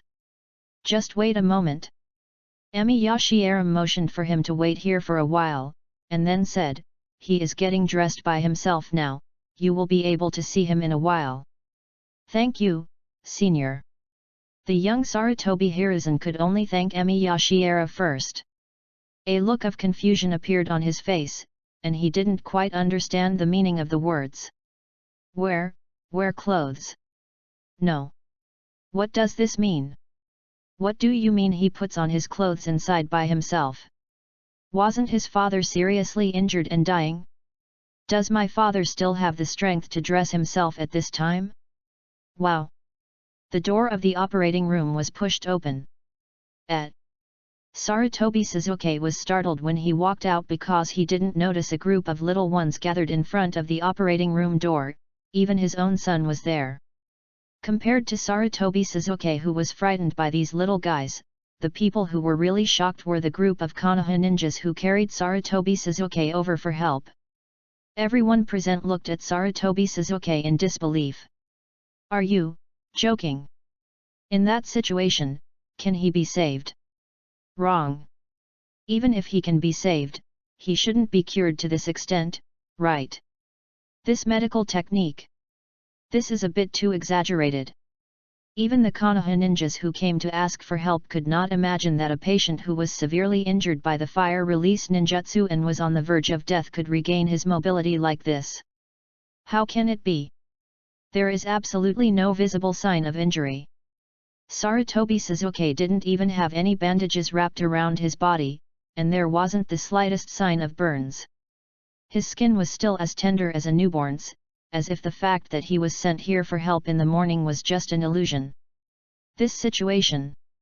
Is it true that everyone is under an illusion? Even though Hashirama Senju was very confident in Emi Yashiera's medical skills, he was still shocked at this moment and even doubted his own eyes. Senju Hashirama rubbed his eyes hard. Although Hashirama Senju was very confident in Emi Yashiera's medical skills, he still couldn't believe that it was so easy to cure the seriously injured Sarutobi Suzuki. During the Warring States period, when the Senju clan and the Uchiha clan were fighting, Senju Hashirama often saw his clansmen die tragically under the fire-style ninjutsu. This kind of injury is not difficult to heal. There was no trace of complacency on Emi Yashiera's face. The operation was not complicated. The most complicated part is the surgical process. The current Konoha medical ninjas do not have the courage and experience to perform such an operation, nor do they have enough chakra. If any other medical ninja came, the chakra consumption in his body would not be able to sustain it. Only Shiera Emiya, who had an impure world body and infinite chakra, could hold on. He also happened to have performed more difficult internal organ surgeries than this one. Thank you for saving my life. Sarutobi Suzuki thanked Emi Yashiera with a sincere look on his face. Thank you, Senior. The young boy Sarutobi Hiruzen quickly followed his father and thanked him again. I can't call you Senior. Sarutobi Suzuki quickly corrected his son, and even tried to teach him the correct way to address him. It would be too rude to just call him Senpai, and don't be rude to call him Sir. You must call him Your Excellency. Different names have different identities. Some people would call Emi Yashiera Sir, thinking that this is respectful enough. Some people would call Emi Yashiera Your Excellency, thinking that this is respectful enough. Theoretically, in this era, Your Excellency is generally used as an honorific title for daimyo. However, in the ancient times when Emi Yashiera lived, there probably wasn't even a daimyo. At that time, his reputation was already higher than that of the daimyo's ancestors. Don't worry about it so much. Shiera Emiya shook his head, not caring about the mere name. For me, the name is secondary. Hey, what's your nickname, senior? When the young Sarutobi Hiruzen saw that his father was safe and sound, he felt completely relaxed. The boy, about 14 or 15 years old, was a bit lively and outgoing, and while talking to Emi Yashiera, he reverted to his old ways and deliberately stuck out his tongue and made faces at his healthy father. He thought this strange senior was quite easy to get along with. Hiruzen. Sarutobi Suzuki quickly held down his son. Maybe, yes. Emi Yashiera didn't care about the boy's insolence and answered his question. There must be many people in the world who think I am a stupid and naive person behind my back. They must have given me some nicknames, but I don't know it. How can it be? Sarutobi Suzuki quickly comforted Emi Yashiera, patted his son's head, and took the initiative to say, whoever dares to disrespect you, we will never let him go. Not just a life-saving grace. There is even a sense of gratitude for the inheritance of medical skills of this era. Sarutobi Suzuki was lying on the operating table and heard Emi Yashiera teaching them the medical ninja of Konoha, sharing his experience generously. This is a man who is truly worthy of respect. Not bad. Hashirama Senju's face was also full of determination. However, the first Hokage was also very lively. He immediately touched his chin and thought. But we also need to give Lord Emiya a nickname that is easy to remember and can reflect Lord Emiya's characteristics. Hey, Hokage-sama. The two Anbyo quickly stopped Senju Hashirama. All right. Emi Yashiera didn't seem to care about these things, and specifically reminded Sarutobi Suzuki, when I was rescuing you, I accelerated the division and regeneration of some of your cell tissues during the operation, which may also cause your body to age faster. I'm lucky to be alive. Sarutobi Suzuki showed a sincere gratitude on his face, and even chuckled and said, it doesn't matter, our family looks old. I can survive. This is really a very lucky thing. Whether it was surviving from Uchiha Madara's hands, or being seriously injured and on the verge of death by Uchiha Madara but being saved by a great figure like Emi Yashiera. This experience. It makes his life feel a bit eventful. We will always remember this kindness. After Sarutobi Suzuki finished speaking, he sincerely thanked the first Hokage and his group, and even took the time to knock on the head of the young Sarutobi Hiruzen. Don't be disrespectful to Lord Emiya. I don't know his name yet. I think his last name is Emiya? Could he be a descendant of the legendary Saint Emi Yashiera? The young boy Sarutobi Hiruzen didn't care about the pain. He just looked at the strange and unfamiliar medical ninja with curiosity. This person. I have never seen it in the village. It happened to be sunset. A young man rushed in as the sunset fell through the window into the hospital corridor. There was a hint of anxiety on his face because he received the news too late. Hey, Hiruzen. When the boy saw his friend Sarutobi Hiruzen, he shouted, I just heard that your father was seriously injured. However, before the young man could finish his words, he saw Sarutobi Suzuki, who was walking behind Sarutobi Hiruzen and his group of young men with a doting look on his face. Looks like. He doesn't look like he's seriously injured or dying at all. This situation is so different from the news the boy just received. The boy's face suddenly changed, he felt as if he had been cheated again. Hiruzen. Is this really another prank of yours? Hey, Danzo, listen to me. The young boy Sarutobi Hiruzen quickly stepped forward and tried to stop his friend, hoping that he would not misunderstand. You still want to deceive me? The boy ran out again with an angry face, and his suppressed anger echoed in the corridor. Hiruzen, you will regret this. Please read and vote for me. Finally I have written about my favorite Danzo-sama. Young Sarutobi Hiruzen was quite cheerful. Based on this, it is speculated that when he was young, Sarutobi Hiruzen should be similar to Naruto and Jiraiya. Because before the Senju Tobirama covered their escape, when Sarutobi Hiruzen wanted to die calmly, his tone of voice was similar to that of Jiraiya when he was young. Of course. 55 years later. The old Sarutobi Hiruzen has become very stable. I think it's a bit strange to write him as being too steady at this point in time. He should be the type who can be steady enough to convince people around him when faced with big things, but loses his composure when faced with small things. As for the last person to appear, I know. His appearance is always in a familiar style. He can be regarded as a pure bloodline. End of this chapter. Chapter 29, Peeping from the Hokage Building. Chapter 29, Peeping from the Hokage Building, asking for monthly tickets on Monday. Bang! The door of Konoha Hospital was shut heavily. Everyone present saw the young man running out. They looked at Sarutobi Sasuke, who had recovered from his serious injuries and near death, and then looked at Sarutobi Hiruzen, who was scolded by the young man. Then they understood the story behind this pair of friends. A teenager who had just learned that his friend's father was seriously injured and dying hurried to the hospital to check on his good friend.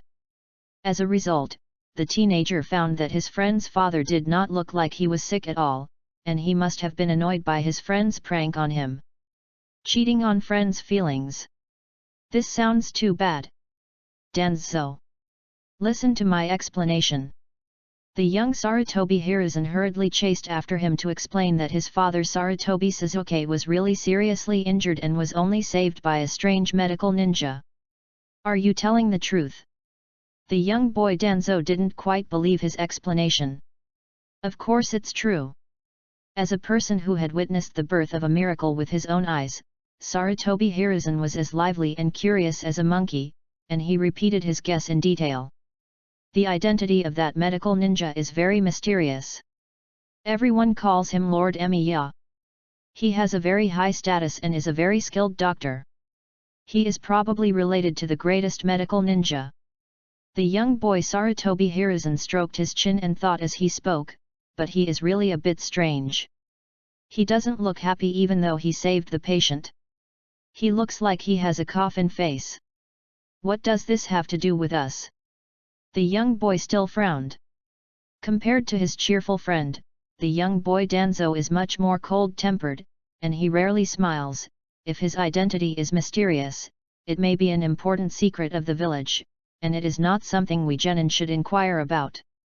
At this time, the young boy Tuanzang seemed to have a concept of hierarchy. Young Danzo is somewhat in awe of the power of Konoha's high-ranking officials, because he believes that he will become a high-ranking official in the future, and he will strictly forbid those below him from touching the secrets of their superiors. But the young Sarutobi Hiruzen was still a little curious about Emi Yashiera.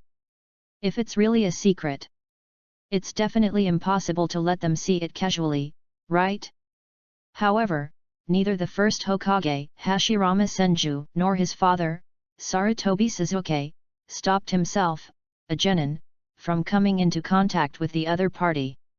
While the young boy Sarutobi Hiruzen was discussing with his friends, he also noticed two figures walking out of the Konoha hospital, which made him feel even more strange. At sunset, the work at Konoha hospital is almost over.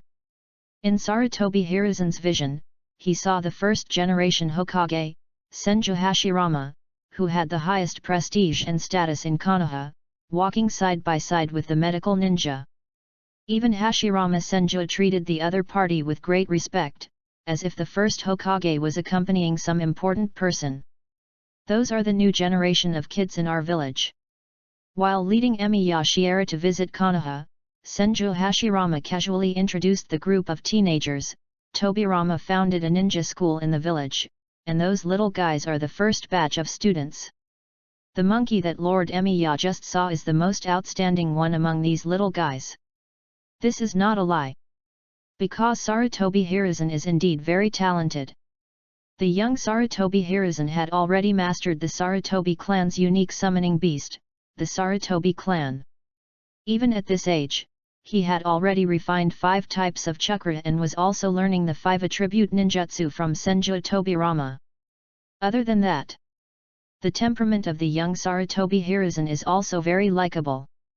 At least these elders who watched Sarutobi Hiruzen grow up discovered that this young man had another advantage that was more precious than his talent. Leadership. This is something that cannot be ignored in any way. Although the young Sarutobi Hiruzen usually looks mischievous, he is very calm when facing serious matters. He can even suppress his inner panic and comfort his companions without any panic. For example, his father was seriously injured today. The ninjas present all saw the young Sarutobi Hiruzen coming to the hospital alone, his face full of worry and anxiety, and he was very nervous about his father's condition. However, when his companions came over with anxious faces, the young man was still able to hold on and took the initiative to step forward and calm his companions' emotions. The little guy next to the monkey is called Shimura Danzo. Senju Hashirama has seen the friendship between the young Sarutobi Hiruzen and the young Danzo, and a hint of nostalgia appeared on his face. I heard that when Monkey and Danzo were in the ninja school, they were rivals who refused to give in. Now that they have grown up, they are companions who recognize each other. It seems like they have a good relationship. Emi Yashiera nodded with a confused expression. If nothing unexpected happens. Senju Hashirama admired the young Sarutobi Hiruzen and his group very much, and said with emotion, "The future of Konoha will rest on the shoulders of these little guys." Is that so? Upon hearing this, Emi Yashiera seemed to be interested in this group of young people and sighed. Humans always want to entrust their will to the hope of the future. Even the six-path sage is no exception, let alone ordinary people like us. The assistant beside him quietly recorded Emi Yashiera's words and actions. Because he was sent by Senju Tobirama to assist Emi Yashiera, mainly to secretly collect some information that Emi Yashiera casually revealed. For this era, there are too many treasures on Emi Yashiera. Senju Tobirama dare not miss any opportunity, and even asks his assistant to secretly record and save everything about the other party. Inside the Hokage building, Senju Tobirama's work is quite busy. Since Uchiha Madara was not killed and escaped the pursuit, Senju Tobirama had to send more people to continue to suppress and monitor the Uchiha clan to avoid any situation inside Konoha at this time. Other than that, Senju Tobirama also has to prepare for another big event. With his elder brother, Hashirama Senju, only having 10 years left to live, he decided to use Emi Yashiera's stories about Ashura and the ninja clan in ancient times to split up the major ninja clans in Konoha village and reshape their sense of identity with Konoha. Now it is not far from the Warring States period, and the villagers of Konoha are still more willing to believe in the patriarchs of their respective clans. They must be liberated from the ideological constraints of their clan and choose to believe in and jointly protect their home, Konoha. Only if Konoha, which has come to where it is today thanks to the prestige and power of Hashirama Senju, can only continue to exist when Hashirama Senju dies. Looks like only if the Senju clan takes the lead in doing this. Tobirama Senju is very familiar with the situation in Konoha. The Senju clan, the most powerful clan in the village, must set an example before other ninja clans can agree with his approach. First, disband the Senju clan. They even asked the Senju clan members to leave their already designated settlements, and for each household to live in separate areas of the village as much as possible. Only the Senju clan takes the lead. Only then will other ninja clans believe that the Senju clan does not want to annex them. At this time, the next step of the plan can begin. Senju Tobirama could use this as an excuse to slowly guide the ninjas from the major ninja clans to disperse, and from then on everyone would put aside their prejudices based on their clan names and integrate into Konoha together. As long as this plan succeeds, everyone will only recognize their identity as Konoha ninjas in the future. They will no longer be ninjas from any particular clan. In the future, they will only act in the name of Konoha, and the children who grow up in the village will only continue to identify with Konoha. But the Uchiha clan cannot be broken up. We must gather their clan together so that we can monitor them more easily and prevent the emergence of dangerous beings like that bastard Uchiha Madara. The Hyuga clan is also troublesome. In order to protect the Byakugan from leaking out, their clan has been leaving a caged bird control seal on the foreheads of the branch ninjas. Even if the Hyuga clan ninjas are required to live separately in different places, the Hyuga clan leader is able to control the branch ninjas with this tradition. It can't be changed in a moment. And protecting the Byakugan from being lost in the wild is also very beneficial to Konoha. If the Hyuga clan is willing to respect the Konoha high-level officials in the future, perhaps we can only wait for the internal branch family to rebel against the main family before we can find an opportunity to intervene.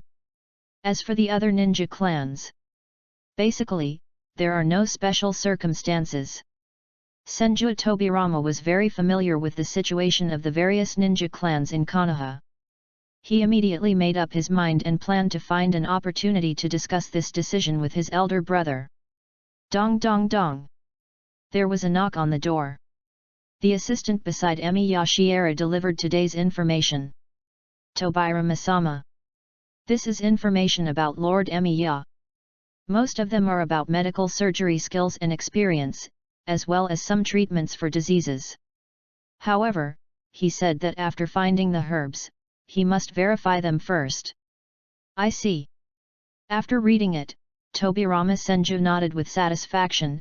It seems that Lord Emiya treated many patients in the hospital today. Yes. What a pity.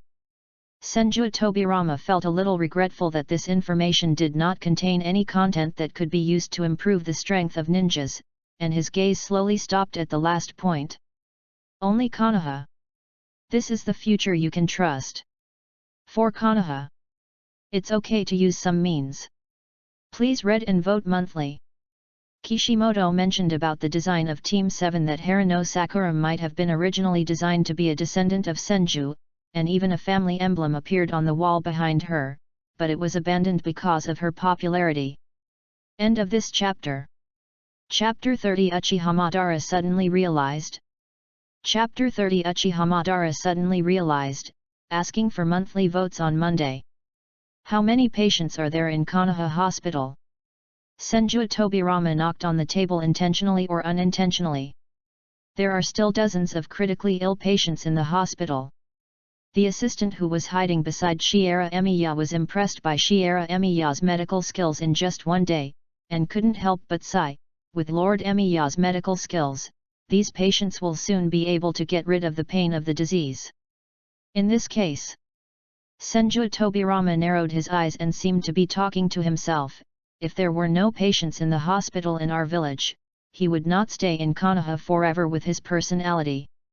He would probably go around treating patients and saving lives like in ancient times. And he must be eager to see this era, too. The sound of Senju Tobirama's fingers tapping on the table was somewhat heart-shaking. He thought about the situation in the ninja world and the troubles facing Konoha, if he leaves Konoha.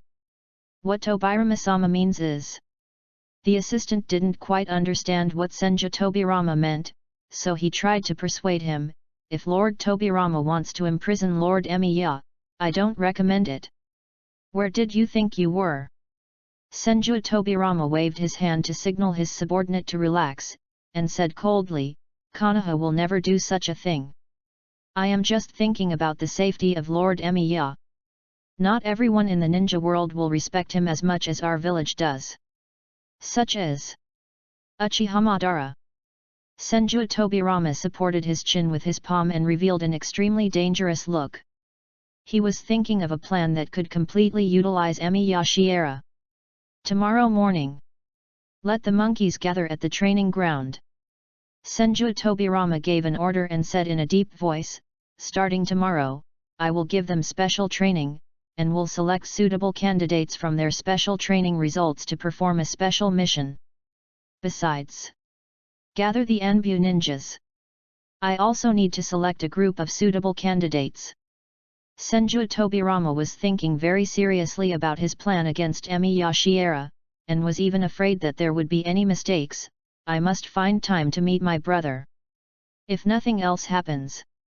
When Emi Yashiera left Konoha, that guy Uchihamadara will definitely choose to take action. Senju Tobirama thought he knew Uchihamadara quite well, and he believed that Uchiha Madara would definitely want to use Emi Yashiera's medical skills to heal the Sharingan that had become blind in order to escape death. Those are the eyes of his younger brother, Uchiha Izuna. Senju Tobirama recalled the man he had killed in the past, thinking with cold eyes, only those eyes are left in this world with traces of Uchiha Izuna, and the power of the Uchiha clan also depends on their Sharingan. It is reasonable and logical. Uchiha Madara will definitely find a way to restore the sight of that eye. There is no doubt that once Emi Yashiera leaves Konoha, that will be the best opportunity Madara will ever have. It will also be our best chance to kill Madara again. In fact, Senju Tobirama's guess was indeed correct. This man understood Uchiha Madara's thinking quite well. The only thing that made Senju Tobirama guess wrong was that Uchiha Madara did not want to heal his blind eyes. Because Uchiha Madara did not think that Emi Yashiera's medical skills could cure his blindness, Uchiha Madara just wanted to meet Emi Yashiera to ask about some ancient secrets. Fire Nation. An underground base of the Uchiha clan. After escaping from the pursuit of the Konoha ninjas, Uchiha Madara stayed in this stronghold for a short time to rest, because only he, the former clan leader, knew about this stronghold. Since he had no medical ninja, Uchiha Madara could only try to transplant Hashirama's flesh and blood onto his own wounds. He wanted to gain the power of Senju Hashirama in this way. Fortunately, this crude transplant was successful. The process was a little dangerous. Hashirama Senju's flesh and blood grew rapidly on his body, but fortunately it was quickly controlled by the chakra in his body. Succeeded. Uchiha Madara closed his eyes in satisfaction. This man clearly felt the chakra surging in his body. His chakra and body recovery ability were greatly improved after the transplantation of Hashirama's cells. Let me see. Uchiha Madara's fingers cut his arm. After the wound on Uchiha Madara's arm started bleeding, it healed quickly under the stimulation of the chakra in his body. This self-healing ability is unique to Hashirama Senju. Now he also has this terrifying self-healing ability. What was most unexpected for Uchiha Madara was that a vine grew on his arm. This was the wood-release bloodline limit unique to Hashirama Senju. There's something strange in my chest. Uchiha Madara stood in front of a smooth glass. Uchiha Madara saw a white mask growing out of his chest. The face shape of this mask looked somewhat like his good friend Senju Hashirama. This is the price I paid for obtaining the power of Hashirama Senju. Transplanting Hashirama's cells will leave permanent marks on my body. But it's so far from what I really want. Uchiha Madara casually put on a piece of clothing to cover the mask on his chest. His brows were furrowed with some dissatisfaction. According to the information on the stone tablet left by our Uchiha clan in ancient times, the interaction between positive and negative forces should result in the power of the universe. The difference is too big. Even though my strength has been greatly improved. For Uchiha Madara, this increase in strength is completely incomparable to the price he paid. He paid the price of losing the sight of an eternal Mangeki Sharingan. Those were the eyes entrusted to him by his younger brother, Uchiha Izuna. Did you guess wrong? The power of the universe. What exactly is the power of the universe? Uchiha Madara fell into his own thoughts again. He thought that his understanding was unlikely to be wrong. He reached out and touched his eye sockets. After obtaining the power of Hashirama, I can feel that the pupil power consumed when I want to use the Mangeki Sharingan pupil technique has also decreased. But this improvement is not a qualitative change. There are some messages on our clan's stone tablet, which I have not been able to read even after transplanting Izuna's eyes. If my guess is correct, the final content should be that after our clan obtains the power of the universe, we will use the power of the universe to save the world. Humph. But it's not that troublesome now. Uchiha Madara thought of the man who exposed the secret of his fake death. And the medical ninja from ancient times, and a smile appeared on the corner of his mouth. If I remember correctly, Hashirama once told me the story of Emi Yashiera when he was a kid. He was the first medical ninja in the ninja world. Maybe he knows something. It seems that I have to find a way to find an opportunity to meet that man from ancient times. Maybe I can get the hidden message on the stone tablet from him. Uchiha Madara has a very active mind. No longer completely bound by the contents of the Uchiha clan's steel. Since Emi Yashiera, a figure from ancient times, has appeared in this era, why not find a chance to ask him directly? Perhaps all my confusion can be resolved. Perhaps. Uchiha Madara raised his hand and grabbed a short sword, planning to lurk near Konoha and look for an opportunity to meet Emi Yashiera again. That man knows how to open the power of the universe, maybe there will be greater gains. The basement of this stronghold. Black Zetsu's figure lurked quietly in the darkness. Compared to Uchiha Madara's confidence, Black Zetsu's thoughts were more complicated. He originally thought that Uchiha Madara would be able to quickly open the Rinnegan from the Eternal Mangeki Sharingan after obtaining Hashirama Senju's chakra, but the situation did not seem to be what he imagined. I have to go see Wei Yuan too. We must find a way to help Wei Yuan and Uchiha Madara meet again. Black Zetsu hid underground and followed Uchiha Madara towards Konoha. It was also thinking seriously about one thing, only Wei Yuan can find out where the problem lies and make Uchiha Madara truly awaken the Samsara Eye. But let's teach Wei Yuan how to deceive first. Uchiha Madara is a rebellious guy. He has seen the stone tablet left by the Sage of the Six Paths.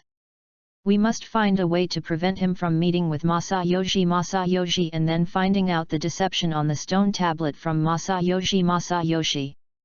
It's such a headache. How can I make Wei Yuan learn to lie? How can I make Wei Yuan accept that sometimes hiding things and deceiving others is not such a bad thing? Asking for monthly tickets on Monday. Today it's still nearly 6,000 words. Because I have to continue climbing the new book list on Monday.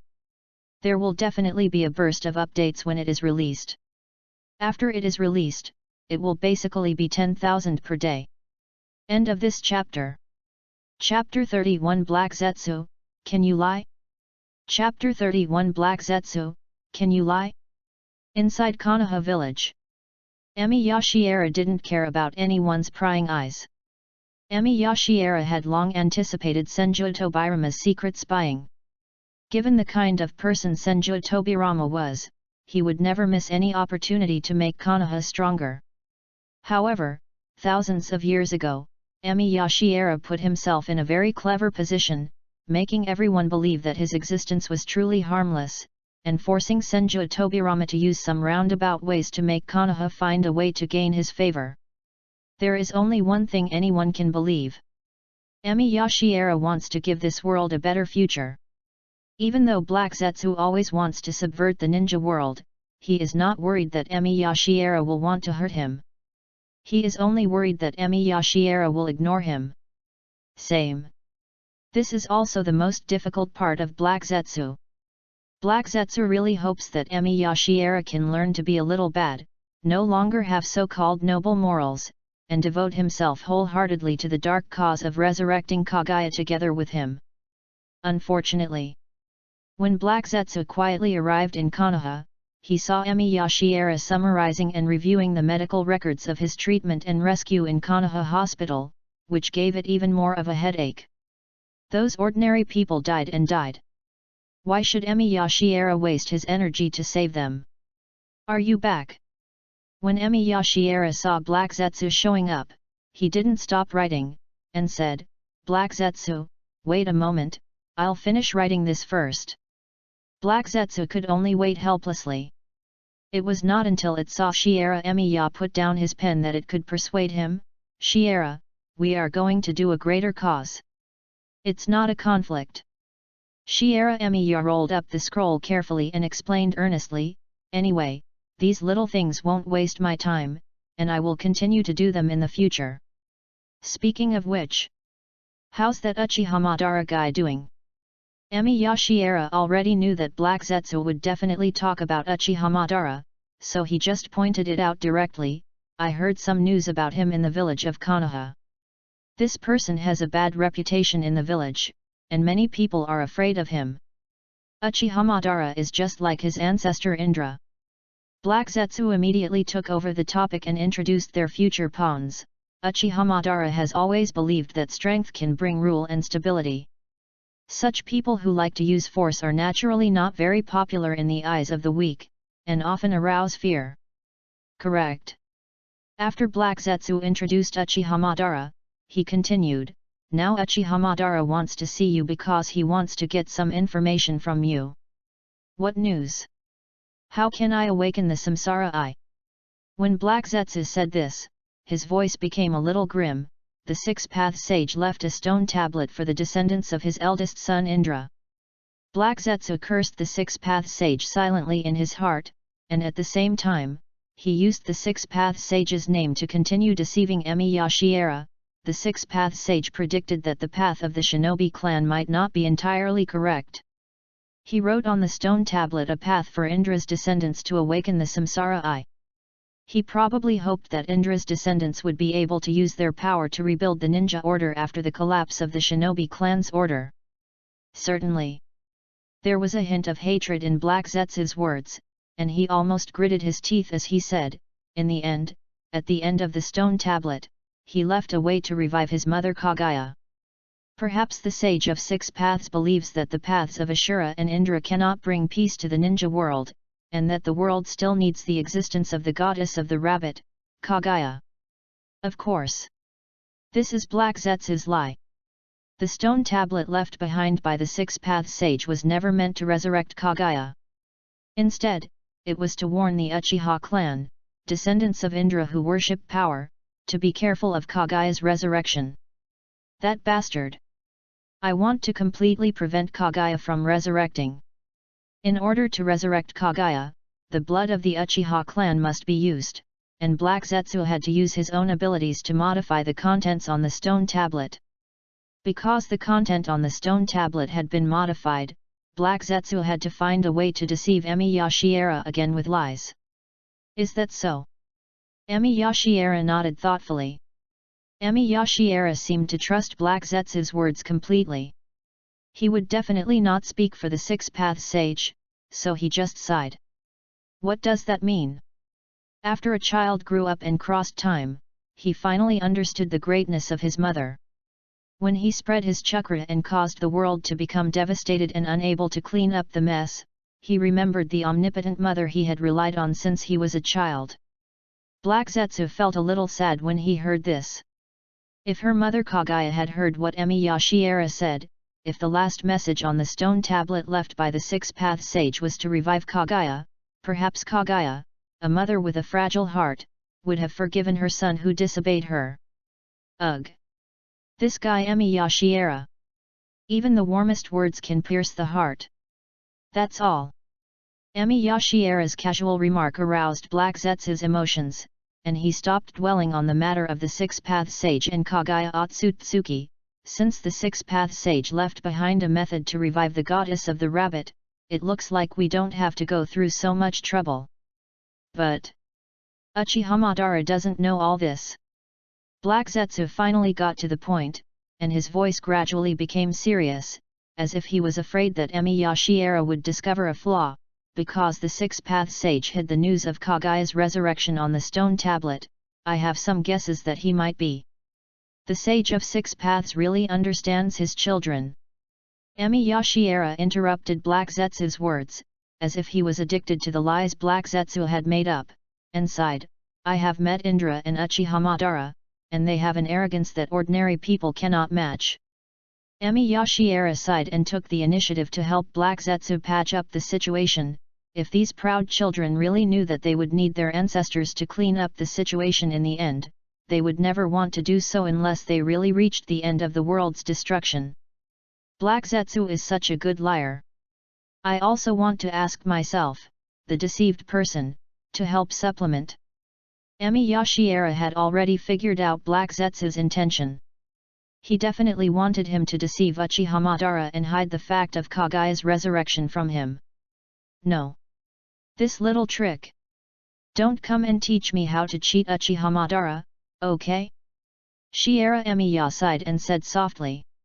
If we want Uchiha Madara to help revive the goddess of the rabbit, we must hide the truth from him. Not bad. Black Zetsu nodded in surprise, and quickly persuaded Shiera Emiya to stop having any moral obsessions. Shiera Emiya, sometimes hiding the truth and telling white lies to people in need is not a bad thing. It's really strange. Shiera Emiya looked a little melancholy, as if he didn't understand this era. The ninjas of this era are also teaching me to cheat and conceal. It seems that in this era full of lies, being honest is also a sin. Black Zetsu felt a little guilty. This is the absurdity of the world. Black Zetsu quickly comforted Shiera Emiya, and carefully guided Shiera Emiya into the abyss of evil. Shiera Emiya, this has never been your fault. Everything we do is to put the world on the right track. When Kaguya is truly resurrected in this world, you no longer have to hide yourself. That time, you never have to deal with lies and deception again. Black Zetsu gradually felt free of burden and continued to deceive Emiya Shiera. You can be your true self again, you can truly change this absurd world. I see. Emiya Shiera looked at Heiju and couldn't help but sigh, then nodded helplessly. Please read and vote monthly. End of this chapter. Chapter 32. You don't want Kaguya to be disappointed. Chapter 32. You don't want Kaguya to be disappointed. Emiya Shiera finally agreed to learn how to lie. Black Zetsu felt completely relieved. He knew that as long as Emiya Shiera started to deceive and conceal things from others, he would definitely have to tell more lies to cover up the lies in the future. It's really awesome. Black Zetsu was somewhat looking forward to what Emiya Shiera would look like when he lied and concealed things, just like looking forward to seeing a beautiful thing fall into a puddle and get covered in mud. This feeling. It's so delightful. Wei Yuan. Black Zetsu was straightforward and immediately leaked all the information about Uchiha Madara, hoping that Masayoshi could make preparations early. Now, Uchiha Madara is eager to see you. Because Uchiha Madara tried to awaken the Samsara Eye based on the stone tablet left by the Six Paths Sage. The stone tablet mentioned that the interaction between positive and negative forces can create everything. The stone tablet refers to the chakras of Indra and Ajura. Uchiha Madara doesn't know that the all-seeing eye is the Samsara Eye. He tried to merge his chakra with that of Hashirama Senju, but he failed in the process of awakening the power of the all-seeing eye. So he wants to ask you some secrets of the ancient times. I see. Shiera Emiya nodded and reorganized the scrolls in his hand. The patients in Konoha Hospital will be treated soon. I will go to see him. Okay. Heizetsu felt a little helpless again. Because it knew that it could not change Emiya Shiera on this matter. Oh right, Black Zetsu. Shiera Emiya discovered that Black Zetsu seemed to have forgotten something important again, so he could only remind it again. Where is the method that the Six Paths Sage mentioned to revive the goddess of the rabbit? It's infinite Tsukuyomi. Black Zetsu gritted his teeth. It was impossible for him to hide such a thing. He needed to continue to make up more lies around his own lies. The last message in the stone tablet left by the Six Paths Sage is the power of the infinite moon reading, which is the ultimate illusion that can cover the world. When the light of the infinite moonlight covers the earth, humans can immerse themselves in the dream world they desire most. The dream world can satisfy all human desires. Is that so? Emiya Shiera's brows seemed to be a little tangled. In other words, the infinite Tsukuyomi will allow humans to indulge in eternal dreams. The existence of the dream world can make people leave the pain of reality and satisfy their greed for desires. In this case, humanity may be destroyed by the infinite moon reading. But they can also find true peace in the last moments of their lives. Pity. In the end, Emiya Shiera shook his head. He couldn't make a choice that didn't suit his character in front of Black Zetsu. This is not the future we want. Good. Black Zetsu nodded, and couldn't help but feel fortunate that he didn't use the infinite Tsukuyomi to deceive Emiya Shiera. He just sighed softly, the real purpose of the infinite Tsukuyomi is just to wake up Kagaya. This is the truth that the six-path sage never told his descendants. When humans fall asleep, Kagaya's shadow will appear silently. When the chakras of all people come together, the ancestor of chakra can come back to this world. When mankind awakens from its sleep, the world will also enter into eternal peace under Kagaya's protection. Good. Shiera Emiya finally nodded contentedly. This is what we want. Under the protection of the goddess of Mao, the world can usher in eternal peace. Black Zetsu found it was not easy to deceive a good man like Emiya Shiera, because he had to find ways to tell lies that would satisfy Emiya Shiera. But for Madara, perhaps he would prefer infinite Tsukuyomi. Black Zetsu sighed, and had to remind Emiya Shiera not to reveal his flaws. Compared to you, you are more willing to spend more energy to let humans live in real peace, and it is easier for humans to enter the dream of infinite moon reading.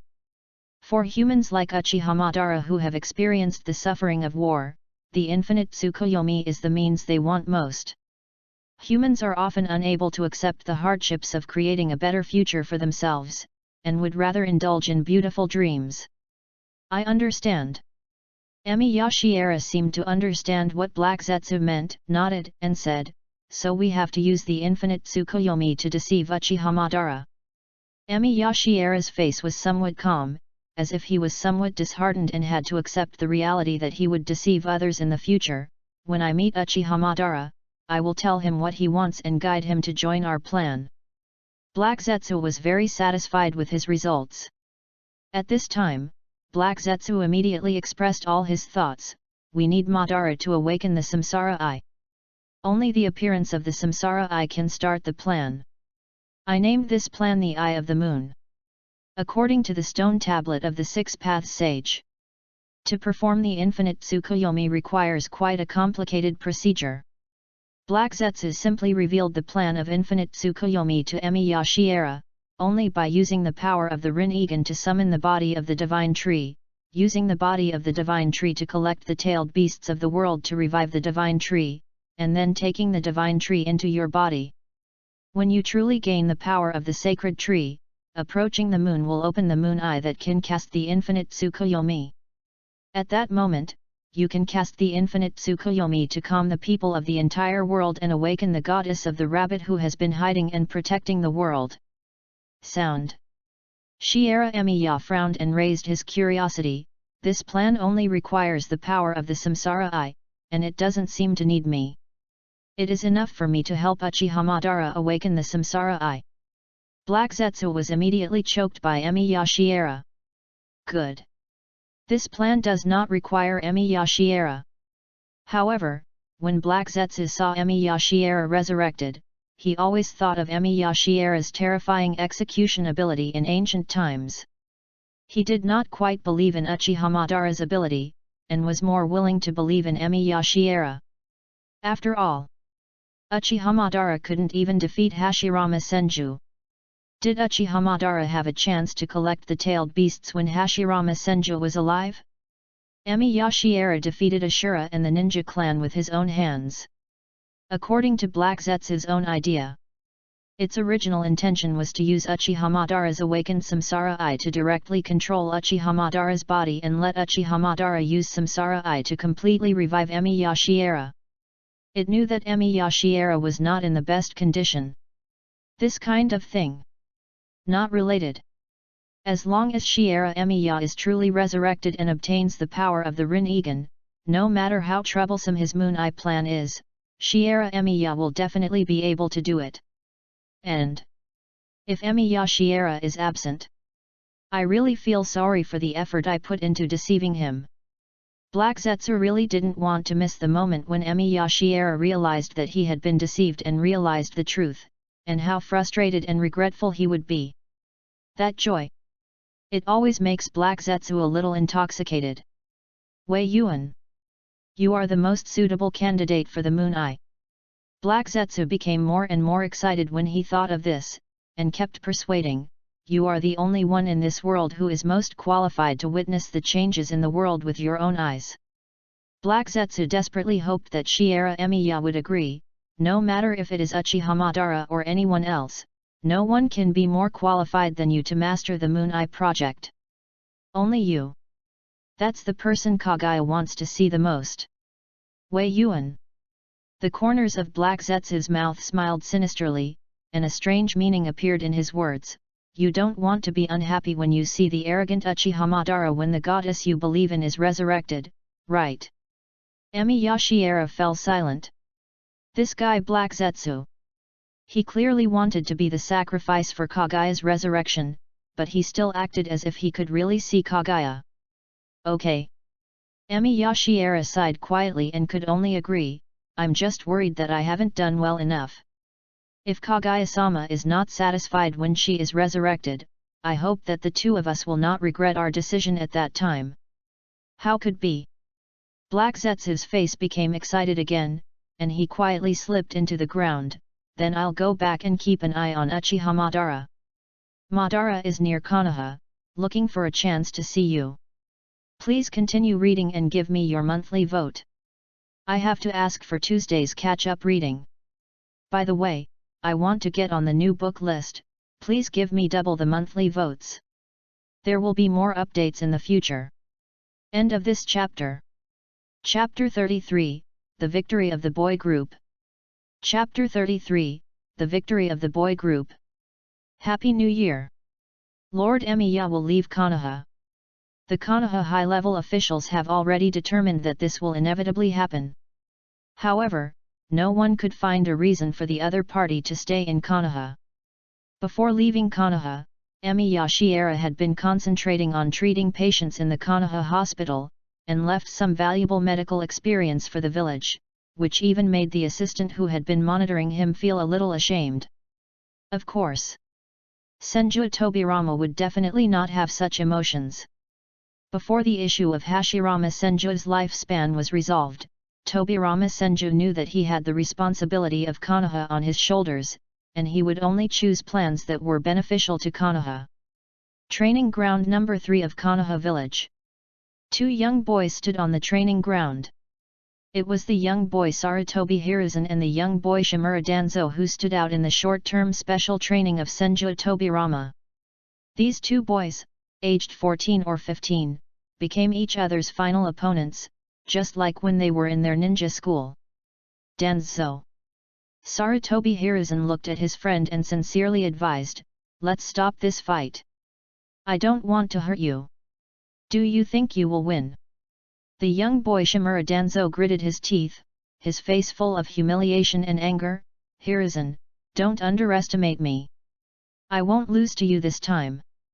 The outcome of this battle is still unknown. Is this bastard actually about to declare victory? In the past, I indeed lost more than I won. However, this time is different.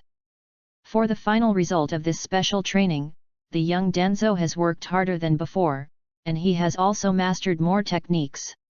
As Senju Tobirama gave the order to fight, the young boy Danzo immediately rushed forward, quickly drew out his ninja sword and slashed up.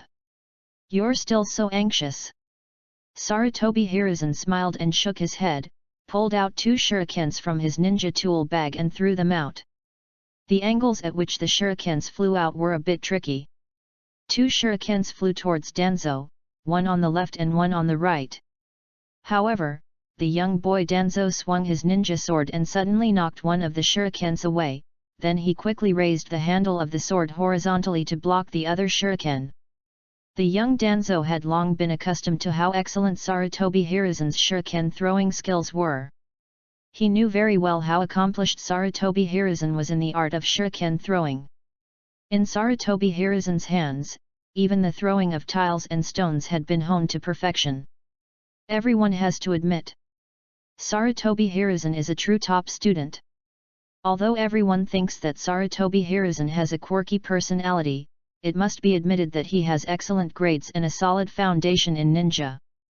Whether it is the most basic chakra refining technique, the most basic physical technique, the most basic shuriken throwing technique, the most basic three-body technique, or the most basic ninjutsu, this young man can practice them all with gusto, and he never even disdains the power of these basic combat skills.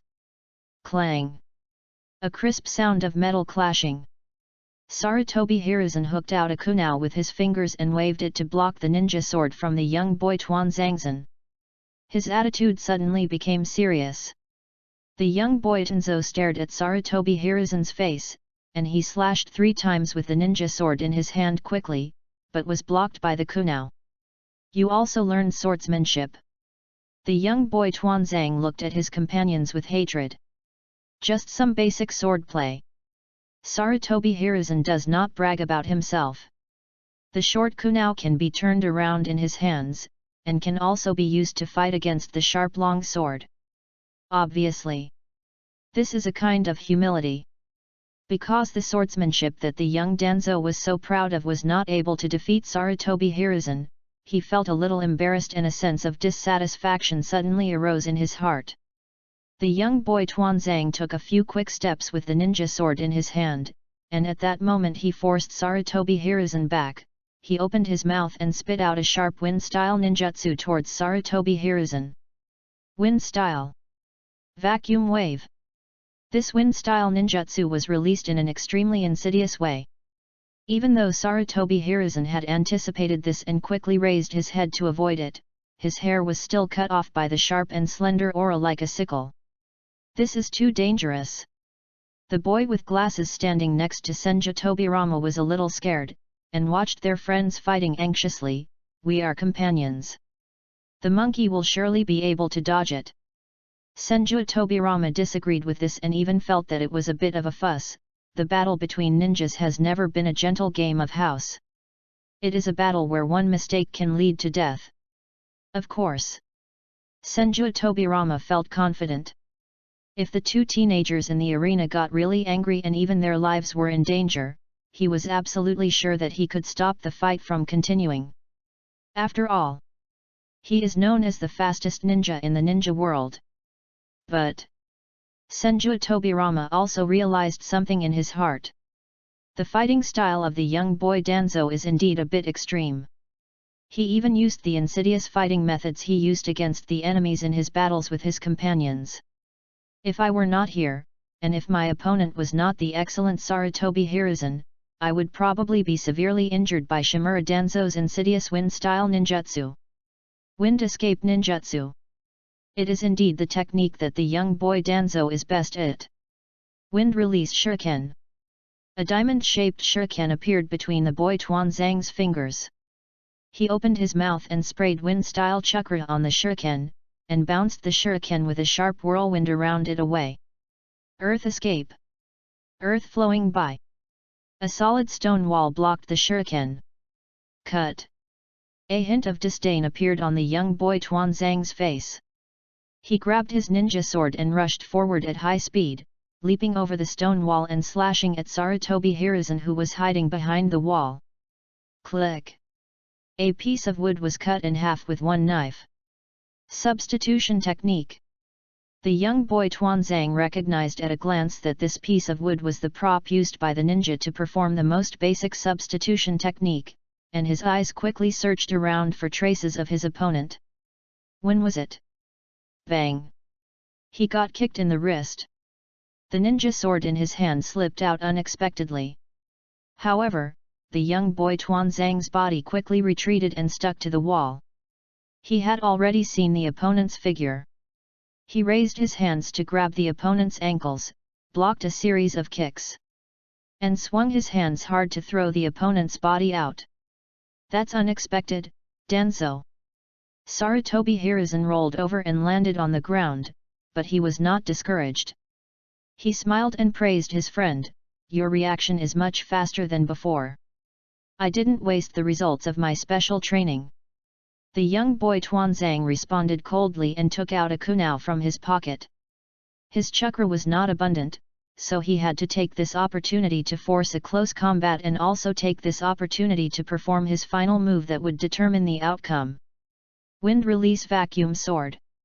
The young boy Danzo opened his mouth and spit out a ball of wind energy which fell into the kunai and gathered into an illusory wind sword. He raised the sword and attacked again. Hey, hey, hey, this is cheating. The young boy Sarutobi Hiruzen looked at the long sword that was transformed by the wind-style technique with some surprise. He could only pull out a kunao in his hand and fly forward. The two young men started a new round of confrontation again. This confrontation was more intense than ever before, because their strength had greatly increased during this special training that Senju Tobirama had prepared for them. However, the final result of this battle seemed to be no different from past ninja battles. As the next generation ninja recognized by Konoha's high-level officials, Sarutobi Hiruzen crushed Danzo's last bit of fantasy with his superb physical and swordsmanship. At the end of the battle, the young Sarutobi Hiruzen still had a lot of chakra left in his body, and his fist stopped in front of the young Danzo. It's over. Danzo. Sarutobi Hiruzen was mostly merciful to his companions and only used ninjutsu to defend against Danzo's attacks. In order to prevent the battle from getting out of control and hurting his friends, he insisted on using physical skills to decide the outcome. Hiruzen. The young boy raised his finger, looked at his opponent, and smiled contemptuously, "Do you really think you won?" Next moment, something unexpected happened.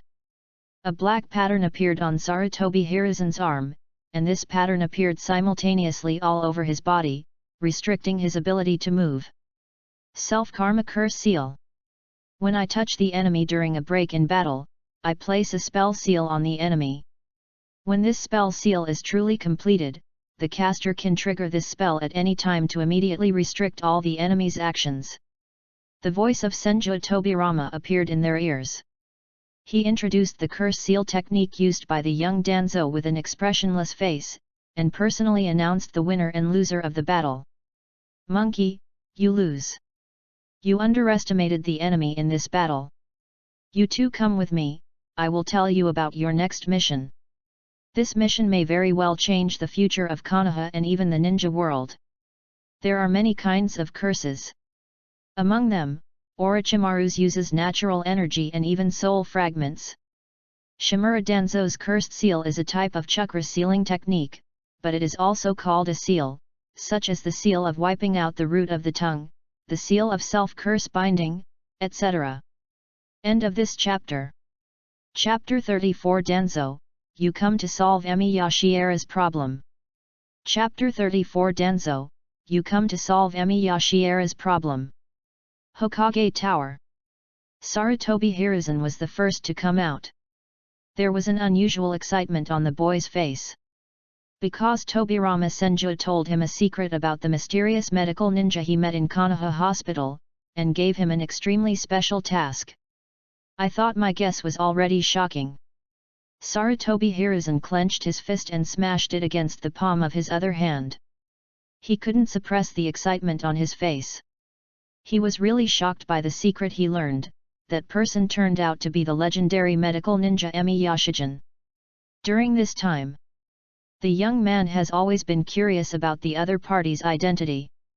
Even when he asked his father Sarutobi Suzuki about the other party's identity at home, his father firmly refused to reveal the other party's identity. He also sternly warned his son not to be curious and not to explore the secret privately. It was enough to maintain the highest respect for that man. For a young man, the more mysterious it is, the more curious he is. He could only secretly guess that the other party might be the descendant of Emi Yashiera. Unexpectedly, it turned out to be Emi Yashiera himself, and he was resurrected by Tobirama Senju through the impure world reincarnation. As for her special missions, naturally, it is to protect Emi Yashiera. Although Sarutobi Hiruzen believed that his strength was not enough to protect a big shot like Emi Yashiera, Senju Tobirama still resolutely chose them. Lord Emiya's power does not require your protection. When Senju Tobirama mentioned this mission, his voice was very steady. Monkey, you and Danzo are the best new generation ninjas in Konoha. The process of this mission is far more important than the result. I hope that you two can gain the recognition of Lord Emiya during the mission, and make Lord Emiya willing to believe in the future of Konoha, and let him understand that in the future ninja world, only Konoha's ninjas are willing to shoulder the peace of the ninja world. What? Sarutobi Hiruzen didn't quite understand. However, Senju Tobirama didn't say anything more. He drove the little guy out first and left the young boy Tenzo directly in the Hokage building. His words seemed to be reprimanding the young boy Tenzo for being too insidious and ruthless during the battle training with his companions. Although Sarutobi Hiruzen wanted to plead for his friend, Senju Tobirama's attitude was stern. He asked him to go home and be ready to carry out the mission at any time, and also asked him to consult his father Sarutobi Suzuki. Inside the Hokage building, Senju Tobirama sat calmly on the chair. The young boy Tuanzang stood in front of the desk somewhat anxiously. Danzo. Senju Tobirama's eyes were obviously a little cold, making him look a little majestic. Don't worry, I don't want to blame you for the problems in this battle. In reality, I should commend you on your quick wit. If you were an excellent ninja in the Warring States period, the wind escape technique you released was quite beautiful and almost killed the monkey. Even I can't find any fault with it. In order to win the battle, you should use whatever means necessary. The monkey's soft-heartedness will sooner or later become a fatal flaw. The young boy Tuanzang finally breathed a sigh of relief. Actually, he was a little surprised. Originally, the young man thought he would be scolded, but he didn't expect that the usually strict Senju Tobirama would take the initiative to praise him when he was frightened. But you should be gentler towards your companions. Senju Tobirama still reminded the young boy Tenzo, and said in a deep voice, you and the monkey are companions who can trust each other with life and death, and have never been enemies of life and death. Yes. Very good. Senju Tobirama nodded seriously and then got down to business. You have heard the mission I just mentioned about protecting Lord Emiya. Yes. The young boy Tuanzang also became a little excited. Because he knew that the matter concerning Emiya Shiera must be a top secret among the Konoha high-level officials. At the age of 14 or 15, he was chosen by Senju Tobirama to carry out such a top-secret mission. He couldn't help but feel that he was entrusted with a great responsibility. He had even been identified by Senju Tobirama as one of the future of Konoha.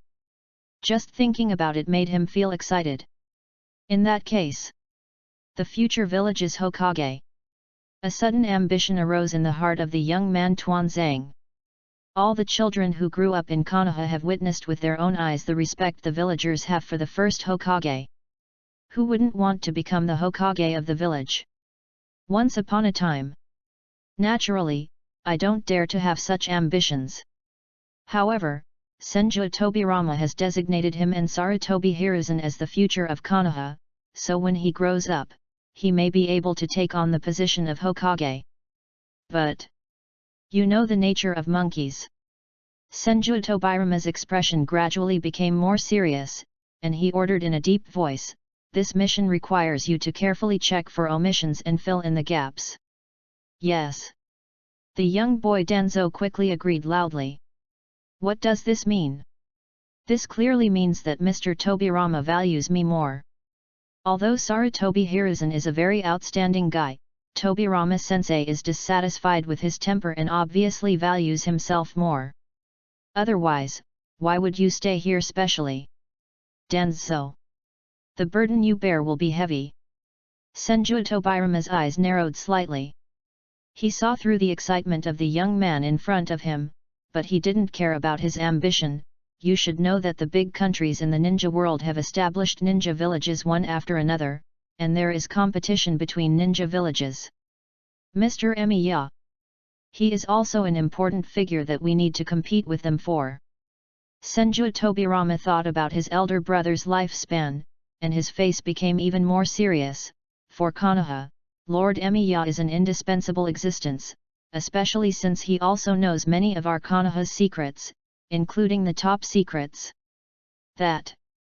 The young boy Danzo didn't quite understand and tried to ask Senju Tobirama, shouldn't we leave Mr. Emiya in Konoha? Now. At least for now. Konoha cannot control his will. Senju Tobirama could not say that the lifespan of Emiya Shiera and Senju Hashirama was at stake, he could only use some easy-to-understand words to explain Emi-Yashiera's status. A great man like him who has made great contributions in the long history of the ninja world, Konoha cannot behave disrespectfully to him, and cannot take tough measures against him. However, Lord Emiya holds the secrets of the ancient times and even some powerful powers, so we cannot ignore his influence on the ninja world after he left Konoha. When Senju Tobirama said this, he stretched out his arm and showed the curse seal on his body. For example, the energy of Lord Emiya's curse seal can greatly increase the combat effectiveness of a ninja. An ordinary ninja who obtains it can quickly gain combat power comparable to that of a jonin. The young boy Tuanzang was startled. This moment, a hint of greed surged in the young man's heart. The young man quickly understood the value of this power and said in a deep voice, "This power must not fall into the hands of other ninja villages." Good. Senju Tobirama nodded with satisfaction. For Konoha, we can only take some other measures. Senju Tobirama hoped that the boy in front of him could understand what he wanted him to do. Danzo, you and the monkey are only on the surface to carry out the mission of protecting Lord Emiya. You have only one real mission. No matter what means are used, we must stop that excellency from leaning towards other ninja villages. For this purpose, I will send an Anbu team to follow you and assist you. This Anbu team will help clean up some people who should not be there. Yes. The young boy knelt on one knee. Very good. Senju Tobirama's face finally calmed down. Of course. Nominally assisting Danzo.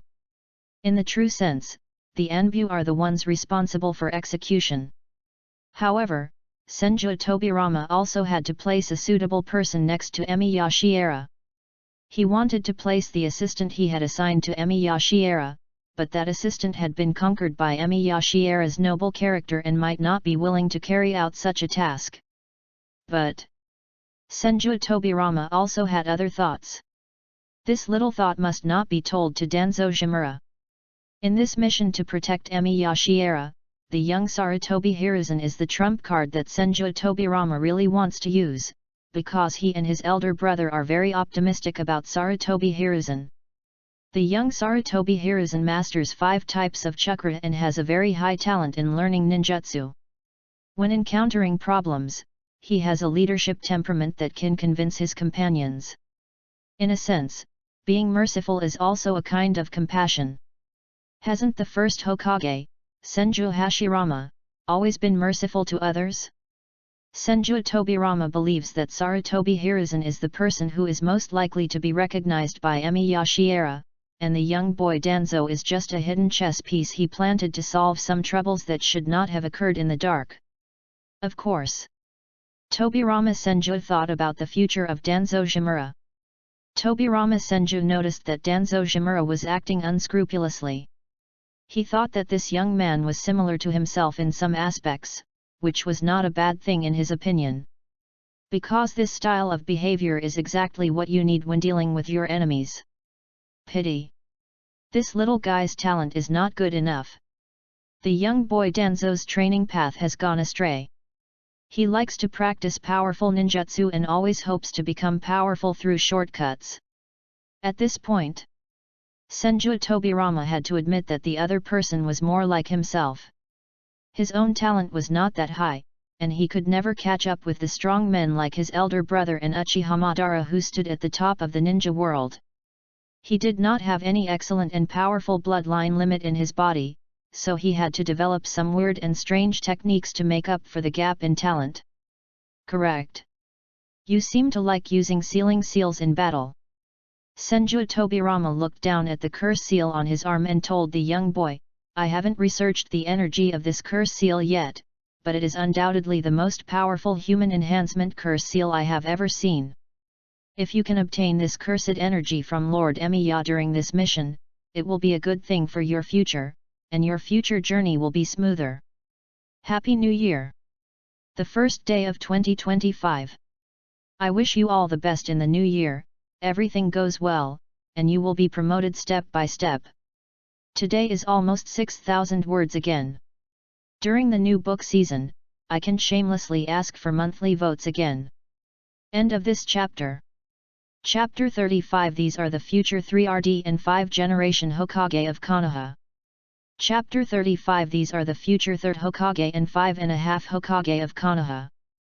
Outside the Hokage Tower. The young boy was a little nervous when he left. Even when the young man left, he secretly glanced back at the Hokage building. Danzo. The figure of the young boy Sarutobi Hiruzen suddenly jumped out. The sudden appearance of his friend almost scared the young boy Tuanzang. Don't worry. The young Sarutobi Hiruzen did not go home. He was worried that Senju Tobirama would severely reprimand Shimura Danzo, so he stayed here and waited to comfort his friend. As a result, he saw that his friend was secretly looking back at the Hokage building when he left. Needless to say, he must have been scared. As a good friend, the young Sarutobi Hiruzen very loyally comforted the other party. Don't pay attention to what Tobirama said, it is impossible to hurt me. In fact, the timing of using that seemingly dangerous wind-style ninjutsu during the battle was just right. The boy Tuanzang's forehead twitched. This sounds as if this bastard is the winner. It was obvious that I won the ninja training battle. Moreover, Sensei Tobirama didn't scold him at all. Instead, he praised him for his good performance in this ninja battle and even secretly gave him a very important task. Pity. You can't tell this guy. After all, I have a heavy responsibility on my shoulders. The young boy Tenzo suddenly felt a sense of superiority in his heart. He was the real core of the mission to protect Lord Emiya, and Sarutobi Hiruzen was just a decoy sent by Tobirama to cover up his important mission in secret. What a shame! This joy and pride cannot be shared. What's wrong with you, Danzo? The young boy Sarutobi Hiruzen waved his hand in front of Danzo, a little worried that his friend might have become a little stupid after being scolded by Senju Tobirama. I am fine. The young boy Tuanzang quickly pushed away the hand in front of him and said in a deep voice like an adult, let's go back and prepare first, the mission will start at any time. That's true. Sarutobi Hiruzen stroked his chin and nodded, muttering about the situation at Konoha Hospital. I heard that there are no more patients in the village hospital. There are no patients in Konoha Hospital. It seemed that Emi Yashiera had no reason to stay in Konoha any longer. As a great medical ninja, he couldn't stay in this village doing nothing. He would definitely practice medicine in the ninja world as the legends said about him. But the villagers didn't know this. The villagers of Konoha only knew that there was an excellent medical ninja in Konoha Hospital whose medical skills were superb enough to treat any disease, but they were more concerned about another thing. Move. The village of Konoha is gradually becoming lively. Because more and more people in the village started moving. As the planner of Konoha's internal relocation plan, Senju Tobirama did not expect that the plan could be implemented so smoothly. Even the clan leaders of various ninja clans quickly agreed with his idea after seeing the Senju clan take the initiative to make changes. Times have changed. Other countries have already established ninja villages. The ninja village system is the inevitable trend of the future. They can no longer be obsessed with the gains and losses of their families. Protecting Konoha is the future theme of these ninjas. One reason for this is certainly this, and on the other hand, these families were impressed by Hashirama Senju's magnanimity in the first place, especially when this plan was being implemented. They even saw that the Senju clan abandoned the Senju surname and allowed the clansmen to freely and completely integrate into Konoha. From now on, there will be no more fighting between ninja clans. Everyone will unite under the emblem of Konoha. The Konoha ninjas can rest assured and enjoy the shelter under this big tree. Their growth will also make the tree grow more luxuriantly. Senju Tobirama was very satisfied with his achievements during this period. He accompanied Emi Yashiera and Senju Hashirama on a tour of this thriving village, hoping that Emi Yashiera could see that the future of Konoha was more worth looking forward to than the ancient ninja clan. Even they sacrificed the Senju clan for this. The Senju clan will become the greatest nutrient for Konoha's prosperity. Many ninjas of the Senju clan will no longer be able to use the Senju surname from the next generation. They have to choose a new surname for their children. These ninjas will gradually become one with Konoha. The Senju family name will disappear from now on. Senju Tobirama recalled the origin of the Senju clan and said in a deep voice, "Perhaps I feel a little sorry for Lord Emiya who gave us our surname, but this is a necessary choice." At the beginning, the Sage of Six Paths did not allow his sons to use his surname, perhaps in order to allow other ninjas to integrate into the ninja clan. For the sake of Konoha, our next generation of clan members will no longer be allowed to continue using the Senju surname in the future. Everything about Senju will be integrated with Konoha. You guys really are. Shiera Emiya could only express his respect for this. The Six-Path Sage did not allow his children to use the surname of Otsutsuki at the beginning, mainly because he was worried that people of that era would know the relationship between their family and Kagaya Otsutsuki, so as to prevent people from remembering the existence of Kagaya Otsutsuki, the goddess of the rabbit. Is Lord Emiya leaving? Senju Tobirama suddenly changed the subject and mentioned the issue he was most concerned about. He thanked him with a serious look. Over the past few days, Lord Emiya has been practicing medicine in Konoha Hospital. Konoha will always be grateful for Lord Emiya's kindness. Tobirama. Senju Hashirama wanted to stop his brother. I really want to see the world. Emiya Shiera did not deny that he had the idea of leaving Konoha, and even gave a suitable reason. I also want to go out and find a way to treat the first Hokage. There may be precious materials in the ninja world that can heal his body. At least, ancient times did exist. Senju Tobirama's mind was shaken. As it involved his elder brother, he couldn't help but be impatient. What materials? Where can I find them? The remains of the sacred tree. It must be the remains of a living sacred tree. The sacred tree is the origin of wood release, and even the origin of chakra. If we can find the remains of a living sacred tree, perhaps we can heal the first Hokage, and you won't have to worry about his longevity. Shiera Emiya did not hide the news, but just reminded, in ancient times, the Six-Path Sage and the ninja clan cleaned up all the remains of the sacred tree. I don't know if there are any remains of the sacred tree in this era. Senju Tobirama nodded thoughtfully. Well, another secret. Especially since this is a secret about wood release bloodline. Senju Tobirama secretly took note of the things about the remains of the sacred tree, and then he revealed his true intentions. Speaking of which, Lord Emiya still doesn't know enough about this era. As a token of gratitude to Lord Emiya, Konoha would like to send 2 genin to assist Lord Emiya. Theoretically, we should send out stronger ninjas. However, Lord Emiya does not like fighting. Konoha is the strongest ninja village of this era. 2 genin staying by Lord Emiya's side will not arouse the enemy's vigilance. This. Emiya Shiera hesitated. Actually, if Tobirama Senju didn't bring it up, Emiya Shiera also wanted to ask Konoha to send a ninja to stay by his side. This guy Black Zetsu always has bad intentions and wants to make himself a sacrifice to resurrect Kagaya. If there were always 2 Konoha ninjas watching him, Black Zetsu would not have rashly shown up to urge him to speed up the implementation of the Moon Eye plan in order to hide his identity and secrets. During this period, Black Zetsu, in order to help Uchiha Madara awaken the Rinnegan and to implement the Moon Eye project as quickly as possible, secretly frequented Emiya Shiera's residence in Konoha, urging Emiya Shiera to leave Konoha as soon as possible. What are you urging? I really thought I was a filial son. Reviving Kagaya Otsutsuki will only make everyone unhappy. Even though Emiya Shiera is a magnanimous person, he can't stand Black Zetsu's nagging.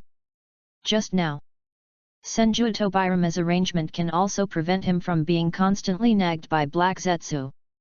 Monkey, Danzo. Senju Tobirama called out to Sarutobi Hiruzen and Shimura Danzo, who he had arranged in advance. He pointed at the two young men who jumped out and introduced them, Sarutobi Hiruzen, Shimura Danzo.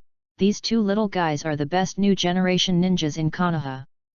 Emi Yashiera looked at Senju Tobirama hesitantly. No. Are you serious? Let Sarutobi Hiruzen and Shimura Danzo come? These are the future third and fifth and a half Hokage of Konoha. Let these two little guys stay with Lord Emiya, hoping that they will follow Lord Emiya and learn from him. Senju Tobirama was a little worried that Emi Yashiera would refuse, so he stroked the heads of the young boys Sarutobi Hiruzen and Danzo and explained sincerely, if they are lucky enough to receive the teachings of Lord Emiya and inherit the ninjutsu from Lord Emiya, they will be able to bring changes to the future of Konoha in the future. Mr. Emiya. Konoha hopes that the ninja world can always be at peace. Senju Tobirama relied on Emi Yashiera's kindness and once again used moral kidnapping on Emi Yashiera, but these next generation of children need guidance after all. Only in this way can the ideal of peace in the ninja world be passed on continuously. Happy New Year, Happy New Year! End of this chapter. Chapter 36. The mantis stalks the cicada, but the oriole follows behind. Chapter 36. The mantis stalks the cicada, but the oriole follows behind. Emi Yashiera agreed. Because in the face of Senju Tobirama's moral blackmail, Emi Yashiera could only choose to go with the flow. At least Senju Tobirama's arrangement was very beneficial to him. After all, excluding the black Zetsu factor, the future identities of these two young men will also be extraordinary. Emi Yashiera lowered his eyes slightly and glanced at the two young men in front of him, especially the future of them who had a close relationship with the real backup plan he had arranged in advance. Please take good care of me. The young boy Sarutobi Hiruzen smiled very happily. Please, take care of me. The young man couldn't force a smile on his face. Then get ready.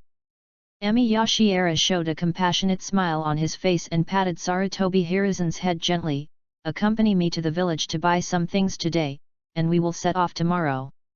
Yes. The two young men quickly agreed. After Emi Yashiera took the two little guys away, Senju Hashirama looked at Emi Yashiera's back with some reluctance on his face. What a pity. I didn't expect that the time to say goodbye would come so soon. It's just a short separation. Senju Tobirama's expression turned cold, and he mentioned another important matter that he wanted to use Emi Yashiera for. Brother, there is one more thing I must tell you in advance. What? About Uchiha Madara. Senju Tobirama narrowed his eyes, revealing an extremely dangerous look. If it goes as expected, Madara will know that Lord Emiya has left Konoha and will definitely go to see him. Senju Hashirama suddenly fell silent. This is an opportunity for us. Senju Tobirama did not care about the friendship between his elder brother and Uchiha Madara, and reminded him in a deep voice, we have been secretly sending people to search for Madara's whereabouts, but we have not found his whereabouts. However, we all know that he must be lurking in the ninja world waiting for an opportunity. Now, this is his chance. Only if Lord Emiya helps him heal his blind Sharingan, will Madara be confident that he has enough power to attack Konoha. Senju Hashirama remained silent. Big brother. Can't miss this opportunity. Senju Tobirama knew what his elder brother was thinking, but he reminded him in a heavy voice that he must pay attention to one thing. If we can't kill Madara, Madara will destroy Konoha sooner or later. After your battle, he will hate Konoha even more. I see.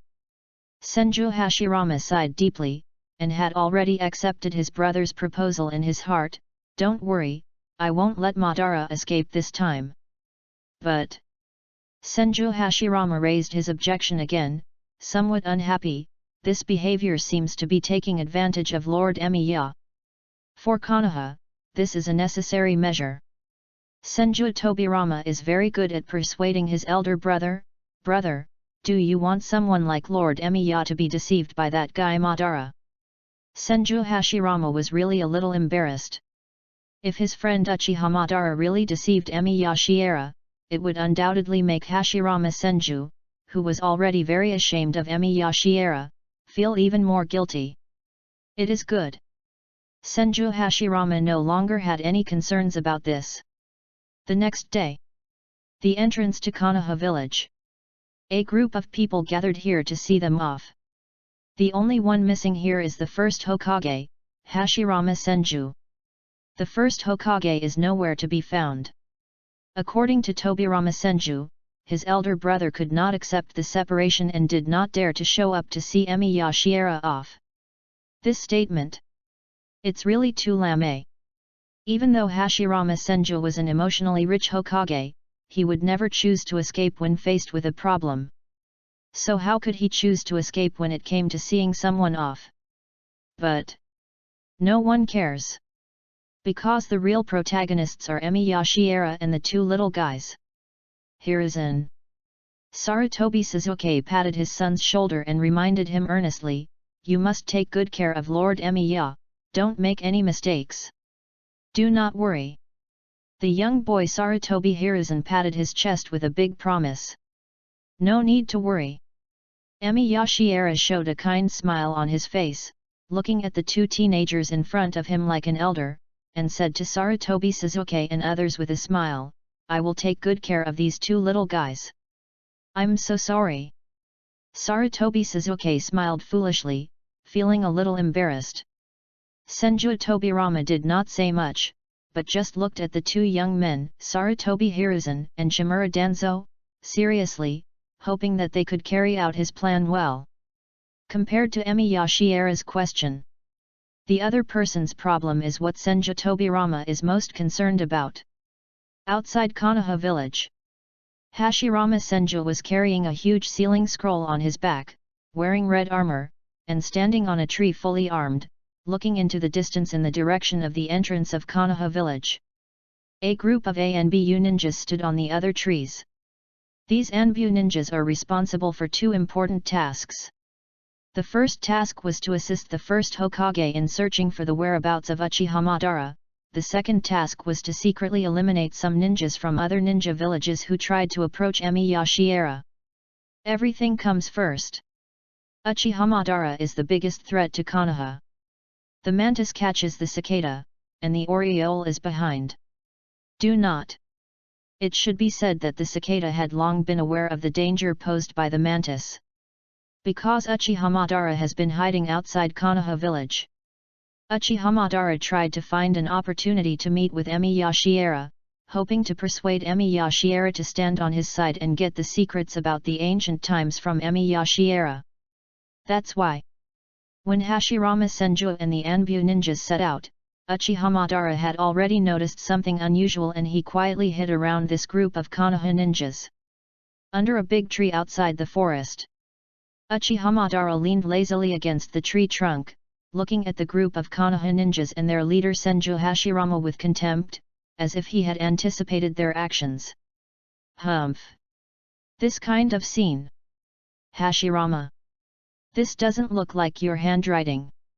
That despicable guy Tobirama must have guessed that I wanted to meet this important person, so he asked you to take this opportunity to bring people out to surround and kill me.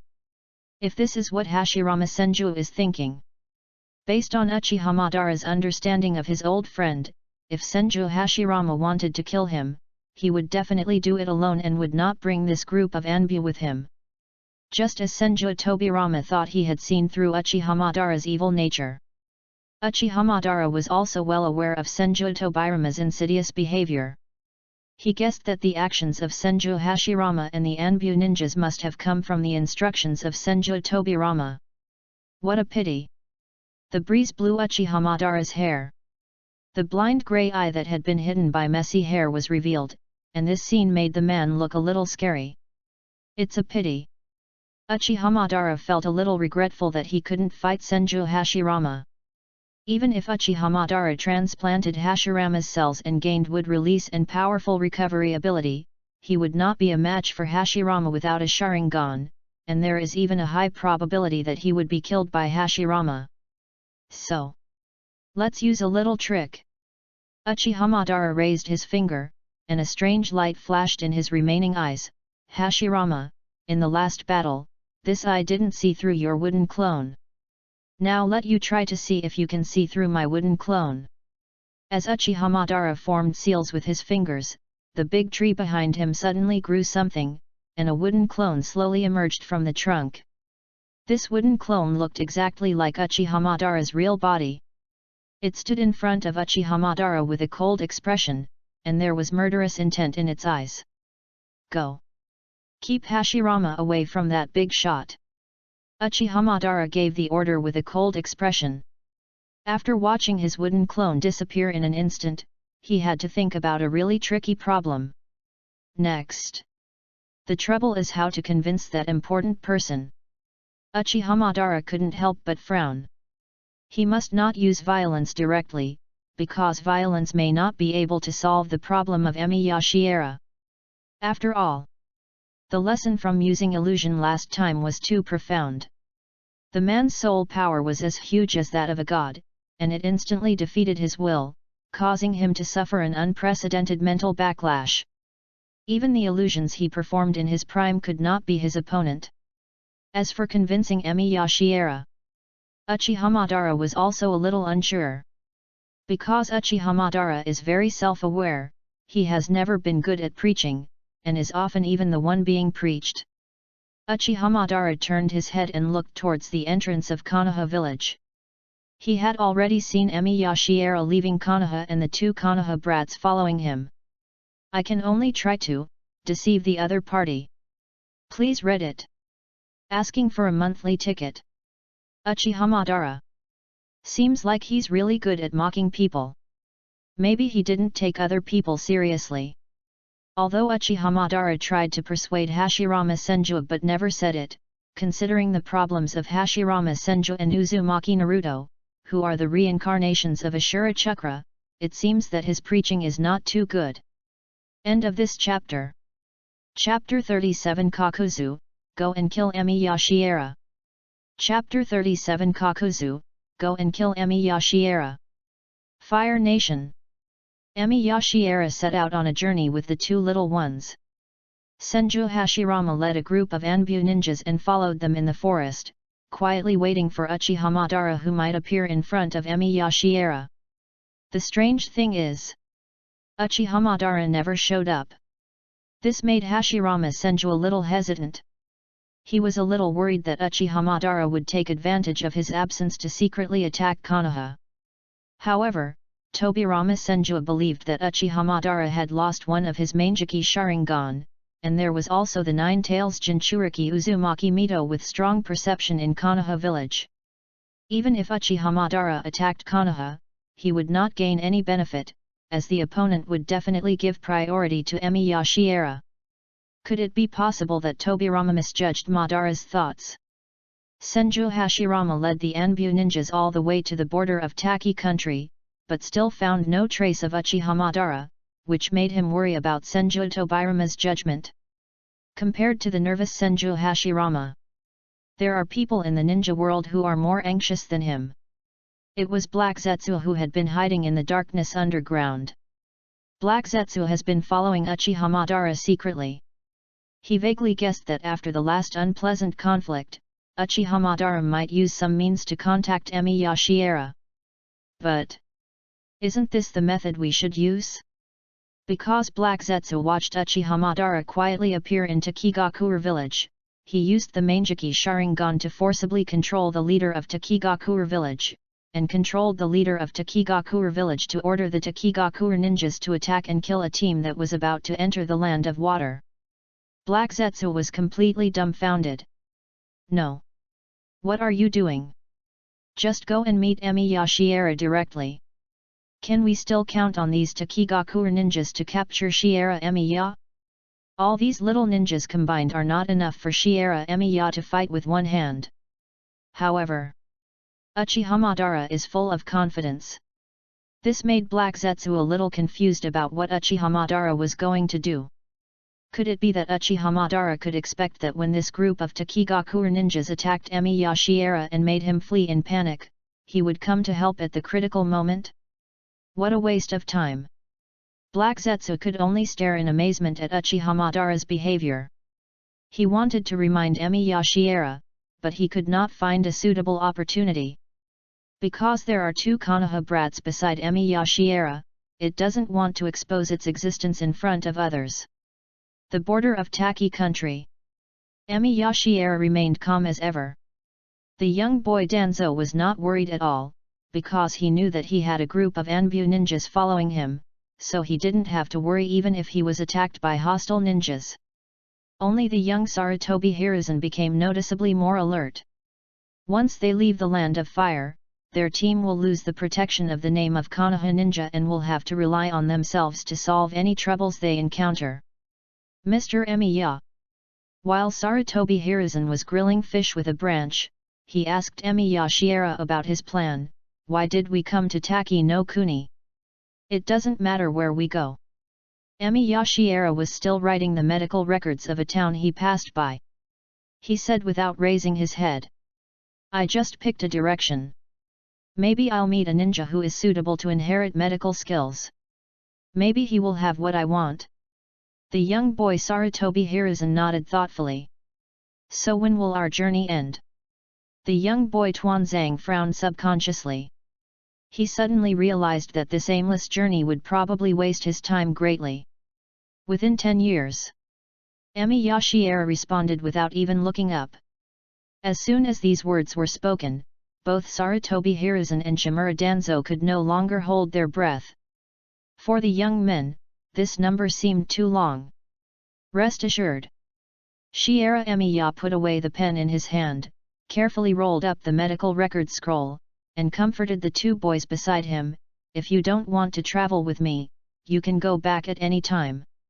I will send you back to Konoha safely. How could be? The young boy Sarutobi Hiruzen laughed, took the scroll from Emi Yashiera's hand and put it into his backpack, then squeezed Danzo's shoulder with a giggle. No one else in this world is as lucky as us to be able to travel with Lord Emiya for such a long time. The young boy rolled his eyes at the other person. What's so happy about this?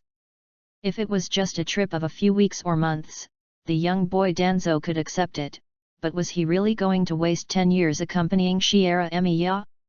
Peace of mind. Emi Yashiera reached out and took a blank scroll from the young Sarutobi Hiruzen, and continued, You don't have the talent of a medical ninja. Although I don't like fighting, ninja fights in this era are inevitable. If you want to maintain peace, you can't just rely on words. Only with enough power can you support your ideals. The boy Tuanzang's breathing suddenly became heavy. As expected of you, Lord Emiya.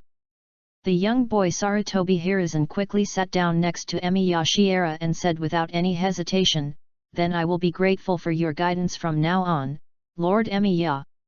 It's not the right word to teach. Emi Yashiera picked up the pen in his hand and tapped the young Sarutobi Hiruzen on the head, and said nonchalantly, I can't teach you any powerful techniques. I need to see your talents first before I can say anything else. I hope I won't disappoint you. The young boy Tuanzang suppressed his ambition. Because he knew that Emi Yashiera had what he wanted, the cursed seal that could instantly elevate the power of an ordinary ninja. Just when Sarutobi Hiruzen was about to say something, his eyes suddenly tightened and he stared fixedly in one direction in the forest. Somebody is coming. How can it be? The young boy Danzo looked in disbelief at the group of Takigakuer ninjas filing out. There should be Konoha's Anbu ninjas guarding the periphery, how could there be ninjas from other ninja villages approaching here? Especially these Takigakuer ninjas look murderous. In the forest. The Anbu ninjas of Konoha are no longer here. Because they discovered the target they had been tracking 2 hours ago. Lord Hokage. One of the Anbu ninjas noticed a hint of red hidden under a big tree while taking a rest, and quickly pointed it over and signaled to Hashirama Senju. Spot! Senju Hashirama recognized the figure at a glance. As an old friend of many years, Hashirama Senju was very familiar with his old friend. He rushed forward without even waiting for the Anbu ninjas behind him. Lord Hokage! A group of Anbu ninjas followed behind him at high speed. When the figure wearing red plate armor appeared, everyone recognized the other party's identity. It was Uchiha Madara whom they had been looking for. However, when Uchiha Madara noticed that Hashirama Senju and a group of Anbu ninjas were chasing them, he just gave them a cold look and leaped away into the distance, apparently not wanting to fight with these Konoha ninjas. Spot! Senju Hashirama could only follow closely behind. A group of Anbu ninjas looked back at the area where Emi Yashiera was resting, and chose to catch up with Senju Hashirama and Uchiha Madara first. Their first task was to assist the first Hokage in killing Uchiha Madara, who posed the greatest threat to Konoha. As for Emi Yashiera, the opponent's team includes ninjas planted by Konoha, and among them the young boy Danzo is their liaison. He also knows how to leave contact information for them, so there is no rush for them to come back and perform the second mission. And Emi Yashiera's power is not weak. According to what Tobirama Senju said, Emi Yashiera is strong enough to suppress the Nine Tails single-handedly, and there is no need to worry about that big shot being in danger. Mr. Emi Ya. It looks like he is up to no good. The young boy Sarutobi Hiruzen grabbed a kunao and looked tensely at the dozen or so tall and strong Takigakure ninjas surrounding them. Shall we run away first? You shouldn't be able to escape. Emi Yashiera raised his eyes, without any panic on his face. He could sense that the Anbu ninjas of Konoha around him had been attracted by Uchiha Madara's wooden clone and had already left. But the real Uchiha Madara? He had already followed this group of Takigakure ninjas and was hiding around them. This person? What do you want to do? Shiera Emiya didn't quite understand what Uchiha Madara meant.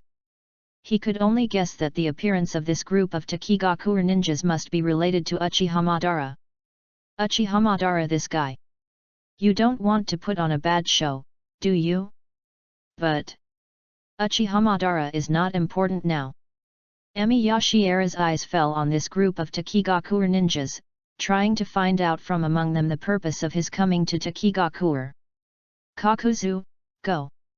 Captain Takigakure called out to his strongest subordinates to charge forward, saying, go kill that man, and we'll take care of these two brats. I quite like Kakuzu. End of this chapter.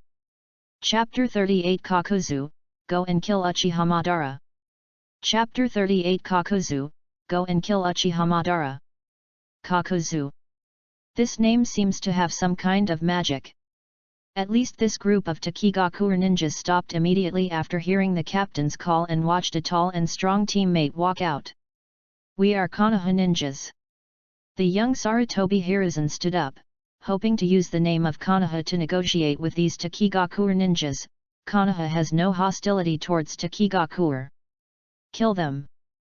The ninjas of Takigakure village don't care about that. The Takigakure ninjas who have been living in the mountains for a long time don't care about what is called a big ninja village. All they have to do is to follow the orders of the leader of Takigakure village. They don't care even if they are asked to assassinate the Hokage of Konoha, let alone they are just two little brats of Konoha. A group of Takigakure ninjas rushed quickly towards Sarutobi Hiruzen and Shimura Danzo, but only Kakuzu, who was named, rushed towards Emi Yashiera. Nothing else. Kakuzu is the strongest in Takigakure village. Therefore, it has always been used by the top leaders of Takigakure village to deal with the most troublesome problems. Die. Kakuzu held a kunao in his hand. He was extremely fast and instantly rushed behind Emi Yashiera and suddenly stabbed at Emi Yashiera's heart. Lord Emi Ya! A sense of fear arose in the heart of the young Sarutobi Hiruzen. Even the young boy Tuanzang looked at this scene with some horror. Just kidding. Their mission had only just begun a few days ago. Both Sarutobi Hiruzen and Shimura Danzo felt as if the sky was about to fall. They couldn't imagine how they would be questioned when they returned to the village when Emi Yashiera was killed. The young boys Sarutobi Hiruzen and Shimura Danzo tried desperately to rush forward, but they were blocked by a group of Takigakure ninjas, and they fought hard to get closer to Emi Yashiera. However, it was at this tense moment. There was no sign of panic on Emi Yashiera's face. He even tried to seize the time gap and accepted a refreshed mission commission on his ninja system panel.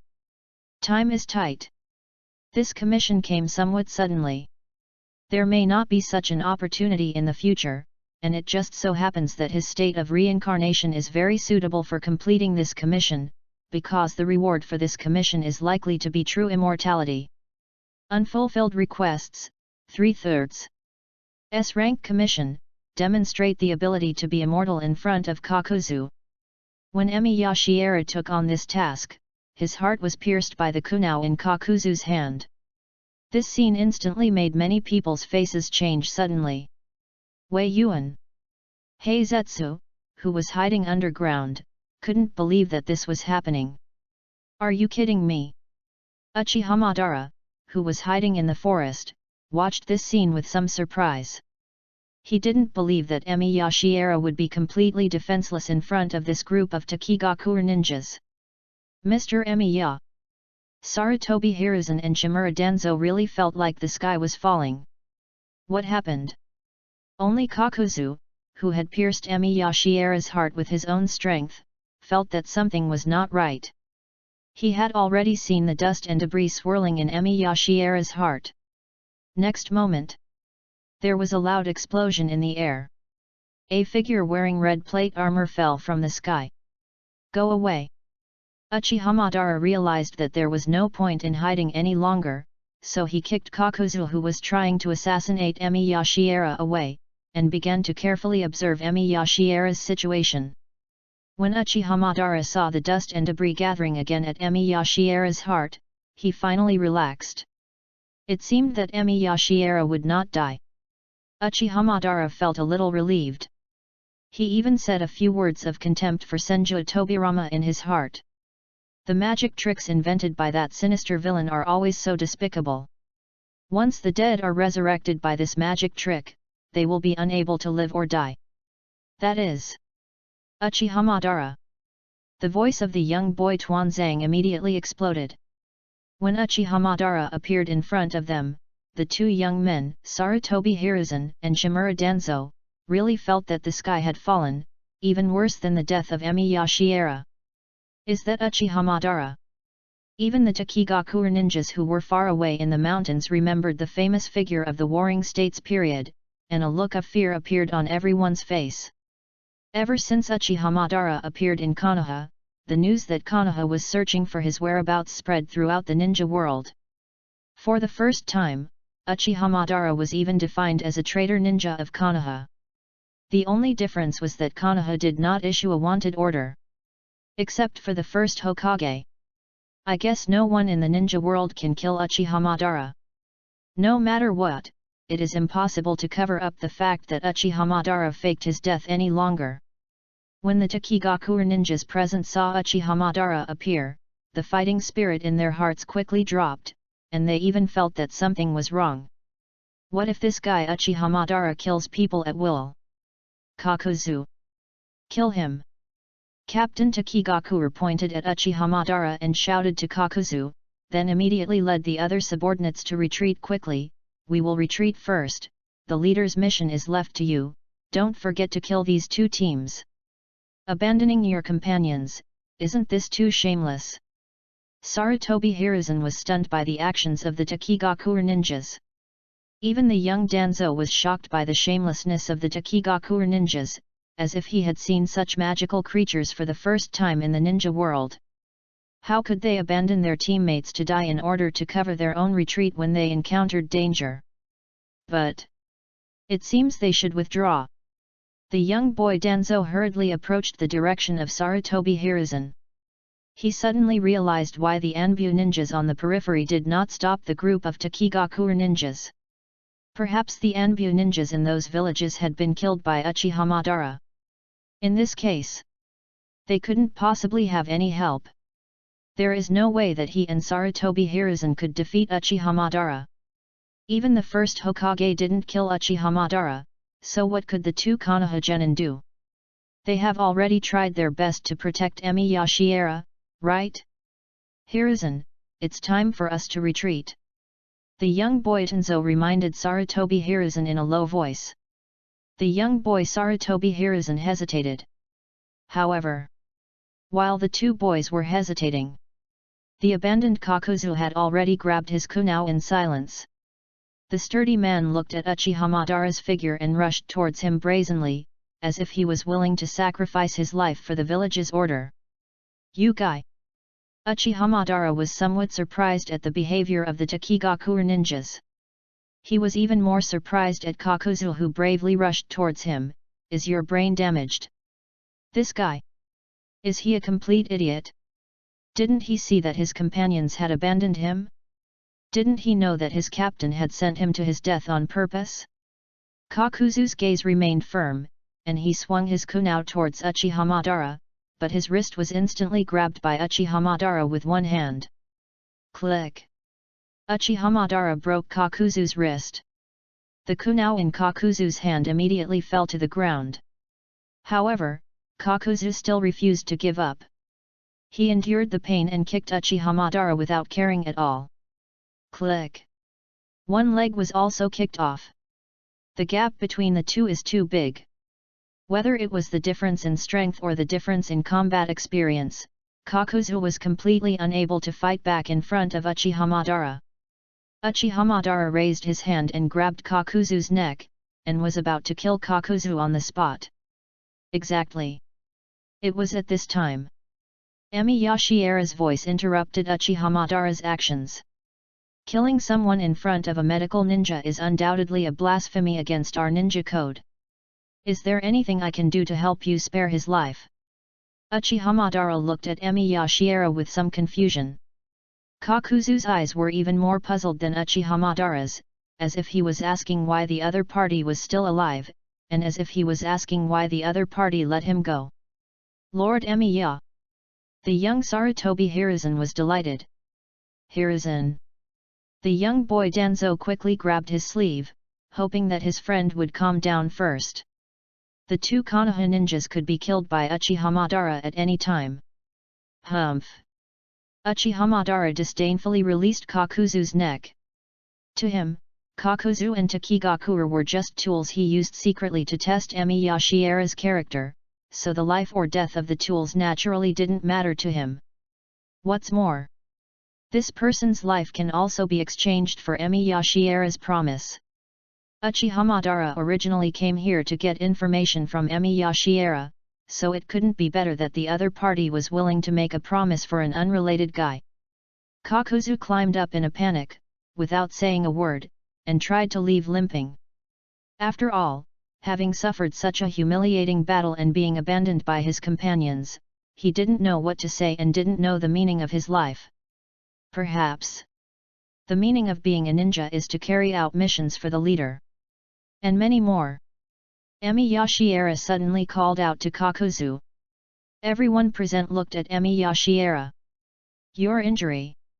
There was no expression on Emi Yashiera's face, and his face even looked a little dead because of his filthy body. However, Emi Yashiera's figure seemed particularly holy under the setting sun. It would be too inappropriate to let a wounded person leave with injuries in front of a medical ninja. Please continue reading and give me your monthly vote. Takigakuer village is indeed a bit sorry for Kakuzu. It's like asking me to fight Taro. If I can't beat Taro, then I want to kill me. End of this chapter. Chapter 39 I won't lie, please forgive me if I'm wrong. Chapter 39 I won't lie, please forgive me if I'm wrong. Why save me? Kakuzu sat quietly in front of Emi Yashiera. Because you are injured. Emi Yashiera's palms were filled with emerald green chakra as he watched Kakuzu's broken bones slowly reconnect. And I just happen to be a medical ninja. He will definitely be killed if he goes back. Uchihamadara criticized Emi Yashiera's kindness and casually revealed the truth. Those losers in Takigakuer village would never consider him as a companion. This guy's weak strength can only be regarded as a master in that small village. Uchihamadara didn't think that Kakuzu could be compared with himself, but he couldn't help but think of his own experience, and snorted contemptuously, "Humph, those narrow-minded people in the ninja world don't like others to be more powerful than them. Such as The little man named Tobirama Senju. And that sinister villain, Tobirama Senju.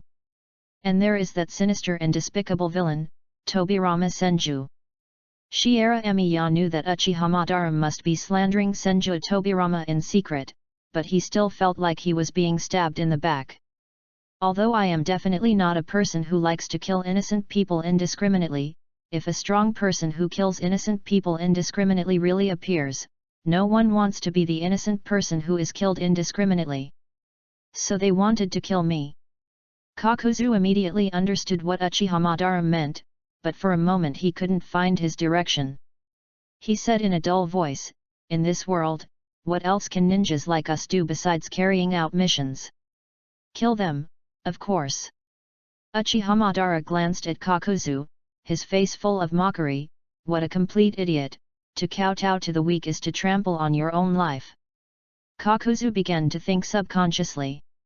As a person who is usually taciturn and likes to think, Kakuzu's thinking has never been constrained, and he has no special respect for his superiors. If someone kills me, I will kill him. Uchiha Madara is definitely right. What a shitty captain, what a shitty senior executive, what a shitty leader. As long as the other party wants his life, he can also take the other party's life. But why did this medical ninja want to save himself? Is it just because the other party is a medical ninja? In this world full of deception and killing, Kakuzu, who has always been good at thinking, can't understand the other party. Try to survive.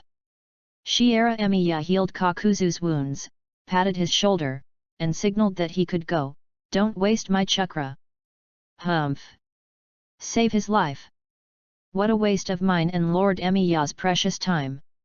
Uchiha Madara hugged his arms and treated Kakuzu with great disdain. He even refused to look up and take a serious look at him when he was mocking Kakuzu. "Thank you." Kakuzu clearly believed that he could not afford to offend Uchiha Madara, so he just looked at Shiera Emiya in front of him and nodded his thanks, then asked in a deep voice, "May I know your name, Lord Emiya?" "Get out of here." Uchiha Madara was furious and wanted to get angry. Obviously he didn't want to waste any more time. The scarlet color in his eyes suddenly lit up. "If you haven't even heard of this famous person with this surname, you don't have to think about having a chance to meet Lord Emiya again in the future. I'm Emiya Shiera." Emiya Shiera's attitude is completely different. He is always very gentle when treating patients and doesn't care that Kakuzu is just a ninja from a small ninja village. Kakuzu's pupils suddenly contracted. The name? Just kidding. That's a legendary big shot. As a ninja, Kakuzu had heard the story of Emiya Shiera since he was a child. His eyes were full of disbelief, and he could hardly believe that the Emiya Shiera in front of him was the great man in the legend of Takikuni. According to legends left over from ancient times, when Takikuni was still a small village, a strange curse appeared on the land. People contracted strange diseases from the food they ate and the water they drank. The population of the village decreased year by year and would soon become extinct. It was not until the legendary medical ninja Emiya Shiera in the ninja world came to Takikuni that he cleared the curse on the land of Takikuni and cured the villagers suffering from the cursed disease, thus saving them from the crisis of village destruction. Later, the village continued to grow and develop and gradually established Takikuni. Since the legend of Emiya Shiera is spread all over the ninja world, perhaps Takikuni believes that they cannot be without the deeds of this medical ninja. The story that Emiya Shiera once saved people in Takikuni has been passed down from generation to generation. Is it really that Lord Emiya? Kakuzu, who always thought of himself as calm and collected, couldn't calm down. However, Uchiha Madara, who stood beside Emiya Shiera, would definitely not lie. Even a strong man like Uchiha Madara did not treat Emiya Shiera with such arrogance. Perhaps, only Lord Emiya had such a broad mind. The ninjas in the ninja world have long been accustomed to killing. Even in the ninja village era, fights are inevitable. Only the legendary Lord Emiya can be so kind. Except for the legendary Lord Emiya. Is there anyone else who can be so broad-minded and generous? Uchiha Madara glanced at Kakuzu with a sneer. He had other requests for Emi Yashiera in his heart, and he didn't mind praising Emi Yashiera at this time. Go back early. Emi Yashiera waved at Kakuzu. Kakuzu stood there hesitantly. Because he still had a lot of confusion in his mind that he wanted to ask. For example, why did Lord Emiya appear in this era? Why did he survive after his own kunao pierced his heart? Why did his body look so strange, like dust and debris without any vitality? How? Uchiha Madara frowned, as if he was very dissatisfied that the recovered Kakuzu still wanted to waste his time. Isn't it enough to spare your life today? Maybe he's lost his way in life. Emi Yashiera looked at Kakuzu and smiled, thinking that Kakuzu's life was lost, and gave him an idea. If you are really ostracized by your own village and have nothing to do, you might as well find something to focus on in life. What can I rely on? Kakuzu shook his head, unable to remember. Shiera Emiya stopped the angry Uchiha Madara and casually suggested, why not try to save those who are in pain? Kakuzu was silent for a while. The man walked away without looking back, as if he had made some kind of decision. Kakuzu still wanted to go back to the village first to test whether what Uchiha Madara said was true, because he had always been an honest and obedient subordinate. If they really wanted to kill themselves, just kill those senior executives who are just sitting there doing nothing. As for life after killing the high-ranking officials, perhaps what Lord Emi Yashiera said is right. A noble man like him will definitely not be wrong. Only, I don't know any medical ninjutsu. It would be nice if I could follow Lord Emiya. However, as a ninja from a small village, Kakuzu couldn't help feeling a little ashamed of himself. He didn't think he was qualified to follow such a big shot. Perhaps there is another life. Kakuzu remembered the essence of being a ninja. Ninjas receive bounties by entrusting others with tasks, and they may be able to find ways to earn money to help those in need, which is probably a wonderful life. It's too slow to make money just by relying on task entrustment. As a ninja from Takigakure village, they received very few high-level commissions from the village, and they made little money all year round. Moreover, after he fell out with the village and became a wandering rebel ninja, it would probably be even harder for him to make money, so he had to find a way to do so. How boring! Uchiha Madara looked at Kakuzu's departing back and asked nonchalantly, with Lord Emiya's status, is it worth wasting your time on that kind of idiot? It's worth it to me, right? The fingertips of Emi Yashiera twitched slightly, and a black blood vessel was quietly collected by him. This black blood vessel was exactly a reward for the commission he received. S-rank commission, show your immortality in front of Kakuzu and you will be rewarded with the Earth Blade, a unique chakra creation. The Earth Blade can be used to release powerful ninjutsu, or to seize the enemy's heart to gain immortality. It can also change the enemy's chakra properties, up to 5 basic properties of fire, wind, earth, water, and thunder. In battle, the Earth Blade with different hearts can be split out to participate in the battle. What a pity! If he had obtained the power of the Earth's resentment in ancient times, he could have found a way to gain eternal life and wouldn't have to spend so much time and effort making so many backup plans. But it's not too late to gain this power now. If my luck is bad in the future and I need to experience eternal life again, this power may be my last resort. All right. Emi Yashiera collected his thoughts and looked at Uchiha Madara intently. His words seemed a little hesitant. Speaking of which, I'm not very good at lying. If there is anything wrong with what I said, please forgive me. The earth is too ugly. End of this chapter. Chapter 40. Those eyes are the Rinnegan. Chapter 40. Those eyes are the eyes of samsara. Please give me a monthly ticket. Please read on. No. What on earth is Emi Yashiera talking about? What on earth am I doing? Why do you believe that Emi Yashiera has learned to lie? Black Zetsu, hiding underground, heard the conversation between Emi Yashiera and Uchiha Madara, and felt like his brain was going crazy. What do you mean I won't lie, and please forgive me if I'm wrong? Saying this kind of thing proactively, isn't it telling Uchiha Madara that I'm going to start lying? How can I get Uchiha Madara's trust like this? Uchiha Madara's expression was slightly weird. Emi Yashiera, are you talking human language? What do you mean I won't lie, and please forgive me if I'm wrong? Did this great man from ancient times actually want to deceive himself with lies? What a crude lie this is! Mr. Emiya! Uchiha Madara's face turned slightly ugly, thinking that Shiera Emiya was playing a trick on him, but when he saw Shiera Emiya's sincere face, he suddenly remembered the village where Shiera Emiya had lived before, and immediately found the source of Shiera Emiya's lie.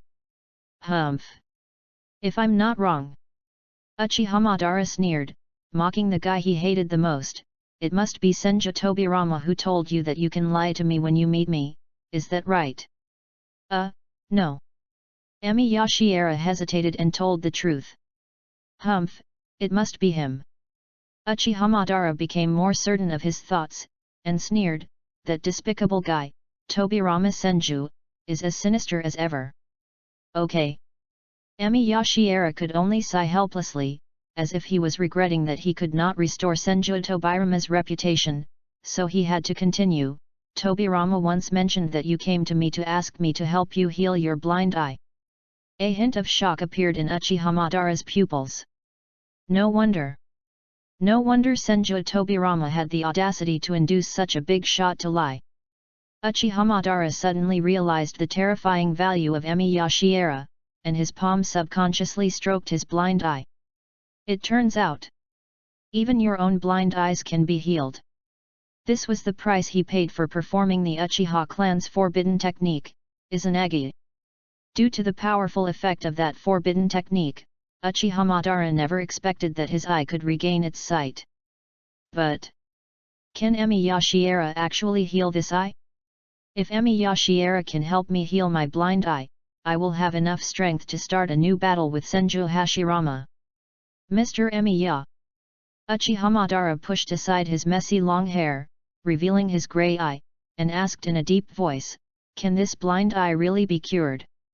Emi Yashiera hesitated again, as if he was stuck in some kind of deadlock and couldn't make a decision, should I be able to heal, or not? Uchiha Madara became even more angry.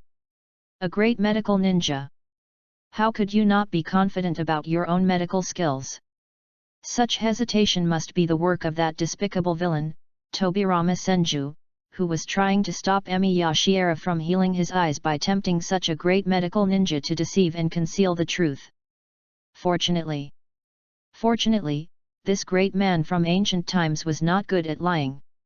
Even when he lies, he is as flawless as a novice.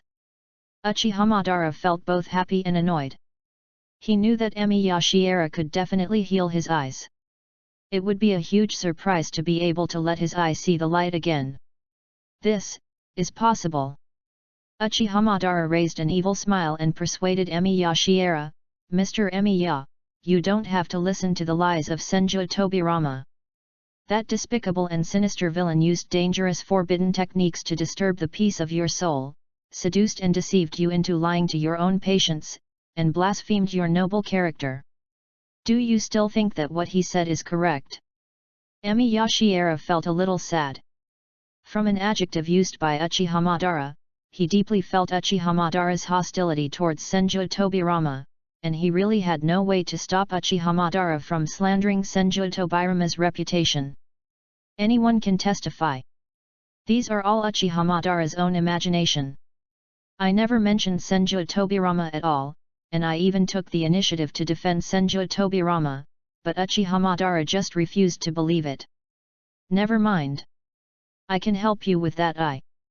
Emi Yashiera could only give up the idea of helping Senju Tobirama restore his reputation, and sighed, but I hope you can promise one thing, don't do as Tobirama told me, that you will not start a new fight in the ninja world after regaining your power.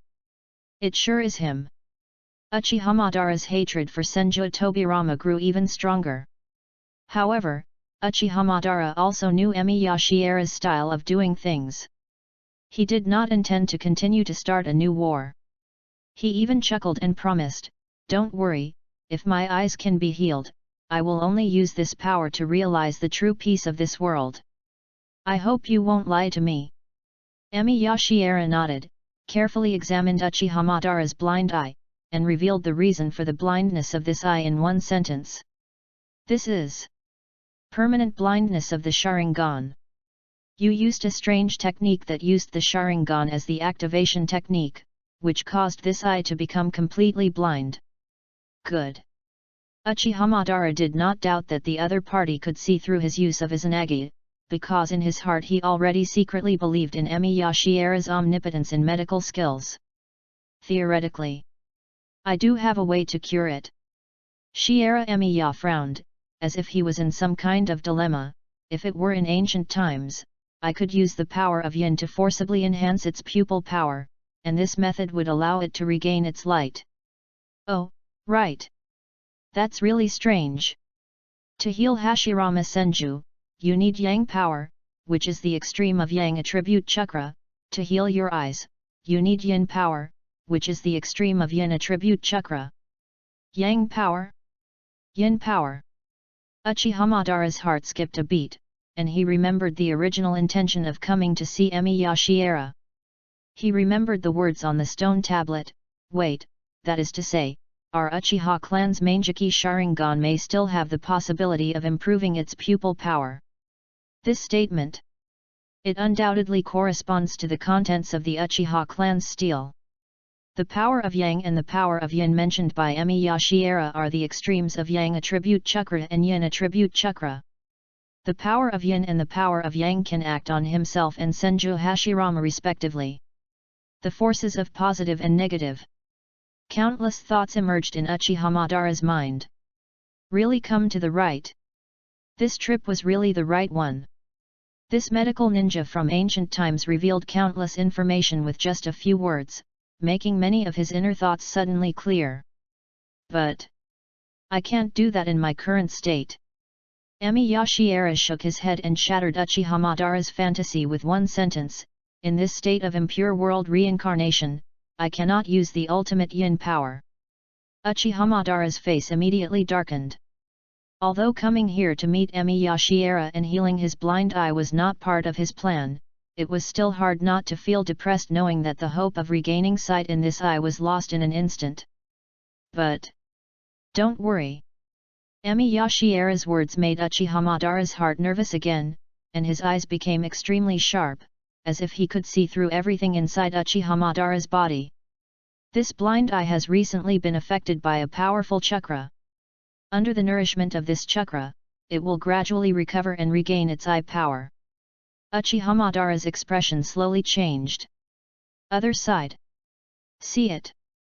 As expected of a great figure of the ancient times, he could even tell in such a short time that he had obtained Hashirama Senju's chakra. Not only that. When it's bright again, the power of your eyes will become even stronger.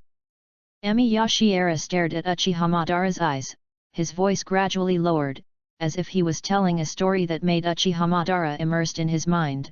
These eyes will become a pair of eyes that can communicate yin and yang, life and death as their pupil power rises. In ancient times, this kind of eyes once appeared in a person who was worshipped as a god by the ninjas of your time. I once got those eyes. Those eyes integrated all the changes in the nature of chakra and contained the power of all things. Uchihamadara's pupils suddenly dilated. Everything is happening. This is the power of everything in the universe. This is the power of all things recorded on the Uchiha clan's stone tablet. This moment. The problem that has been bothering me has been answered. This moment. Uchihamadara's confusion was completely resolved by Emi Yashiera's words. He already knew what the Senro Wangxiang recorded on the stone tablet meant. The name of those eyes is. Emi Yashiera's gaze seemed to be able to see the past through Uchihamadara's eyes, and seemed to be able to see the future slowly emerging amidst conspiracy and deception. Reincarnation Eye. Lightly dress up. Please vote for me, please Red. I want to stabilize the new book list. While the big guys haven't started a new book yet, I'll stay one more day, and today I've written nearly 6,000 words. End of this chapter. Chapter 41 Lies Without Lies. Chapter 41 Lies Without Lies. Everything is so clear. The hidden truth of the world is revealed. Uchiha Madara realized that he was gradually understanding everything. The information he got from Emi Yashiera's words was enough to decipher the secrets on the Uchiha clan's stone tablet, and even to know the final outcome of the Sharingan's evolution. The forces of positive and negative. It does refer to the power of Uchiha and Senju. Positive and negative forces interact with each other. It refers to the chakra of Hashirama Senju, which can promote the power of the Uchiha clan's highest bloodline, the eternal Manjiki Sharingan, to be sublimated again, and finally promoted to the Rinnegan that represents the power of everything in the universe. The Eye of Reincarnation. I remember it was the eyes of the legendary Sage of Six Paths. Uchiha Madara remembered the legend about the Rinnegan. There has always been a legend about the three major eye techniques circulating in the ninja world, the Rinnegan of the Six Paths Sage, the Sharingan of the Uchiha clan, and the Byakugan of the Hyuga clan. Samsara Eye represents the power of the Six Paths Sage. Uchiha Madara also understood why the Uchiha clan's stone tablet was left behind by the Six Paths Sage. The road on the stone tablet was the guidance of the Six Paths Sage to their clan. Just now, I finally got the answer. My eyes are slowly evolving into the Rinnegan. Good. The Rinnegan is the eye of the Sage of Six Paths. Emi Yashiera did not hide the truth and explained the relationship between the Uchiha clan and the Six Paths Sage. The Sharingan of your Uchiha clan ends at the Samsara Eye, because their source, the Six Paths Sage, is the father of Indra, the ancestor of the Uchiha clan. Uchiha Madara remembered something Emi Yashiera mentioned.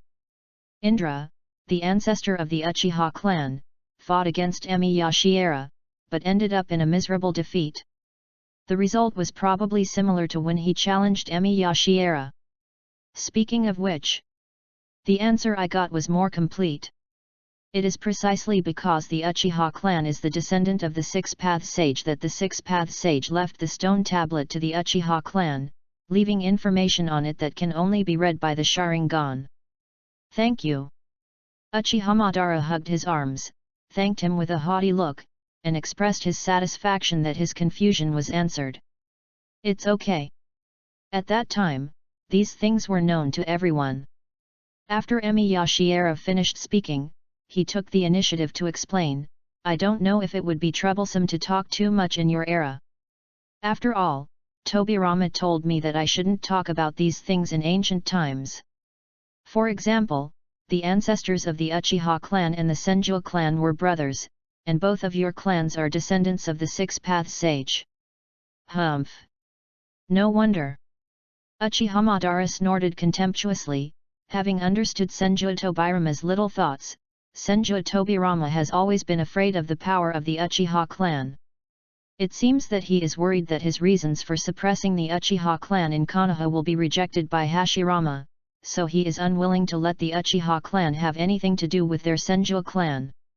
He is just a narrow-minded and shameless villain. What a narrow-minded person! Even such things cannot be tolerated.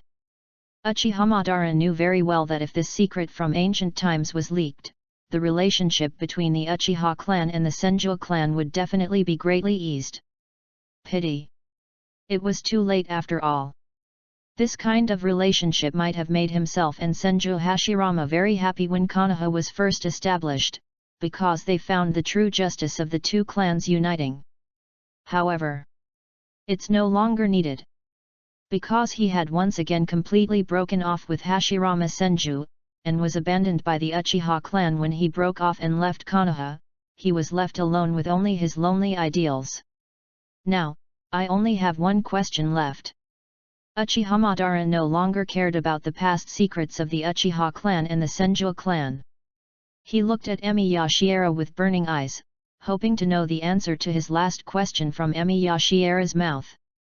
Mr. Emiya, I believe you can see that the peace of this era is just a dark tide. I want to know if the Six-Path Sage has left any means for the ninja world to achieve permanent peace. Uchiha Madara did not ask about the Uchiha clan's steel. He knew that after he awakened the Rinnegan in the future, he would know everything on the steel. And the secret on the stone tablet. Perhaps Emiya Shiera also knew nothing about it. Now Uchiha Madara plans to directly ask the story of the Six-Path Sage from the mouth of the great man Emiya Shiera. He believes that a man with a kind heart like Emiya Shiera will definitely not hide anything, and the secrets revealed can also be used for his reference. However, Uchiha Madara was disappointed after all. Because Emiya Shiera hesitated again. Even Emiya Shiera seemed to be afraid that Uchiha Madara would slander Senju Tobirama's reputation again, and he told a clumsy lie in front of Uchiha Madara and while Black Zetsu was eavesdropping. Feel sorry. I can't tell you the whole answer. Please don't misunderstand, this is not a reminder from Tobirama. Because Tobirama doesn't know how hard the people of ancient times worked to prevent chakra from being used by humans to fight, and he can't possibly know the thoughts of the Six-Path Sage. Humph. Uchiha Madara did not reduce his dislike for Senju Tobirama because of this, and he was even a little dissatisfied with Emiya Shiera for defending Senju Tobirama. Don't I have the ability to distinguish? Although I have always disliked and even hated Senju Tobirama, would I blame all my mistakes on that sinister villain for no reason? If I scolded Tobirama, it must be his fault first. But Uchiha Madara narrowed his eyes, thinking about the deep meaning of Emiya's original words. Why can't Lord Emiya tell me all the answers? I already said that. Because I'm not very good at lying. Emiya Shiera's attitude was somewhat serious, and what he said still stunned Uchiha Madara, and even made Black Zetsu hiding underground a little confused. There's no need to lie about this, right? Uchiha Madara took a deep breath and felt that his mentality was not very good. Is there a secret that we, the people of later generations, cannot know? Have. Emiya Shiera's eyes were somewhat obscure, and his voice drooped a little. The last person who possessed the Rinnegan voluntarily gave up his means of relying on power to achieve permanent peace, because others convinced him that humans can understand each other. As long as humans understand each other, there will be no more fighting in this world. Ha ha ha ha. Uchiha Madara laughed loudly, mocking the people in Emiya Shiera's story. It is too naive to expect humans to understand each other. He is as powerful as a god, but his will is too fragile. Uchiha Madara believed that Emiya Shiera was talking about the Six-Path Sage.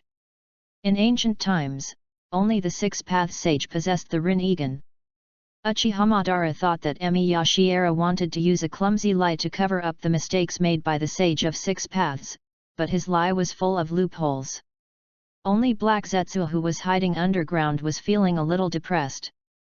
Because Black Zetsu knew that Emiya Shiera was sad about his own past, this sadness undoubtedly made Uchiha Madara's mockery particularly unpleasant.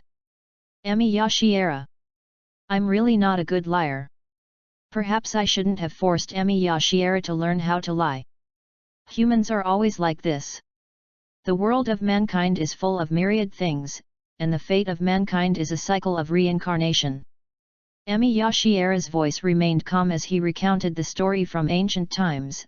The gods who once tried to use a technique that could completely change the fate of mankind ultimately fell into the hands of the weak in the ninja world who wanted to control their own fate. Okay. A technique to change the world. Uchiha Madara only heard the first half of the key element. The man suddenly understood something, and he looked at Shiera Emiya in front of him as if he understood everything.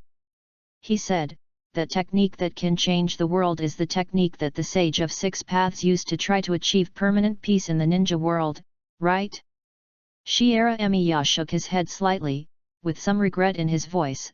That technique is the worst choice for mankind. So. Uchiha Madara's mouth curled up. He already knew all the answers, the current ninja world has reached the worst era. End of this chapter. Chapter 42, Hashirama, are you worthy of being someone like Lord Emiya? Chapter 42, Hashirama, are you worthy of being someone like Lord Emiya? Uchihamadara, took the bait, right? Black Zetsu, who was hiding underground, felt a little confused. Emiya's lie was so poorly told that it was really heartbreaking to hide it underground, but Uchihamadara seemed to have been fooled as expected. In fact, Uchihamadara didn't feel like he was fooled at all. Even Uchihamadara felt that he had gotten a great deal. Getting such important information from Emiyashi also gave him hope of realizing his dream. What do you want to do? As if he had seen through Uchihamadara's thoughts, Emiyashi asked earnestly, after awakening the samsara eye, do you want to use that technique that can change the world? It's a given. Uchihamadara's face became arrogant again, as if he had become the arrogant and lone ninja again. If you know the answer to the question but choose to do nothing, you will be ashamed of your life. After Uchihamadara finished speaking, he looked at Emiyashi again, wanting to invite him to join, because he knew that as long as Emiyashi was willing to join, it would definitely be a strong help to his future. Just to show the way. It's enough to make Uchihamadara want to invite Emiyashi. After all, Shiera Emiya knows many secrets about the Sage of Six Paths, and he can definitely guide him to use the technique left by the Sage of Six Paths to change the world. Mr. Emiya. Uchihamadara sincerely intends to invite Emiyashi to act with him. Don't you think this era is not bad enough? Come with me to change the ninja world. In the future I will have the Rinnegan. You also possess the wisdom of ancient times. Uchihamadara stretched out his hand and sneered, as long as we can work together, we will be able to make this world go back to normal, hey. Uchihamadara frowned, as if he had sensed something unexpected was happening, causing the words he was about to say to come to an abrupt halt. Distance. In a valley. The valley was surrounded by Konoha Anbu ninjas. In this valley, Hashirama Senju wielded a ninja sword and cut in half the indifferent Uchihamadara in front of him, and watched helplessly as the other party turned into wood. This is the wooden clone. A drop of cold sweat appeared on Hashirama Senju's forehead. Because this wooden clone of Uchihamadara reminded him of the last battle, he used the wooden clone that was so realistic that he deceived and thought he had killed Uchihamadara. Just now, Uchihamadara's wooden clone also made him run around in circles. Wrong. This guy. When did wood release awaken? When Hashirama Senju was still subconsciously thinking about how powerful Uchihamadara would become after obtaining the wood release, he suddenly realized that now was not the time to worry about the wood clone. Oh no! I've been fooled. Madara is with Lord Emiya. Senju Hashirama immediately noticed the problem. I was fooled. That guy Madara used the wooden clone to lure himself here. His real purpose was to meet Emiyashi. This was his strategy to lure the tiger away from the mountain. Senju Hashirama didn't dare to stay any longer and loudly ordered all the Anbu ninjas to turn around immediately. They had to rush back along the way they came and get to Emiyashi as soon as possible. It's not just Emiyashi who's in trouble. And there are two of the best new generation ninjas in Konoha. It seems that my plan has been discovered by Hashirama. When Uchihamadara's wooden clone was killed, he realized that Senju Hashirama would definitely discover his plan, and he couldn't help but sneer, the action to kill me is still so fierce, Hashirama. Plan. Emiyashi frowned. A little trick to lure the tiger away from the mountain. Uchihamadara chuckled and mocked Konoha, didn't Lord Emiya realize that someone has been following you secretly all the way? That sinister villain, Tobirama Senju, had long guessed that I wanted to meet with Lord Emiya, and secretly had Hashirama lead a team of Anbu to follow Lord Emiya the whole time. They thought Lord Emiya was a trap to lure me out. Mr. Emiya. Don't be deceived by false words. Uchihamadara spread his hands and invited Emi Yashiera again in a deep voice, "Come with me to change the world." Emi Yashiera was silent for a while. This great man from ancient times slowly looked into the distance, where there were two young men who were tied up, blindfolded and had their ears blocked. It was the young boy Sarutobi Hiruzen and the young boy Danzo. Although Shiera Emiya didn't mind the two little guys sitting in, Uchihamadara was very concerned about the two little brats. If Uchihamadara wasn't worried that killing people in front of Emiya Shiera would make him unhappy, he wouldn't mind killing them in order to keep the secret entrusted by others. "I still want to find the materials to treat Hashirama first." Emi Yashiera sighed, as if he cherished his promise very much, and said softly, "It will take quite a while before you can get the Rinnegan. During this time, only Hashirama can maintain peace in this world."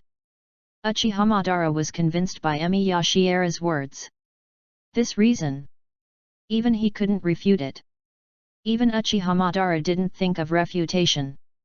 Although Uchihamadara thought that he no longer cared about his past friendship with Senju Hashirama, he did not mind letting that destined opponent survive.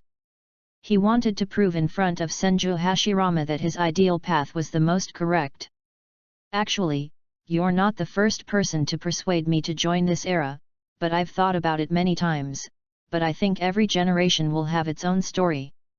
My story should probably have ended long ago." Emi Yashiera's attitude was more serious than ever. A leaf was floating in his hand, swaying in the wind.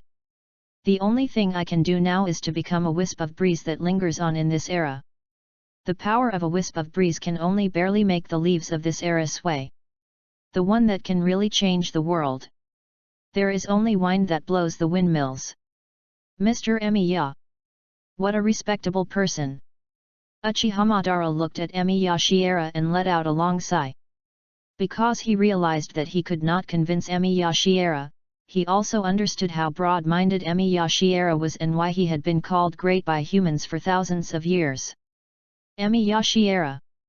A person who deserves no excessive respect. Even Uchihamadara, who was aloof by nature, had to admit the other party's greatness. Only Black Zetsu, who was hiding underground, felt sad. Black Zetsu finally figured out why Emi Yashiera refused and wanted Uchihamadara to carry out the Moon Eye project. Was this what he was thinking in his heart? "Hashirama is coming." Uchihamadara knew that he couldn't stay any longer, so he could only leave with regret. "It seems that I can only come back next time to listen to your wisdom." At this point, Uchihamadara's expression gradually became serious, and he said in a deep voice, "I know that Lord Emiya is not good at deceiving and concealing, but I still hope that all our exchanges today can be kept as confidential as possible, especially about that technique." "I understand." Emi Yashiera nodded towards Uchihamadara, sighed softly and said, "You and Senju Hashirama are on different paths, but the destination you want to reach is the same, just the way you are traveling is different." "Maybe." Uchihamadara snorted contemptuously. Although Uchihamadara said it a little awkwardly, he actually agreed with Emi Yashiera's words in his heart. He and Senju Hashirama were just using different means to achieve peace. Speaking of which, there was something comforting about being able to chat with such a big shot. Whether it is the wisdom learned from Emi Yashiera's conversation, or the secrets learned from Emi Yashiera's mouth, even just a few words of casual chat can be so insightful. Snort. That idiot Hashirama. Uchihamadara recalled his encounter with Senju Hashirama. Since he was a child, Hashirama Senju has idolized Shiera Emiya. Later, he claimed that Shiera Emiya's ninja way could not save the world. It was obvious that the idiot's brain was not working well. That idiot! Are you worthy enough to despise Lord Emiya's ninja way? That idiot will never be able to become someone like Lord Emiya in his lifetime. Then I'll take my leave first. After Uchihamadara finished speaking, his figure instantly appeared next to the two young men in the distance. He raised his hand and took off the black cloths on the heads of Sarutobi Hiruzen and the young boy Danzo. Uchihamadara. The young boy Sarutobi Hiruzen's voice was a little nervous. There was even a hint of fear on the boy Tuanzang's face. Humph! Is this the child that idiot Hashirama wanted to protect? Uchiha Madara looked at the two boys with contempt, and said in a cold voice, "Kid, remember to go back and tell Hashirama that as a thank you to Lord Emiya, I will not start any war with him during this period of time. Please read it. Please give me a monthly ticket. Does anyone still remember what fruit to steam when you have a sore throat?" End of this chapter. Chapter 43 Agreement.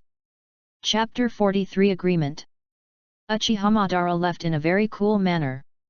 Uchiha Madara is now truly free and easy, because he has found his own path, and this path is even enough for him to put aside everything in the past. But the Konoha ninjas were in a bad mood. For example, for the two teenagers who were frightened by Uchiha Madara, for Sarutobi Hiruzen and Shimura Danzo, this was the closest they had ever been to death. So much so that when Emi Yashiera helped to untie the ropes that bound them, he could even see that their bodies were still shaking with nervousness. Today's events. We must report this to Hokage-sama. The young boy Sarutobi Hiruzen's face slowly calmed down. The young man remembered that his father had been seriously injured by Uchiha Madara, and he understood why his father Sarutobi Sasuke was defeated by Uchiha Madara. In front of that man, even trying to keep calm is a luxury. Even if Uchiha Madara did not release his chakra or even reveal any aura, just seeing his figure would make people feel uneasy. Not to mention, I still have to fight that man with this mentality. Back to the village. Report today's events, to Lord Tobirama. The young boy Tenzo's face was a little nervous, but when he saw Sarutobi Hiruzen's calm expression, he forced himself to suppress his panic and remain calm. If the boy's palm was not unable to even hold the ninja sword, perhaps it would not be obvious that he was just trying to show off his strength in front of Sarutobi Hiruzen. This is normal. The Konoha ninjas have always been afraid of Uchiha Madara. Even when Uchiha Madara was the founder of Konoha, the children of Konoha were very afraid of that face that always looked ferocious and indifferent. What's more, he became Konoha's most terrifying enemy, and even the first Hokage couldn't kill him. After losing the sight in one eye, this guy Uchiha Madara looks even more terrifying. You don't have to worry. Shiera Emiya comforted the two boys casually, his eyes looking into the distance. If nothing goes wrong, the ninjas from Konoha should be here soon. When Emiya Shiera said this, he seemed to know nothing about the Senju Hashirama and the Konoha Anbu ninjas who had been following them. He sighed softly and said, "Banara told me that when we left Konoha, a group of Konoha ninjas followed us." The boy Tuanzang's heart suddenly became nervous again. Not good. Lord Tobirama's plan has been discovered. In this case, how can they carry out the plan? And many more. What this means is that didn't Uchiha Madara kill those Anbu ninjas? However, even so, the Anbu ninjas would definitely not be able to continue to follow Emi Yashiera, and he would definitely encounter danger if he carried out this mission by himself. Even if there was no Uchiha Madara, there were still small ninja villages like Takigakura that sent people to attack them. The power of the medical ninja Emi Yashiera seemed unreliable, and the ninja from Takigakura actually pierced his heart with one blow. But choose to stay or choose to leave? The young boy Tuanzang was a little hesitant. He was worried that he might die in this mission, and he was also worried that he would appear too cowardly if he went back. Fortunately, the young boy Tuanzang will soon no longer have to worry about it. Because Hashirama Senju led a group of Anbu ninjas over, he had no say at all and could only wait quietly for orders from the Hokage. When Hashirama Senju saw that the two little guys, Emi Yashiera, Sarutobi Hiruzen, and Shimura Danzo, were safe and sound, he finally calmed down. Only Senju Hashirama's mood could only calm down for a short while. It was not until Senju Hashirama learned from the two little guys that Uchiha Madara had indeed been there and left a promise that he would not start another war for the time being. Will there be no war during this period? Senju Hashirama was somewhat puzzled by Uchiha Madara's promise. Although he was very happy that Uchiha Madara was willing to continue to maintain peace, it seemed that Uchiha Madara only wanted to maintain peace temporarily. This peaceful time. It should be before Madara's eyes recover. Emi Yashiera reminded Hashirama Senju and told him the truth, it will take some time for Madara's blind eye to recover. This is not good. Senju Hashirama's heart was in his throat again. If Madara's eyes are restored, he will regain the strength of his peak period, and even surpass his peak period, because Madara has also awakened the wood-release Keki. That time, Uchiha Madara once again set off a war to destroy Konoha. Even if Uchiha Madara did not have the help of the Nine Tails, Senju Hashirama couldn't help but feel a little worried. Only he clearly understood how powerful Uchiha Madara was. No need to worry. Emi Yashiera noticed Senju Hashirama's mood and quickly comforted his patient. Actually, the situation is not that bad. Oh. Hashirama Senju's inner anxiety eased slightly. Do not worry. If that blind eye wants to recover, it will probably take at least 20 years. Emi Yashiera patted Senju Hashirama's shoulder, signaling him not to worry too much. If I don't find a way to cure you, you only have 10 years left to live. Even if he wants to start a war, it will be after you die. What? Senju Hashirama's already anxious heart finally died. This kind of comfort is of no help at all. It even made Hashirama Senju more worried about the future of Konoha. Senju Hashirama thought that Emi Yashiera would come up with some solution, but he actually comforted him and told him not to worry about the aftermath. How could you not be worried? Although Senju Hashirama always respected others, he was also very aware of the situation of the strong in the ninja world. If he died in 10 years, the entire leaf. No, there may not be anyone in the entire ninja world who can stop Madara. I'm going to track down Madara's whereabouts. Senju Hashirama raised his hand to support his forehead, his fingers inserted into his hair, worried about the future fate of Konoha. No matter what, I must find Madara within 10 years, and I must take this opportunity to kill him once and for all. This is the only chance.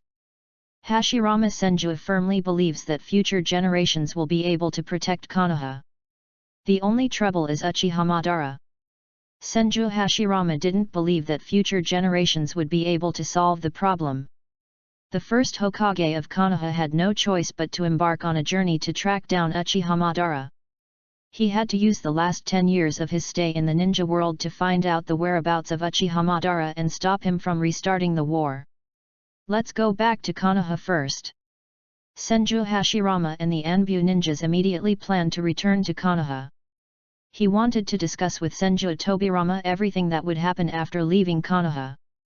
These two little guys. Senju Hashirama looked at Sarutobi Hiruzen and Shimura Danzo. Shiera Emiya's eyes also fell on them, and he sighed softly. I thought that this era would at least maintain respect for medical ninjas, but it seems that the ninjas of this era act without scruples. I am worried that the future journey will be very dangerous. I will work hard to become stronger and protect Lord Emiya. The young Sarutobi Hiruzen spoke with great energy, and even squeezed his companions beside him. Danzo, do you want to go back with the Hokage? You don't need to tell me. The boy Danzo's face immediately turned angry, and he retorted fiercely, my mission is not completed yet. I will also work hard to become stronger and protect Lord Emiya.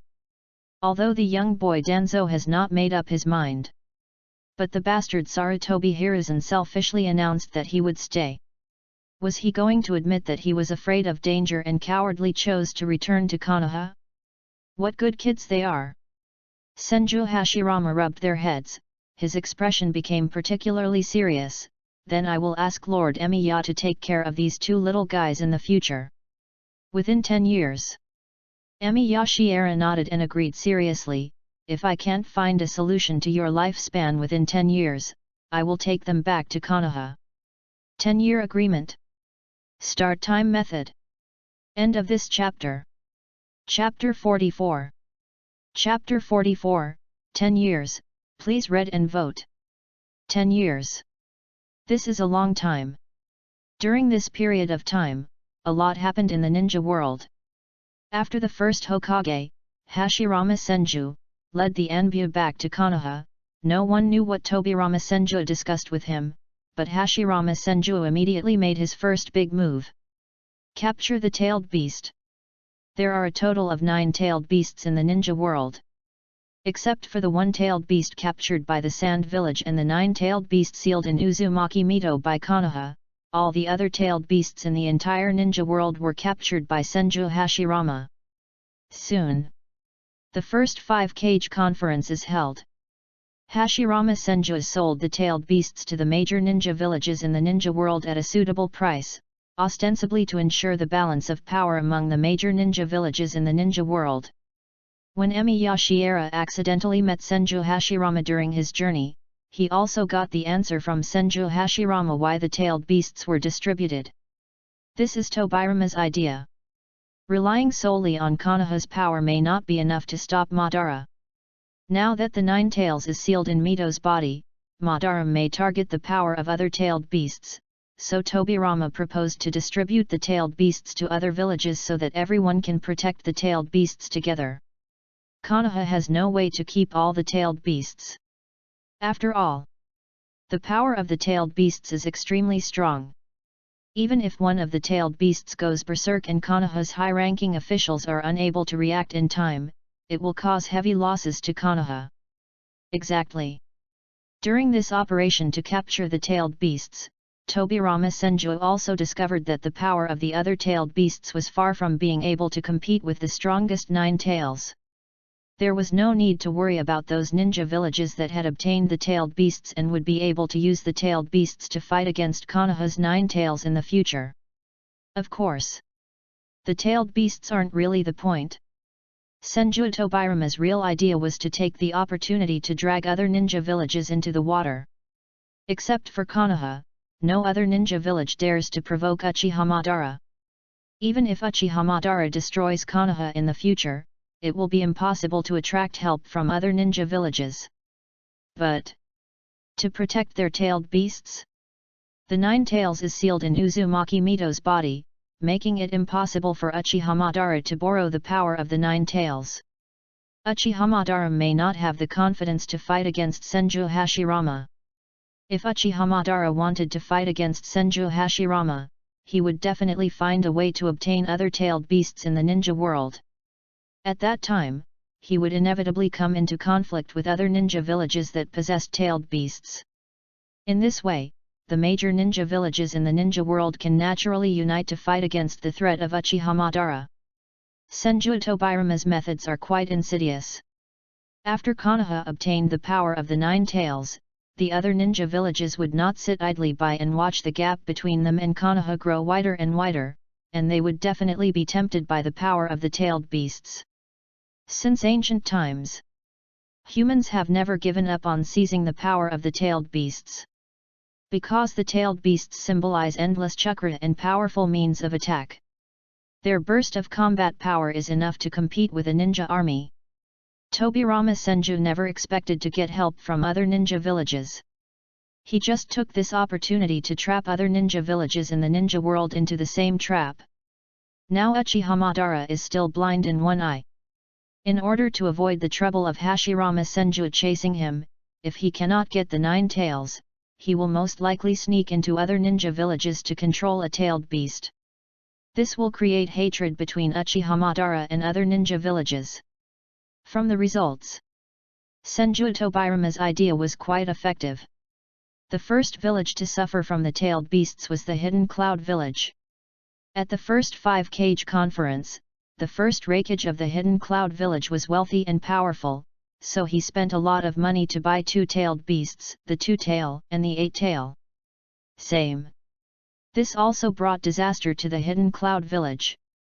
When Uchiha Madara was being tracked down by Hashirama Senju, he lost the power of one eye. His strength was temporarily unable to compete with Hashirama Senju, so he took the opportunity to escape by controlling the 8 tails of the Hidden Cloud village, and even made the relationship between Konoha and the Hidden Cloud village closer. Unfortunately, this doesn't solve anything. Uchiha Madara had to continue hiding from Hashirama Senju in the ninja world. Hashirama Senju had to continue tracking down Uchiha Madara in the ninja world. When Emi Yashiera was traveling with Sarutobi Hiruzen and Shimura Danzo, they would often encounter Uchiha Madara and Senju Hashirama, who was chasing them. Long time no see, Lord Emiya.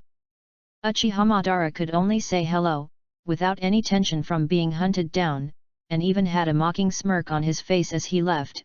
But I have to go first, that Hashirama guy is about to catch up with us again. Uchiha Madara just left. Senju Hashirama came over right after. I'm going to track down Madara's whereabouts. Senju Hashirama, who came, did not dare to relax and continue chatting with them. He had to seize every opportunity to catch Uchiha Madara.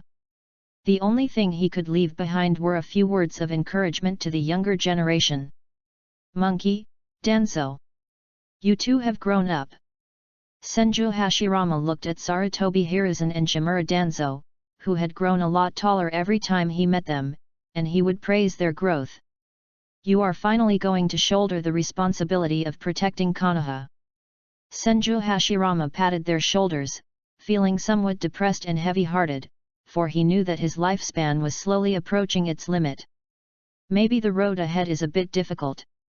However, the future of Konoha has to be entrusted to the young people. 10 years. This is really a long enough time. For Shiera Emiya, he was already accustomed to this kind of journey. For Sarutobi Hiruzen and Shimura Danzo, 10 years was enough time for them to grow from often ignorant teenagers to young men who knew the ways of the world. They have been through a lot of stories. For example, Kakuzu, whom they had met before. It is said that after Kakuzu returned to Takigakuer, he killed all the high-level ninjas of Takigakuer and stole the treasure of Takigakuer, forcing Takigakuer to surrender to Konoha and spend all their wealth to buy a tailed beast from Konoha to ensure their own military strength.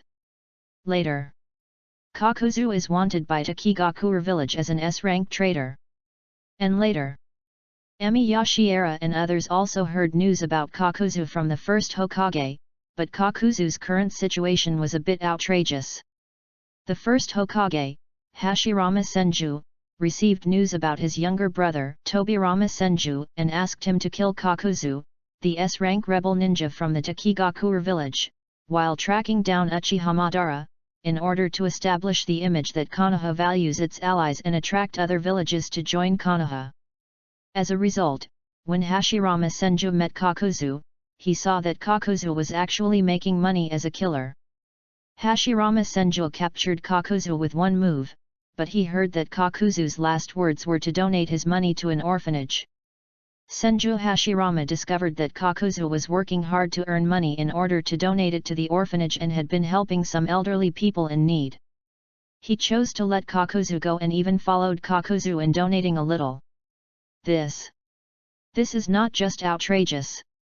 I don't believe that a man like that would betray his village for the sake of so-called power. Senju Hashirama couldn't help but sigh at the complexity of a ninja like Kakuzu.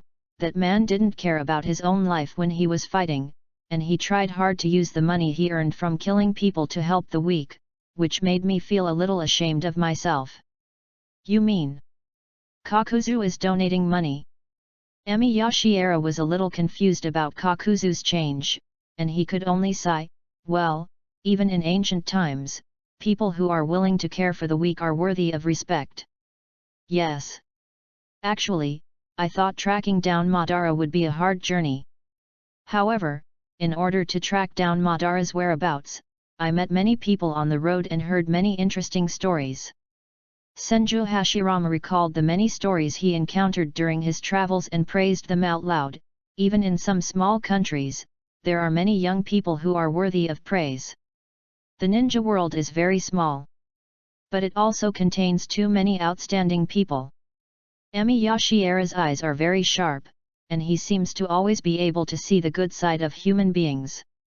Such as the rain country now.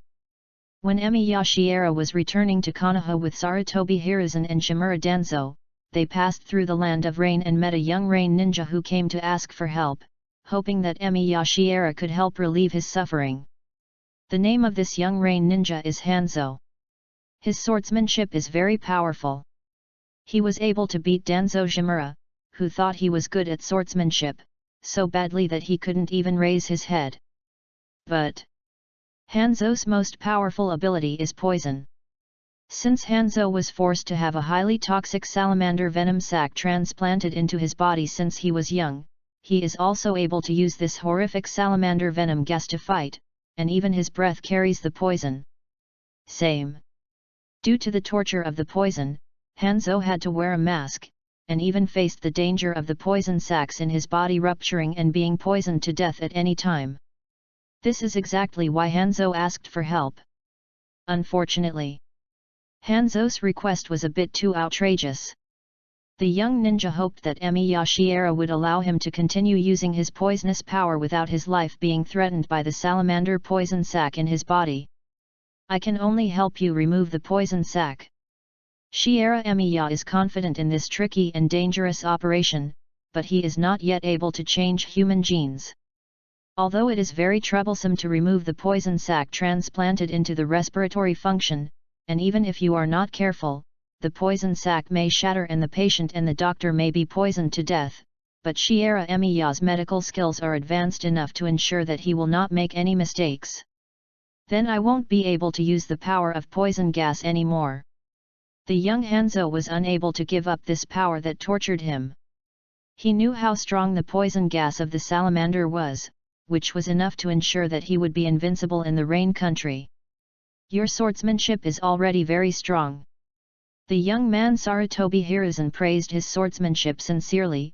Even when we traveled with Lord Emiya to the Iron Country, which is famous for its swordsmanship, we didn't meet anyone with better swordsmanship than you. Humph. The young Danzo was somewhat dissatisfied with Sarutobi Hiruzen's words. He had to admit that his attainments in swordsmanship were not as good as Hanzo's.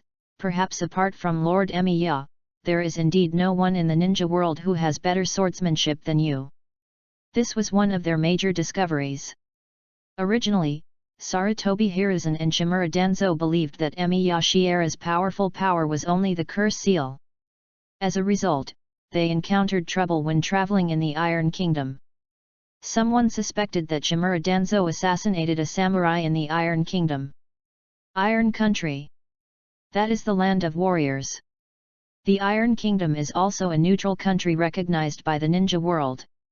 For the sake of Konoha's reputation, Sarutobi Hiruzen and Shimura Danzo decided to act in the style of the Iron Kingdom when they encountered trouble. Danzo had a sword duel with the samurai of the Iron Kingdom, and as a result, Shimura Danzo was defeated by a young samurai. Finally, it was Emi Yashiera who took the initiative. Emi Yashiera, holding the scabbard in his hand, duels with the general of the Iron Kingdom. When the general of the Iron Country raised his samurai sword to stab, Emi Yashiera casually stretched out the scabbard in his hand, put the samurai sword in the general's hand into the sheath, and easily took away the opponent's sword. The Iron Kingdom general was impressed by Emi Yashiera's swordsmanship skills. Although the Iron Kingdom samurai suspected that Shimura Danzo had killed a samurai, the general decided to let Emi Yashiera and others leave. Don't mention those unhappy things. Emi Yashiera frowned, seeming unhappy about what happened to them in the Iron Kingdom. Hanzo, who originally wanted to challenge Emi Yashiera verbally, had to give up. He finally decided to give up the surgery to cut the poison sac. If even Danzo Shimura thought that his strength was not top-notch, he believed that his strength was not enough to protect his country. At least the poison sac in his body could ensure that he would die together with the enemy who invaded the country at the critical moment. Hanzo is gone. This is a man who was born in a small country but has great ambitions. This guy might be stronger than me. The young Sarutobi Hiruzen looked at Hanzo's departing back, his expression becoming particularly serious. I didn't expect that in a small country like the Land of Rain, there would be such a person. He has a lot of combat experience, and his chakra is also very strong. The young Danzo suddenly felt less humiliated by his defeat at the hands of Hanzo, but his mouth remained as stubborn as ever. Humph, I just lost to him in a swordsmanship contest. If I could use chakra and ninjutsu, I would definitely be able to defeat him with Lord Emiya's cursed seal. Danzo, you always like to fight. Emiya Shiera couldn't help but sigh, as if he regretted that he couldn't change Danzo's mind. I passed on the power of the seal to you not for you to use to fight with others, but just hope that you can use the seal to protect your companions and the important things in your heart. The young man frowned and looked at his arm. This happened during their journey, when they repeatedly encountered ninjas from other countries who came to assassinate them. Danzo Shimura lied to deceive Shiera Emiya into obtaining the power of the curse seal. But I finally mastered the curse seal. Don't I use the power of the seal to fight, but just use the seal's pattern as decoration? Sooner or later you'll understand. The seal I taught you is not for fighting. Emiya Shiera shook his head and said nothing more, just packed up the medical record scroll. Mr. Emiya. The young man Sarutobi Hiruzen noticed the problem and immediately asked about the matter. Are we going back to Konoha tomorrow? Ah. We're going back to Konoha. Emiya Shiera nodded and looked up at the cloudy sky of the rain country. This country is always shrouded in dark clouds. I haven't heard any news about Hashirama being active in the ninja world recently.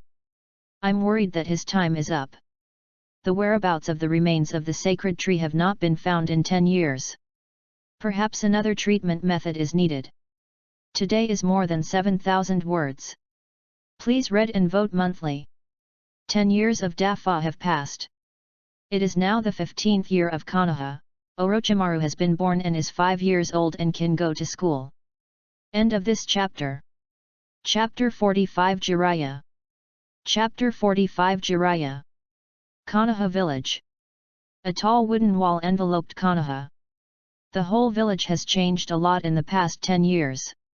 10 years can make people's hometowns become unrecognizable, with only some iconic buildings and scenery showing the outline of their past. Is this really Konoha? The young man Danzo widened his eyes in disbelief. Because he grew up in Konoha when he was a child, in his impression Konoha has always been a simple village, but now it has become a prosperous and wealthy town. The gate of Konoha village was also built very tall. 2 uniformed Konoha chunins were sitting at a table next to the gate with a registration form on the table, watching Emiya Shiera and his group coming over. Welcome to Konoha. One of the chunins welcomed them in warmly and invited them to come over to register their information. You need to register your information to enter the village. We are the ninjas of the village. The young man Sarutobi Hiruzen immediately came over, took the initiative to register his own name and Shimura Danzo's name, and gave a big smile to the 2 chunins. I am Sarutobi Hiruzen, the village's genin. Are you Sarutobi senpai? This change is too big. If you don't look closely, you can't recognize that it's my former senior. The chunin in charge of the guard looked at Sarutobi Hiruzen in disbelief, and remembered that he was a senior student who was often praised by teachers when he was in the ninja school, so he quickly introduced himself. Sarutobi Senior, I am Kanzuki Kumo. The young man Sarutobi Hiruzen scratched his head, his eyes widened involuntarily. You are a kid who just entered school when we graduated, are you already a chunin? The chunin immediately patted his chunin uniform with satisfaction and said, 2 years ago, I luckily passed the village's assessment, and I was 1 step faster than Sarutobi senpai. Ha ha ha ha. Really excellent.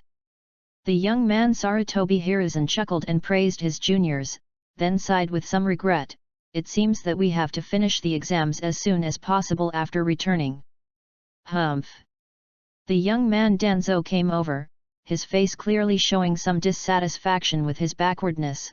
We just wasted 10 years traveling around the ninja world. Otherwise, we would have been promoted to the village's jonin by now. How can this be considered a waste of time? Sarutobi Hiruzen quickly poked the young man Danzo's shoulder. Although Sarutobi Hiruzen knew that it was the 10 years that delayed their promotion, he believed that traveling during those 10 years could not be a waste of time. 10 years of travel. It gave Sarutobi Hiruzen a broader vision. This young man would never play and frolic like he did in his childhood again. He even tried to learn to stand in the shoes of Hashirama Senju and Tobirama Senju and think about what the future of Konoha should look like and what kind of relationship they should maintain with other major ninja villages. The most important is, their strength has also made great progress. During these 10 years, Danzo Shimura also acquired the combat power of a Jonin. What's more, Sarutobi Hiruzen, who has mastered the changes in the properties of 5 types of chakra, only achieved a qualitative leap in strength after he obtained the curse seal of natural energy. Because Emi Yashiera's curse seal greatly enhances the power of the technique. To be honest, Sarutobi Hiruzen even has the confidence to defeat his father Sarutobi Suzuki. It's really a waste of time. However, the Chunin in charge of guarding the gate agreed with the words of the young Danzo, and mentioned several of Sarutobi Hiruzen and Shimura Danzo's contemporaries. Tatsune Akatsuki and Mito Kato En Senpai have long been promoted to Jonin, and even Mariboshi Kasuke Senpai was once a Jonin. But Mariboshi Kasuke Senpai made a mistake before. The Chunin guarding the gate knew a lot of gossip and whispered a story about their time together. Now it seems that he was demoted and became a genin again. He also refused to take part in the Chunin exam and has been a genin in the village. Guji. Sarutobi Hiruzen's brows furrowed.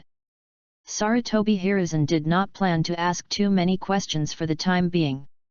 After registering the information, he planned to accompany Emi Yashiera to the Hokage building to report. This person hasn't registered yet. Another Chunin blocked their way, pointed at Emi Yashiera, who looked about the same age as them, and asked curiously, "Is he also a ninja in the village?" "Do not. This excellency is an honored guest in the village." Sarutobi Hiruzen shook his head seriously, registered a false name on it, and introduced it again in a deep voice. "He is a more distinguished guest than anyone else. Then you can take your guests on a tour of the village." After checking the ninja registration books carried by Sarutobi Hiruzen and Shimura Danzo, the Chunin sighed softly, "Your information and photos should also be updated. If we weren't here, we might not be able to recognize other unfamiliar Chunin seniors.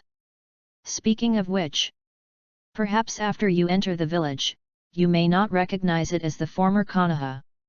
The village has changed a lot over the years. Compared to the periphery, the changes in Konoha village were even greater. The houses on the streets of Konoha were no longer so simple and sloppy, and even the architectural style had changed a bit. The colors of the walls were no longer the simple light green and brown, but were painted in a variety of colors. More and more shops began to be built along the streets. If it looks like, the scenery of Konoha can be described as brightly colored and beautiful. Surrounded by a group of low mountains, dense green trees are interspersed near colorful houses. On the neat streets, you can see the red Hokage building and the rock wall statue of the first Hokage, Hashirama Senju, carved behind the Hokage building. Compared to when Konoha was first built 10 years ago, today's Konoha is more like a truly great ninja village, and can even be called a small city-state. It is impossible to imagine how simple it was in the past. If one had grown up in Konoha, one might not have noticed this change. Sarutobi Hiruzen and Shimura Danzo had been away from Konoha for 10 years, and they could not help but be shocked by the changes in the scenery of their hometown. Unbelievable! The young man Sarutobi Hiruzen leaped onto a tall water well tower and looked out over the scenery of Konoha. Konoha has changed so much in the past 10 years. The young man Tuanzang couldn't help but nod. Time flies so fast. Shiera Emiya seemed to see the baptism of time from the changes in Konoha. He knew that Konoha in the future would be more prosperous than it is now. Compared to the change of scenery, there seemed to be more and more people in the village.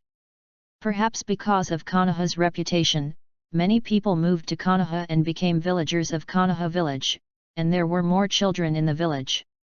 The streets were full of children running and playing, and there was even a little white-haired kid who came recklessly and was about to bump into Emi Yashiera. However, Emi Yashiera stretched out his hand slightly, and a breeze enveloped the little guy's body, allowing the reckless kid to stay safely in place. Is this a ninjutsu? The little white-haired guy stroked the breeze around him with some curiosity. He looked up at Emi Yashiera who was standing in front of him.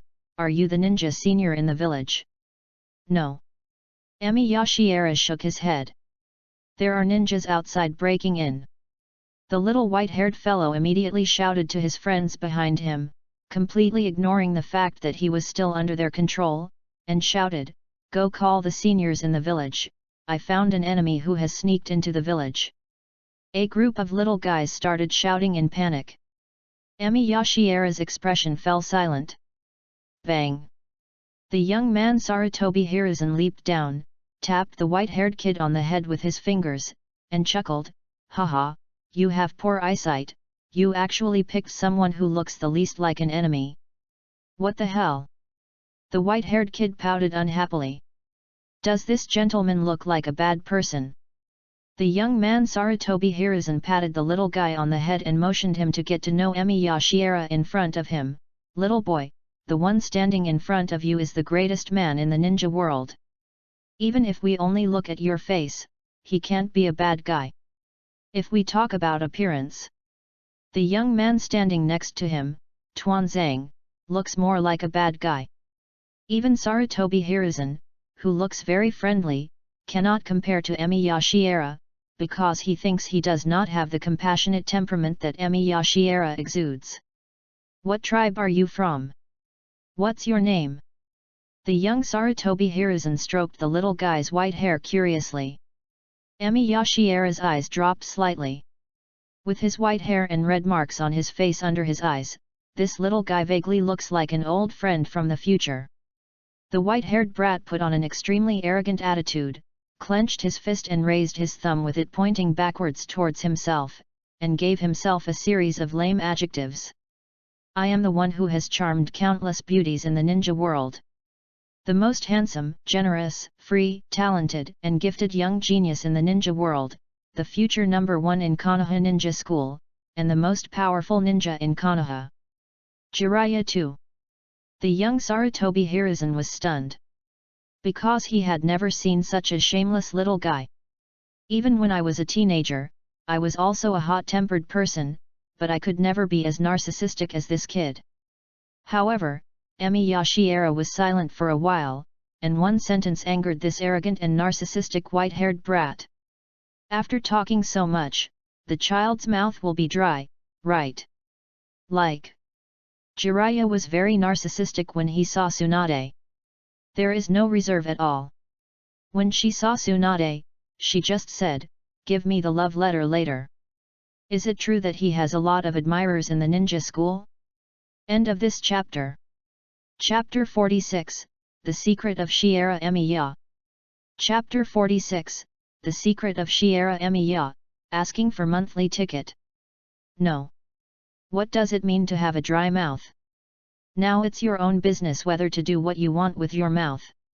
When little Jiraiya tried to protest loudly, Sarutobi Hiruzen raised his hand to press down his head, and even took him and a group of little guys to the store to buy a glass of chestnut juice. Okay. I'm the village's ninja." Sarutobi Hiruzen stroked little Jiraiya's white hair and handed him chestnut juice with a gentle look. He chatted with the children. "It sounds like you haven't gone to the village ninja school yet, so you are not yet 5 years old." "I'm 5 years old." Little Jiraiya held the chestnut juice in his arms and shouted loudly in dissatisfaction, "You can enter school this year, and you will definitely pass the entrance exam." Have to say, Sarutobi Hiruzen has a good affinity. No, it should be said that Sarutobi Hiruzen was not arrogant. He was willing to put aside his airs and mingle with these kids. He quickly won their respect. Especially when these children heard that Sarutobi Hiruzen was a ninja who had traveled abroad for 10 years, their eyes were full of admiration. Humph! The young Danzo glanced at Sarutobi Hiruzen with disdain. What they need to do now is to hurry to the Hokage building to report instead of wasting time here with these kids. Ninjas are not meant to play house with kids. Fortunately, Sarutobi Hiruzen didn't waste too much time. Sarutobi Hiruzen just took the opportunity to ask these little guys about the changes in the village. It seemed that Konoha was preparing to elect the second generation Hokage in recent times. It seems the first Hokage's physical condition is indeed not good. Exactly. The people who came to greet them also arrived. After learning the news that Emi Yashiera and his group had returned to Konoha, Senju Tobirama immediately sent people to greet them, but he was also well aware of what Emi Yashiera and his group had gained, because Senju Tobirama would often send people to communicate news with Emi Yashiera and others. Really? Even if it's Lord Emiya?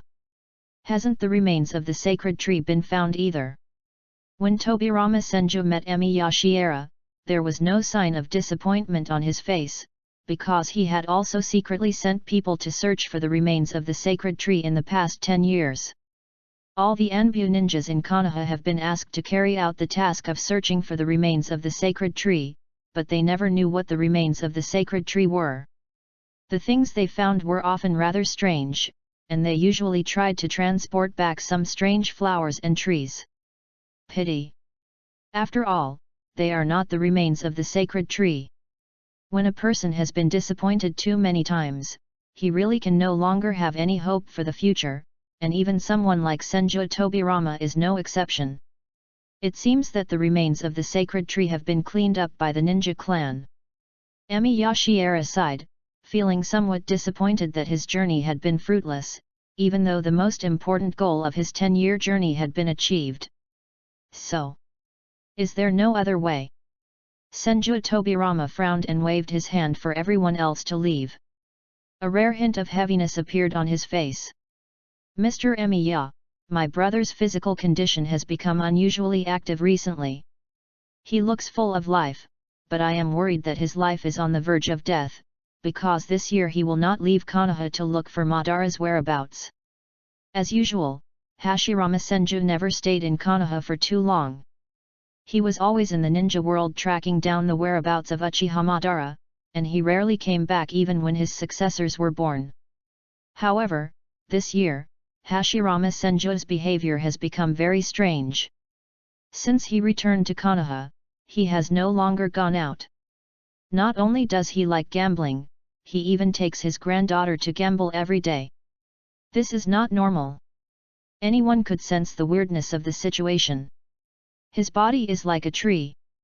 Emi Yashiera had anticipated Senju Hashirama's condition and said softly, on the surface, he always looks full of life, even every leaf is lush green. However, the tree drained its own vitality to remain evergreen, and his power has remained at its peak ever since. That's why he can never return to his normal state. His unparalleled self-healing ability makes it impossible to kill him.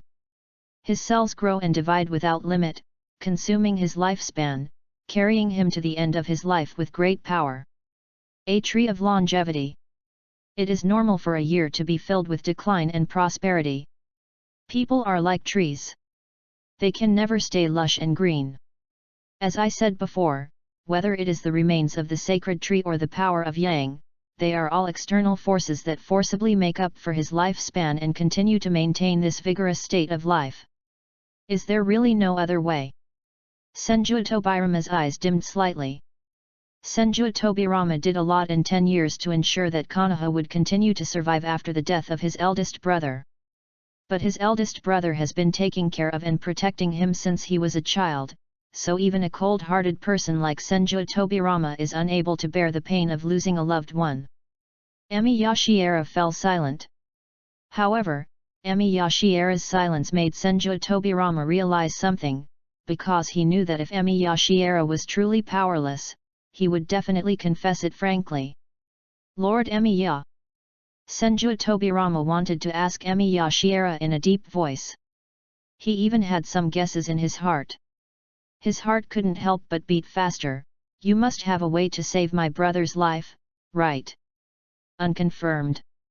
Because this is not a medical procedure. Emiya Shiera did not speak directly, and was even unwilling to tell Senju Tobirama, "This is the last resort, and there is a high probability that it will fail. I cannot tell you because it is a top secret of the Pure Land of the Underworld. This is a secret about the dead." Senju Tobirama's expression suddenly changed. As a person who developed the technique of impure world reincarnation, Senju Tobirama also knew the destination of the souls of the dead. He knew that the souls of the dead would generally return to the underworld. But the underworld is not just for the dead. This news about the underworld comes from the Uzumaki clan. As distant relatives of the Uzumaki clan, the Senju clan and the Uzumaki clan have very close exchanges and have always been allies who rely on each other.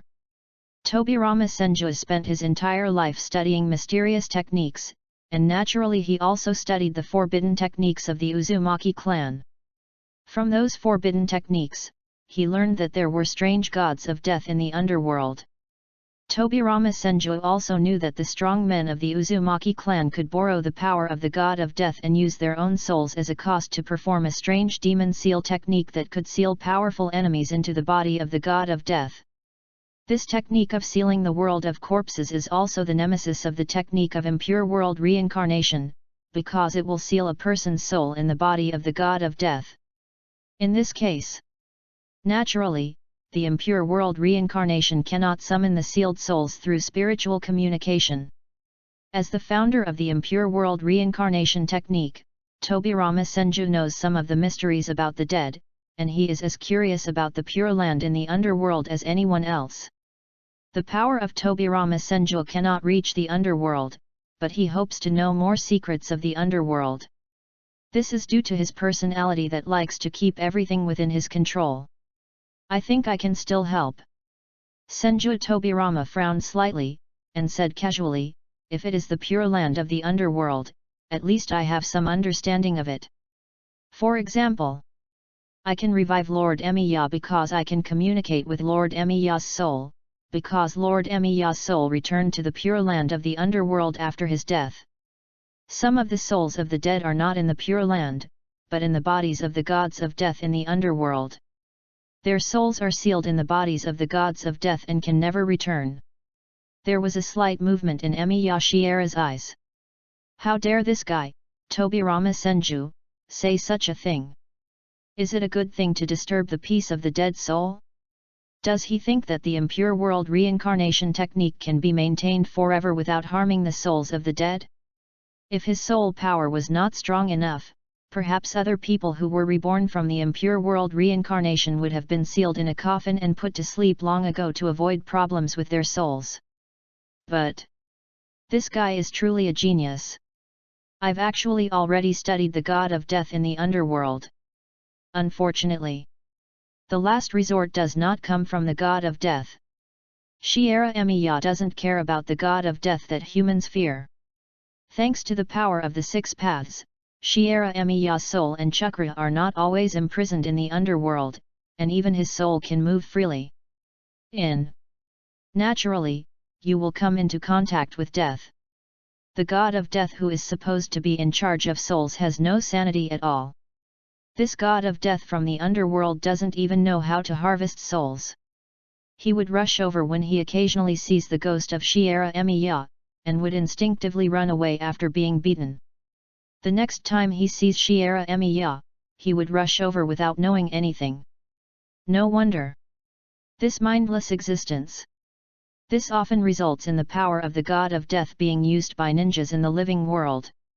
Even though it is used by ninjas, it is also a rare time when it enjoys reaping souls. But its lack of intelligence is indeed its fatal flaw. There are so many geniuses in the ninja world.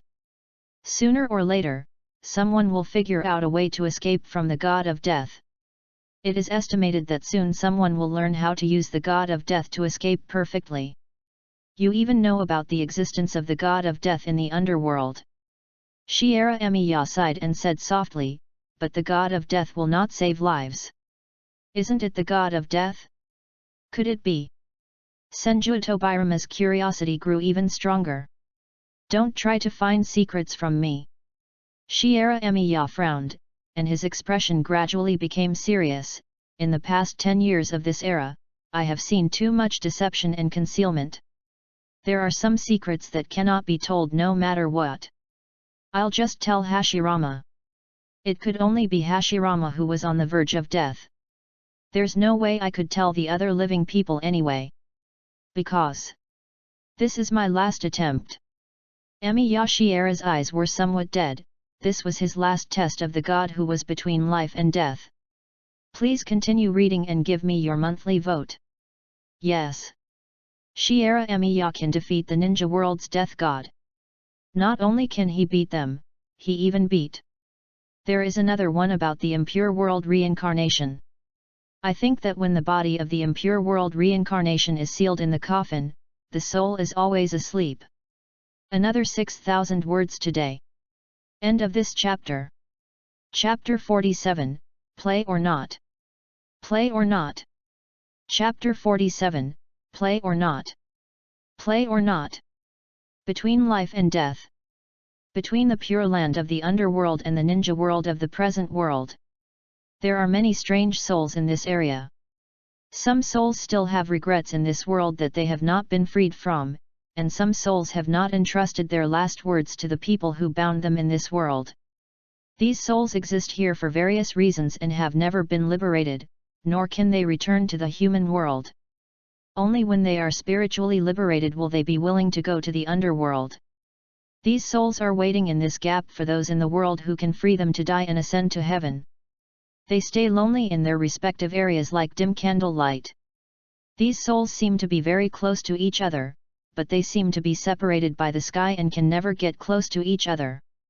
They will never know that there are many souls like them. Of course. In this gap between life and death, there was only a faintly glowing figure floating above. This figure sat in the void with his eyes closed. He was wearing a white ninja robe and carrying a monk's staff on his back. 9 pitch-black spheres were floating underneath him. 6 paths immortal. In other words, this is the residual chakra of the 6 paths sage. As a legendary god from ancient times, the 6 paths sage, who inherited part of the Otsutsuki bloodline, truly possesses godlike power. Even if his life comes to an end, the chakra in his body can still drift in the world in this form, still stubbornly guarding this ninja world. It is precisely because of the existence of the residual chakra of the 6 paths sage that Emi Yashiera has been cautious and vigilant, guarding against the possibility that the other party might appear in the world and destroy his plans. In ancient times, Emi Yashiera chose to disguise himself as a truly kind and wise man and establish a medical ninja way that was greater than the slogan of the ninja clan. This was how he needed to deceive the 6 paths sage by using his righteousness. After all, the 6 paths sage cannot be judged by common sense. Before Emi Yashiera was truly sure that he could contend with the sage of 6 paths, he would never choose to make contact with him rashly. He had never even seen the sage of 6 paths. The 6 paths sage always wanted to meet Emi Yashiera during his lifetime. However, Shiera Emiya had never appeared in front of him. Even when Gamamaru, the friend of the 6 paths sage, took the initiative to invite him, Shiera Emiya refused on the grounds of curing illnesses and saving lives. It was not until the death of the 6 paths sage that Emi Yashiera chose to take the risk and steal his body. This was the only contact between Emi Yashiera and the 6 paths sage. Even Emi Yashiera took action without hesitation to resolve the future troubles. He destroyed the shinobi clan for the sake of the world, and then chose to repent and revive the shinobi clan because of Ashura's words. This was certainly to deceive Black Zetsu, but even more so to deceive the 6 paths sage. Emi Yashiera is dead. After Emi Yashiera's death, his chakra became strong enough to allow his soul to wander freely between the pure land of the underworld and the gap between life and death. Emi Yashiera's soul has observed the residual chakra of the 6 paths sage drifting between life and death more than once. But he has never chosen to get close to it, and is even worried about being noticed. Occasionally, he will take the initiative to help the souls troubled here to be freed and return to the underworld. Sometimes, Emi Yashiera felt that he was a good person. From ancient times to this era, facing anyone's questioning, Emi Yashiera could say with a clear conscience that he had never done a bad thing. Even the good deeds done by the Six-Path Sage and his descendants combined were far less than what he had done. Sometimes killing someone. It just plays the role of punishing evil when order is in chaos. After all, Shiera Emiya doesn't think of himself as a good person. When some evil people jump on his face, they must be dissatisfied with their life and want to be reborn as a human being. For any reason, what Emiya Shiera did should not arouse the Six-Path Sage's vigilance, but he still needed to be extra careful. After all, Emiya was originally a time traveler. As a time traveler, in this strange world, it is never too careful. He needs to think of a way to test the Six-Path Sage one last time to see if he would be worried about an ancient man like him doing something trivial 1,000 years later. Between 1,000 arms pillars. This person whose life is about to come to an end. He is also the most suitable person to test the Six-Path Sage's intentions. If the Sage of Six Paths was worried about himself, a person who possessed the power of the Six Paths, and intervened in the real world, he would definitely save Hashirama Senju when he was on the verge of death. If the Sage of Six Paths was indifferent to everything in the real world and only focused on the resurrection of Kagaya Tsutsuki, then Hashirama Senju would just die of old age. Of course. Judging from the condition of Hashirama Senju, the first Hokage of Konoha is still full of energy and does not look like he is at the end of his life at all. When Shijin Emiya arrived at Hashirama Senju's house, he saw Hashirama Senju playing dice with a white and fat little girl. There were mets on the ground. Senju Hashirama sat cross-legged very straight. The first Hokage looked serious, even more serious than when he fought Uchiha Madara, and he held a pair of dice tightly in his hands. Tsunade, should I press the big one or the small one? Well. The little girl sitting opposite Hashirama Senju was also very serious. She bit her fingers with her little teeth and looked conflicted before she took her New Year's money aside. Big. Then I'll open it. Senju Hashirama opened the dice cup with one hand. There is only one dot on the 3 dice below the dice cup. 3 to 1, little one. Senju Hashirama couldn't help but burst into laughter, as if he was very satisfied to win against the kid. Ha ha ha ha. Tsuna, you lost again. Grandpa cheated. The little girl pouted in dissatisfaction. Grandpa didn't cheat. Senju Hashirama spread out his hands, indicating that he had done nothing, and rubbed her forehead with a giggle. Xiao Gang, as long as you are at the gambling table, you have to accept any result, because we chose to gamble, and if we lose, we can only accept the loss. But I never won once. The little girl looked a little angry, and was very dissatisfied with Senju Hashirama's gambling skills. I have been learning for a long time, and the sound of the dice is obviously small, so why do I still lose? Maybe it's a matter of luck. There was a look of great satisfaction on Hashirama Senju's face. Because Hashirama Senju knew that he did not cheat, when he gambled with his little granddaughter, he found that his luck was always unusually good. For a person who loves gambling, there is nothing more joyful than encountering an opponent with extremely bad luck.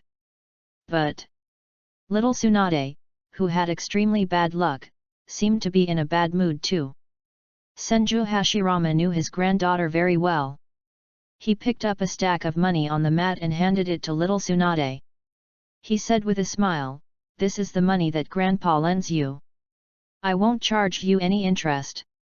Now that you have money, do you want to continue playing?" Play. Little Tsunade immediately started counting the money with a smile on her face. When Senju Tobirama saw this scene, his expression changed unpredictably, sometimes becoming very ugly, and sometimes becoming somewhat relieved. As the brother whom he has admired since childhood, Senju Tobirama does not want to see his eldest brother being so dishonest when taking care of the children. However, Senju Tobirama also knows that his eldest brother's life is coming to an end, and he does not want to disturb his eldest brother's only pleasure. Okay. When Hashirama Senju noticed someone appearing, he turned around and saw Tobirama Senju and Shiera Emiya, and his eyes suddenly lit up. Is Lord Emiya back? Senju Hashirama was quite happy when he saw Emiya Shiera. They had often met in various places in the ninja world in the past 10 years and were old friends who knew each other well. Senju Hashirama quickly called Emiya Shiera to sit over and introduced the little girl sitting opposite him. This is Tsunade, my granddaughter. Senju Hashirama secretly looked at Tsunade, who was still counting money, and whispered in Emiya Shiera's ear, Tsunade has bad luck. If you gamble with her, you will definitely win. After saying this, Hashirama Senju enthusiastically invited Shiera Emiya to join the gambling game.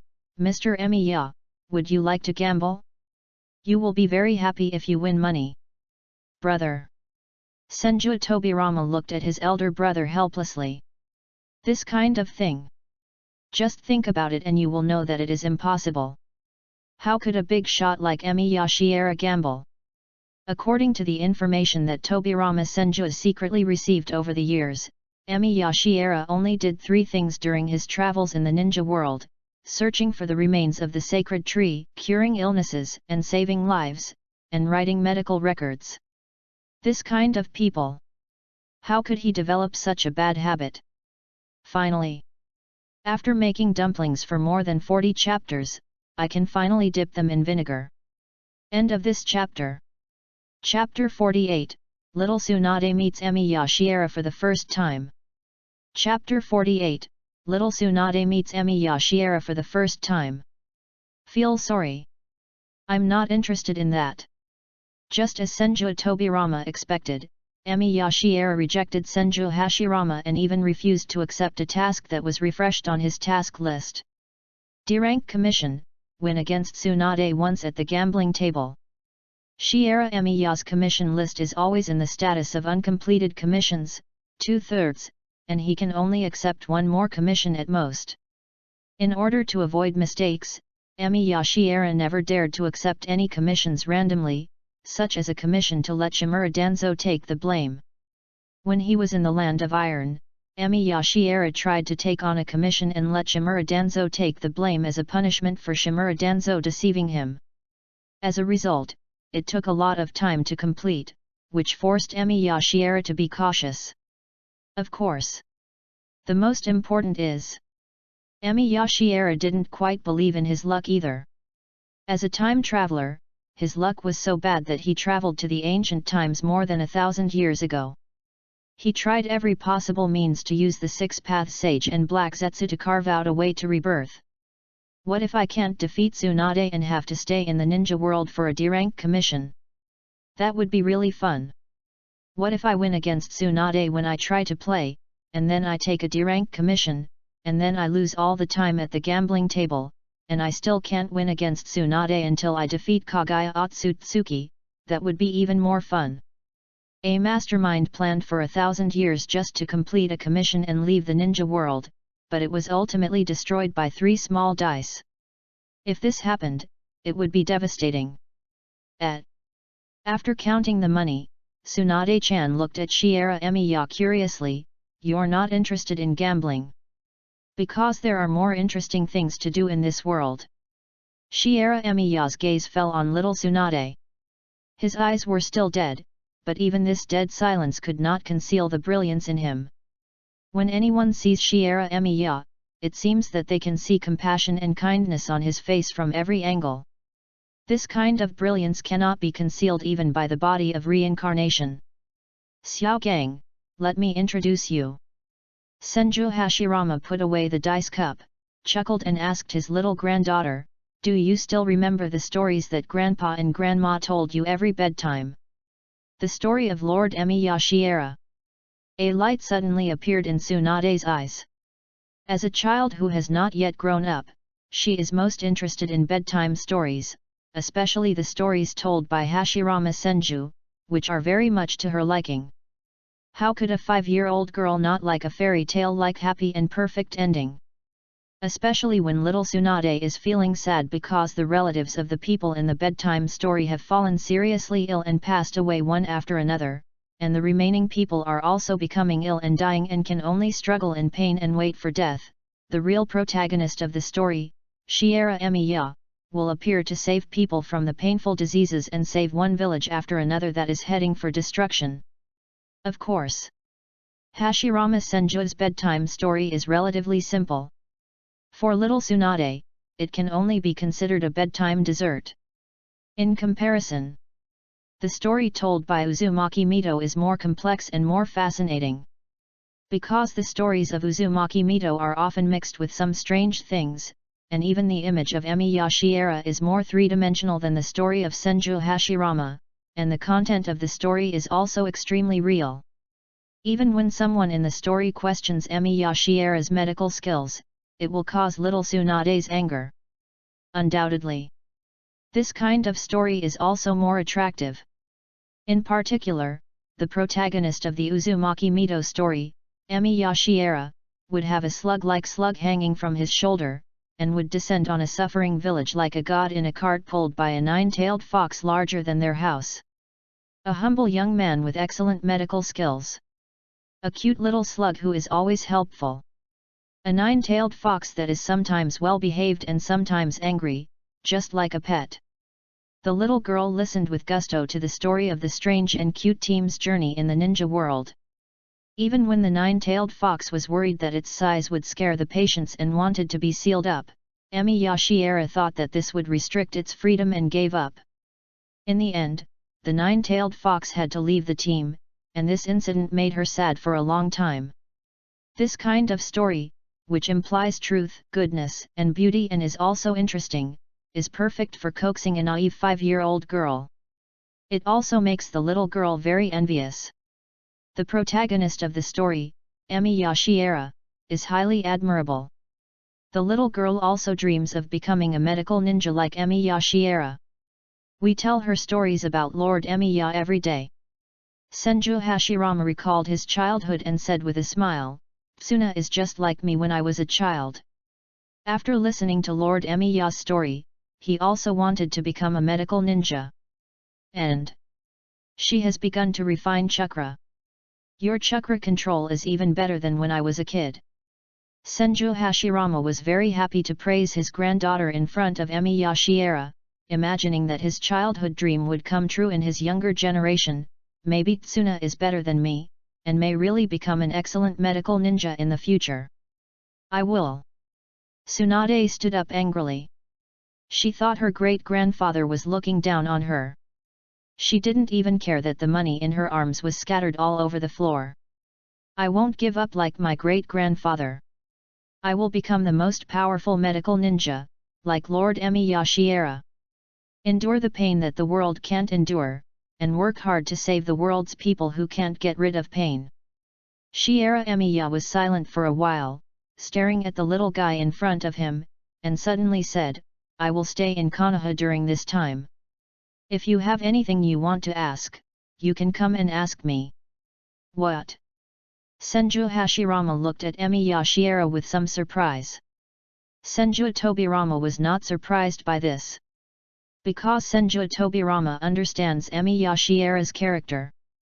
This ancient medical ninja never cared about teaching his medical knowledge to the world. He would carefully summarize all the cases and treatment plans. Even Emiya Shiera's treatment plans are all available to ordinary medical ninjas.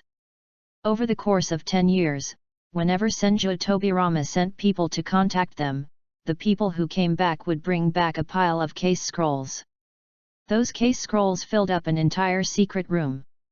And they were all the precious treasures he wanted to leave to the world. Such a pity. These case scrolls are not of interest to Senju Tobirama.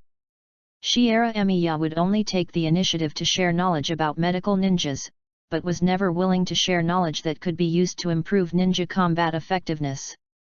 "I'm Emiya Shiera." Emiya Shiera introduced himself, stood up in front of Tsunade's stunned eyes, and stretched out his hand to the little guy seriously, "I'm a medical ninja." Little Tsunade stared with her big eyes in disbelief.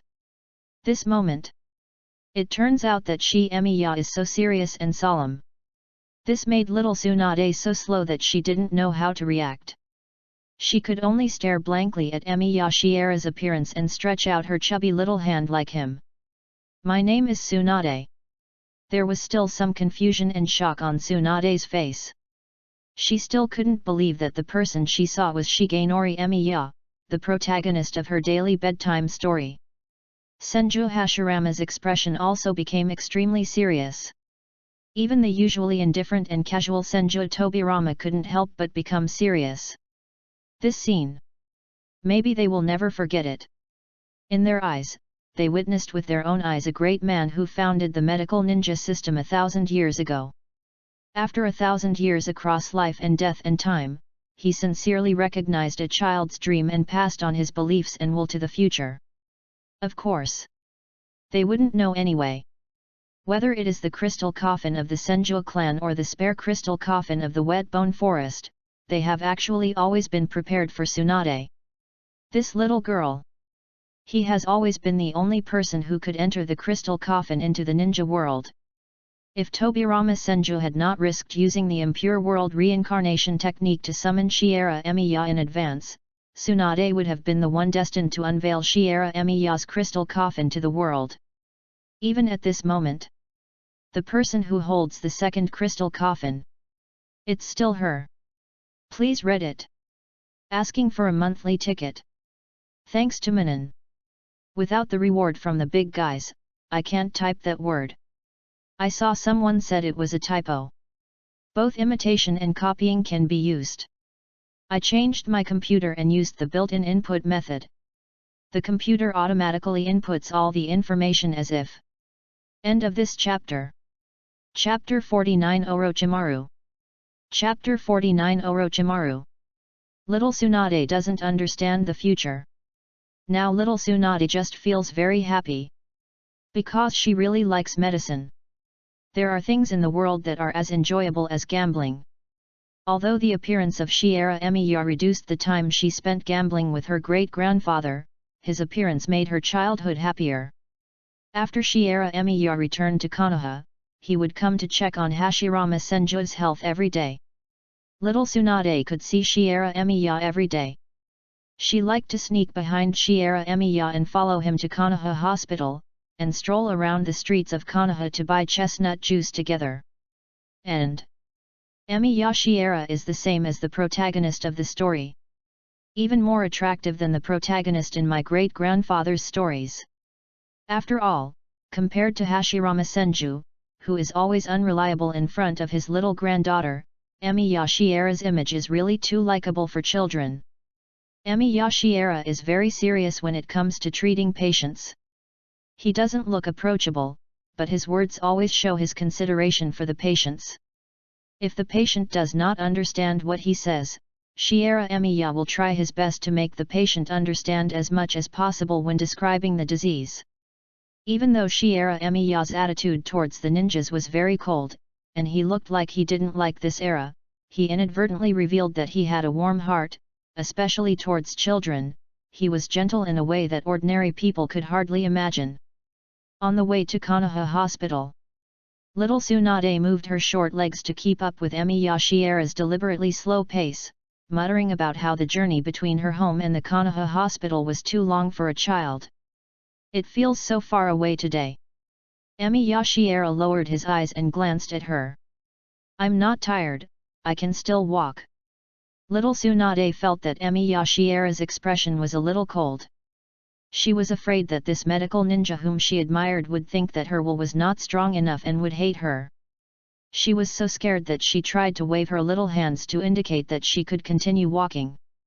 Emiya Shiera silently stretched out his hands to lift up the little girl's body, and let her sit on his shoulders in front of little Tsunade's surprised gaze. Little Tsunade was somewhat surprised to find that she could see farther when sitting on Emiya Shiera's shoulders. Master Emiya, this place is so high. Is this where the slug in the story sat? Ah! Emiya Shiera was always serious, he just nodded calmly. When the slug can't keep up, it will sit on your shoulders. Little Tsunade touched her chubby face and couldn't help but think of the future. I want to raise a slug in the future. Ah! Emiya Shiera just hummed. Little Tsunade curiously discovered that Emi Yashiera's walking speed had increased, and the gentle breeze made her blink her eyes. Can I learn a lot today too? Ah! Can I have sweet grape juice today? No. That's for the sick. Shiera Emiya rejected the little guy's suggestion, but made another suggestion. After studying today, you can drink some chestnut juice. Well. Tsunade puffed her lips. When Emiya Shiera brought little Tsunade to the Konoha hospital, it no longer aroused the patient's curiosity. Both the medical ninjas and the patients thought that Emiya Shiera was teaching students. So similar. They are so much like teacher and student. The 5-year-old Tsunade has already mastered some medical ninjutsu and can help treat some simple scrapes and bumps from time to time. Of course. Little Tsunade still has a lot to learn. This little guy always stays by Shiera Emiya's side, watching him talk to his patients and explain the distressing illnesses in a way that everyone can understand. Your own resistance is more useful than any medicine. This disease will cause your body to produce corresponding antibodies, and you will not be attacked by this disease in the future. Some diseases that occur in people are like an emergency fire in the house. In order to put out the fire in the house, we will try to put out the fire with water. From now on, we will always have a water tank at home to prevent fires. Antibodies are like a water tank full of water prepared for firefighting. We don't have to worry about being troubled by this disease in the future. So handsome. There were stars in little Tsunade's eyes. Although she didn't quite understand what antibodies and diseases were, she already understood that the relationship between the two was as contradictory as water and fire. It was not until the sun went down that Tsunade felt hungry and grabbed Emiya Shiera's sleeve. Master Emiya, when can we go eat? I want to drink some thick and sweet chestnut juice. Emiya Shiera reached out and rubbed her head. This man seems to be a little taciturn in his spare time, but he always keeps his word and never goes back on his word when he promised Tsunade. Only. There was a little incident when they left the hospital. A handsome little boy with long hair was sent to the hospital for emergency treatment. The reason for treatment was food poisoning and the situation seemed somewhat critical. Only. This situation is a minor problem for Konoha Hospital. After all, if it can't even solve such a small problem, this Konoha hospital probably won't have to continue operating. A medical ninja from Konoha hospital quickly induced vomiting in the little boy, saving him from the brink of pain. Emiya Shiera led Tsunade calmly past the nervous parents, and heard the voice of the long-haired little boy.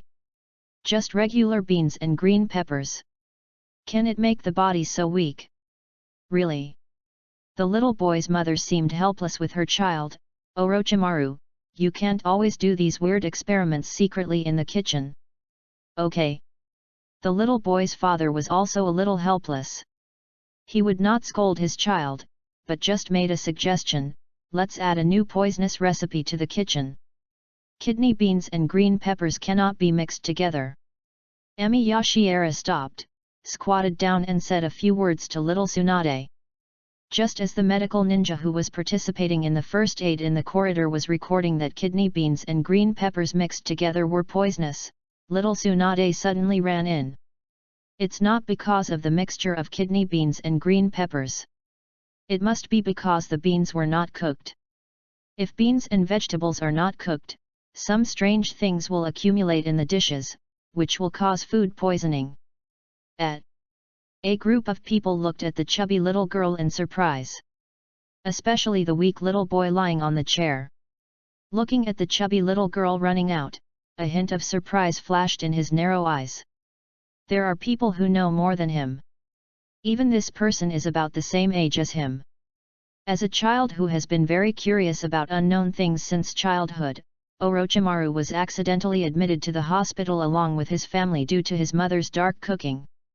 From that day on, he discovered that there was something in the world that could make him as weak as adults who were taller and stronger than him, and the little guy's curiosity was aroused. This stuff is amazing. It is possible for a child to defeat an adult. Orochimaru was very curious about how many such things existed in the world that could make a 5-year-old like himself and a group of adults as weak. Children are exposed to very few things, and the first food poisoning came from the dark cuisine in the kitchen, so some vegetables in the kitchen undoubtedly became the first batch of experimental materials, so Orochimaru tried to cook by himself. If the experiment fails, it proves that there is no problem with the food, and Orochimaru can use it to serve the meal to his parents, in exchange for their praise and compliments. If the experiment is successful, Orochimaru had to go to the hospital. However, Orochimaru discovered another possibility on Tsunade today. The experimental results of making poisonous food may not be completely accurate. There is also a kind of knowledge in the world that can find out what is poisonous more quickly and directly. Unfortunately, the little boy didn't have time to say a word. The little boy watched the chubby blonde girl walk out of the crowd and leave the hospital holding the hand of a young man. Tsunade-chan can even remember this kind of knowledge. A medical ninja quickly modified the medical record scroll in his hand and praised Tsunade's intelligence. She is worthy of being taught by Lord Emiya himself. Tsunade-chan? Lord Emiya? Orochimaru raised his eyes slightly. These two somewhat unfamiliar names appeared in his world for the first time. He looked at the backs of little Tsunade and the young man as they left. That young man! The setting sun casts a dark shadow. It also left the first dark and rich ink color in the little boy's heart. I have to say this up front. I like Orochimaru and Sasuke. And the group. Because whenever I torture Danzo-sama, the reader will always be very interested. End of this chapter. Chapter 50 Tsunade wins the bet. Chapter 50 Tsunade wins the bet. Master Emiya is amazing. Little Tsunade was still praising Emiya Shiera's rich knowledge. Shiera Emiya did not answer, nor did he ask Tsunade anything. He did not even look back when he took Tsunade out of Konoha Hospital. Orochimaru. This truly chosen one. Before Orochimaru was born. In his previous life, Emiya Shiera, who knew the history of the ninja world, had already chosen him. If Tsunade is the person chosen by Shiera Emiya to take charge of the crystal coffin, then Orochimaru is the person chosen by Shiera Emiya to make use of the crystal coffin in the end. Orochimaru is a true genius. Even though Orochimaru was only a 5-year-old boy in Konoha during this period, he had already shown his terrifying potential. At the age of 5, this little guy has already begun to try to defeat adults by using toxic substances produced by food without any guidance. Obvious. This child has a very clear logical thinking and is very curious about knowledge. In the future he will try to master the complicated Konoha forbidden techniques. The art of reincarnation from dirty soil. It will definitely be within Orochimaru's target. When Orochimaru masters the impure world reincarnation technique, it will also be the moment when the crystal coffin left behind by Emiya Shiera 1,000 years ago reaches its destination. Even the crystal coffin in the wet bone forest is very special. That was carefully designed by Shiera Emiya to suit Orochimaru. If the crystal coffin of the Senju clan is just the bait left by Shiera Emiya in the ninja world, then the crystal coffin in the wet bone forest will be the last hope for Shiera Emiya's resurrection. Same. Orochimaru is too smart. Shiyu and Emiya did not want to appear in front of Orochimaru. If he communicated too much with Orochimaru, it would inevitably arouse Orochimaru's suspicion when he grew up. Emiya Shiera will not have any direct contact with Orochimaru to prevent the grown-up Orochimaru from realizing that his resurrection is a huge conspiracy. Even though Emiya Shiera was resurrected through the impure world reincarnation in this era and lived a prosperous life in this era, he would not think that he was safe. He still needed to leave a backup plan for his true resurrection on Orochimaru. Tsunade. Danzo Shimura. Sarutobi Hiruzen. Those people who will have a bond with Orochimaru in the future will have a deep impression of him in this era and will remember his kindness to them. When the genius Orochimaru truly grows up, these people will be strung together into a long thread of fate, surrounding Orochimaru at all times and influencing his life. That guy is so stupid. Little Tsunade had no idea that she would come into contact with Orochimaru again in the future. She kept on talking about Orochimaru's past. When I came here with my grandfather before, I saw him come to the hospital because he ate something wrong. Tsunade. Shiera Emiya patted little Tsunade's head and taught her, if we don't like someone, we should tell him in person instead of saying bad things about him behind his back. Is that so? Tsunade nodded and then whispered back, but I don't think that guy is bad. He's just a little stupid. He's always sent to the hospital because of food poisoning. Emiya Shiera fell silent for a moment. Should I get her eyesight checked? In this ninja world, everyone can say that Orochimaru is particularly bad, or even that he is a bit of a loser, but it is impossible to say that Orochimaru is stupid. Ugh! I heard he's pretty much the same as me. Little Tsunade couldn't help but sigh at a young age, worrying about her future classmates. I will also go to school this year. Will he be my classmate? I hope he will become smarter in the future, otherwise he will definitely be bullied, and I may have to protect him. Emiya originally thought that there was something wrong with the impure world body's hearing. Could Orochimaru be so stupid as to be fooled? It would take me 1,000 years to deceive Orochimaru. Who else in the ninja world can deceive Orochimaru? If Orochimaru doesn't deceive people in the future, he will be a man of high moral character. But kindness is to be encouraged. It just so happens that little Tsunade won't be hurt by this kindness. Shiera Emiya picked up little Tsunade and placed her on his shoulder, taking her all the way to Konoha's commercial street. He did not discourage little Tsunade's mood. Today you can choose to drink a glass of sugarcane juice, which is sweeter than chestnut juice. Why? Little Tsunade touched her own baby teeth curiously. Remember to clean your teeth after drinking. Emiya Shiera's voice remained calm, as if he was just acting casually, and he did not answer why he rewarded this little guy. Emiya-sama is the best. Little Tsunade cheered and hugged Emiya Shiera's forehead. Emiya Shiera pulled away the small hand that was blocking his view and asked again, "Are you going to gamble with Hashirama again after we go back today?" Bet. Tsunade's attitude was very firm. This little guy has been led astray by the unreliable elders in the family. Although Emiya Shiera's teaching is her favorite part of life, for little Tsunade, gambling with her grandfather is also the most comfortable entertainment. When Emiya Shiera was taking little Tsunade home after buying sugarcane juice, he suddenly saw the little Jiraiya he had seen when he returned to Konoha, smiling and happily chatting with an adult woman who was at least 20 years older than him.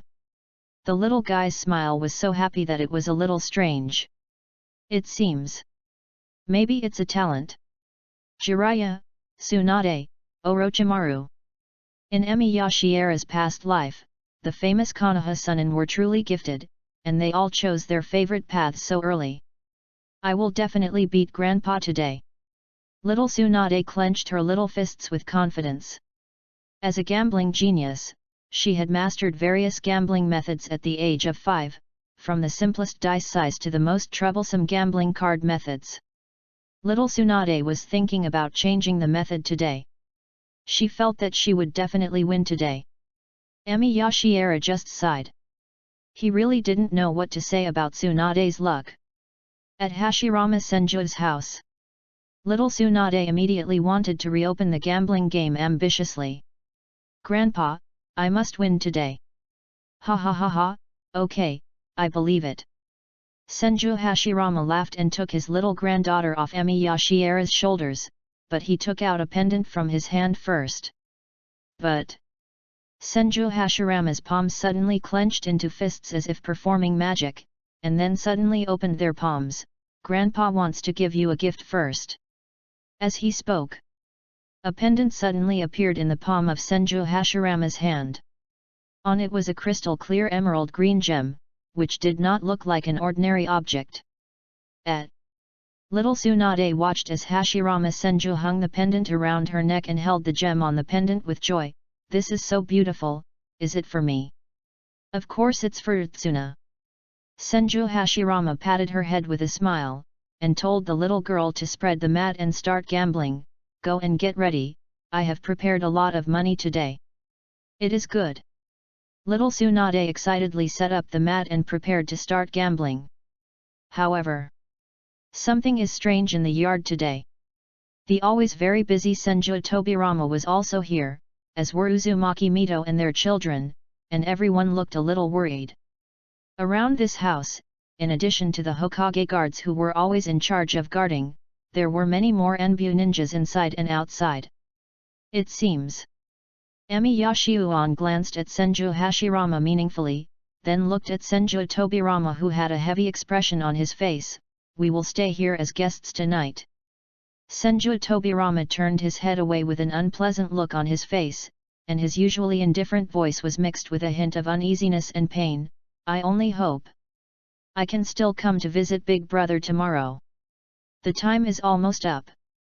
Hashirama Senju's life is finally coming to an end. However, there was no sign of dying on the face of the first Hokage. He was still walking around the gambling table with full of energy. The table was piled with all his savings. He was still shouting at little Tsunade to open the market. 4, 6, 6, big. Xiao Gang, I lost again. 3, 1, 1, small. Xiao Gang, I win again.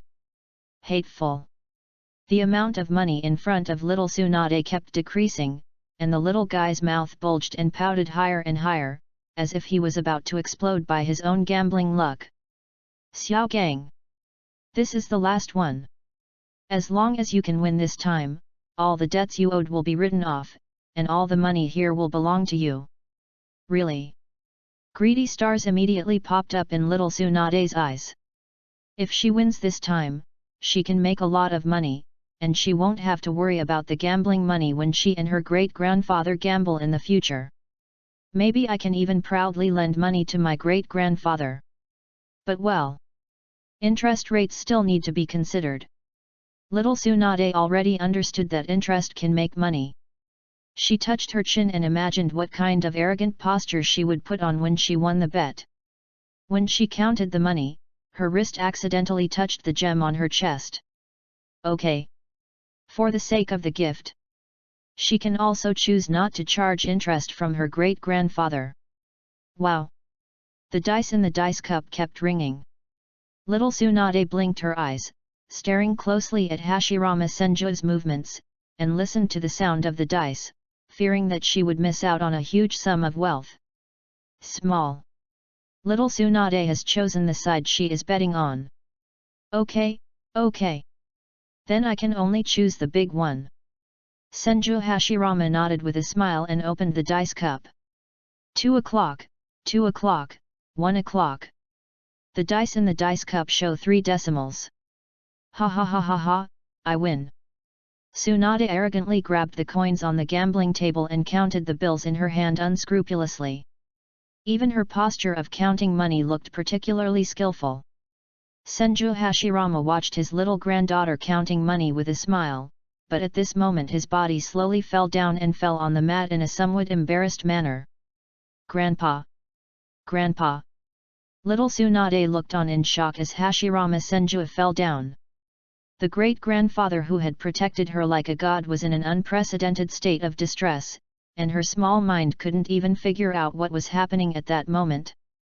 Finally, it has started. Today is almost 6,000 words again. After all, I have to bid farewell to the first generation. Please continue reading and give me your monthly vote. End of this chapter. Chapter 51 The Secret of the Pure Land in the Underworld. Chapter 51 The Secret of the Pure Land in the Underworld. Big Brother. Hashirama. Father. Great-grandfather. Great-grandfather. The people present were all somewhat frightened and panicked. Even though they had anticipated this, they were still distressed when they saw Hashirama Senju fall down, and they rushed forward to lift his body. The only one who was closest to her was little Tsunade, who was completely frightened by the sudden fall of her elder. She stared blankly with tears in her eyes as everyone lifted up their great-grandfather. "Don't be afraid, Tsuna."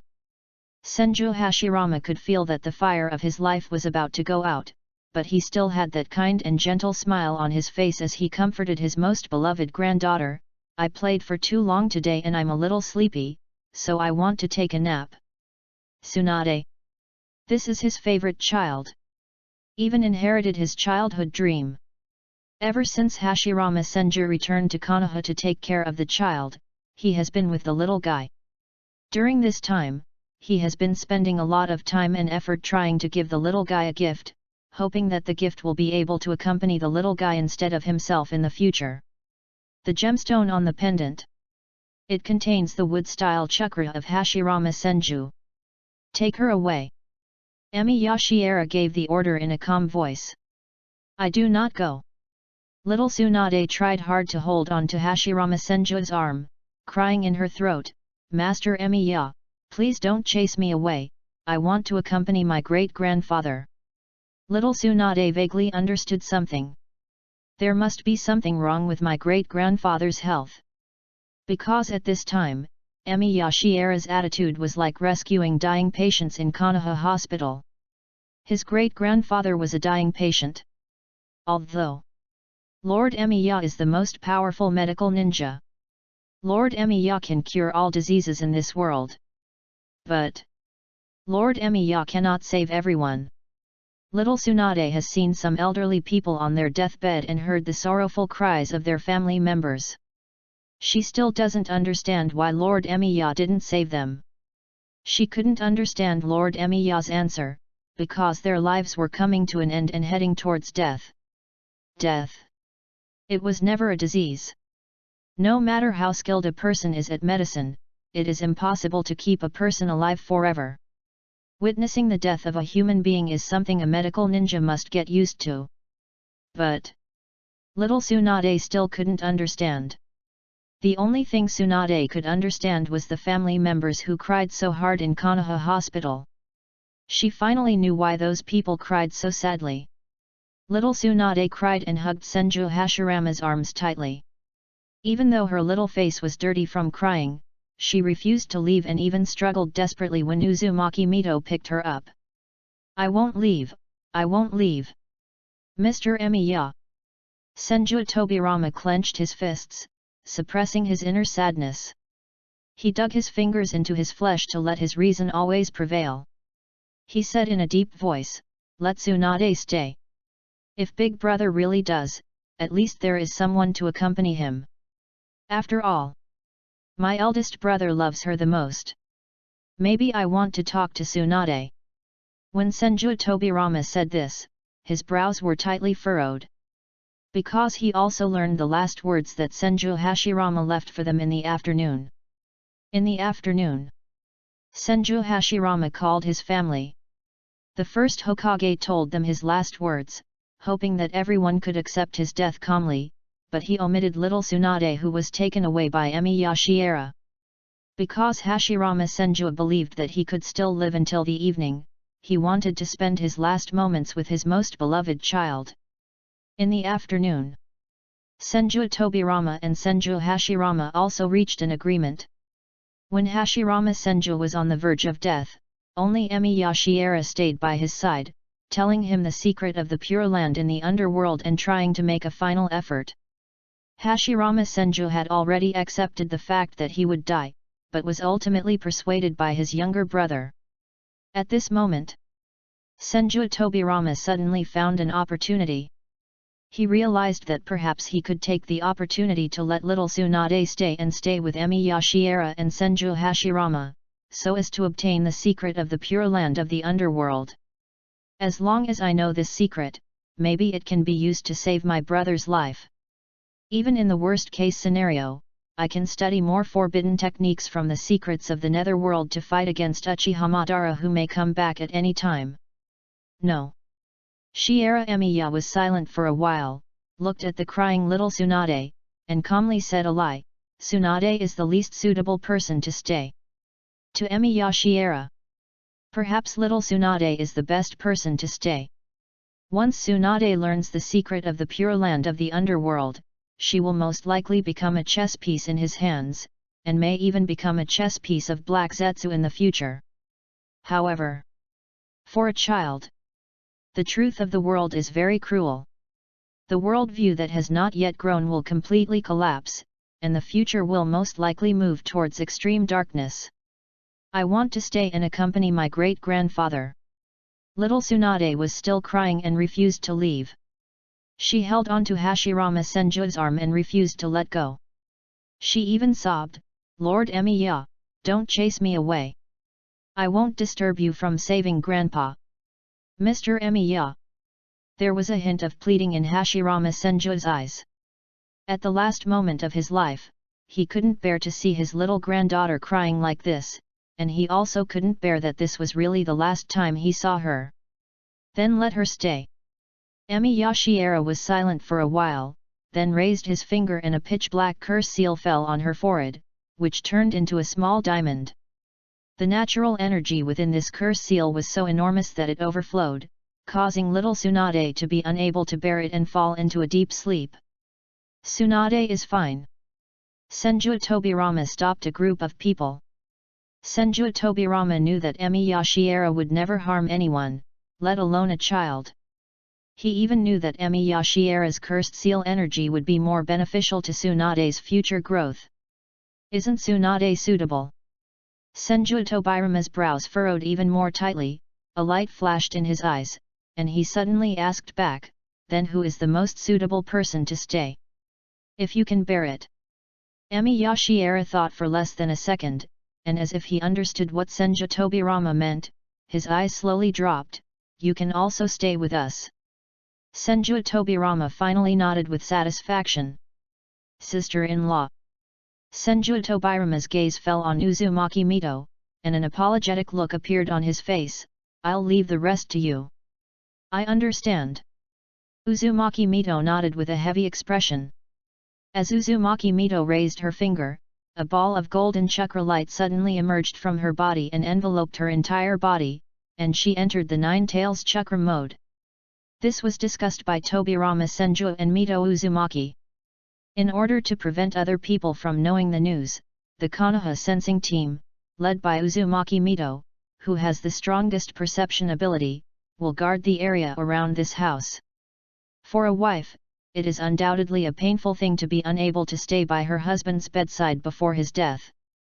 However, Hashirama Senju also had to say goodbye to Uzumaki Mito in advance because of this. Everyone in the house was out. Only Hashirama Senju was lying on the bed, Tobirama Senju was standing beside the bed, and Tsunade was sleeping soundly while holding Hashirama's arm. This is the greatest secret in the Pure Land of the underworld. Emiya Shiera looked at Senju Hashirama and said in a dull voice, "If other people knew about this, perhaps they would no longer be in awe of death, nor would they respect their own short lives. It seems that ninjas rarely fear death." Senju Hashirama replied with a smile. He thought this theory was a bit strange. But what if they no longer value relationships? Emiya Shiera's words suddenly changed Senju Hashirama's expression. If they no longer cherish everything in this world, no longer cherish their relatives in this world, because the existence of the Pure Land of the underworld has turned all the people in the ninja world into monsters who completely choose to ignore time, life, and emotions, then is there any meaning for the world to exist? Senju Hashirama's expression suddenly changed. The Pure Land of the underworld is a special existence. Emiya Shiera raised his fingers, his voice was somewhat calm and indifferent, as if he was recalling the past of his soul in the underworld. It's a world of nothingness out there. No matter how much a person's soul does in the netherworld after death, no trace will be left. The human soul can only remain constant at the same time forever. Perhaps the human soul has spent a long time in the Pure Land, but it is only a moment. Perhaps the human soul has only been in the Pure Land for a moment, but it may have already spent 1,000 years. But the human soul is imperceptible. Time. This is a luxury concept in the Pure Land. Only those beings with extremely strong power can have the concept of time, and can truly perceive the eternal meaning of the underworld and death. This existence, it has transcended the concepts of life and death. So it's not an exaggeration to call him a god in the legend. 6 Paths Immortal. Senju Tobirama said the name with a heavy expression. Because in Emi Yashiera's words, only one person's image fits Emi Yashiera's description, the 6 Paths sage who was once hailed as a god. The reincarnation of the impure world. Only when you come to this world do you have a sense of how much time has passed. End of this chapter.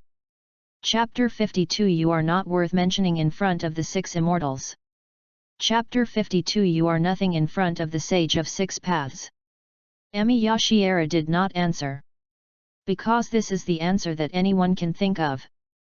But if Senju Tobirama could react in time, this intelligent ninja must have noticed another thing. Shiera Emiya, who was once in the pure land of the underworld, knew the concept of time. Emi Yashiera. He also possesses godlike powers. However, in Emi Yashiera's description, he was like a bystander explaining the 6 Paths sage, which made Senju Tobirama unaware for a while, because Senju Tobirama was also trying to decipher the secret of the pure land of the underworld. I do not quite understand. Senju Hashirama didn't quite understand what Emi Yashiera said. Because the concept of whether time exists is too profound for him, he believes that only his younger brother, Tobirama Senju, can understand it. Then let me put it another way. Emi Yashiera shook his head and stopped talking about time. Except for time. Space is also a luxury concept. After death, human souls are often alone. These souls will never know how much space they occupy in the netherworld, and they don't even know where they are. In the pure land of the underworld, their obsessions at the time of death will be liberated, and they will be able to trace the souls that resonate with each other, but they will never know which area of the underworld they are in, and will never think about these issues. Emi Yashiera paused, but no longer mentioned the secret of how the two souls came into contact in the pure land of the underworld. Instead, he changed the subject and mentioned another direction. Same. Only beings like gods have the concept of space. Only God knows where he is. Only God knows where every soul belongs. He can summon a soul in the netherworld to meet him at any time, and can even use the power of a soul before it died. Tobirama Senju realized the horror of the pure land of the underworld. Although the souls of ordinary humans are in the pure land of the underworld after death, the humans there are in a daze and have no concept of time and space. What is the point? Wrong. It seems I was wrong. Because death itself is indeed a matter of losing the meaning of existence. Perhaps eternity is peace. Wrong. This is not right either. Senju Tobirama suddenly realized the problem. For ordinary people, death is certainly meaningless. So for the 6 Paths sage who still has the concept of time and space in the pure land of the underworld, isn't this equivalent to the 6 Paths sage having gained eternal life in the pure land of the underworld? Nature. Emi Yashiera interrupted Senju Tobirama's reverie, his voice becoming somewhat deep and abyssal. God can also prevent a person's soul from entering the pure land of the underworld. I still don't quite understand. Senju Hashirama quickly indicated that he still didn't quite understand. Because in Senju Hashirama's view, how could a person not know where he is? How could he not find the soul of another person? Brother, shut up. Senju Tobirama interrupted his elder brother somewhat anxiously, because he already understood what Emi Yashiera meant by what he said. It was only after Senju Tobirama finished speaking that he realized that his elder brother was about to die, so he had to take the initiative to explain. Never mind. Let me explain. Senju Tobirama's eyes fell on Emi Yashiera, and he explained in a deep voice, if the 6 Paths sage can prevent a person's soul from entering the pure land, then this means that the 6 Paths sage can prevent that person from dying in this world. That's it. Shiera Emiya nodded, and raised his palm to emit a stream of emerald green chakra, for that god, as long as he can prevent a person's soul from entering the pure land of the underworld, then it will be very easy to prevent a person's death. For example, the gods can grant Hashirama's soul a special power. This power can allow Hashirama's soul to return to a body that is not truly dead. The power of Yang. Senju Tobirama narrowed his eyes and remembered the power that Emi Yashiera mentioned. I kind of understand. Senju Hashirama finally nodded. He also understood what Emi Yashiera meant. In other words, if I get the favor of the Six-Path Sage, the Six-Path Sage can prevent my death, and I can continue to live, right? Senju Tobirama's tense mood finally relaxed a little. The Sage of Six Paths. After all, he is the ancestor of their clan. However, Senju Tobirama became nervous again. If the god Six-Path Sage really exists, he even has the ability to interfere in worldly affairs. Why has he never appeared? The Senju clan.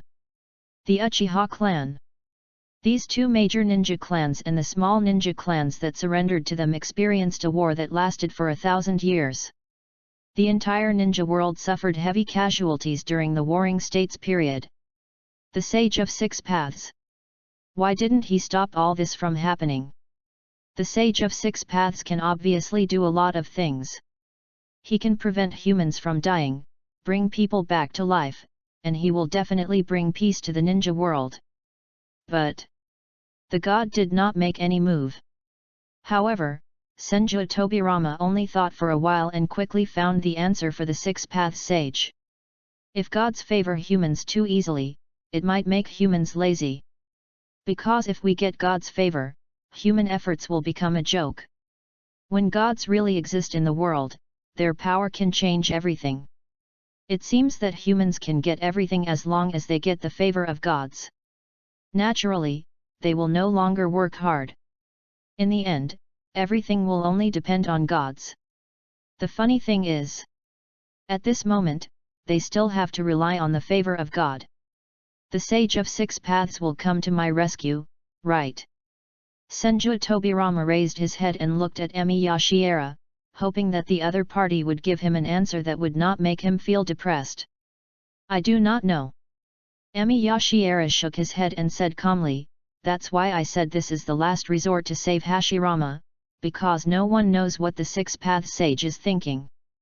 Perhaps for him, the short-lived peace you created is meaningless. Senju Tobirama slammed his fist on the wall. This kind of contempt coming from the high and mighty god really made him feel unhappy. Even though he knew that the Six-Path Sage was the ancestor of their clan, even though he originally believed that gods should not favor humans. Should say. Gods shouldn't exist in this world. Because gods sound like beings that cannot be controlled by human power. If what Emi Yashiera said was true, then the lives of ordinary people like them, the lives of the villagers of Konoha, and the hard-earned peace since the Warring States period were not worth mentioning in the eyes of the Six-Path Sage. This moment, Senju Tobirama somewhat hoped that Emi Yashiuan was lying. However, Tobirama Senju knew that Emi Yashiera would never lie. He knew that the other party might have learned to conceal things, but he would definitely not cheat. Perhaps only a ninja like Hashirama Senju who reveres the Sage of Six Paths would acknowledge the existence of the Sage of Six Paths. The first generation Hokage actually laughed calmly. Ha ha ha ha. Didn't the Sage of Six Paths notice us? It seems to be true. Senju Hashirama struggled to sit up. He was careful not to disturb little Tsunade, and whispered to comfort his brother, Tobirama, don't blame the Six-Path Sage, maybe we didn't do well enough. Brother. Senju Tobirama was speechless about this. So all I can say is, this is a plan with a very low probability of success. For you, Hashirama needs to survive, because he is needed to solve the crisis brought by Madara. Emi Yashiera's expression was somewhat normal, and he didn't care about their dispute at all. However, for a god like the Sage of Six Paths, the crisis caused by the power that Madara currently possesses is not enough for him to take a second look. even now Uchihamadara. There are beings who are far inferior to himself and are more worthy of the Six Paths Sage's attention. This is also the reason why Shiera Emiya hoped to use Hashirama Senju to test the Six Paths Sage. Try it. Senju Hashirama's attitude was very frank. He smiled and said, I would really like to meet the legendary Sage of Six Paths. Anyway, the worst outcome is just death. Do not. Emiya Shiera shook his head, hoping that Senju Hashirama could understand the importance of this in advance. The situation may be more terrifying than death. Your soul may not be able to return to the Pure Land, but may be lost in the gap between life and death with enough obsession. Your death. It's hard to attract the attention of the Sage of Six Paths. Only by letting your soul fall into the gap between life and death can you truly have a chance to gain the favor of the Sage of Six Paths. Please read it. Hitaki Kakashi's father is waiting for him between life and death. If I return to the underworld, I won't be able to see Kakashi anymore, so I'll just wait for Kakashi there. I think. If Uchihamadara died, Senju Hashirama might not care about it anymore. Uchihamadara is still alive. Still want to continue to destroy Konoha. I guess Hashirama Senju's obsession should be enough to stay between life and death. He has to wait until Uchihamadara dies. End of this chapter. Chapter 53. 6 Deo Zionran asked me to bring you a chapter. Chapter 53. The Sage of Six Paths asked me to bring you a message. The gap between life and death. Senju Tobirama's expression changed, and he suddenly thought of a question: what is the gap between life and death? Could it be that the souls of the dead appear somewhere else besides returning to the Pure Land or being swallowed by the god of death? The gap between life and death is the gap between the underworld and the living world. Emiya Shiera stared at Senju Tobirama and continued softly, in that area, the souls cannot be liberated because they have obsessions in their hearts that cannot be resolved. It is an existence more desolate than the Pure Land of the underworld. Senju Tobirama frowned and fell into thought. As the developer of the impure world reincarnation technique, Tobirama Senju vaguely understood the difference between the gap between life and death and the Pure Land of the underworld. He could understand what it meant for a soul to be lost and unable to be freed.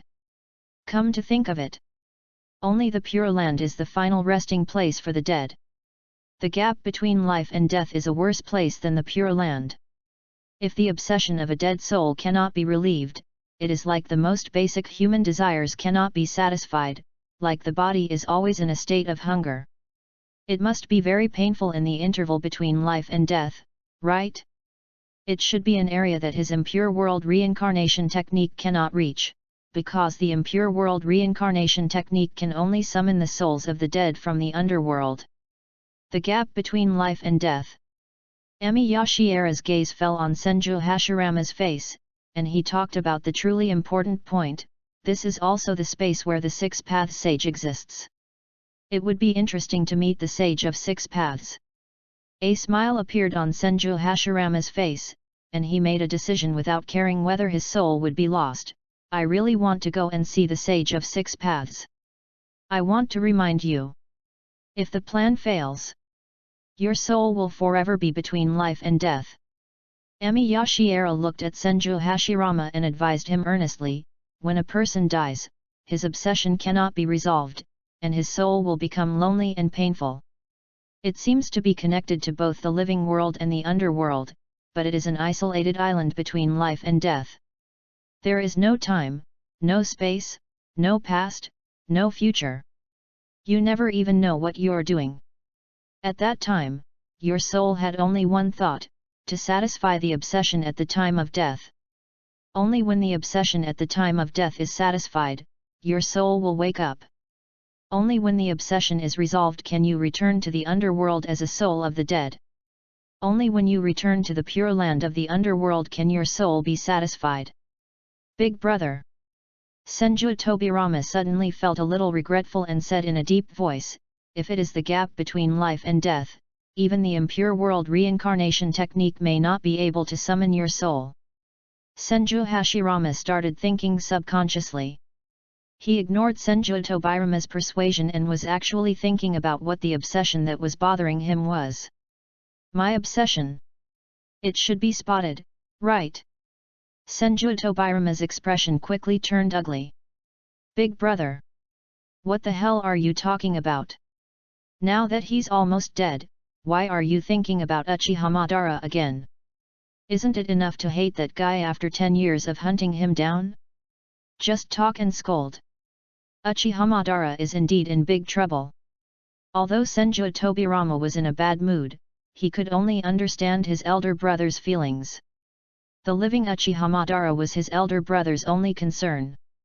After all, the friendship between Hashirama Senju and Madara Uchiha was deep, having weathered the test of the Warring States period, the disintegration of going on different paths, the life and death of former best friends, and ultimately a long 10-year pursuit. So, Senju Hashirama didn't quite understand, but he knew what he should do. Now I just need to die with my obsession with Madara. Good. Emi Yashiera nodded gently and continued in a deep voice, allowing the will of the dead soul to appear in the underworld is the easiest way to contact the Sage of Six Paths. Before this, Emi Yashiera raised his palm and explained, before your life ends, before your soul leaves your body, I will place your body at the boundary between life and death, and make your consciousness appear between life and death.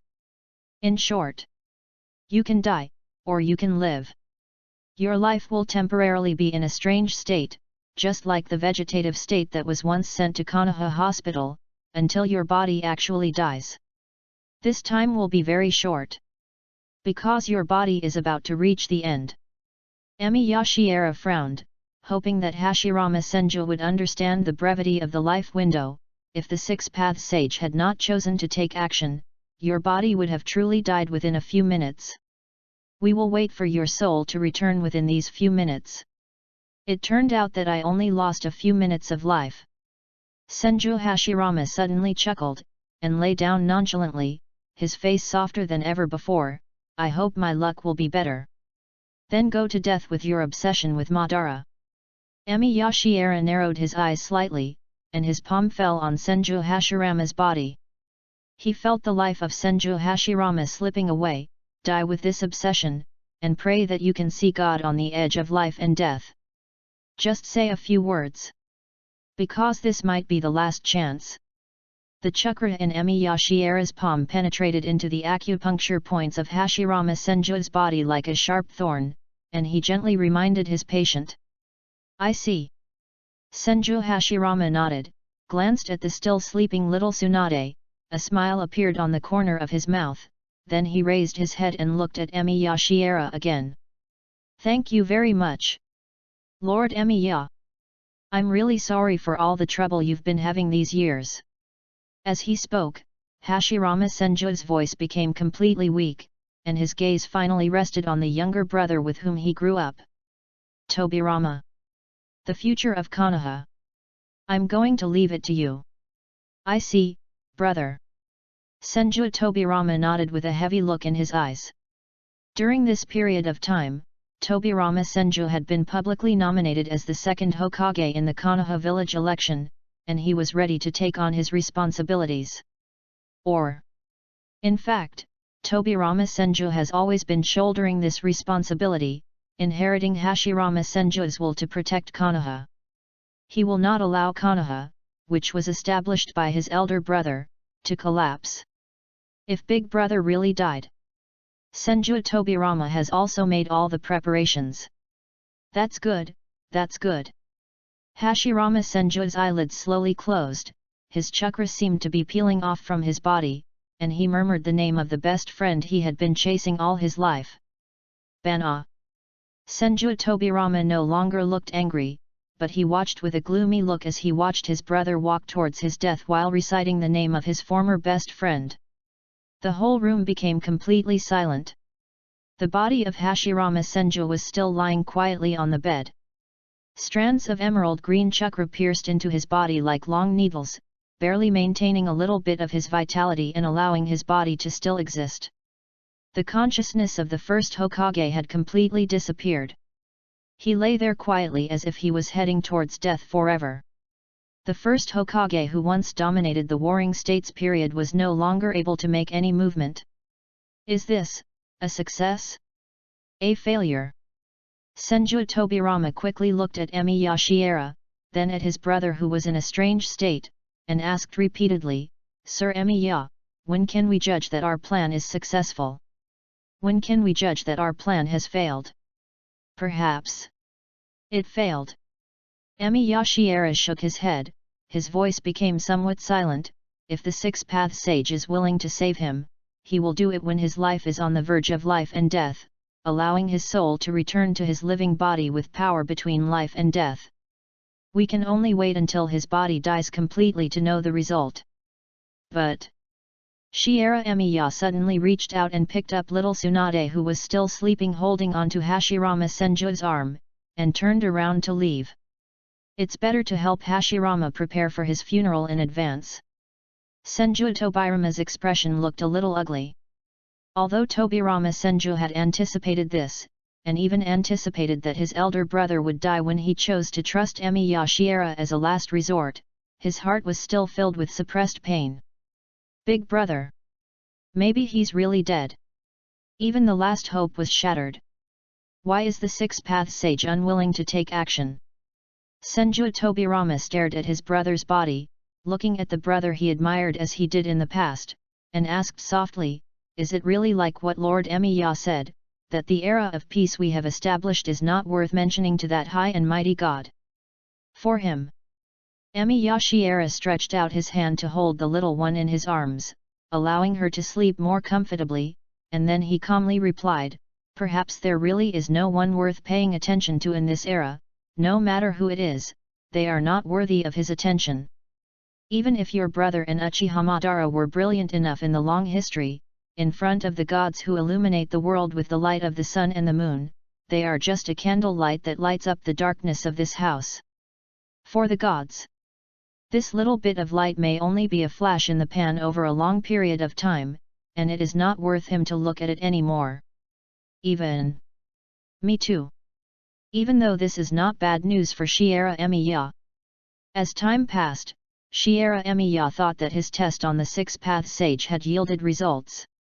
When he was about to take little Tsunade away, Hashirama Senju, who was lying on the hospital bed, suddenly opened his eyes. Senju Hashirama woke up. Big brother. Senju Tobirama's face lit up with joy, and he even hurriedly urged Emi Yashiera to come over. Sir Emiya, my brother is awake. Emi Yashiera's heart tightened. Because the awakening of Hashirama Senju can only mean one thing. Is the Sage of Six Paths finally going to choose to interfere in the human world? How much power does the legendary god have left? I'm sorry, Tobirama. Maybe I'm going to disappoint you. This may just be a brief reunion. Because my life seems to be really not worth mentioning in the long history, ha ha ha. There was a hint of relief in Senju Hashirama's tone as he smiled. His gaze swept across Senju Tobirama and stopped on Emi Yashiera. An unprecedented respect and admiration appeared on his face. But in this world, there is still a radiance of life that even gods must respect. The Sage of Six Paths asked me to apologize to Lord Emiya. Cheating a person is wrong. If you cheat someone, you have to cheat the whole family. End of this chapter. Chapter 54, The Apology of the Sixth Immortal. Chapter 54, The Six-Path Sage's Apology. Last moment. Between life and death. This is the gap between the underworld and the real world.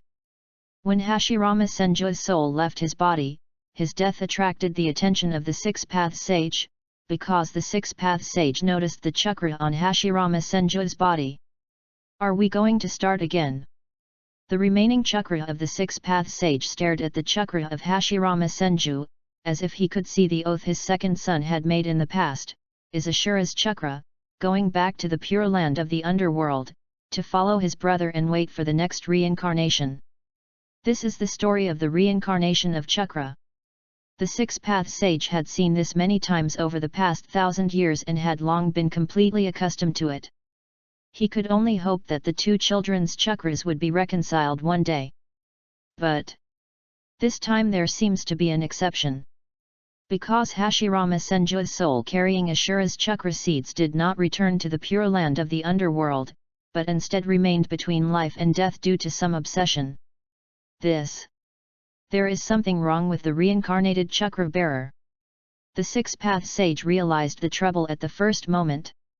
This situation had never happened before because Ashura's chakra had been reincarnating constantly to solve the reincarnation of Indra's chakra. How could he choose to stay between life and death? The six-path sage frowned and could only think of one possibility. Could it be because the reincarnated carrier of Indra's chakra has not died yet? But this doesn't help either.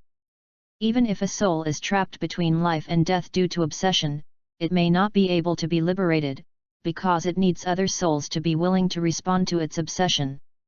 Even if the reincarnation of Indra's chakra dies, nor might they be willing to respond to Ashura's chakra reincarnation. Even the chakra left by the arrogant eldest son might choose to return to the pure land of the underworld without mercy, and would not care about the Ashura chakra trapped in the cracks, and would continue to start the next round of reincarnation without any hesitation. Although it's not a real crisis in the ninja world. The remaining chakra of the six-path sage sighed, and his figure quietly fell towards that area, but fortunately, this is not the real world, but the gap between life and death. This remaining chakra does not need a medium to descend. The gap between life and death. The soul of Hashirama Senju sat beside a fire. Just as Hashirama Senju's soul was looking around in confusion, he only saw endless darkness, which made a terrifying loneliness rise in his heart. This loneliness without light. It is definitely not something that ordinary people can endure. Fortunately, Hashirama Senju is not an ordinary person, and his will is very strong. His soul is thinking about a question that makes him very obsessed: when can he meet Madara? That's not the case. I came here to seek an audience with the Sage of Six Paths. However, Hashirama Senju's soul immediately wanted to put this thought behind him. His obsession to see Uchiha Madara enveloped his soul, making him subconsciously not want to see the Six Paths Sage. He only wanted to see Uchiha Madara here. This idea is somewhat rude. It is really inappropriate that I want to see the dead man as soon as possible just because I am dying. But this idea cannot go away. Senju Hashirama realized that in this lonely area, he really wanted to meet Uchiha Madara and have a good chat with the dead Uchiha Madara. There is no time here. I should be able to meet Uchiha Madara soon. There is no time here. Maybe it will take 1,000 years before we can see Uchiha Madara. Just when Hashirama Senju was feeling a little ashamed and wished to meet Uchiha Madara as soon as possible, an old monk with a strange appearance walked out of the darkness. He stopped like a traveler who had traveled for many years, and looked at Hashirama Senju with a kind face. Newcomer. Can I rest here for a while? Of course can. Senju Hashirama had a kind soul. He thought that the old man must be cold walking out of the darkness, and he even deliberately made room for him, indicating that he could sit down. However, when the old monk actually sat down, Hashirama Senju suddenly realized that something was wrong. Isn't this right? Didn't Emi Yashiera say that there was only loneliness here? Why can we see a traveling monk here? Would you like to chat with me, a former monk? The old monk sat down slowly, carrying his Zen staff on his back, and started talking. Why do you want to stay here? Who are you, Excellency? A hint of vigilance even appeared on the face of Senju Hashirama's soul. He recalled Emi Yashiera's instructions and asked carefully, in this place, except for one's own obsession, souls should not be able to meet. Newcomer. Then can you tell me first? Who told you about the situation here? The old monk raised his eyes slightly, revealing a pair of eyes that looked like strange tree rings. Those strange eyes seemed to have completely captivated Hashirama Senju, this is the gap between the underworld and the living world. Even the dead should not be able to obtain information here. That is the Eye of Reincarnation. Senju Hashirama recognized the legendary eyes at a glance. Samsara Eye. The legendary Rinnegan in the ninja world. The eyes of the legendary Six-Path Sage, which look like tree rings, are listed as the three major eye techniques along with the Uchiha clan's Sharingan and the Hyuga clan's Byakugan. Your Excellency is Six Paths Immortal. Senju Hashirama actually felt a little regretful at the first moment. Because before he died, he seemed to have forgotten to ask what the Six-Path Sage Emi Yashiera looked like, so he was unable to determine the other party's identity at all. But there should only be the Six-Path Sage, right? After all, the existence that can travel between life and death must be a legendary god, not an ordinary person. So their plan succeeded. I really didn't expect. The Six-Path Sage closed his eyes slightly and sighed softly, there are still people in this world who remember me, a former monk. Is this really the legendary Sage of Six Paths? Senju Hashirama was a little delighted at the first sight, and took the opportunity to express his obsession. Sorry, I stayed here just to see my old friend Madara.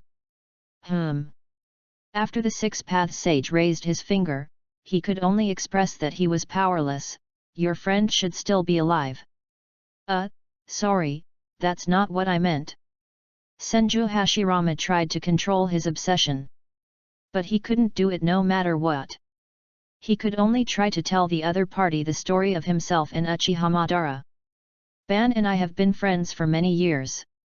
Senju Hashirama could only tell his past, talking about his first meeting with Uchiha Madara, how he and Uchiha Madara were forced by their parents to sever their friendship, and how he and Uchiha Madara confronted each other after they grew up and became clan leaders.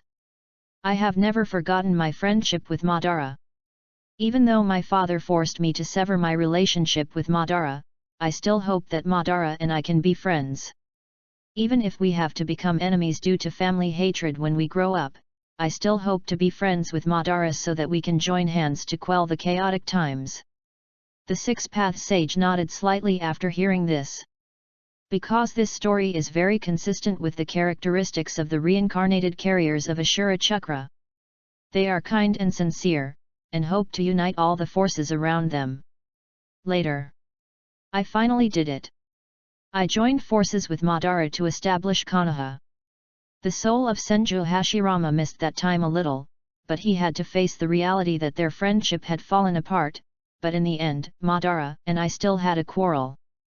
Madara left Konoha and wanted to destroy the village we built together. We have restarted the war.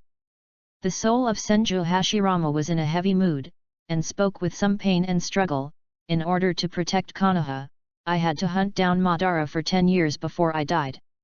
Until I died, I had not solved the problem of Madara, and he might still endanger Konoha. It's not your fault. The Sage of Six Paths shook his head slightly. Because he knew that Uchiha Madara was the carrier of the reincarnation of Indra's chakra, and people who carried Indra's chakra would often begin to worship extreme power. To be honest, this generation of Ashura chakra reincarnations is doing very well. Because he pacified the chaotic wars since the Warring States period, the Six-Path Sage also highly recognized his achievements. The only pity was that he did not end the war with the reincarnation of Indra. So, will your former friends become your obsession? The Six-Path Sage sighed, as if he understood Hashirama Senju's obsession. Good. I want to return to the real world. Senju Hashirama's eyes gradually became firm, and he pleaded sincerely, my life is about to run out. Lord Emiya told me that only the Sage of Six Paths can allow me to return to the world after death. He asked me to come here between life and death to seek an audience. Emiya. The Six-Path Sage repeated this surname, his eyes lapsed into long contemplation, searching for this surname and a name matching this surname from thousands of years of memory. Emiya. Shieridano. Correct. A hint of surprise flashed across Hashirama Senju's face. Mr. Emiya. A trace of doubt flashed across the face of the six-path sage, and he suddenly raised his finger to find the whereabouts of Emiya Shiera. I remember that Lord Emiya Shiera has died a long time ago. Even after his death, Emiya Shiera was still a good person. Because he sometimes saw Emiya Shiera's soul often appear in this area from the underworld to save those lost souls, which made him feel a little ashamed. Senju Hashirama was a little embarrassed and could only tell him that his brother had used the impure world reincarnation to revive Emiya Shiera. In order to heal my body, my brother used a forbidden technique to bring Lord Emiya's soul back to the world. The corner of the six-path sage's eye twitched. No. The descendants of Ashura are also not worry-free. How dare you disturb Emiya Shiera's peace? If the souls in the underworld knew about this, and if the souls in the pure land of the underworld could communicate with each other, the caster who desecrated Shijin Emiya's soul would be beaten to death by other souls when he came to the pure land of the underworld after his death. You guys really are audacious in the extreme. The sage of six paths showed a bitter smile on his face and couldn't help but sigh. How can we disturb the peace of his soul? He is a medical saint revered by all humans in ancient times. He is also revered by the dead in the netherworld. Even I am far inferior to him. Using forbidden techniques to summon his soul is a bit disrespectful to him. Senju Hashirama scratched his head a little embarrassedly. Fortunately, Mr. Emiya Shiera is a generous person with a kind heart.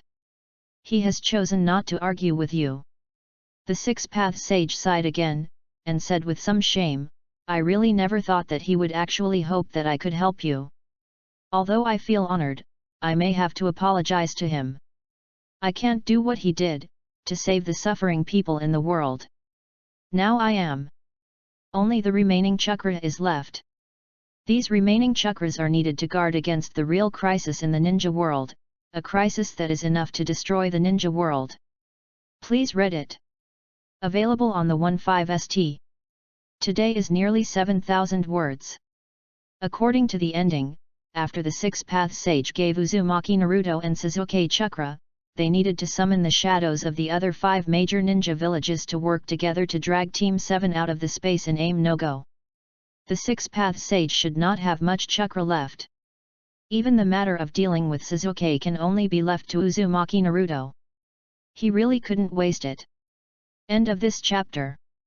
Chapter 55, S-Level Commission, Obtaining Hashirama Cells. Chapter 55, S-Level Commission, Obtaining Hashirama Cells. The six-path sage is very sincere. He even specially arranged for Hashirama Senju to return to the human world to apologize. In the eyes of the six-path sage, Emiya Shiera's status and character are worthy of serious consideration. Emiya Shiera's action was to hope that he could take action to save Hashirama Senju's life, but he had to refuse for the safety of the ninja world, so the six-path sage wanted to apologize. The sage of six paths told me. There are indeed crises in this world that are more terrifying than Madara. Senju Hashirama believed the words of the six-path sage, and didn't even care that he wasn't saved. It's just that the six-path sage couldn't come to the human world, so in order to apologize to Lord Emiya, he allowed me to stay in the human world for a while. That is to say, the sage of six paths really exists. We are really insignificant to him. Senju Tobirama looked at his lively brother, then looked at Emiya Shiera who was holding little Tsunade, and his expression turned ugly again. If it weren't for Lord Emiya, perhaps it would be a luxury for us to even know of his existence. This kind of thing. This made Senju Tobirama feel particularly uneasy. Although Senju Tobirama had already believed that Emiya Shiera would not lie about this matter, his brother's resurrection even brought back news about the six-path sage. When this scene actually happened, it still shocked Senju Tobirama's heart. Gods really still exist in this world. But that God cannot come to this world. Even that God can't be omnipotent. What worries Senju Tobirama is that there is actually a greater danger in the ninja world than Uchiha Madara. What's more troublesome than Madara? Senju Tobirama couldn't help but ask. This is an unspeakable secret.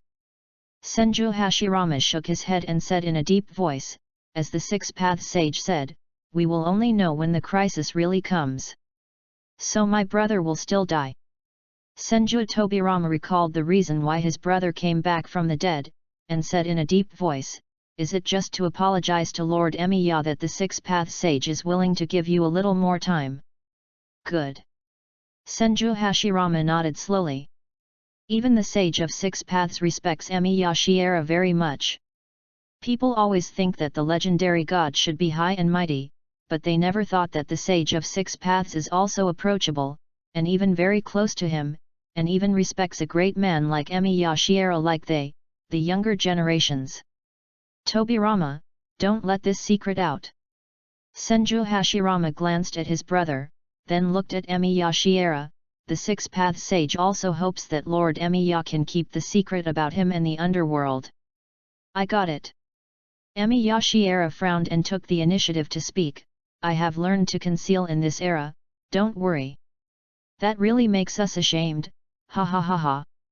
Senju Hashirama smiled a little embarrassedly. This kind of thing. I'm really sorry. Because the six-path sage also told some stories about Emiya Shiera, even including the dispute between Emiya Shiera and the six-path sage over chakra. In the end, Emiya Shiera chose to believe Ashura, the heir of the ninja clan, but did not bring a good result to the ninja world. Speaking of this, Hashirama Senju remembered that when the six-path sage mentioned these things, his gaze seemed to stay on him for a long time, but Hashirama Senju couldn't figure it out. That Ashura is indeed sorry to Emiya Shiera. I feel like I should feel a little sorry for Emiya Shiera. After all, his younger brother, Tobirama Senju, disturbed the peace of Emiya Shiera's soul, and this mistake should be borne by himself as the elder brother. Tobirama. Senju Hashirama stretched out his hand and placed it on Senju Tobirama's body, and earnestly instructed, you must send Lord Emiya's soul back to the underworld, and you are not allowed to use this evil forbidden technique to disturb Lord Emiya's peace. Yes, sir. Senju Tobirama nodded dully and agreed. Although he did not truly unearth the treasure in Emiya Shiera's body, Konoha also benefited a lot from Emiya Shiera's medical skills. Anyway, when the impure world reincarnation Emiya Shiera, it was just to let him treat his elder brother. It does not matter. Shiera Emiya didn't care. He gently held Tsunade's head with his palm to make the little girl sleep more comfortably. If I wanted to return to the underworld, I could have cancelled this spell myself a long time ago, but... When Emiya Shiera said this, he looked at the little Tsunade with a round face in front of him. I have now found the hope of inheriting the medical ninja in the ninja world. Tsuna-chan. A smile appeared on the corner of Senju Hashirama's mouth, and he couldn't help but laugh. It seems that Tsuna's luck is really enviable. All right. I'm leaving. Senju Hashirama patted his brother's shoulder and said something good with a smile, speaking of which, you don't have to worry about what happens after I die. The six-path sage will lead my soul to the pure land of the underworld, so that I won't be trapped between life and death because of my obsession with Madara. Senju Tobirama's mood immediately improved a lot. If his brother could find peace after his death, it would be good news for him and would alleviate a lot of the guilt in Senju Tobirama's heart. All along, Senju Tobirama has been forcing his brother to make a painful choice with the responsibility of protecting Konoha, and even forcing his brother to survive no matter what. From now on, it will never be needed again. When Senju Tobirama wanted to say a few more words, he felt the hand on his shoulder suddenly loosen, and his elder brother fell down again. Senju Tobirama reached out and supported his brother's body. This moment. This body will never wake up again. Obviously their plan had been successful, and they even succeeded in allowing the eldest brother to see the Sage of Six Paths, but in the end it still didn't change anything. I'll take Tsunade first. Emiya Shiera was also feeling uneasy. It seems that what he has been doing has been successfully concealed from the Six Paths Sage, and he has even successfully judged the six-path sage's state. That godlike existence. There was no interference with his thoughts of staying in this world. There is no real power that can easily interfere with the real world. Perhaps just as he had guessed in his previous life, the remaining chakra of the six-path sage was not strong enough, which made him feel at ease. This time the test. The goal was barely achieved. If the six-path sage does not intend to intervene through Hashirama Senju this time, he can only rely on the next reincarnation of Ashura Chakra and Indra Chakra in the future.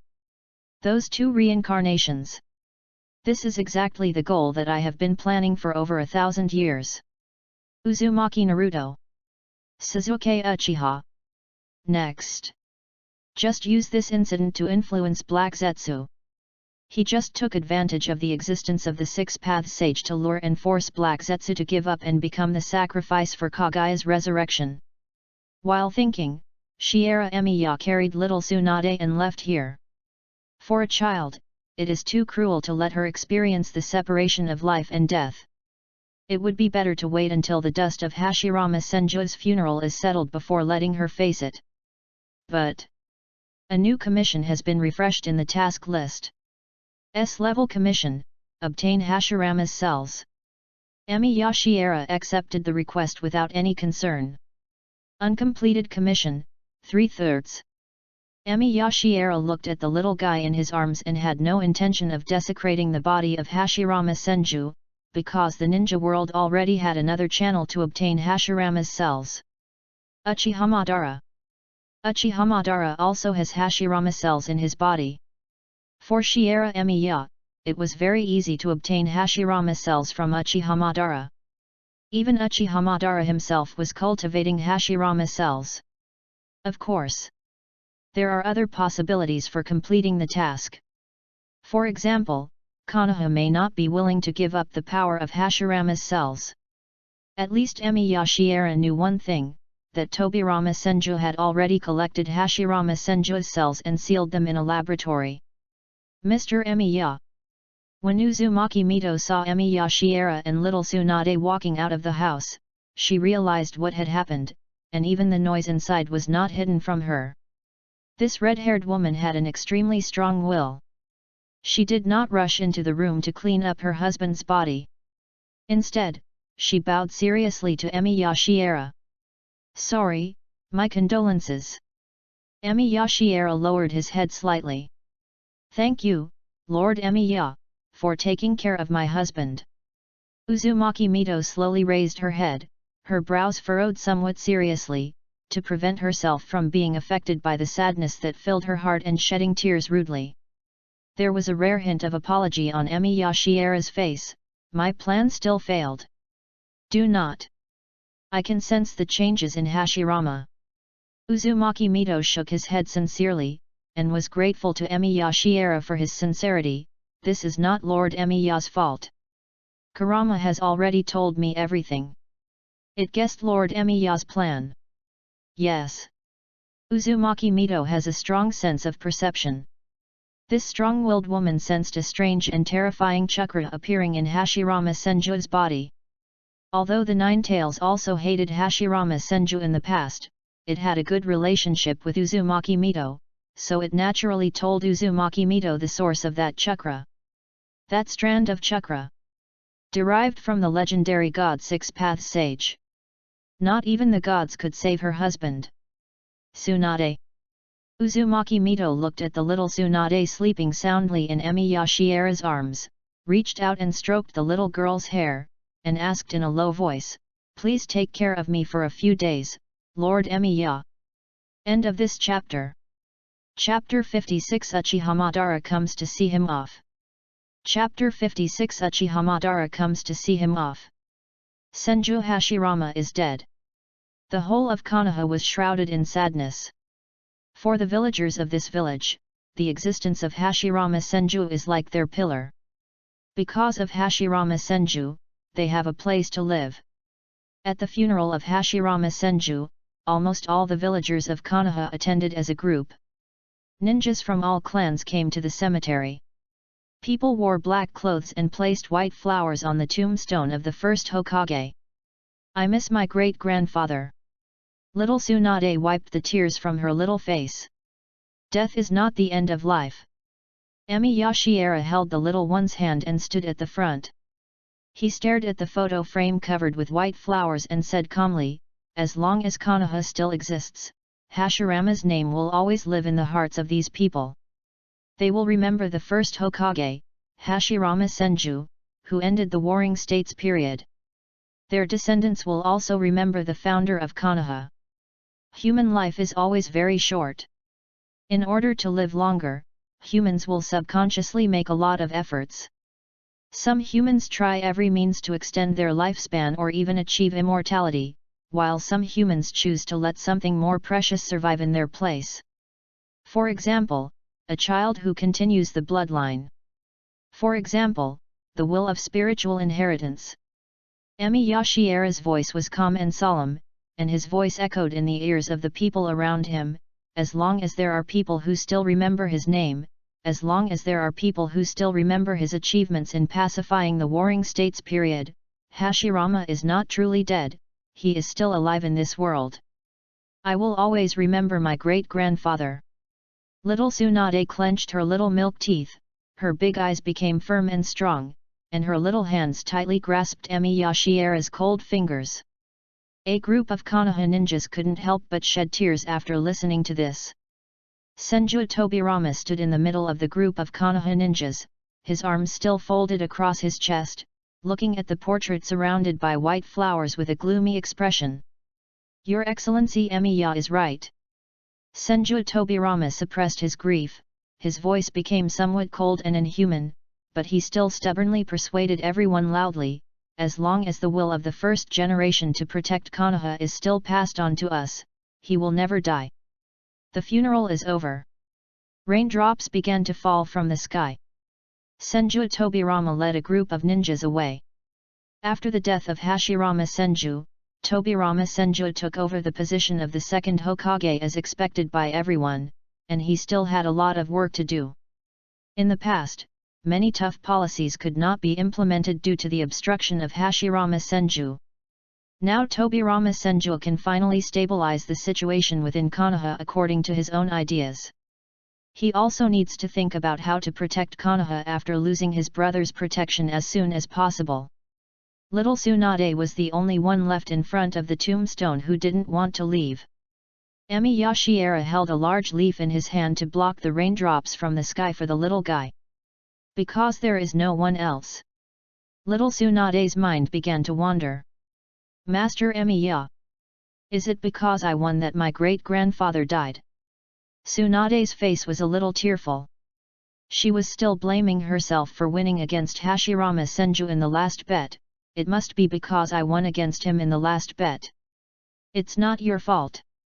Shiera Emiya frowned. He sensed someone nearby. Tsunade, we should go. There are others who want to pay tribute to Hashirama. You don't have to hide from me, Lord Emiya. A familiar arrogant voice appeared in Emi Yashiera's ears. Uchiha Madara. Only Uchiha Madara would appear at this time. However, Uchiha Madara didn't seem to care about being discovered by Emi Yashiera and Little Tsunade, nor was he worried that Uzumaki Mito would sense his arrival, nor was he afraid of the Konoha village that had lost the protection of Senju Hashirama. As a man who was once both an enemy and a friend of Senju Hashirama, after experiencing a breakup and pursuit with Senju Hashirama, Uchiha Madara learned of the death of Senju Hashirama, and finally chose to see his old friend off today. Of course. Also coming along is Black Zetsu, who was hiding underground. Over the years, Black Zetsu has been following Uchiha Madara, secretly helping Uchiha Madara find a way to escape from Senju Hashirama's pursuit. In the rain, Uchiha Madara walked over step by step. The man didn't care that his hair was wet from the rain. Uchiha Madara also held a bouquet of white flowers in his hand.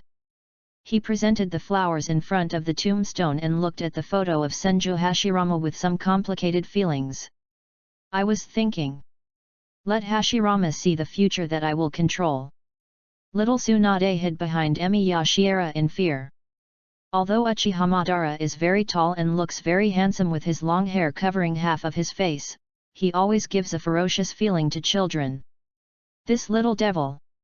When Uchihamadara looked back, he saw Tsunade's actions. Suddenly some bad memories came to his mind and he couldn't help but frowned. Have you been kind enough? This little devil! What are you afraid of? Did I really look that scary? This is Hashirama's granddaughter. Shiera Emiya squatted down and handed the leaf in his hand to little Tsunade, letting her hold the leaf and leave. Tsunade, you go back first. Master Emiya. Little Tsunade was very stubborn and wanted to stay. Obedient. There was a serious look on Emiya Shiera's face, which made Tsunade subconsciously retreat immediately. She couldn't hold on to the leaves at all and hurried out against the raindrops. I won't embarrass a little kid. Uchihamadara sneered, and seemed to be a little curious. It seems that Lord Emiya likes that brat very much. She is the child with the highest talent for learning medical ninjutsu. Shiera Emiya stared at little Tsunade's back as she staggered and ran. So that's it. Uchihamadara understood Emiya Shiera's thoughts very well. After nodding, he brought up the business. Hashirama is dead. If nothing unexpected happens, the peace and order he once left behind will soon collapse. Emiya Shiera remained silent. This kind of thing. Many people can see that. The entire ninja world is eyeing the fire country occupied by Konoha. When there is any kind of hierarchy in the world, there will be people who want to compete for the first place. Konoha, where Hashirama Senju is located, is the most powerful ninja village in the ninja world. Now his death indicates that the powerful Konoha is no longer an existence that cannot be peeped at. Maybe it has nothing to do with me. I should return to the underworld. Shiera Emiya didn't want to discuss the war, he just said something that shocked Uchihamadara and the hidden Black Zetsu. Hashirama is dead. Emiya Shiera looked up at the rain falling from the sky, then looked down at the portrait of Senju Hashirama, and said to himself, the patient died during the treatment, so the doctor who was resurrected by the impure world reincarnation is naturally useless. This is a waste of Lord Emiya's talent. Uchihamadara raised his eyes and stared at Emiya Shiera like a hungry wolf. He hoped to obtain more secrets from Emiya Shiera. Emiya is a treasure. Senju Tobirama is not the only one who realizes this. Uchihamadara believed that he would awaken the Rinnegan in the future, and with the guidance of Emiya Shiera, he would be able to master the power of the Rinnegan more quickly, and thus implement the peace plan left by the Six-Path Sage for this world more quickly. Compared to Uchihamadara, Black Zetsu hiding underground was obviously a little panicked, because he was more dependent on Emiya Shiera. Leave early. Mito's perception is very strong. Perhaps she has noticed your presence. Emiya Shiera didn't seem to intend to talk much with Uchihamadara. He just tried to persuade him a few words, hoping that the other party would not stay here too long and also not wanting Uchihamadara to go to war with Konoha. Hashirama has just left this world. I think if you start a war with Konoha at this time, it will make him feel less at ease. It will also allow me to spend my last peaceful time. Rest assured. Uchihamadara chuckled. He would not waste his strength at this time. Before I get the Samsara I will not make any extra moves. What's more? Uchihamadara turned back to look at the portrait again. He looked at the still gentle Senju Hashirama in the portrait and said, I came to Konoha today just to see Hashirama off. That would be perfect.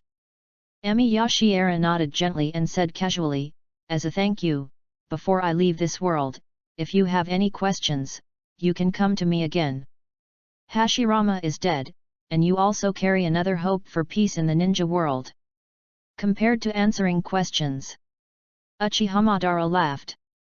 He was not satisfied with Emiya Shiera's promise. I would rather get guidance from Lord Emiya. Think about it carefully. Mr. Emiya, you will soon find out. Uchihamadara's voice disappeared along with his figure, and his words were still that arrogant and confident, "This world will soon fall into war again. The path that Hashirama wants to take is destined to be wrong. The path I want to take is the right one." Black Zetsu did not leave quietly. Even shortly after Uchiha Madara left, Black Zetsu's figure hurriedly appeared in front of Emi Yashiera. However, Emi Yashiera didn't even wait for Black Zetsu to speak. Just a few words completely confused Black Zetsu's mind. He had already mastered the technique of deceiving Black Zetsu to perfection. When Emi Yashiera looked at Black Zetsu, a smile appeared on his face, as if he wanted to tell Black Zetsu some great news. "Black Zetsu, I found the Sage of Six Paths. As long as we can get the help of the Six Paths Sage, our Moon Eye plan to revive Kaguya-sama will definitely go more smoothly." Black Zetsu remained silent, just cursing in his heart. Otsutsuki Hago Romo, you. End of this chapter. Chapter 57 Black Zetsu feels like cursing. Chapter 57 Black Zetsu feels like cursing. Black Zetsu's feelings are easy to understand. If Black Zetsu and Otsutsuki Hago Romo didn't have the same mother, it would definitely curse the Six Paths Sage severely, asking how come he hasn't died cleanly after being dead for more than 1,000 years. For Black Zetsu, the appearance of the Six Paths Sage was not great news at all. It was news that made Black Zetsu feel like the sky was falling. The Sage of Six Paths was the mastermind behind the sealing of Kaguya Otsutsuki. Black Zetsu knows what kind of person his mother Kaguya Otsutsuki is, and he doesn't believe that the Six Paths Sage would be willing to help resurrect Kaguya. He must be on guard against Kaguya's resurrection. Let the Six Paths Sage join in. What kind of damn Moon Eye plan can I execute? Black Zetsu wanted to hide in panic. He couldn't even figure out what went wrong and where did Emi Yashiera find the Six Paths Sage? It clearly saw with its own eyes that Emi Yashiera stole the body of the Six Paths Sage. However, Black Zetsu looked at the smile on Emi Yashiera's face, suppressed his inner fear and anxiety, and carefully asked the truth, "Emi Yashiera, didn't the Six Paths Sage die a long time ago?" After finishing speaking, Black Zetsu hurriedly added, "Wei Yuan, you are the only one who is suitable to carry out the Moon Eye plan. No one in this world can replace you. Even if the Six Paths Sage really lived in this world, it would be impossible. If you can, it would be great if the Six Paths Sage could roll as far away as possible." Black Zetsu doesn't want to come into contact with the Sage of Six Paths at all, and doesn't even want Emi Yashiera to come into contact with the Sage of Six Paths. Death does not mean the death of the soul. When Emi Yashiera deceived Black Zetsu, he did it very easily, casually adapting the story of what happened to Hashirama Senju. When Hashirama died, he died with his obsession with Madara, so his soul could not be freed and returned to the underworld. Black Zetsu's mood immediately became tense. This situation. It's really easy to understand. Black Zetsu knew very well that this situation was very likely to happen, because the bond between Hashirama Senju and Uchiha Madara could be traced back thousands of years, and Hashirama Senju's obsession with Uchiha Madara might really prevent his soul from returning to the underworld. So, the Sage of Six Paths has appeared. Black Zetsu's mind was a little confused, and he kept asking, can the long-dead Six Paths Sage still influence the world after his death? It should be okay. Emi Yashiera nodded and continued softly, when Hashirama Senju was on the verge of life and death, he met the Sage of Six Paths, and with the help of the Sage's power, he briefly returned to the world of the living. He told me not to stay in the world of the living and to return to the pure land of the underworld as soon as possible. Black Zetsu was in some pain. That unfilial son! Why won't you just stop calming down even after death? What greater crisis could there be in the ninja world? What greater crisis could there be than its mother Kaguya? Did the Six Paths Sage realize its plot? Did he realize that it wanted to use Emi Yashiera's power? If Emi Yashiera returns to the underworld, who can he rely on? Can he still rely on Uchiha Madara? Uchiha Madara looks arrogant and a little unreliable. End. After Emiyashiera returned to the underworld. Will the Six-Path Sage tell Emiyashiera the story of Kagaya Tsutsuki? After hearing Kagaya's story, will Emiyashiera still be willing to continue to trust himself? And many more. A big question mark appeared in Black Zetsu's mind. If so, will he lose Emiyashiera as a chess piece again? Although Uchiha Madara is a little less reliable than Emiyashiera, there is no guarantee what will happen after Emiyashiera meets the Sage of Six Paths, because this guy is always easily deceived. Wrong. We must not lose Emiyashiera. It also needs to find a way to bring Shiera Emiya back to the world after he returns to the underworld. It also needs to do everything it can to regain Shiera Emiya's trust when he is resurrected for the second time. Because he still needs to get information about the Six-Path Sage from Emiyashiera, to at least know how the Six-Path Sage can influence the real world, how much power the Six-Path Sage still has, and whether he will still pose a threat to the resurrection of his mother Kagaya. That's too bad. The situation is not just bad. Black Zetsu must find out the information about the Six-Path Sage for Kagaya. The only person who can help it provide information about the Six-Path Sage in the underworld is Shiera Emiya, who is about to return to the underworld. It also needs to find a way to revive Shiera Emiya for the second time. If it weren't for the impure world reincarnation technique studied by Senju Tobirama, which had provided a clue, Black Zetsu would have been in despair. Black Zetsu had a vague idea that he must get the other half of Emiyashiera's body as soon as possible and revive Emiyashiera after he returned to the underworld. The Six-Path Sage is really disgusting. It was obvious that he and Emiyashiera were companions who trusted each other, but after the Six-Path Sage intervened, he needed to find a way to regain Emiyashiera's trust. Black Zetsu could not help but gnashing his teeth at the Six-Path Sage when he thought of this. It took him a lot of effort to convince Shiera Emiya to agree to the Moon Eye project, it took him a lot of effort to teach Shiera Emiya how to cheat, it took him a lot of effort to see the hope of reviving Kagaya again. Result: that unfilial son wanted to take Emiyashiera away with just a wave of his hand. However, in order to get information about that unfilial son, I could only watch all this happen, watch Emiyashiera leave me, watch Emiyashiera throw himself towards the Sage of Six Paths. This is Emiyashiera. My favorite chess piece since ancient times. They originally thought that this reunion across 1,000 years would make their plans go smoothly, but the appearance of the Six-Path Sage forced them to separate again, and they might even lose trust in each other. It can only watch. He even wants to persuade Shiera Emiya to meet the Sage of Six Paths. After all, only Emiyashiera can bring back the information about the Six-Path Sage and ensure that there will be no problems with Kagaya's resurrection. That rascal! The rage that surged in Black Zetsu's heart was beyond description.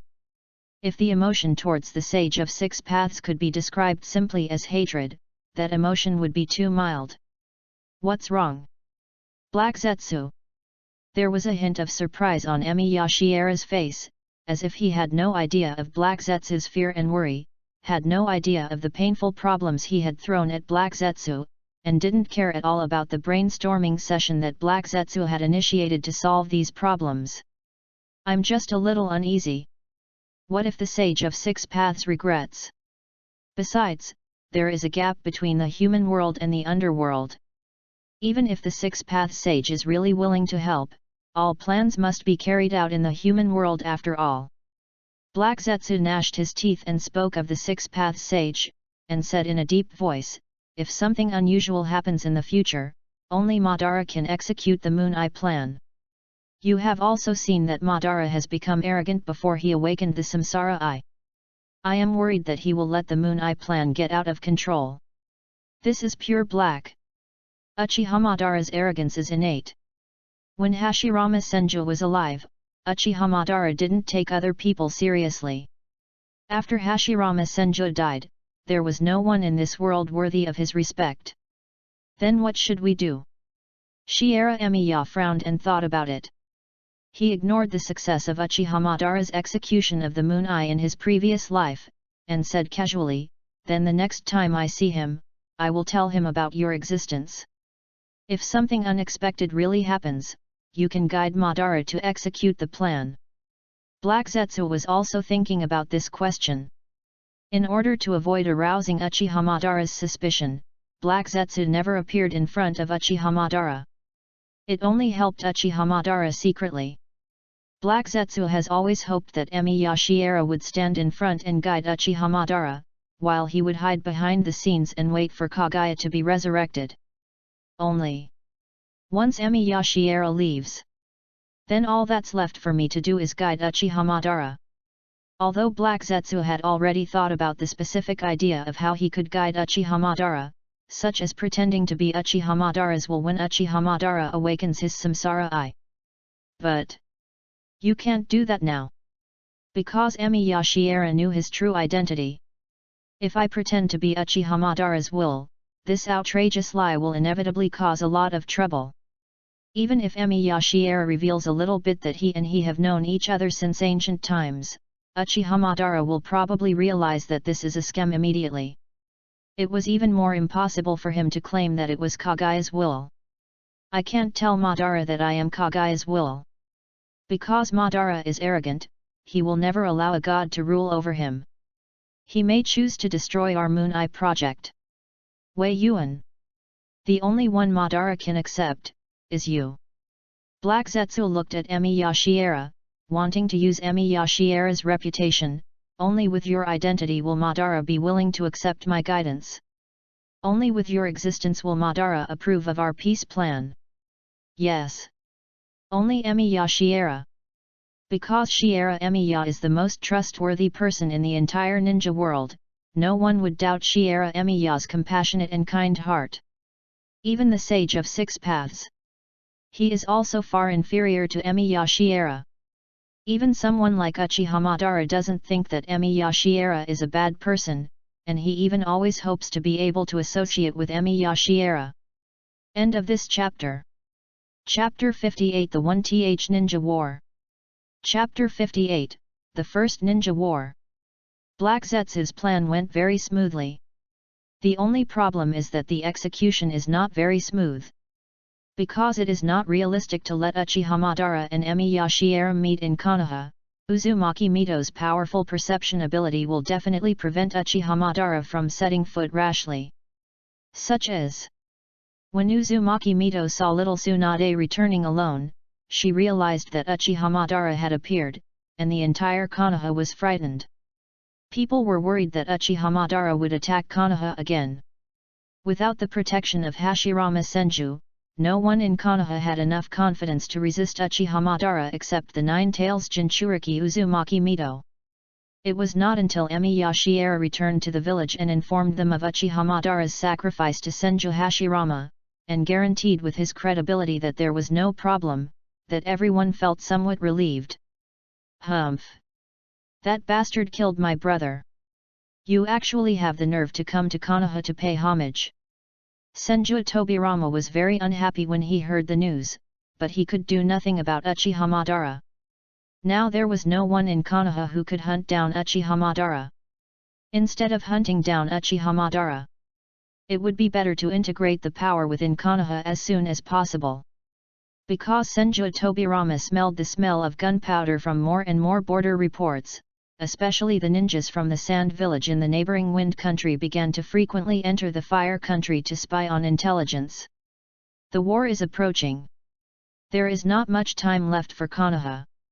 The villagers of Konoha gradually recovered from the grief of the death of the first Hokage, and watched with great interest the large-scale reforms of the second Hokage, Tobirama Senju. Tobirama Senju reformed almost all institutions within Konoha village. He set up a department in Konoha Hospital to train medical ninjas, reformed the curriculum of Konoha Ninja School, and expanded the personnel structure of Konoha Anbu. Other than that, there is also the most troublesome ninja clan, Uchiha family. Because Uchiha Madara is still alive, the danger of the Uchiha clan has greatly increased in the mind of Senju Tobirama, because they may become the internal response of Uchiha Madara to attack Konoha. However, it was impossible for Tobirama Senju to destroy the Uchiha clan. He could only cultivate people who were inclined towards Konoha within the Uchiha clan, such as promoting an outstanding ninja named Uchiha Kagami into his own Hokage guard. Other than that, the surveillance plan that had been prepared long ago also began. Senju Tobirama ordered the Uchiha clan to live separately instead of splitting up, and to form a Konoha police force independent of the Konoha armed forces, consisting of their own personnel, to guard the prisons outside Konoha and resolve disputes among villagers within the village. Obviously, this kind of exclusion is a bit too eye-catching. Strange noises were heard within the Uchiha clan.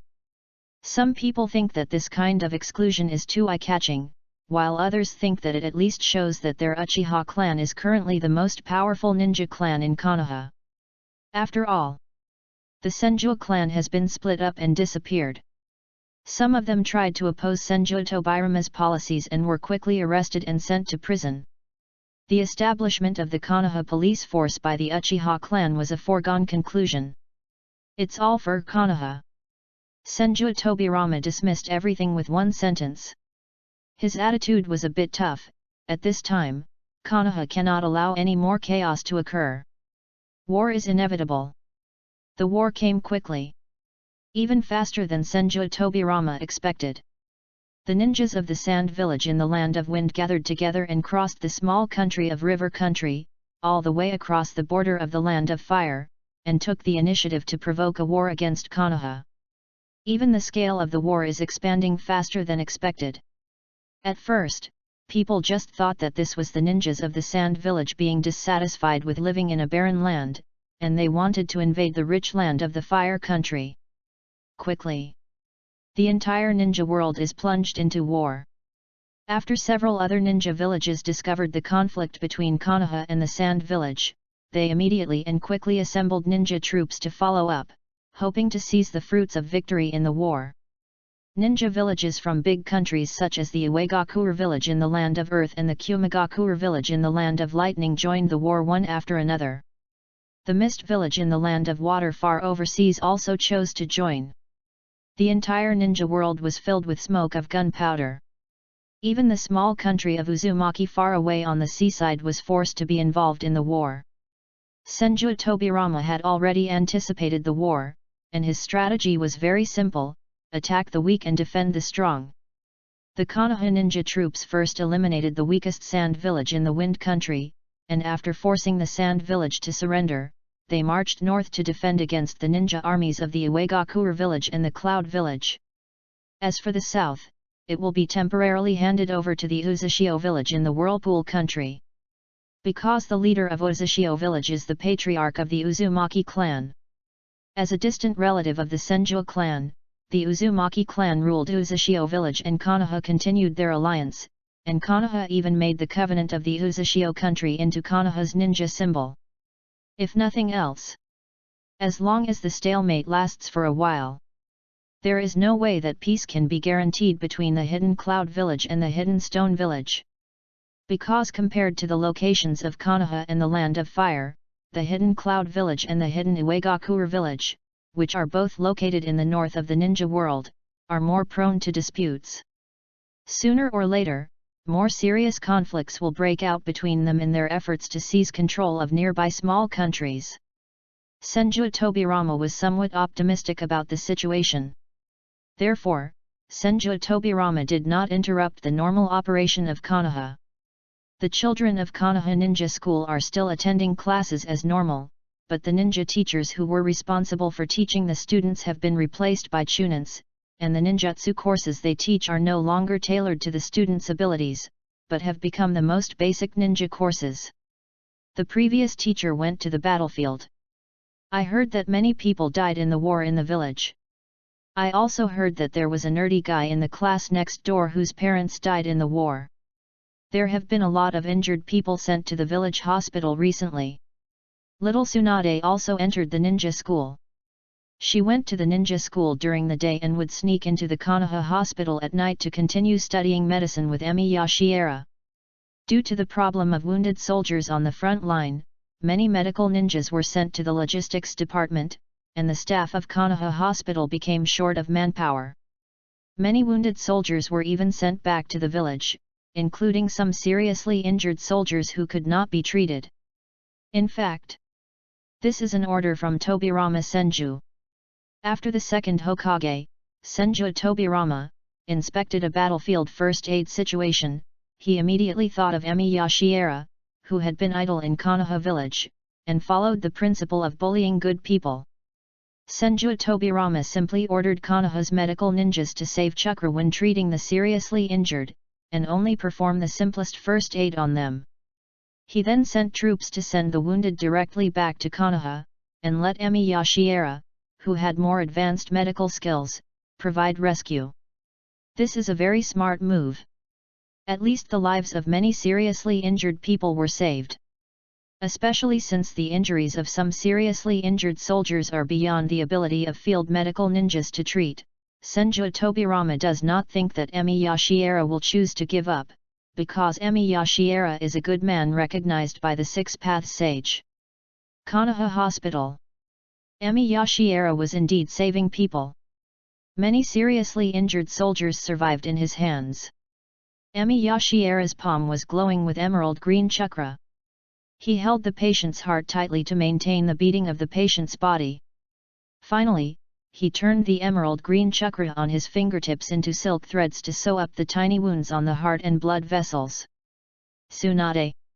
Shiera Emiya heard that Tsunade-chan had come to the hospital, and asked her to stay away from him. Go sit in the next room for a while, the operation will be completed soon. I'm not afraid, Lord Emiya. Little Tsunade even came closer, her hands glowing with emerald green chakra, and she said with a serious face, I can help, too. Then listen to me. These chakra lines can help his wounds heal. While performing the surgery, Shiera Emiya taught Tsunade, when you encounter this kind of surgery inside a patient's body, you need to control the yang attribute chakra used in the medical treatment and turn it into chakra lines.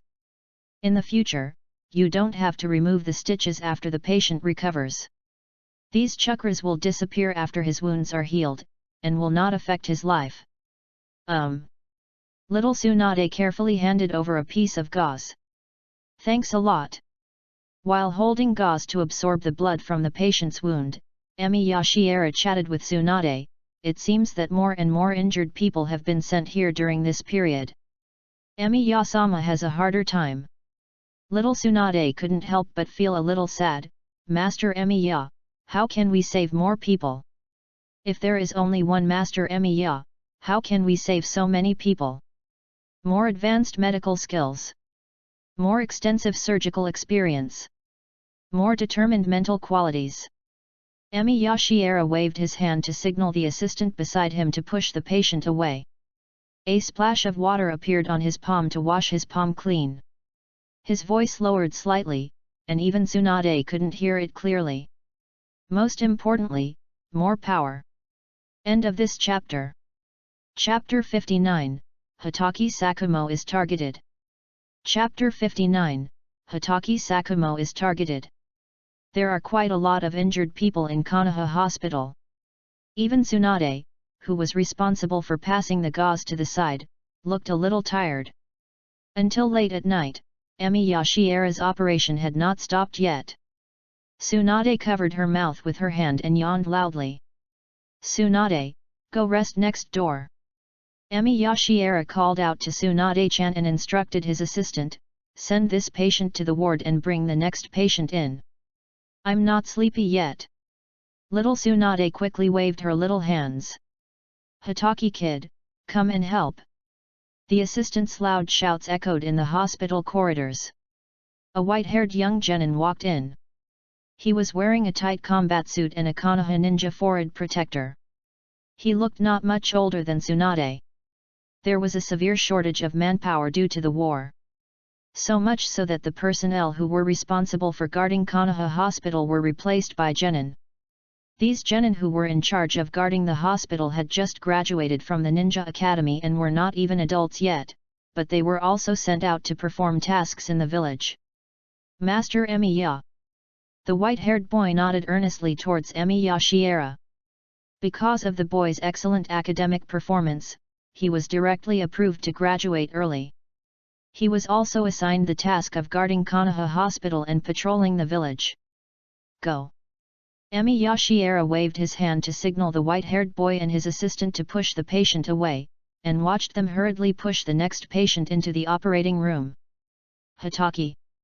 It seems to be our senior Hitaki Sakumo. Little Tsunade looked at the figure of the white-haired boy curiously and couldn't help but say, I heard that Hitaki-senpai was very famous in school before. He was the most powerful genius in the graduating class. Is it? Emiya Shiera didn't seem to comment on this, and didn't even look up. He suddenly asked casually, Your name is Hitaki Sakumo? Yes, Lord Emiya.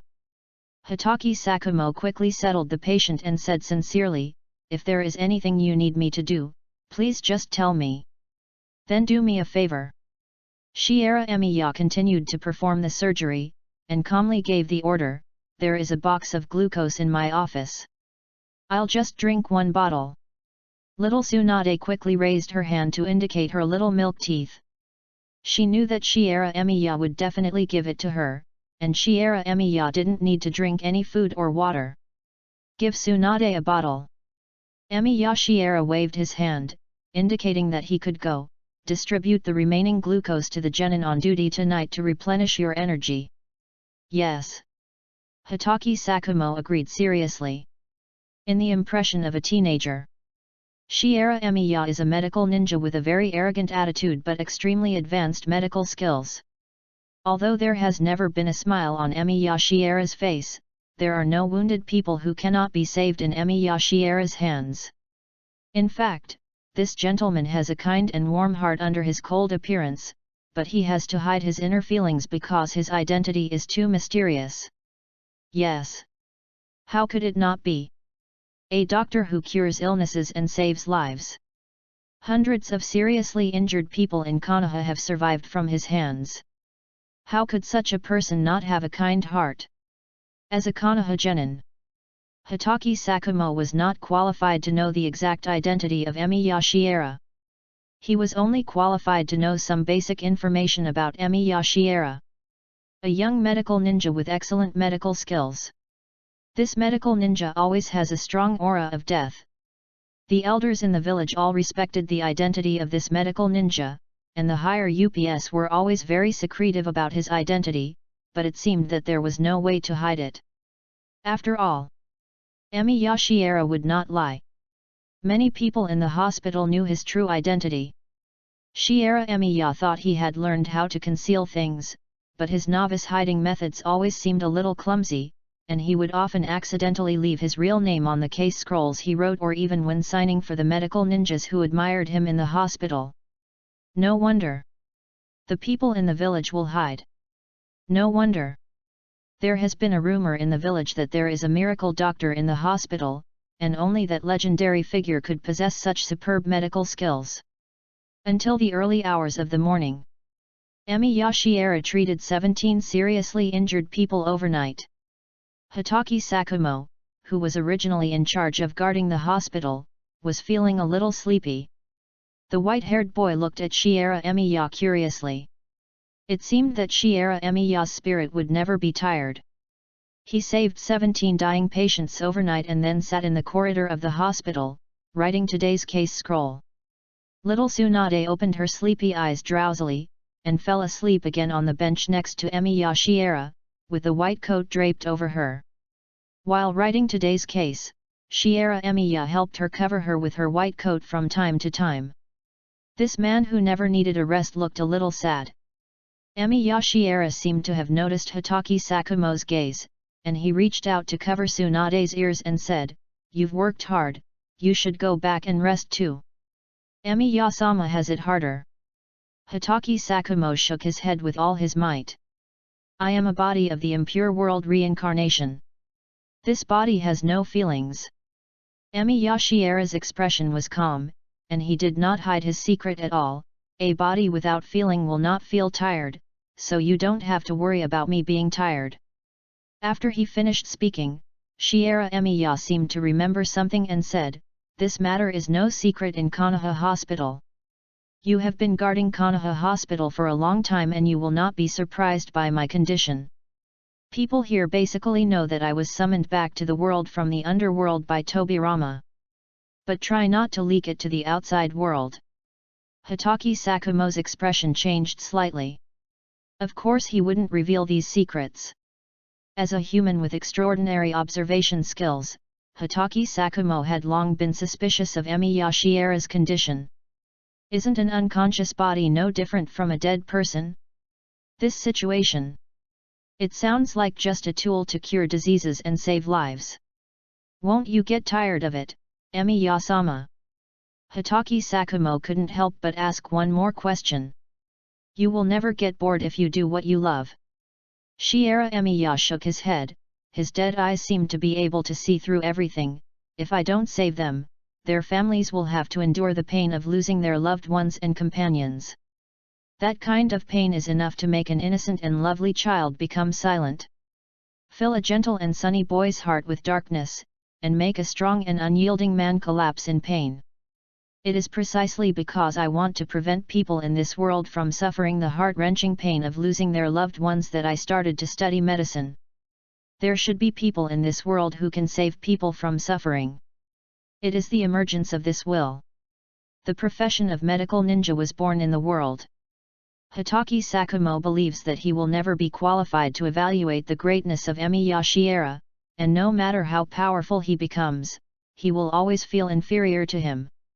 This man is worthy of being the greatest medical ninja in the world.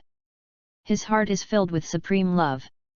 In comparison, his own will to become stronger and protect his companions seems so petty that even Hitaki Sakumo feels a little ashamed. I'm really ashamed.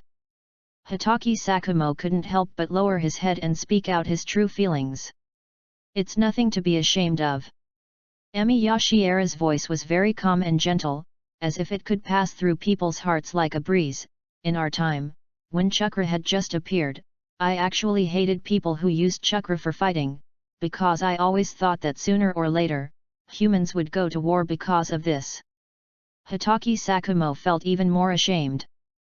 But after 10 years of traveling in this era, even if I still disagree with this trend, I can understand the actions of some of you. Shiera Emiya lowered his eyes and spoke casually. Some people practice to use chakra to gain benefits, but some people practice to protect their friends, companions, and relatives. Hitaki Sakumo's eyes suddenly lit up. After this conversation, the relationship between Emiya Shiera and Hitaki Sakumo became noticeably closer. The white-haired boy became more and more fond of performing the mission of guarding the hospital, and the topics they often chatted about became more and more extensive. Even Hitaki Sakumo can occasionally serve as an assistant. After all, Hitaki Sakumo's swordsmanship is quite excellent. He can act as an assistant to quickly make the surgical incision for the seriously injured, allowing Emiya Shiera to directly engage in surgical treatment. And Hitaki Sakumo also knows a little bit of lightning release. When Emiya Shiera was treating a seriously injured soldier, the soldier's heart rhythm suddenly became irregular.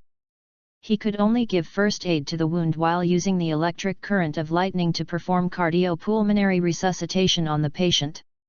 He was a little overwhelmed for a while. Exactly. Hitaki Sakumo had seen this a lot, and had mastered the use of the electric current of lightning chakra to treat arrhythmias, which made him feel that the experience was doubly amazing. Lightning escape can actually be used to treat patients. Yes, thank you for your help today.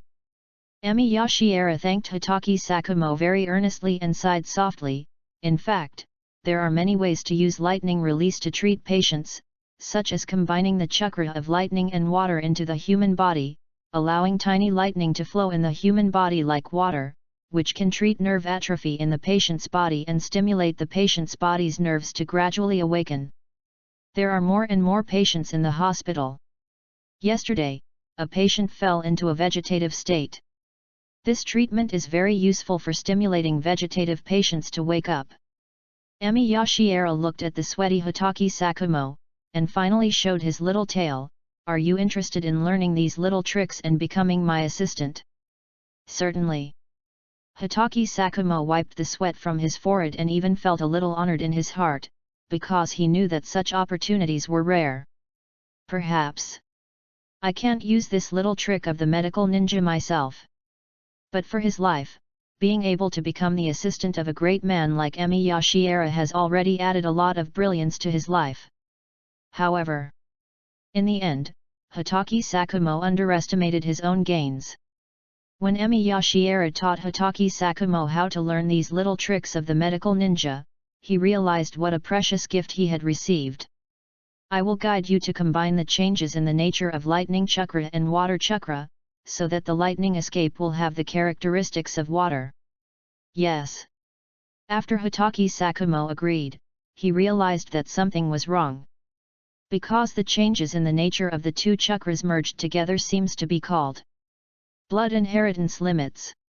This ability is named so because once a ninja has cultivated this special ability, it can often be passed down to future generations through bloodline. End of this chapter. Chapter 60 Forcing Emi Yashiera to truly join the war. Chapter 60 Forcing Emi Yashiera to truly join the war. Thunder attribute and water attribute. The fusion of these two chakra properties will become a new ability, Storm Release Bloodline Limit.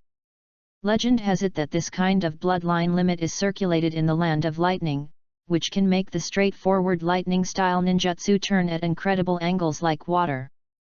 Hitaki Sakumo is a genius. However, this white-haired boy is too young after all, and his chakra energy is also limited by his age and body. He usually prefers to practice swordsmanship, and he is a little at a loss when he encounters the practice of changing the nature of chakra. Fortunately, Shijin Emiya was a good teacher. As a ninja who is proficient in the changes of chakra properties of all attributes and even has a glimpse into the essence of chakra, it is relatively easy for him to guide someone to master the changes of lightning and water attribute chakra properties. Compared to the teaching methods of other ninja teachers, Emi Yashiera can directly guide Hitaki Sakumo step by step to get used to the two changes in chakra properties through chakra transmission. There are huge risks in this way of teaching. Generally speaking, chakra often gets out of control and injures the human body, and it is child's play for Shiera Emiya to solve these minor problems. Hitaki Sakumo's training progressed rapidly, but unfortunately the bloodline limit was not so easy to integrate. However, he mastered the changes in the properties of lightning and water chakras during this period, which was already genius enough, because he often received unhappy looks from little Tsunade when she came back from school. Unhappy? Tsunade was furious as she watched Hitaki Sakumo train. She was still stuck in the training course of trying to master the Yang attribute chakra. Why can't I be as talented as Hitaki-senpai? The requirements to become a medical ninja in this world are very harsh, but that doesn't prevent those who can't become medical ninjas from becoming excellent people.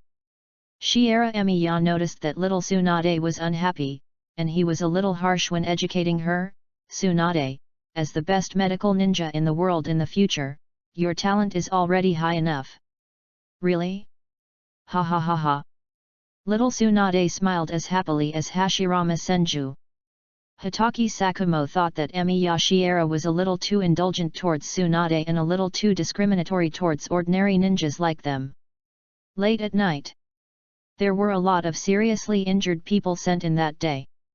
It was not until a ray of early morning sunlight fell on the hospital corridor that Emi Yashiera was finally able to sit on a chair in the corridor and began to write today's case scroll with a serious look. Good news came from the front today. Hitaki Sakumo talked about the victory report from the front line, and his face was even a little excited. The second Hokage led the ninjas in the village to defeat the army of the Sand Village and forced them to sign a peace treaty. The war was gradually turning in Konoha's favor. Senju Tobirama's victory over the Sand Village greatly boosted the confidence of the Konoha ninjas, especially their lightning-fast defeat of the Sand Village ninjas, proving that they are still the strongest ninja village in the ninja world. Even though the first Hokage has passed away, the Konoha ninjas can still inherit his will and protect the village where they live. If you're not too tired. Emi Yashiera seemed uninterested in the news of the war. He looked at the scroll full of medical records in his hand, glanced at the little Tsunade sleeping soundly on the bench, and whispered to the white-haired boy, "Go and get me a few more blank scrolls, don't wake up Tsunade." "Yes." Hitaki Sakumo quickly left. But he was still in an excited mood. Everyone in Konoha was excited about the good news. Compared to the ordinary ninjas in the village whose fighting spirit is becoming more and more excited, Senju Tobirama's fighting spirit is gradually weakening. The ninjas in the village only need to obey the orders of their superiors and fight for their lives. However, the Hokage, as the person with the highest authority in the village, has to consider more. As the second Hokage, Tobirama Senju encountered the First Ninja World War when he first took over. He was under tremendous pressure, and defeating the Sand Village only relieved his pressure a little. After the second Hokage of Konoha led the Konoha Ninja Army all the way to force the Sand Village to sign a peace treaty, he rushed to the northern part of the Land of Fire with his Hokage guard. He also handled military affairs along the way and saw the recovery rate of the seriously injured. In order to help Konoha avoid losses and win the war at the lowest possible cost, Senju Tobirama, despite his busy schedule of commanding the war, still took time out to look through intelligence from various places. "If you can. I really want to send Lord Emiya to the front lines." When Senju Tobirama saw the data sent by Konoha Hospital, he finally felt able to relax. Senju Tobirama realized the great role that terrifying medical ninja like Emi Yashiera played in the war, and even felt a little regretful. "Perhaps I should have researched the impure world reincarnation technique during the Warring States period and brought Shiera Emiya back to the impure world. In that case, the casualty rate of the Senju clan during the Warring States period could have been greatly reduced." How terrifying! Especially Emi Yashiera in the impure world body form, who does not need any rest at all. He can rescue the wounded continuously for 24 hours. He can even complete an operation in almost half an hour and rescue a seriously injured person from danger. Although I feel a little ashamed to say this. But Senju Tobirama had long believed that in order to protect Konoha, which his elder brother founded, he would do whatever it took, and he could abandon his own limited conscience. As expected of Lord Emiya. "You actually saved so many people in the rear. But Lord Emiya probably won't be willing to come to the front lines." The young man Sarutobi Hiruzen scratched his head and said softly, "I heard that when the war broke out, Lord Emiya was in a bad mood. He never liked fighting between ninjas. It may not work." The young man Tuanzang immediately sang a different tune. The young man Danzo had made many achievements in this war. With the power of the curse seal given to him by Emi Yashiera, he even rushed around on the battlefield. In everyone's observation, he was even able to truly compete with Sarutobi Hiruzen. What Lord Emiya saw in the rear were only some of the seriously injured. If Lord Emiya saw the bodies of ninjas who died on the front lines, even those he had rescued, and saw how tragic this great war in the ninja world that surpassed all the wars in the Warring States period was. When the young man Danzo said this, his eyes fell on the curse seal on his arm. "If we can persuade him a little and make him willing to help, we will definitely be able to win this war faster." The power of the curse is really strong. When the chakra is exhausted during the battle, the curse seal can also convert natural energy into chakra and provide it to the host, allowing the youth group hiding in the Sand Village to stand out in the war. Of course. In comparison, the young Sarutobi Hiruzen gained greater benefits from the curse seal because Sarutobi Hiruzen knew better than Shimura Danzo how to use the natural energy in the curse seal to amplify ninjutsu. In this war, Sarutobi Hiruzen relied on his terrifyingly powerful 5 elements techniques. His techniques were so powerful that he could often suppress an area single-handedly, and he almost crushed the older generation of ninjas in the Sand Village. Sarutobi Hiruzen's prestige increased even more. The young Sarutobi Hiruzen was able to observe the shortcomings of the battle situation and always provide just the right support for the difficult areas on the battlefield. His powerful large-scale techniques always quickly alleviated the crisis.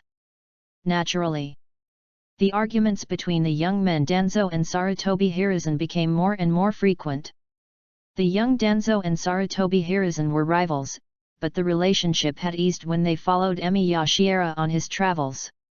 However, after returning to Konoha, his status quickly improved. The second Hokage valued him and Sarutobi Hiruzen more and more, and seemed to entrust their future to them. As a result, the young Danzo gradually intensified the competition between him and Sarutobi Hiruzen, and sometimes even opposed for the sake of opposing. Hiruzen, we can get more. Danzo, we have gained enough benefits. The young Sarutobi Hiruzen hopes that Danzo Shimura can consider the issue of stabilizing the situation to avoid worse consequences. For example, he hopes to maintain the current situation. Now Konoha has stabilized and has achieved some victory. Konoha has received a lot of help from Emi Yashiera in this war. Now there is no need to use more extreme means to destroy the relationship between Konoha and Emi Yashiera. You obviously know. The young Sarutobi Hiruzen scratched his head and tried to persuade Shimura Danzo, Lord Emiya doesn't like his power being used in the war. We shouldn't force people who help Konoha. Lord Emiya won't care so much. The young man Danzo snorted contemptuously and refuted Sarutobi Hiruzen bluntly, now he has saved the lives of hundreds of seriously injured people. If his power can be obtained by the ninjas in the village, it can at least reduce the loss of hundreds of teams for us. When the young man Danzo said this, his attitude suddenly became tough. If we fight in the name of peace, we will definitely be able to convince him to use his power completely for Konoha. All this is for Konoha's victory. Besides, we have already decided to win this war at all costs. This will blaspheme Lord Emiya's reputation. The young man Sarutobi Hiruzen couldn't help but feel a little uneasy. He knew that what the young man Danzo said made a lot of sense.